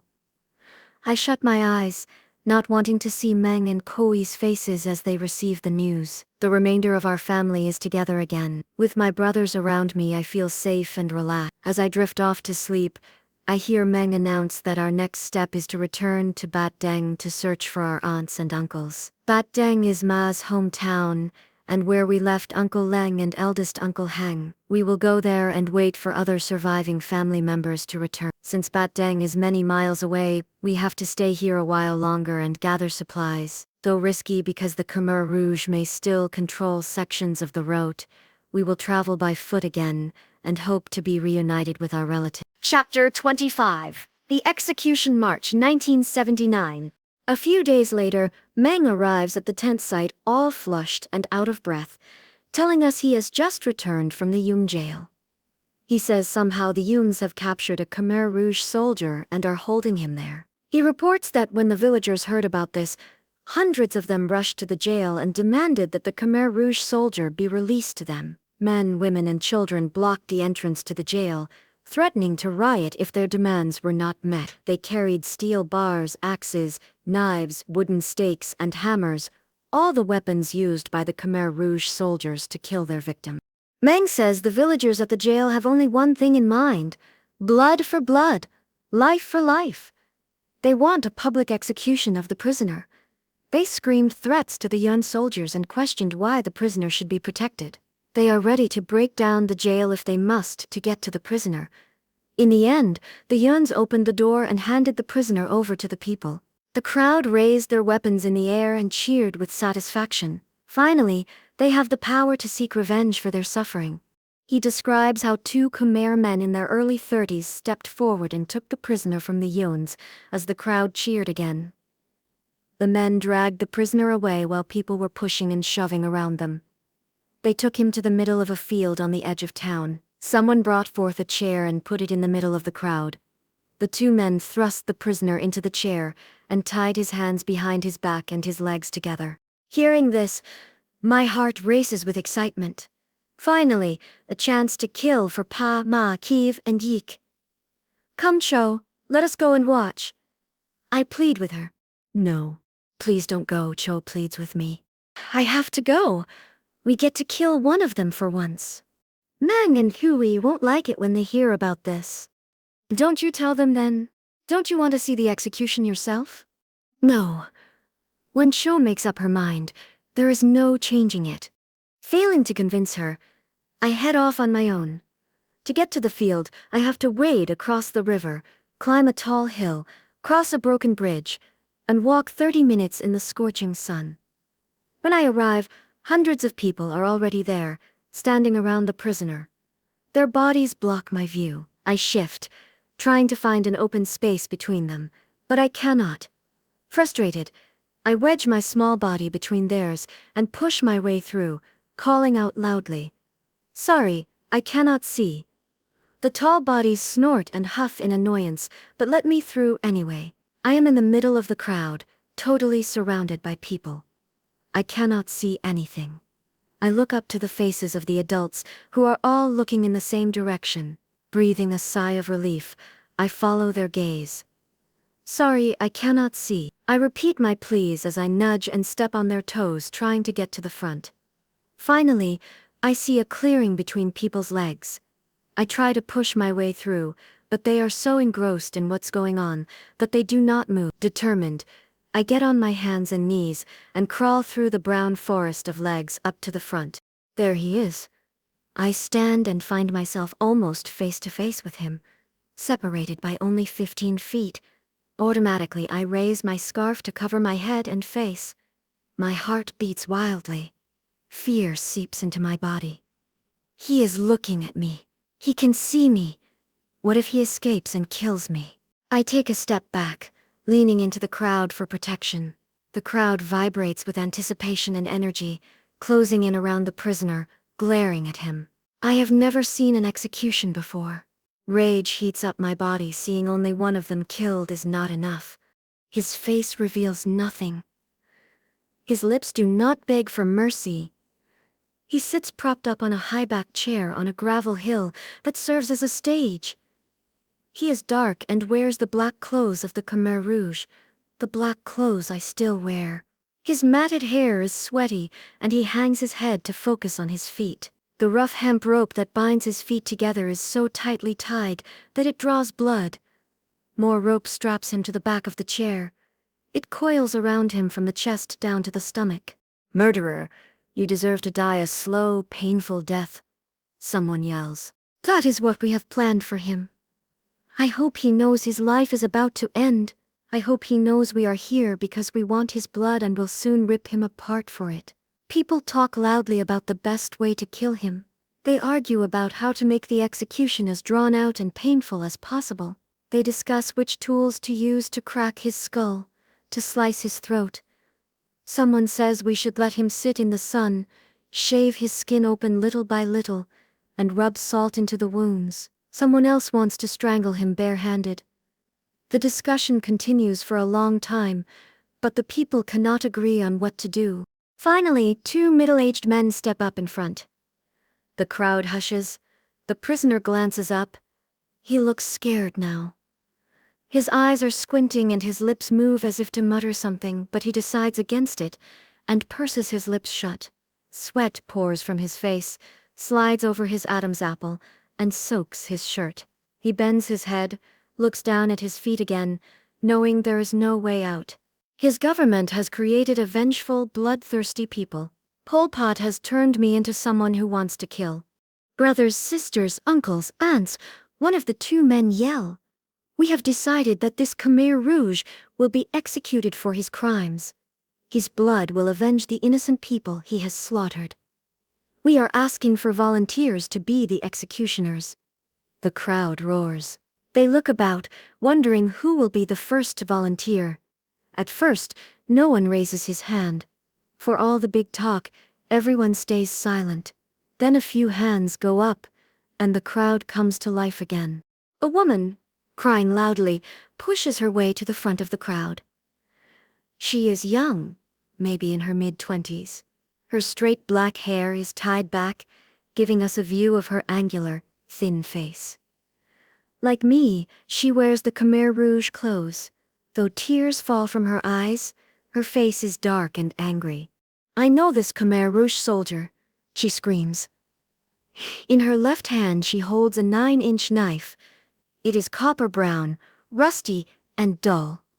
"He was the Khmer Rouge soldier in my village. He killed my husband and baby. I will avenge them." Another woman then pushes her way out of the crowd. "I also know him. He killed my children and grandchildren.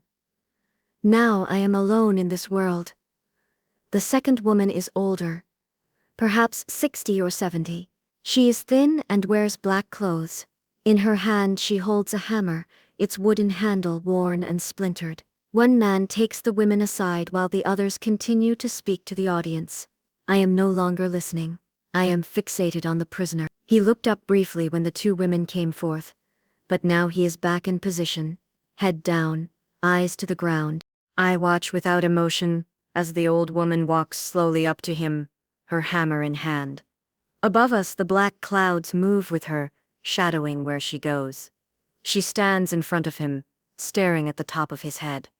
I want to shield my eyes from what's about to happen, but I cannot. The old woman's hands shake as she raises the hammer high above her head and brings it crashing down into the prisoner's skull. He screams a loud, shrill cry that pierces my heart like a stake, and I imagine that this, maybe, is how Pa died. The soldier's head hangs, bobbing up and down like a chicken's. Blood gushes out of his wound, flowing down his forehead, ears and dripping from his chin. The woman raises her hammer again. I almost feel pity for him, but it is too late to let him go. It is too late to go back. It is too late for my parents and my country. Blood splatters the woman's clothes, body, face. She screams and swings the hammer up above her head again. Blood droplets land on my pants and face. I wipe them off. Red smudges are still on my palms. Another scream comes from the old woman. This time her hammer smashes his leg. His leg jerks but is held down by the rope. The hammer lands over and over again, on his arms, shoulders, and knees, before the younger woman moves toward him. Taking her knife, She pushes it into the prisoner's stomach. More blood pours out, spilling over his chair. She stabs him again, this time in the chest. The Khmer Rouge body convulses and trembles, as if electricity is traveling to the legs, arms and fingers. Gradually, he stops moving, slumping over in the chair. Finally, the women stand still. Their weapons drip with blood as they walk away. When they turn around, I see that they look like death themselves. Their hair trickles blood and sweat, their clothes drip, their faces red and rigid. Only their eyes look alive as they see with more rage and hate. The women are quiet as the crowd parts for them to pass through. During the execution, the crowd did not cheer but watched, silent and devoid of emotion, as if it were the slaughter of an animal for food. After the women are gone, the crowd begins to buzz. Did you see how rich and dark the blood was? It was the color of the devil's blood. It is rich because he has been feasting on the food we grew while my family died from starvation. His blood is dark because he isn't human. Humans do not have black blood. Why didn't they make him die more slowly? One by one, people returned to their homes, leaving me standing there alone, staring at the corpse. My mind plays back images of my parents' and sisters' murders. Again, my heart tears open as I stand there and wonder how they died. Quickly, I push the sadness away. The slumped-over corpse reminds me of Pithy in her mother's arms. Pithy's head bled in much the same way. His death will not bring any of them back. The crowd is gone, except for 10 of us kids waiting to see what the adults will do with the body. 3 men eventually approach the body and cut loose his legs and hands. As they loosen the rope around the chest, the corpse tumbles off the chair and lands in the dirt. 1 man tightly wraps the rope 3 times around the corpse's chest. Holding the end of the rope, the 3 men drag the body away, leaving behind a trail of blood in the dusty road. I follow along with the other children. The men haul the body to a well and stop in front of it. 4 feet in diameter, the round concrete wall sticks 2 feet out of the ground. The once white concrete is gray with mold, the short grass around it brown and shriveled. Turning to us, they yell, "What are you kids following us for? Go home. Get away from here. There is nothing to see." I am not convinced and stand firm with the other children. Turning their backs to us, they bend and lift the dusty corpse off the ground and drop it into the well. I hear a big splash and a thud when it lands. Each man then wipes his bloody hands on the grass, picks up a handful of dirt, and rubs his palms together to clean off the blood. Finally, they leave together. The other children and I look at each other. The smell coming from the well is horrible. Pinching my nose and covering my mouth, I walk up to it and peer in. The smell is so putrid it makes my eyes water. It takes a few seconds for my eyes to adjust to the darkness of the well. Then slowly, 30 feet below, I make out the shape of human figures floating on top of the water.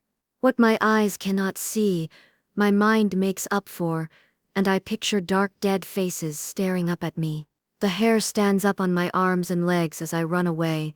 "Don't fall in, the smell will never wash away," I yell to the other kids. Chapter 26. Back to Bat Deng, April 1979. While staying at the displaced people's camp, Meng, Koi and Kim leave to go fishing every morning. My job is to search for wild vegetables and mushrooms in nearby woods, while Shu guards our tents. Usually we eat half of what the boys bring back each day. The rest we salt, grill or dry to save. These days we go to bed on a full stomach every night. We have fish, wild vegetables, and the rice Meng and Koi stole from the Khmer Rouge. We are the lucky ones. Most of the old and very young he sick on the outskirts of the sites where the displaced people gather or die in the camp from disease and hunger. At the end of April, Koi and Meng decide we are ready to leave Pursat City. They believe we have gathered enough supplies to last the long trip to Bat Deng. Abandoning our tents, we pack our few pots, pans, clothes, and all our food. We leave with 2 of Koi and Meng's women friends, but the 3rd stays behind to search for any surviving family members. Koi and Meng each carry a 15-pound bag of rice on their shoulders, and the rest of us help with bundles of clothes, blankets, and other food.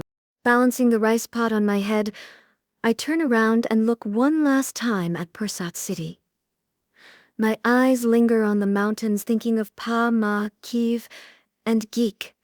The mountain peaks majestically jut into the sky as large clouds cast dark shadows on them. It all looks so calm and normal, as if the hell we have lived through for the past 4 years has never happened.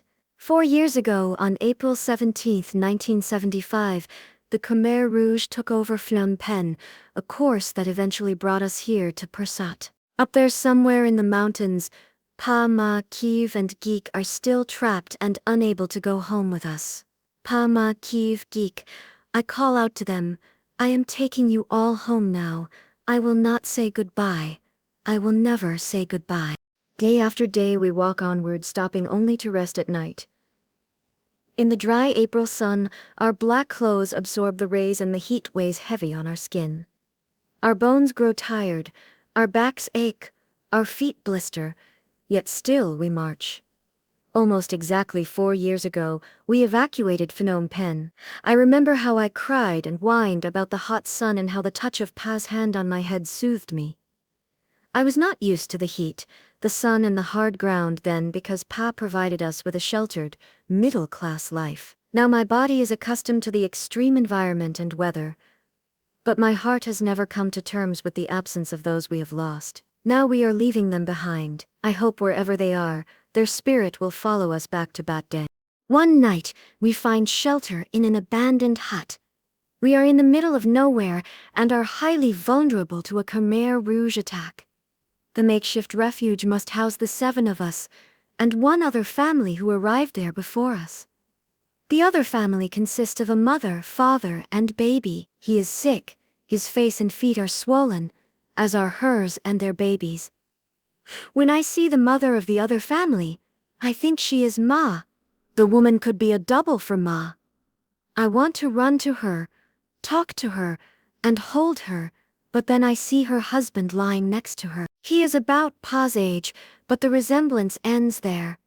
I know then she isn't Ma, because she would never be with anyone else other than Pa.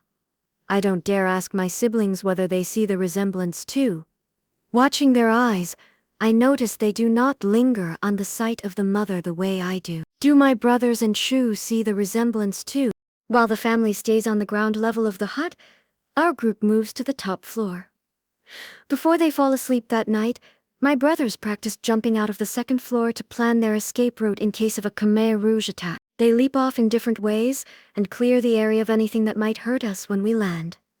Next, they test the stability of the stairs under pressure and rehearse running up and down them. Chu and I sit and worry about what will happen to us because we don't think we can jump without breaking our legs. Now that we are together again, I fear something will happen to break us up again. I'm afraid that if there is an attack, I will be left behind. If all of us cannot live, then at least hopefully some will. I know Pa would have wanted it that way. Still, the thought fills me with anxiety. After I am sure my brothers are asleep, I take off my scarf and go to sleep on the ground at the bottom of the stair.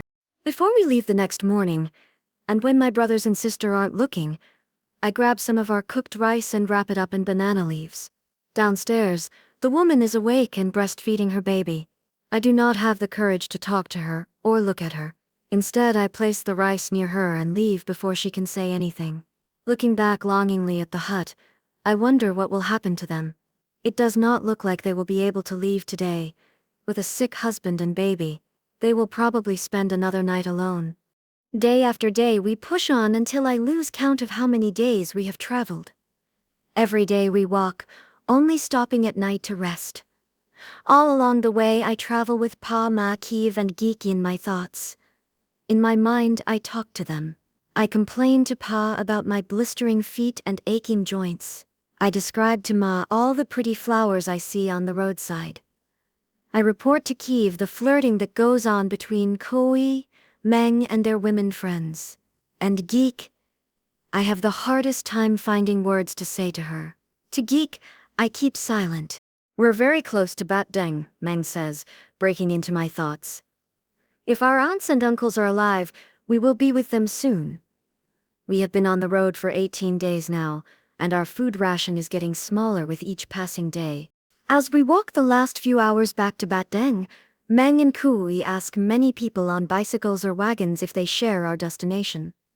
When they say yes, My brothers plead with them to bring word to our uncles that we have arrived. Within an hour, we see a familiar figure on a bicycle riding toward us. It is Uncle Loung. Uncle Loung still resembles the stick figure I drew in Phnom Penh, only his back curves more now. My brothers rush up to him and soon they are hugging each other and crying. Uncle Loung reaches into his bag and pulls out some sweet rice cakes. My eyes widen and my mouth waters at the sight of the roasted sesame seeds sprinkled over sweet rice. Here's one for you, Cho, and one for Kim. Shyly, I step toward him and extend one arm. Sorry, little girl. I have only enough for my family. I have none extra for you. My face burns with shame and embarrassment. My own uncle does not recognize me. He thinks I'm a street girl begging for food. Uncle, Meng says laughingly, it's Loung. Oh, here's one for you then. Surprised, Uncle Loung smiles. Oh, Kim and I sit pressed against one another on the back of the bike, holding on to Uncle Loung. We are returning to Ma's childhood home without her. At Bat Deng, everyone is happy to see us. Uncle Loung and his family still live in the same hut they did when we stayed with them. The first thing Uncle Loung's wife, Aunt Kang, does is to take off our dirty black clothes and give us new ones. She puts me in a shirt and pants the color of a blue sky. The clothes shimmer as they touch my skin softly, making me feel nice and light, transformed. In the back of the hut, I watch Aunt Kang throw our dirty clothes into an aluminum bowl and soak them with water. She then sprinkles a handful of white powdered detergent in the water and begins to scrub my clothes. I watch in fascination as the clear water becomes gray and then black as the detergent does its work. When Kui and Meng arrive on foot 2 hours later, they tell our story and Aunt Kang cries when she hears what has happened to us. They want the two of them to tell them over and over again about all that has happened. At Krang Truop, Uncle Loung's family is considered to be a base family because they have lived in the same village since the pre-revolutionary days. As my family talks about the war, I pretend to have no memory of it. They do not ask me about my experiences. In our culture, it is enough that the oldest child relates the family's story. Children are not asked for opinions, feelings, or what they individually endure. I do not volunteer information about my indoctrination as a soldier, escape from being raped, or how I lost 3 days of my life when I found out about Ma. For a long time I needed to hold on to the memories because they made me angry. My rage made me strong and resilient. Now, however, enclosing the memories in my heart and mind is unendurable. Often I walk away from their chatter, but sometimes I just sit quietly and listen. Through their conversations I learned that Bat Deng, my uncle's village in the Kampong Spo province, was liberated by the Yuns weeks before Persat province. Furthermore, the Khmer Rouge cadres were different in every province. In the eastern provinces, the Khmer Rouge cadres were more moderate and humane. The work hours were generally shorter, the food rations were larger, and the soldiers did not kill the villagers indiscriminately. In Bat Deng, Uncle Len's and Uncle Hang's families were allowed to live together.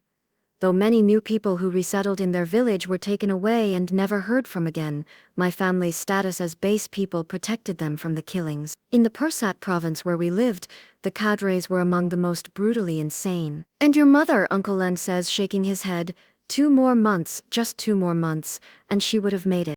Hearing this, I get up quickly and leave them. I walk to the new town market that has sprung up since the Yuns came. There is no monetary system in place, so rice is used as currency. To go shopping, people bring a bag of rice with them and use it to barter for the items they want. I have no rice with which to buy anything, but still I weave my way around, remembering Phnom Penh. Unlike in Phnom Penh, this market is a gathering in a field. There are no tents selling 8-track tape players, imported vinyl pants, or hair coloring cream, nor are there elaborate stalls glistening with dangling gold or silver necklaces and bracelets. Here in Bat Deng's market, long homemade wooden tables display dried fish, slabs of pork, yellow naked chickens, green beans, white corn, red tomatoes, orange mangoes, ripe guava, papayas, and some pre-cooked food. Those with the most currency can cross from the food section to the book section, where old Khmer, Chinese, French or English dictionaries and novels can be bought with several kilograms of rice. The market here thrives because most people did not have to leave their homes and are therefore already settled. Our family is poor and survives by farming a small plot of land. With a heavy heart, I walk through the market taking in the smell of all the delicious food. My feet stop at a stall that sells pork dumplings. Pork dumplings will always remind me of Ma. It was her favorite food. 2 more months, and she would have made it. My mind screams. Why couldn't she hold on for 2 more months? Did Ma do something stupid and get caught? Did she complain about her work?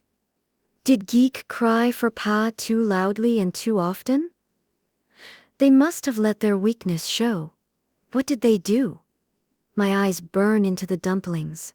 Anger rises up in me because I resent and blame my mother for not holding on for 2 more months, 8 weeks, 60 days, 1400 hours more, and she would have made it. A few weeks later, my uncle arranges a marriage for Meng. His bride's name is Yang, and she is in her early 20s. Yang was in school during the evacuation of Phnom Penh and was separated from her family. She does not know where they are, or even if they are alive. Aunt Kiang says not only is Yang Chinese, but she is very clever and smart as well, and truly believes she is the right wife for Meng. Aunt Kiang tells Meng he is the head of our family now, and needs a wife to help look after us while he works. A week after they meet, they are married. There is no big celebration, only a small ceremony. It all happens in one day, then it is over and life resumes as before. Each morning, Meng, Kim, and the male cousins work with Uncle Ling on the small farm in back of their hut. They grow potatoes, onions, leeks, beans, and tomatoes. But the land is dry, having been neglected during the Khmer Rouge rule, and produces hardly any fruit. Kui occasionally works as a laborer, helping people carry and load heavy bags of cloth, fruit and rice from their wagon to the new market for a small fee. Ian and the female cousins stay at home and make crepes, sweet cakes and cookies from corn and wheat, which we exchange for rice. Chow, the younger cousins, and I sell what they make in the market. We have no stall, no chairs, no cart, and no tables. Balancing our wicker baskets on our hips, we walk barefoot around the new market in our blue outfits, yelling out our goods of the day. We sell mostly to other vendors, collecting 12 ounces of rice for 5 sweet cakes or 10 cookies. When I see a well-dressed woman entering the market, I rush to her. Smiling widely, I lift my basket to my chest, hoping to catch her eye. I stare at the red ruby earrings draped from her ears, and for a moment, the wind is knocked out of me. Ma, my mind whispers, and I walk nearer to her. The woman raises her hand and waves me out of her way. Ignoring me, she passes by. My eyelashes moisten, my smile fades. For 3 months, we live our lives this way in Bat Deng. Then, one day, a lady comes into town looking for Yang. She is Chinese and in her 30s. She says she has come from Vietnam to search for Yang. When Yang sees the woman, her face wrinkles up and bursts into tears. It is one of her sisters. They rush into each other's arms and hug for a long time. They stand there crying and saying very little to each other. Mother and father are alive and well in Vietnam, she tells Yang, as is your oldest sister. Our brother is missing and believed to be dead. During the evacuation, we went over into Vietnam and have been living there ever since. We thought you were dead. The next day, Ying and Meng leave for Vietnam. The economy in Cambodia is bad and Meng thinks maybe there will be work in Vietnam. With or without Ying, he says he will return in a few days. The days pass slowly as we wait for Meng's return. Our family continues to live as before, with the men working on the farm and the girls selling food in the market. At night, Shu and I sit outside the hut, looking at the road until the sky darkens and our aunt orders us in to go to sleep. Each day that Meng is gone, my anxiety grows, and I wonder if he will ever come back. Sensing my fear, Kim tells me the route Meng took to Vietnam is very safe and does not cross any Khmer Rouge zones. Still, I worry, but true to his word, he returns alone 4 days later. Sitting inside the hut with the family, Meng talks excitedly about Vietnam, Saigon, and Iang's family. Most of all, he talks about leaving Cambodia and going to America. Meng tells our uncles that many Cambodians are leaving the country for Thailand in search of new life and to escape the war. Furthermore, they fear the Khmer Rouge might come to power again and kill more people until no one is left. Many Cambodians are trekking on foot to the north, crossing dangerous mined fields and Khmer Rouge control zones with little food and water to go to Thailand. Many people step on landmines and die on the way or are captured by the Khmer Rouge. He says the safer way to go to Thailand is via Vietnam. In Vietnam, Meng explains, the human smuggling operation or leaving the country without papers is illegal. If we are caught being part of the operation as either an abettor or a refugee, the Vietnamese government could take our gold and throw us in jail for 5 years. It will be very costly, he informs us. We cannot all afford to go. It costs 10 ounces of gold to buy a seat on a small boat that will take us from Vietnam to the Thai refugee camp. He says Iang's family knows the person running this human export operation. With money from the rest of the family and after selling Ma's remaining jewelry, we only have enough money for 2 to go. Uncle Lean puts his hand on Meng's shoulder. Your pa is gone, Meng, so you are now the head of our family. Your life is not your own anymore. You have a family to take care of, he says quietly. Uncle, I am doing this for the family. I will take Loung with me. She is still young enough to go to school, get an education, and make something of herself. Though the younger children studied French in Phnom Penh, Pa made Meng and Kui study English. As a result, Meng is already fluent in English. Once in America, Meng's plan is to work hard and send money to the family. He will save and build a home, and in 5 years send for the rest of the family. Uncle Lang still has his doubts, but it is decided that Meng and I will leave at the end of the week. At the rooster's cry, our family gathers outside the hut to say goodbye to us. While Meng says farewell to our relatives, I stand with Cho, holding on to her hand. One by one, our aunts and cousins come up to me and touch my hair, my arms, and my back. Meng ties our bags onto the back seat of his bicycle and lifts me up onto it. I straddle our bags, finally as tall as the adults, and look down at Cho.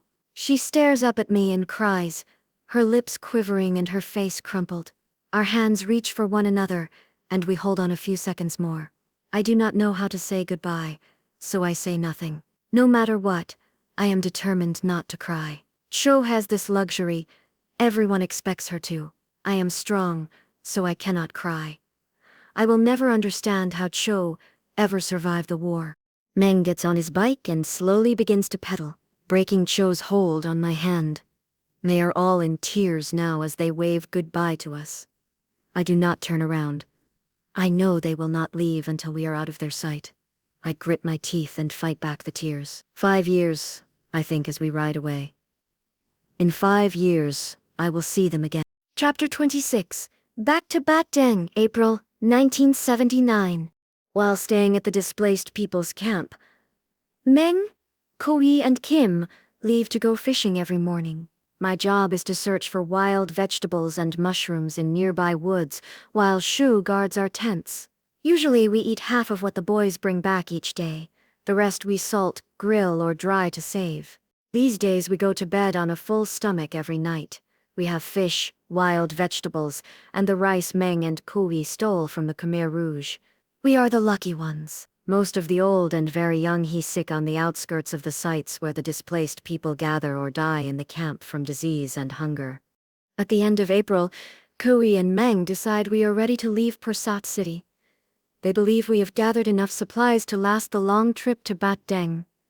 Abandoning our tents, we pack our few pots, pans, clothes, and all our food. We leave with 2 of Kui and Meng's women friends, but the third stays behind to search for any surviving family members.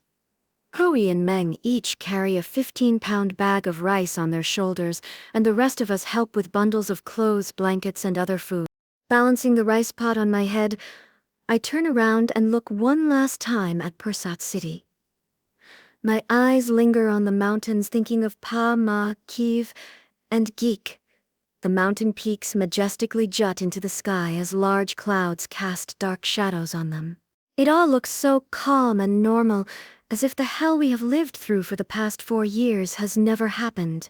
4 years ago, on April 17, 1975, the Khmer Rouge took over Phnom Penh, a course that eventually brought us here to Pursat. Up there somewhere in the mountains, Pa Ma, Kiev, and Geek are still trapped and unable to go home with us. Pa Ma, Kiev, Geek, I call out to them, I am taking you all home now. I will not say goodbye. I will never say goodbye. Day after day we walk onward, stopping only to rest at night. In the dry April sun, our black clothes absorb the rays and the heat weighs heavy on our skin. Our bones grow tired, our backs ache, our feet blister, yet still we march. Almost exactly 4 years ago, we evacuated Phnom Penh. I remember how I cried and whined about the hot sun and how the touch of Pa's hand on my head soothed me. I was not used to the heat, the sun and the hard ground then because Pa provided us with a sheltered, middle-class life. Now my body is accustomed to the extreme environment and weather, but my heart has never come to terms with the absence of those we have lost. Now we are leaving them behind. I hope wherever they are, their spirit will follow us back to Bat Deng. One night, we find shelter in an abandoned hut. We are in the middle of nowhere and are highly vulnerable to a Khmer Rouge attack. The makeshift refuge must house the 7 of us, and one other family who arrived there before us. The other family consists of a mother, father, and baby. He is sick, his face and feet are swollen, as are hers and their babies. When I see the mother of the other family, I think she is Ma. The woman could be a double for Ma. I want to run to her, talk to her, and hold her, but then I see her husband lying next to her. He is about Pa's age, but the resemblance ends there.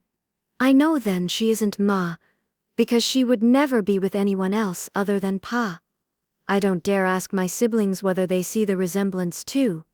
Watching their eyes, I notice they do not linger on the sight of the mother the way I do. Do my brothers and Shu see the resemblance too? While the family stays on the ground level of the hut, our group moves to the top floor. Before they fall asleep that night, my brothers practice jumping out of the 2nd floor to plan their escape route in case of a Khmer Rouge attack. They leap off in different ways and clear the area of anything that might hurt us when we land. Next, they test the stability of the stairs under pressure and rehearse running up and down them. Chu and I sit and worry about what will happen to us because we don't think we can jump without breaking our legs. Now that we are together again, I fear something will happen to break us up again. I'm afraid that if there is an attack, I will be left behind. If all of us cannot live, then at least hopefully some will. I know Pa would have wanted it that way. Still, the thought fills me with anxiety. After I am sure my brothers are asleep, I take off my scarf and go to sleep on the ground at the bottom of the stair. Before we leave the next morning, and when my brothers and sister aren't looking, I grab some of our cooked rice and wrap it up in banana leaves. Downstairs, the woman is awake and breastfeeding her baby. I do not have the courage to talk to her or look at her.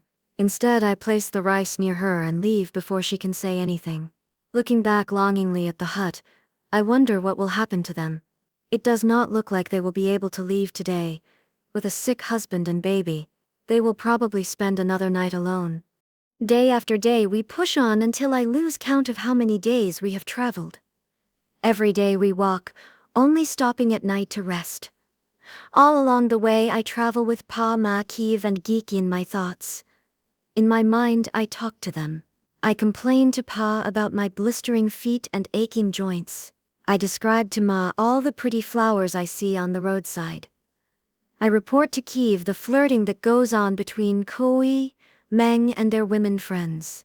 And Geek, I have the hardest time finding words to say to her. To Geek, I keep silent. We're very close to Bat Deng, Meng says, breaking into my thoughts. If our aunts and uncles are alive, we will be with them soon. We have been on the road for 18 days now, and our food ration is getting smaller with each passing day. As we walk the last few hours back to Bat Deng, Meng and Kui ask many people on bicycles or wagons if they share our destination. When they say yes, my brothers plead with them to bring word to our uncles that we have arrived. Within an hour, we see a familiar figure on a bicycle riding toward us. It is Uncle Lang. Uncle Lang still resembles the stick figure I drew in Phnom Penh, only his back curves more now. My brothers rush up to him and soon they are hugging each other and crying. Uncle Lang reaches into his bag and pulls out some sweet rice cakes. My eyes widen and my mouth waters at the sight of the roasted sesame seeds sprinkled over sweet rice. Here's one for you, Cho, and one for Kim. Shyly, I step toward him and extend one arm. Sorry, little girl. I have only enough for my family. I have none extra for you. My face burns with shame and embarrassment. My own uncle does not recognize me. He thinks I'm a street girl begging for food. Uncle, Meng says laughingly, it's Loung. Oh, here's one for you then. Surprised, Uncle Lang smiles. Oh, Kim and I sit pressed against one another on the back of the bike, holding on to Uncle Lang. We are returning to Ma's childhood home without her. At Bat Deng, everyone is happy to see us. Uncle Lang and his family still live in the same hut they did when we stayed with them. The first thing Uncle Lang's wife, Aunt Kang, does is to take off our dirty black clothes and give us new ones. She puts me in a shirt and pants the color of a blue sky. The clothes shimmer as they touch my skin softly, making me feel nice and light, transformed. In the back of the hut, I watch Aunt Kang throw our dirty clothes into an aluminum bowl and soak them with water. She then sprinkles a handful of white powdered detergent in the water and begins to scrub my clothes. I watch in fascination as the clear water becomes gray and then black as the detergent does its work. When Kui and Meng arrive on foot 2 hours later, they tell our story and Aunt Kang cries when she hears what has happened to us. They want the two of them to tell them over and over again about all that has happened. At Krang Truop, Uncle Lang's family is considered to be a base family because they have lived in the same village since the pre-revolutionary days. As my family talks about the war, I pretend to have no memory of it. They do not ask me about my experiences. In our culture, it is enough that the oldest child relates the family's story. Children are not asked for opinions, feelings, or what they individually endure. I do not volunteer information about my indoctrination as a soldier, escape from being raped, or how I lost 3 days of my life when I found out about Ma. For a long time I needed to hold on to the memories because they made me angry. My rage made me strong and resilient. Now, however, enclosing the memories in my heart and mind is unendurable. Often I walk away from their chatter, but sometimes I just sit quietly and listen. Through their conversations I learned that Bat Deng, my uncle's village in the Kampong Spo province, was liberated by the Yuns weeks before Persat province. Furthermore, the Khmer Rouge cadres were different in every province. In the eastern provinces, the Khmer Rouge cadres were more moderate and humane. The work hours were generally shorter, the food rations were larger, and the soldiers did not kill the villagers indiscriminately. In Bat Deng, Uncle Len's and Uncle Hang's families were allowed to live together. Though many new people who resettled in their village were taken away and never heard from again, my family's status as base people protected them from the killings. In the Persat province where we lived, the cadres were among the most brutally insane. And your mother, Uncle Len says, shaking his head, 2 more months, just 2 more months, and she would have made it. Hearing this, I get up quickly and leave them. I walk to the new town market that has sprung up since the Yuns came. There is no monetary system in place, so rice is used as currency. To go shopping, people bring a bag of rice with them and use it to barter for the items they want. I have no rice with which to buy anything, but still I weave my way around, remembering Phnom Penh. Unlike in Phnom Penh, this market is a gathering in a field. There are no tents selling 8-track tape players, imported vinyl pants, or hair coloring cream, nor are there elaborate stalls glistening with dangling gold or silver necklaces and bracelets. Here in Bat Deng's market, long homemade wooden tables display dried fish, slabs of pork, yellow naked chickens, green beans, white corn, red tomatoes, orange mangoes, ripe guava, papayas, and some pre-cooked food. Those with the most currency can cross from the food section to the book section, where old Khmer, Chinese, French or English dictionaries and novels can be bought with several kilograms of rice. The market here thrives because most people did not have to leave their homes and are therefore already settled. Our family is poor and survives by farming a small plot of land.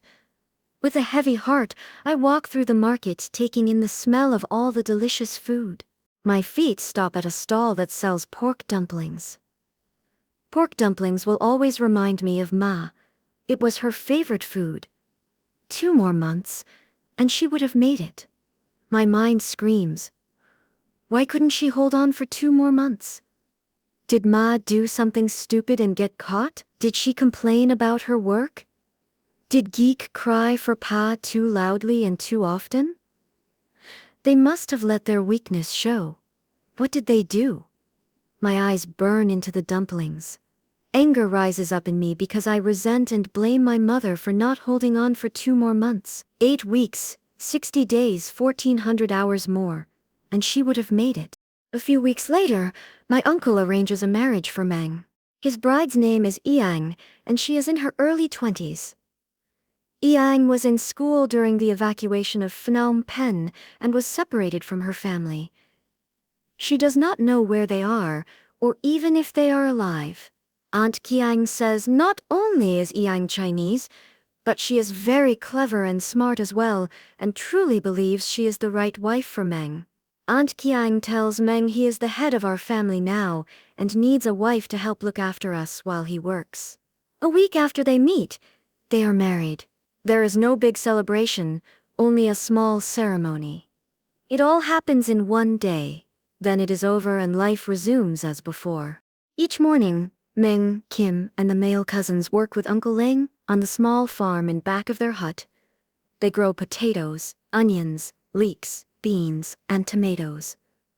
But the land is dry, having been neglected during the Khmer Rouge rule, and produces hardly any fruit. Kui occasionally works as a laborer, helping people carry and load heavy bags of cloth, fruit, and rice from their wagon to the new market for a small fee.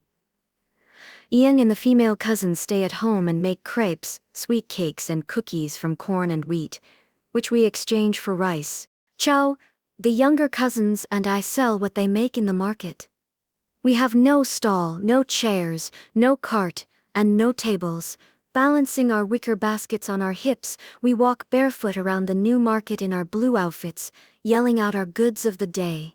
We sell mostly to other vendors, collecting 12 ounces of rice for 5 sweet cakes or 10 cookies. When I see a well-dressed woman entering the market, I rush to her. Smiling widely, I lift my basket to my chest, hoping to catch her eye. I stare at the red ruby earrings draped from her ears, and for a moment, the wind is knocked out of me. Ma, my mind whispers, and I walk nearer to her. The woman raises her hand and waves me out of her way. Ignoring me, she passes by. My eyelashes moisten, my smile fades. For 3 months, we live our lives this way in Bat Deng. Then, one day, a lady comes in to town looking for Yang. She is Chinese and in her 30s. She says she has come from Vietnam to search for Yang. When Yang sees the woman, her face wrinkles up and bursts into tears. It is one of her sisters. They rush into each other's arms and hug for a long time. They stand there crying and saying very little to each other. Mother and father are alive and well in Vietnam, she tells Ying, as is your oldest sister. Our brother is missing and believed to be dead. During the evacuation, we went over into Vietnam and have been living there ever since. We thought you were dead. The next day, Ying and Meng leave for Vietnam. The economy in Cambodia is bad and Meng thinks maybe there will be work in Vietnam. With or without Ying, he says he will return in a few days. The days pass slowly as we wait for Meng's return. Our family continues to live as before, with the men working on the farm and the girls selling food in the market. At night, Shu and I sit outside the hut, looking at the road until the sky darkens and our aunt orders us in to go to sleep. Each day that Meng is gone, my anxiety grows. and I wonder if he will ever come back. Sensing my fear, Kim tells me the route Meng took to Vietnam is very safe and does not cross any Khmer Rouge zones. Still, I worry, but true to his word, he returns alone 4 days later. Sitting inside the hut with the family, Meng talks excitedly about Vietnam, Saigon, and Iang's family. Most of all, he talks about leaving Cambodia and going to America. Meng tells our uncles that many Cambodians are leaving the country for Thailand in search of new life and to escape the war. Furthermore, they fear the Khmer Rouge might come to power again and kill more people until no one is left. Many Cambodians are trekking on foot to the north, crossing dangerous mined fields and Khmer Rouge control zones with little food and water to go to Thailand. Many people step on landmines and die on the way or are captured by the Khmer Rouge. He says the safer way to go to Thailand is via Vietnam. In Vietnam, Meng explains, the human smuggling operation or leaving the country without papers is illegal. If we are caught being part of the operation as either an abettor or a refugee, the Vietnamese government could take our gold and throw us in jail for 5 years. It will be very costly, he informs us. We cannot all afford to go. It costs 10 ounces of gold to buy a seat on a small boat that will take us from Vietnam to the Thai refugee camp. He says Iang's family knows the person running this human export operation. With money from the rest of the family and after selling Ma's remaining jewelry, we only have enough money for 2 to go. Uncle Lean puts his hand on Meng's shoulder. Your pa is gone, Meng, so you are now the head of our family. Your life is not your own anymore. You have a family to take care of, he says quietly.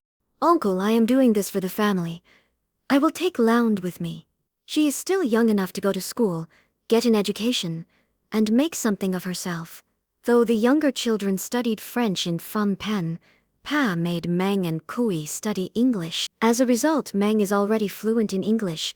Once in America, Meng's plan is to work hard and send money to the family. He will save and build a home, and in 5 years send for the rest of the family. Uncle Lang still has his doubts, but it is decided that Meng and I will leave at the end of the week.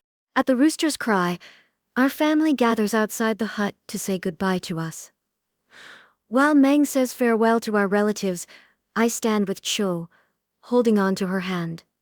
One by one, our aunts and cousins come up to me and touch my hair, my arms, and my back. Meng ties our bags onto the back seat of his bicycle and lifts me up onto it. I straddle our bags, finally as tall as the adults, and look down at Cho. She stares up at me and cries, her lips quivering and her face crumpled. Our hands reach for one another, and we hold on a few seconds more.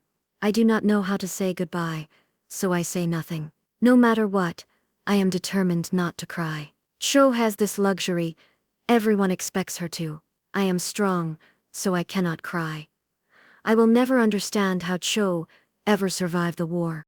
Meng gets on his bike and slowly begins to pedal, breaking Cho's hold on my hand. They are all in tears now as they wave goodbye to us. I do not turn around. I know they will not leave until we are out of their sight. I grit my teeth and fight back the tears. 5 years, I think, as we ride away. In 5 years, I will see them again. Chapter 28, Lam Sing Refugee Camp, February 1980. Surrounded by a large crowd of refugees, we line up on the pier in single file, waiting to be registered. Around me, the newly arrived boat people talk excitedly to their friends and family, and deliver them news of relatives in Vietnam. They are happy to be reunited. 5 years, I say to myself. It takes us many hours before we reach the registration table and give the workers all the necessary information. While Meng talks and answers questions, I become conscious of the charcoal on my face, the knots in my oily hair, and my flaky skin. The refugee workers have Meng fill out many papers before sending us off to the camp's church, where we are given clean clothes, bed sheets, and food. Newcomers without friends or family spend their first night in Thailand in the hollow wooden church. That night, our family and Iang's sister with another friend remove the gold nuggets from their bras, waistlines, and the hems of their shirts and pants. They pool the gold together to buy a bamboo hut from another refugee who is leaving for America in the next week. With what little money we have left, we buy pots, pans, a few utensils and bowls, and set ourselves up for a long stay. The refugee workers tell us it can take a long time to find a sponsor. They say a sponsor can be a person, a group of people, an organization, or a church group who will take responsibility to help us settle in our new home in America.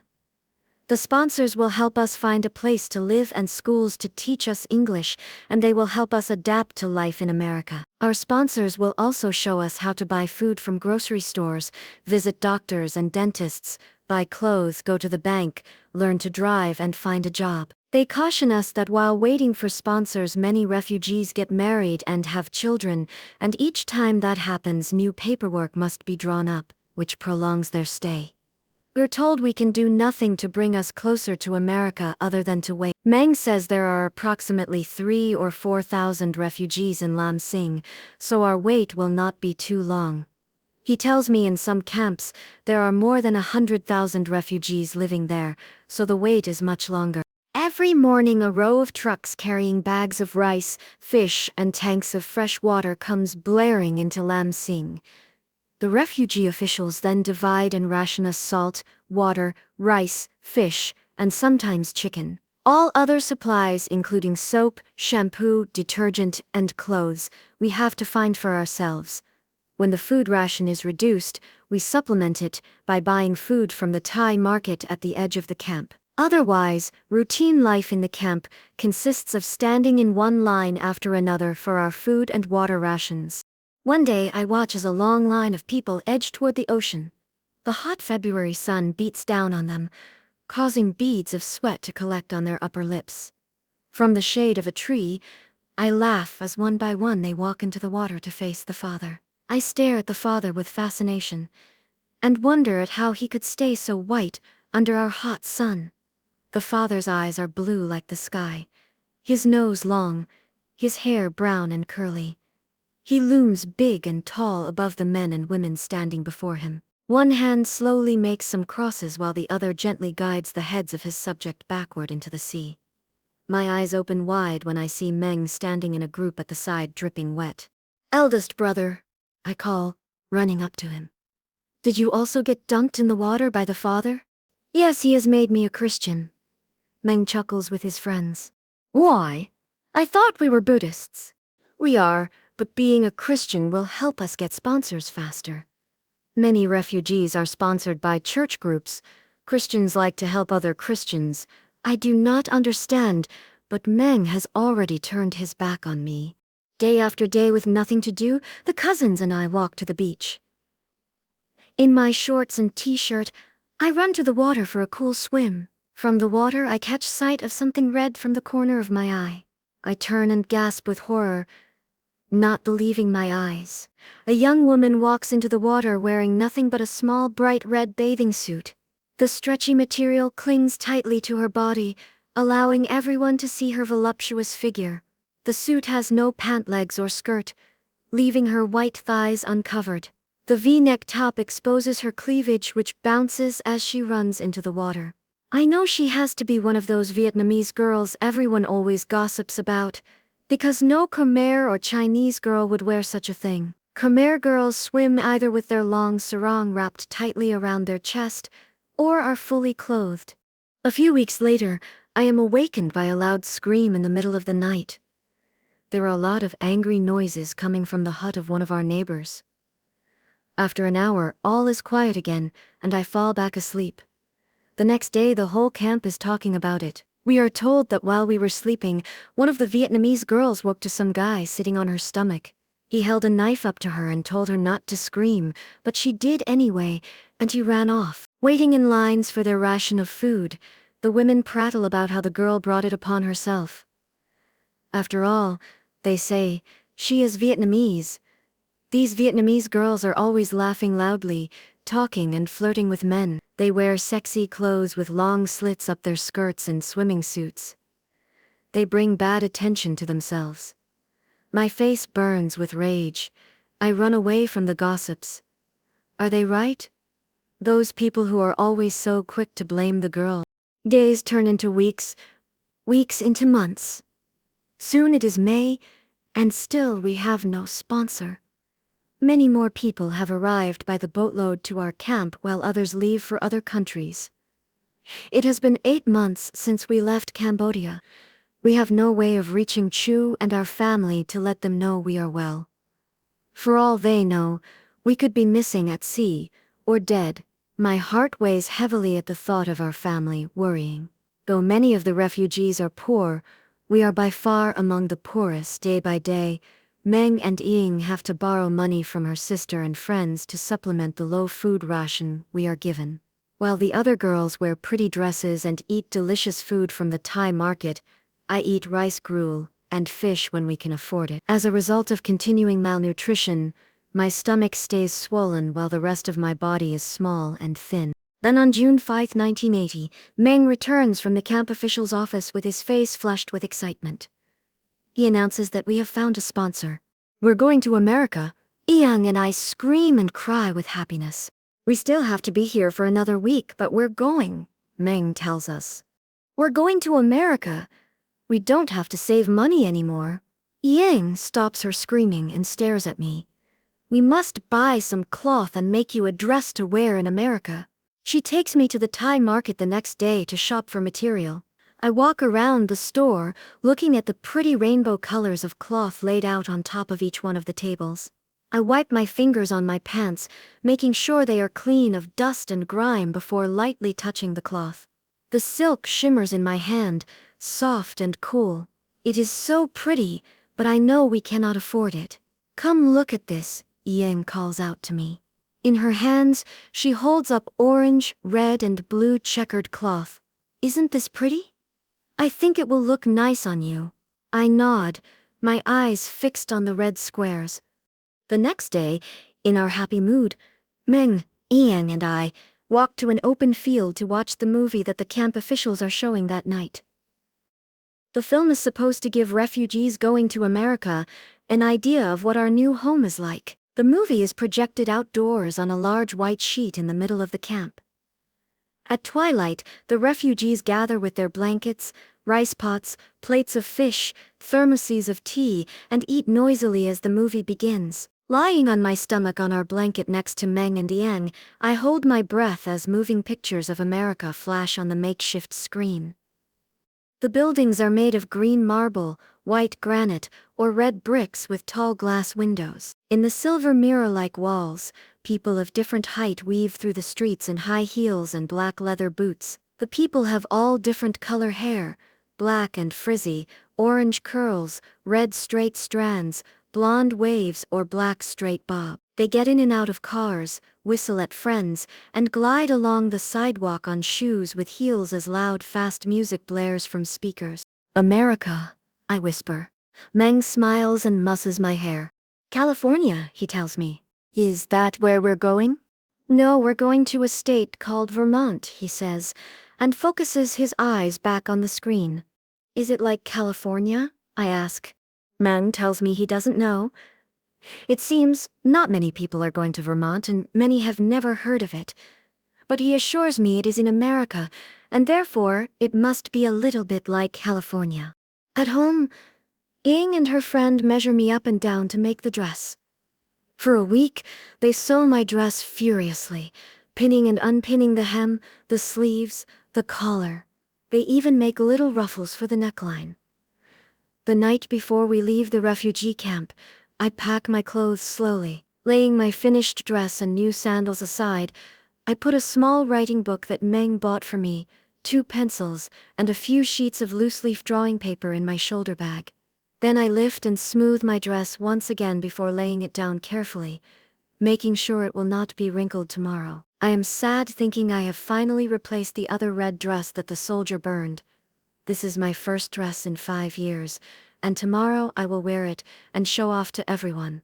Before the giggles can escape my lips, a feeling of sadness pushes them down. Staring at the dress, I realize it will never be the dress Ma made for me. They are both gone. That night, the air is hot and humid, as it always is in June in Thailand. Lightning and thunderstorms accompany the moist air. I shiver hearing the storm clouds rumble in the distance. I hate electrical storms. They sound as if the sky is at war with itself. The explosions make me feel like death is chasing after me again. I squeeze my eyes shut, trying not to be afraid. Beside me, Meng and Ieng sleep quietly, their backs to each other. I envy them their adult status and fearlessness of dark, stormy nights. After what feels like an eternity, the thunder finally moved on and rain came in its place. The soft pattering of raindrops against our straw hut makes my eyelids heavy. As I drift to sleep, I think of I know his spirit can travel over land to be with me, but worry if he can cross the ocean to America. Then in my dream, Pa is sitting next to me. His fingers caress my cheeks and face. The light touch tickles and makes me smile. Pa! I miss you, I whisper. Pa grins at me, his round face wrinkles around his mouth and eyes. Pa, I'm leaving for America tomorrow. Eldest brother said America is very far from Cambodia. Very far from you. The words linger in the air, so afraid of what his answer may be that even in my dream, I cannot tell Pa my fear. Don't worry. Wherever you go, I will find you, he tells me, as his fingers gently brush strands of hair out of my face. When I open my eyes in the morning, the rain has stopped, and the sun is peeking out behind the clouds.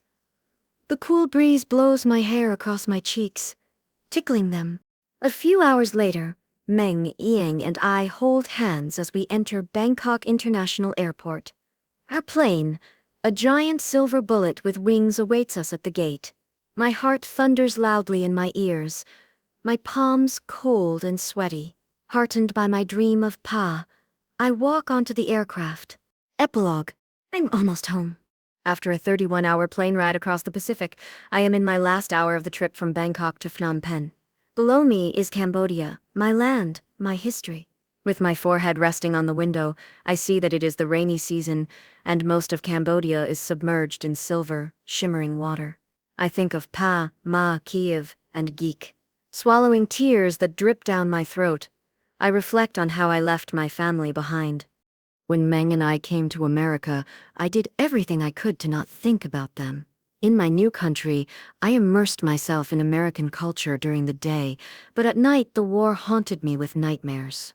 On occasion, the war crossed over from my dream world to reality, as it did in 1984 when the drought in Ethiopia brought daily images of children dying from starvation. On the television screen, children with bellies too big for their bodies and skin hanging loosely on their protruding bones begged for food. Their faces were hollow, their lips dry, their eyes sunken and glazed over with hunger. In those eyes, I saw Geek, and I remembered how all she wanted was to eat. As the Ethiopian crisis faded from the screens and Americans' consciousness, I was even more determined to make myself a normal American girl.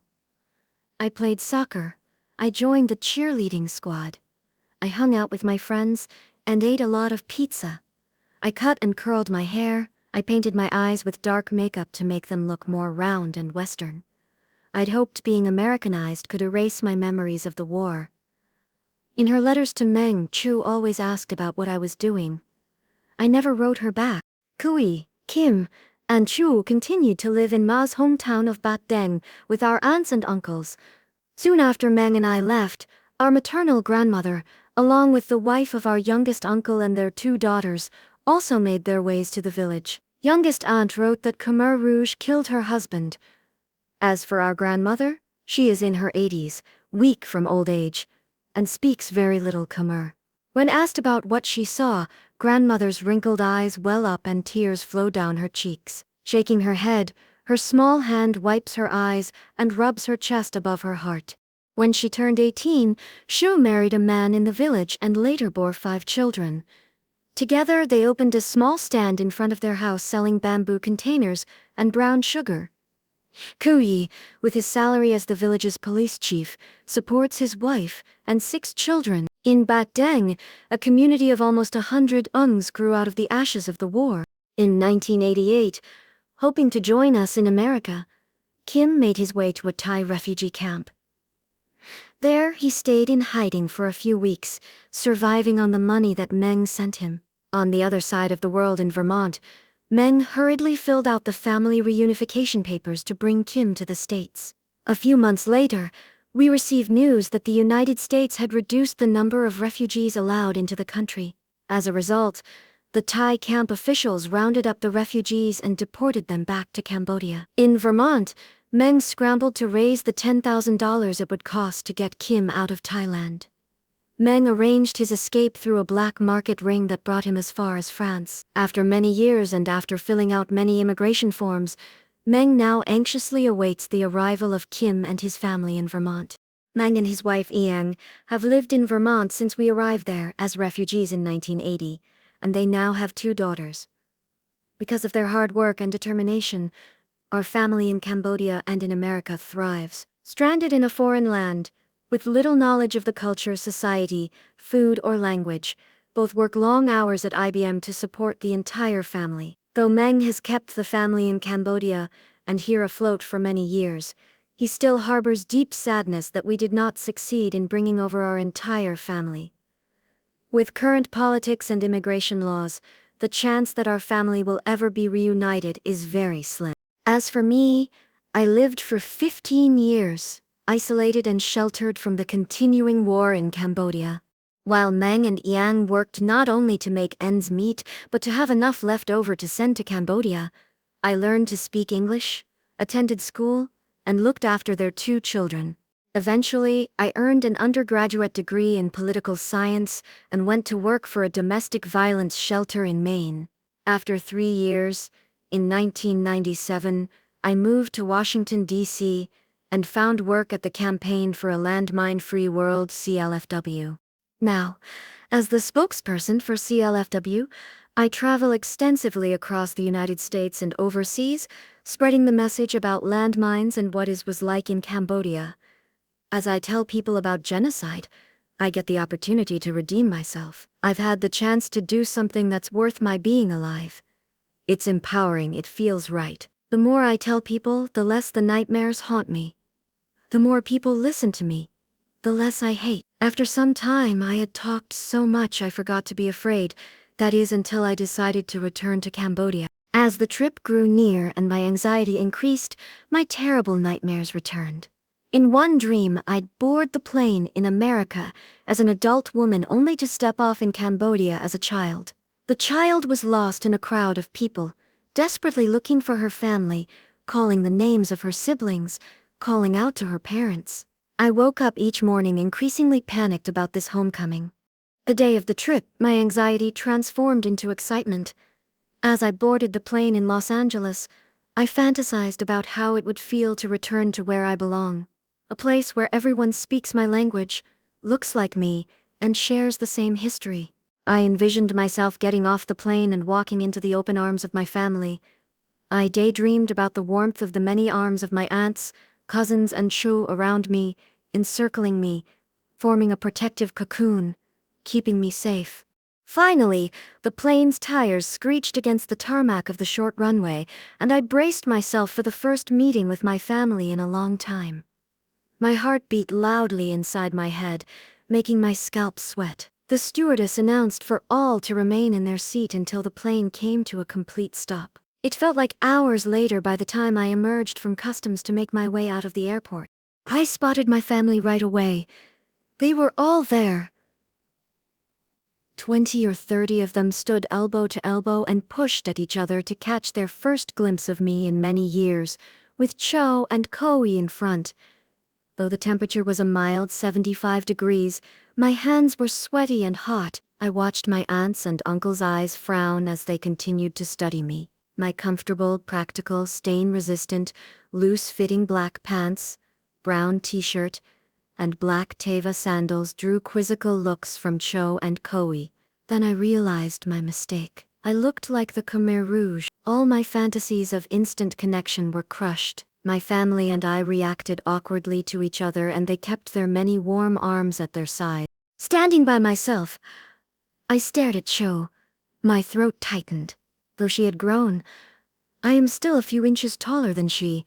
Her hair long and black, her skin smooth, her lips and face made up with rouge, and she reminded me of Ma. She was beautiful, Once her glance reached my face and our eyes locked, I saw that they are the same, kind, gentle, and open. Instantly, she covered her mouth and burst into tears and ran over to me.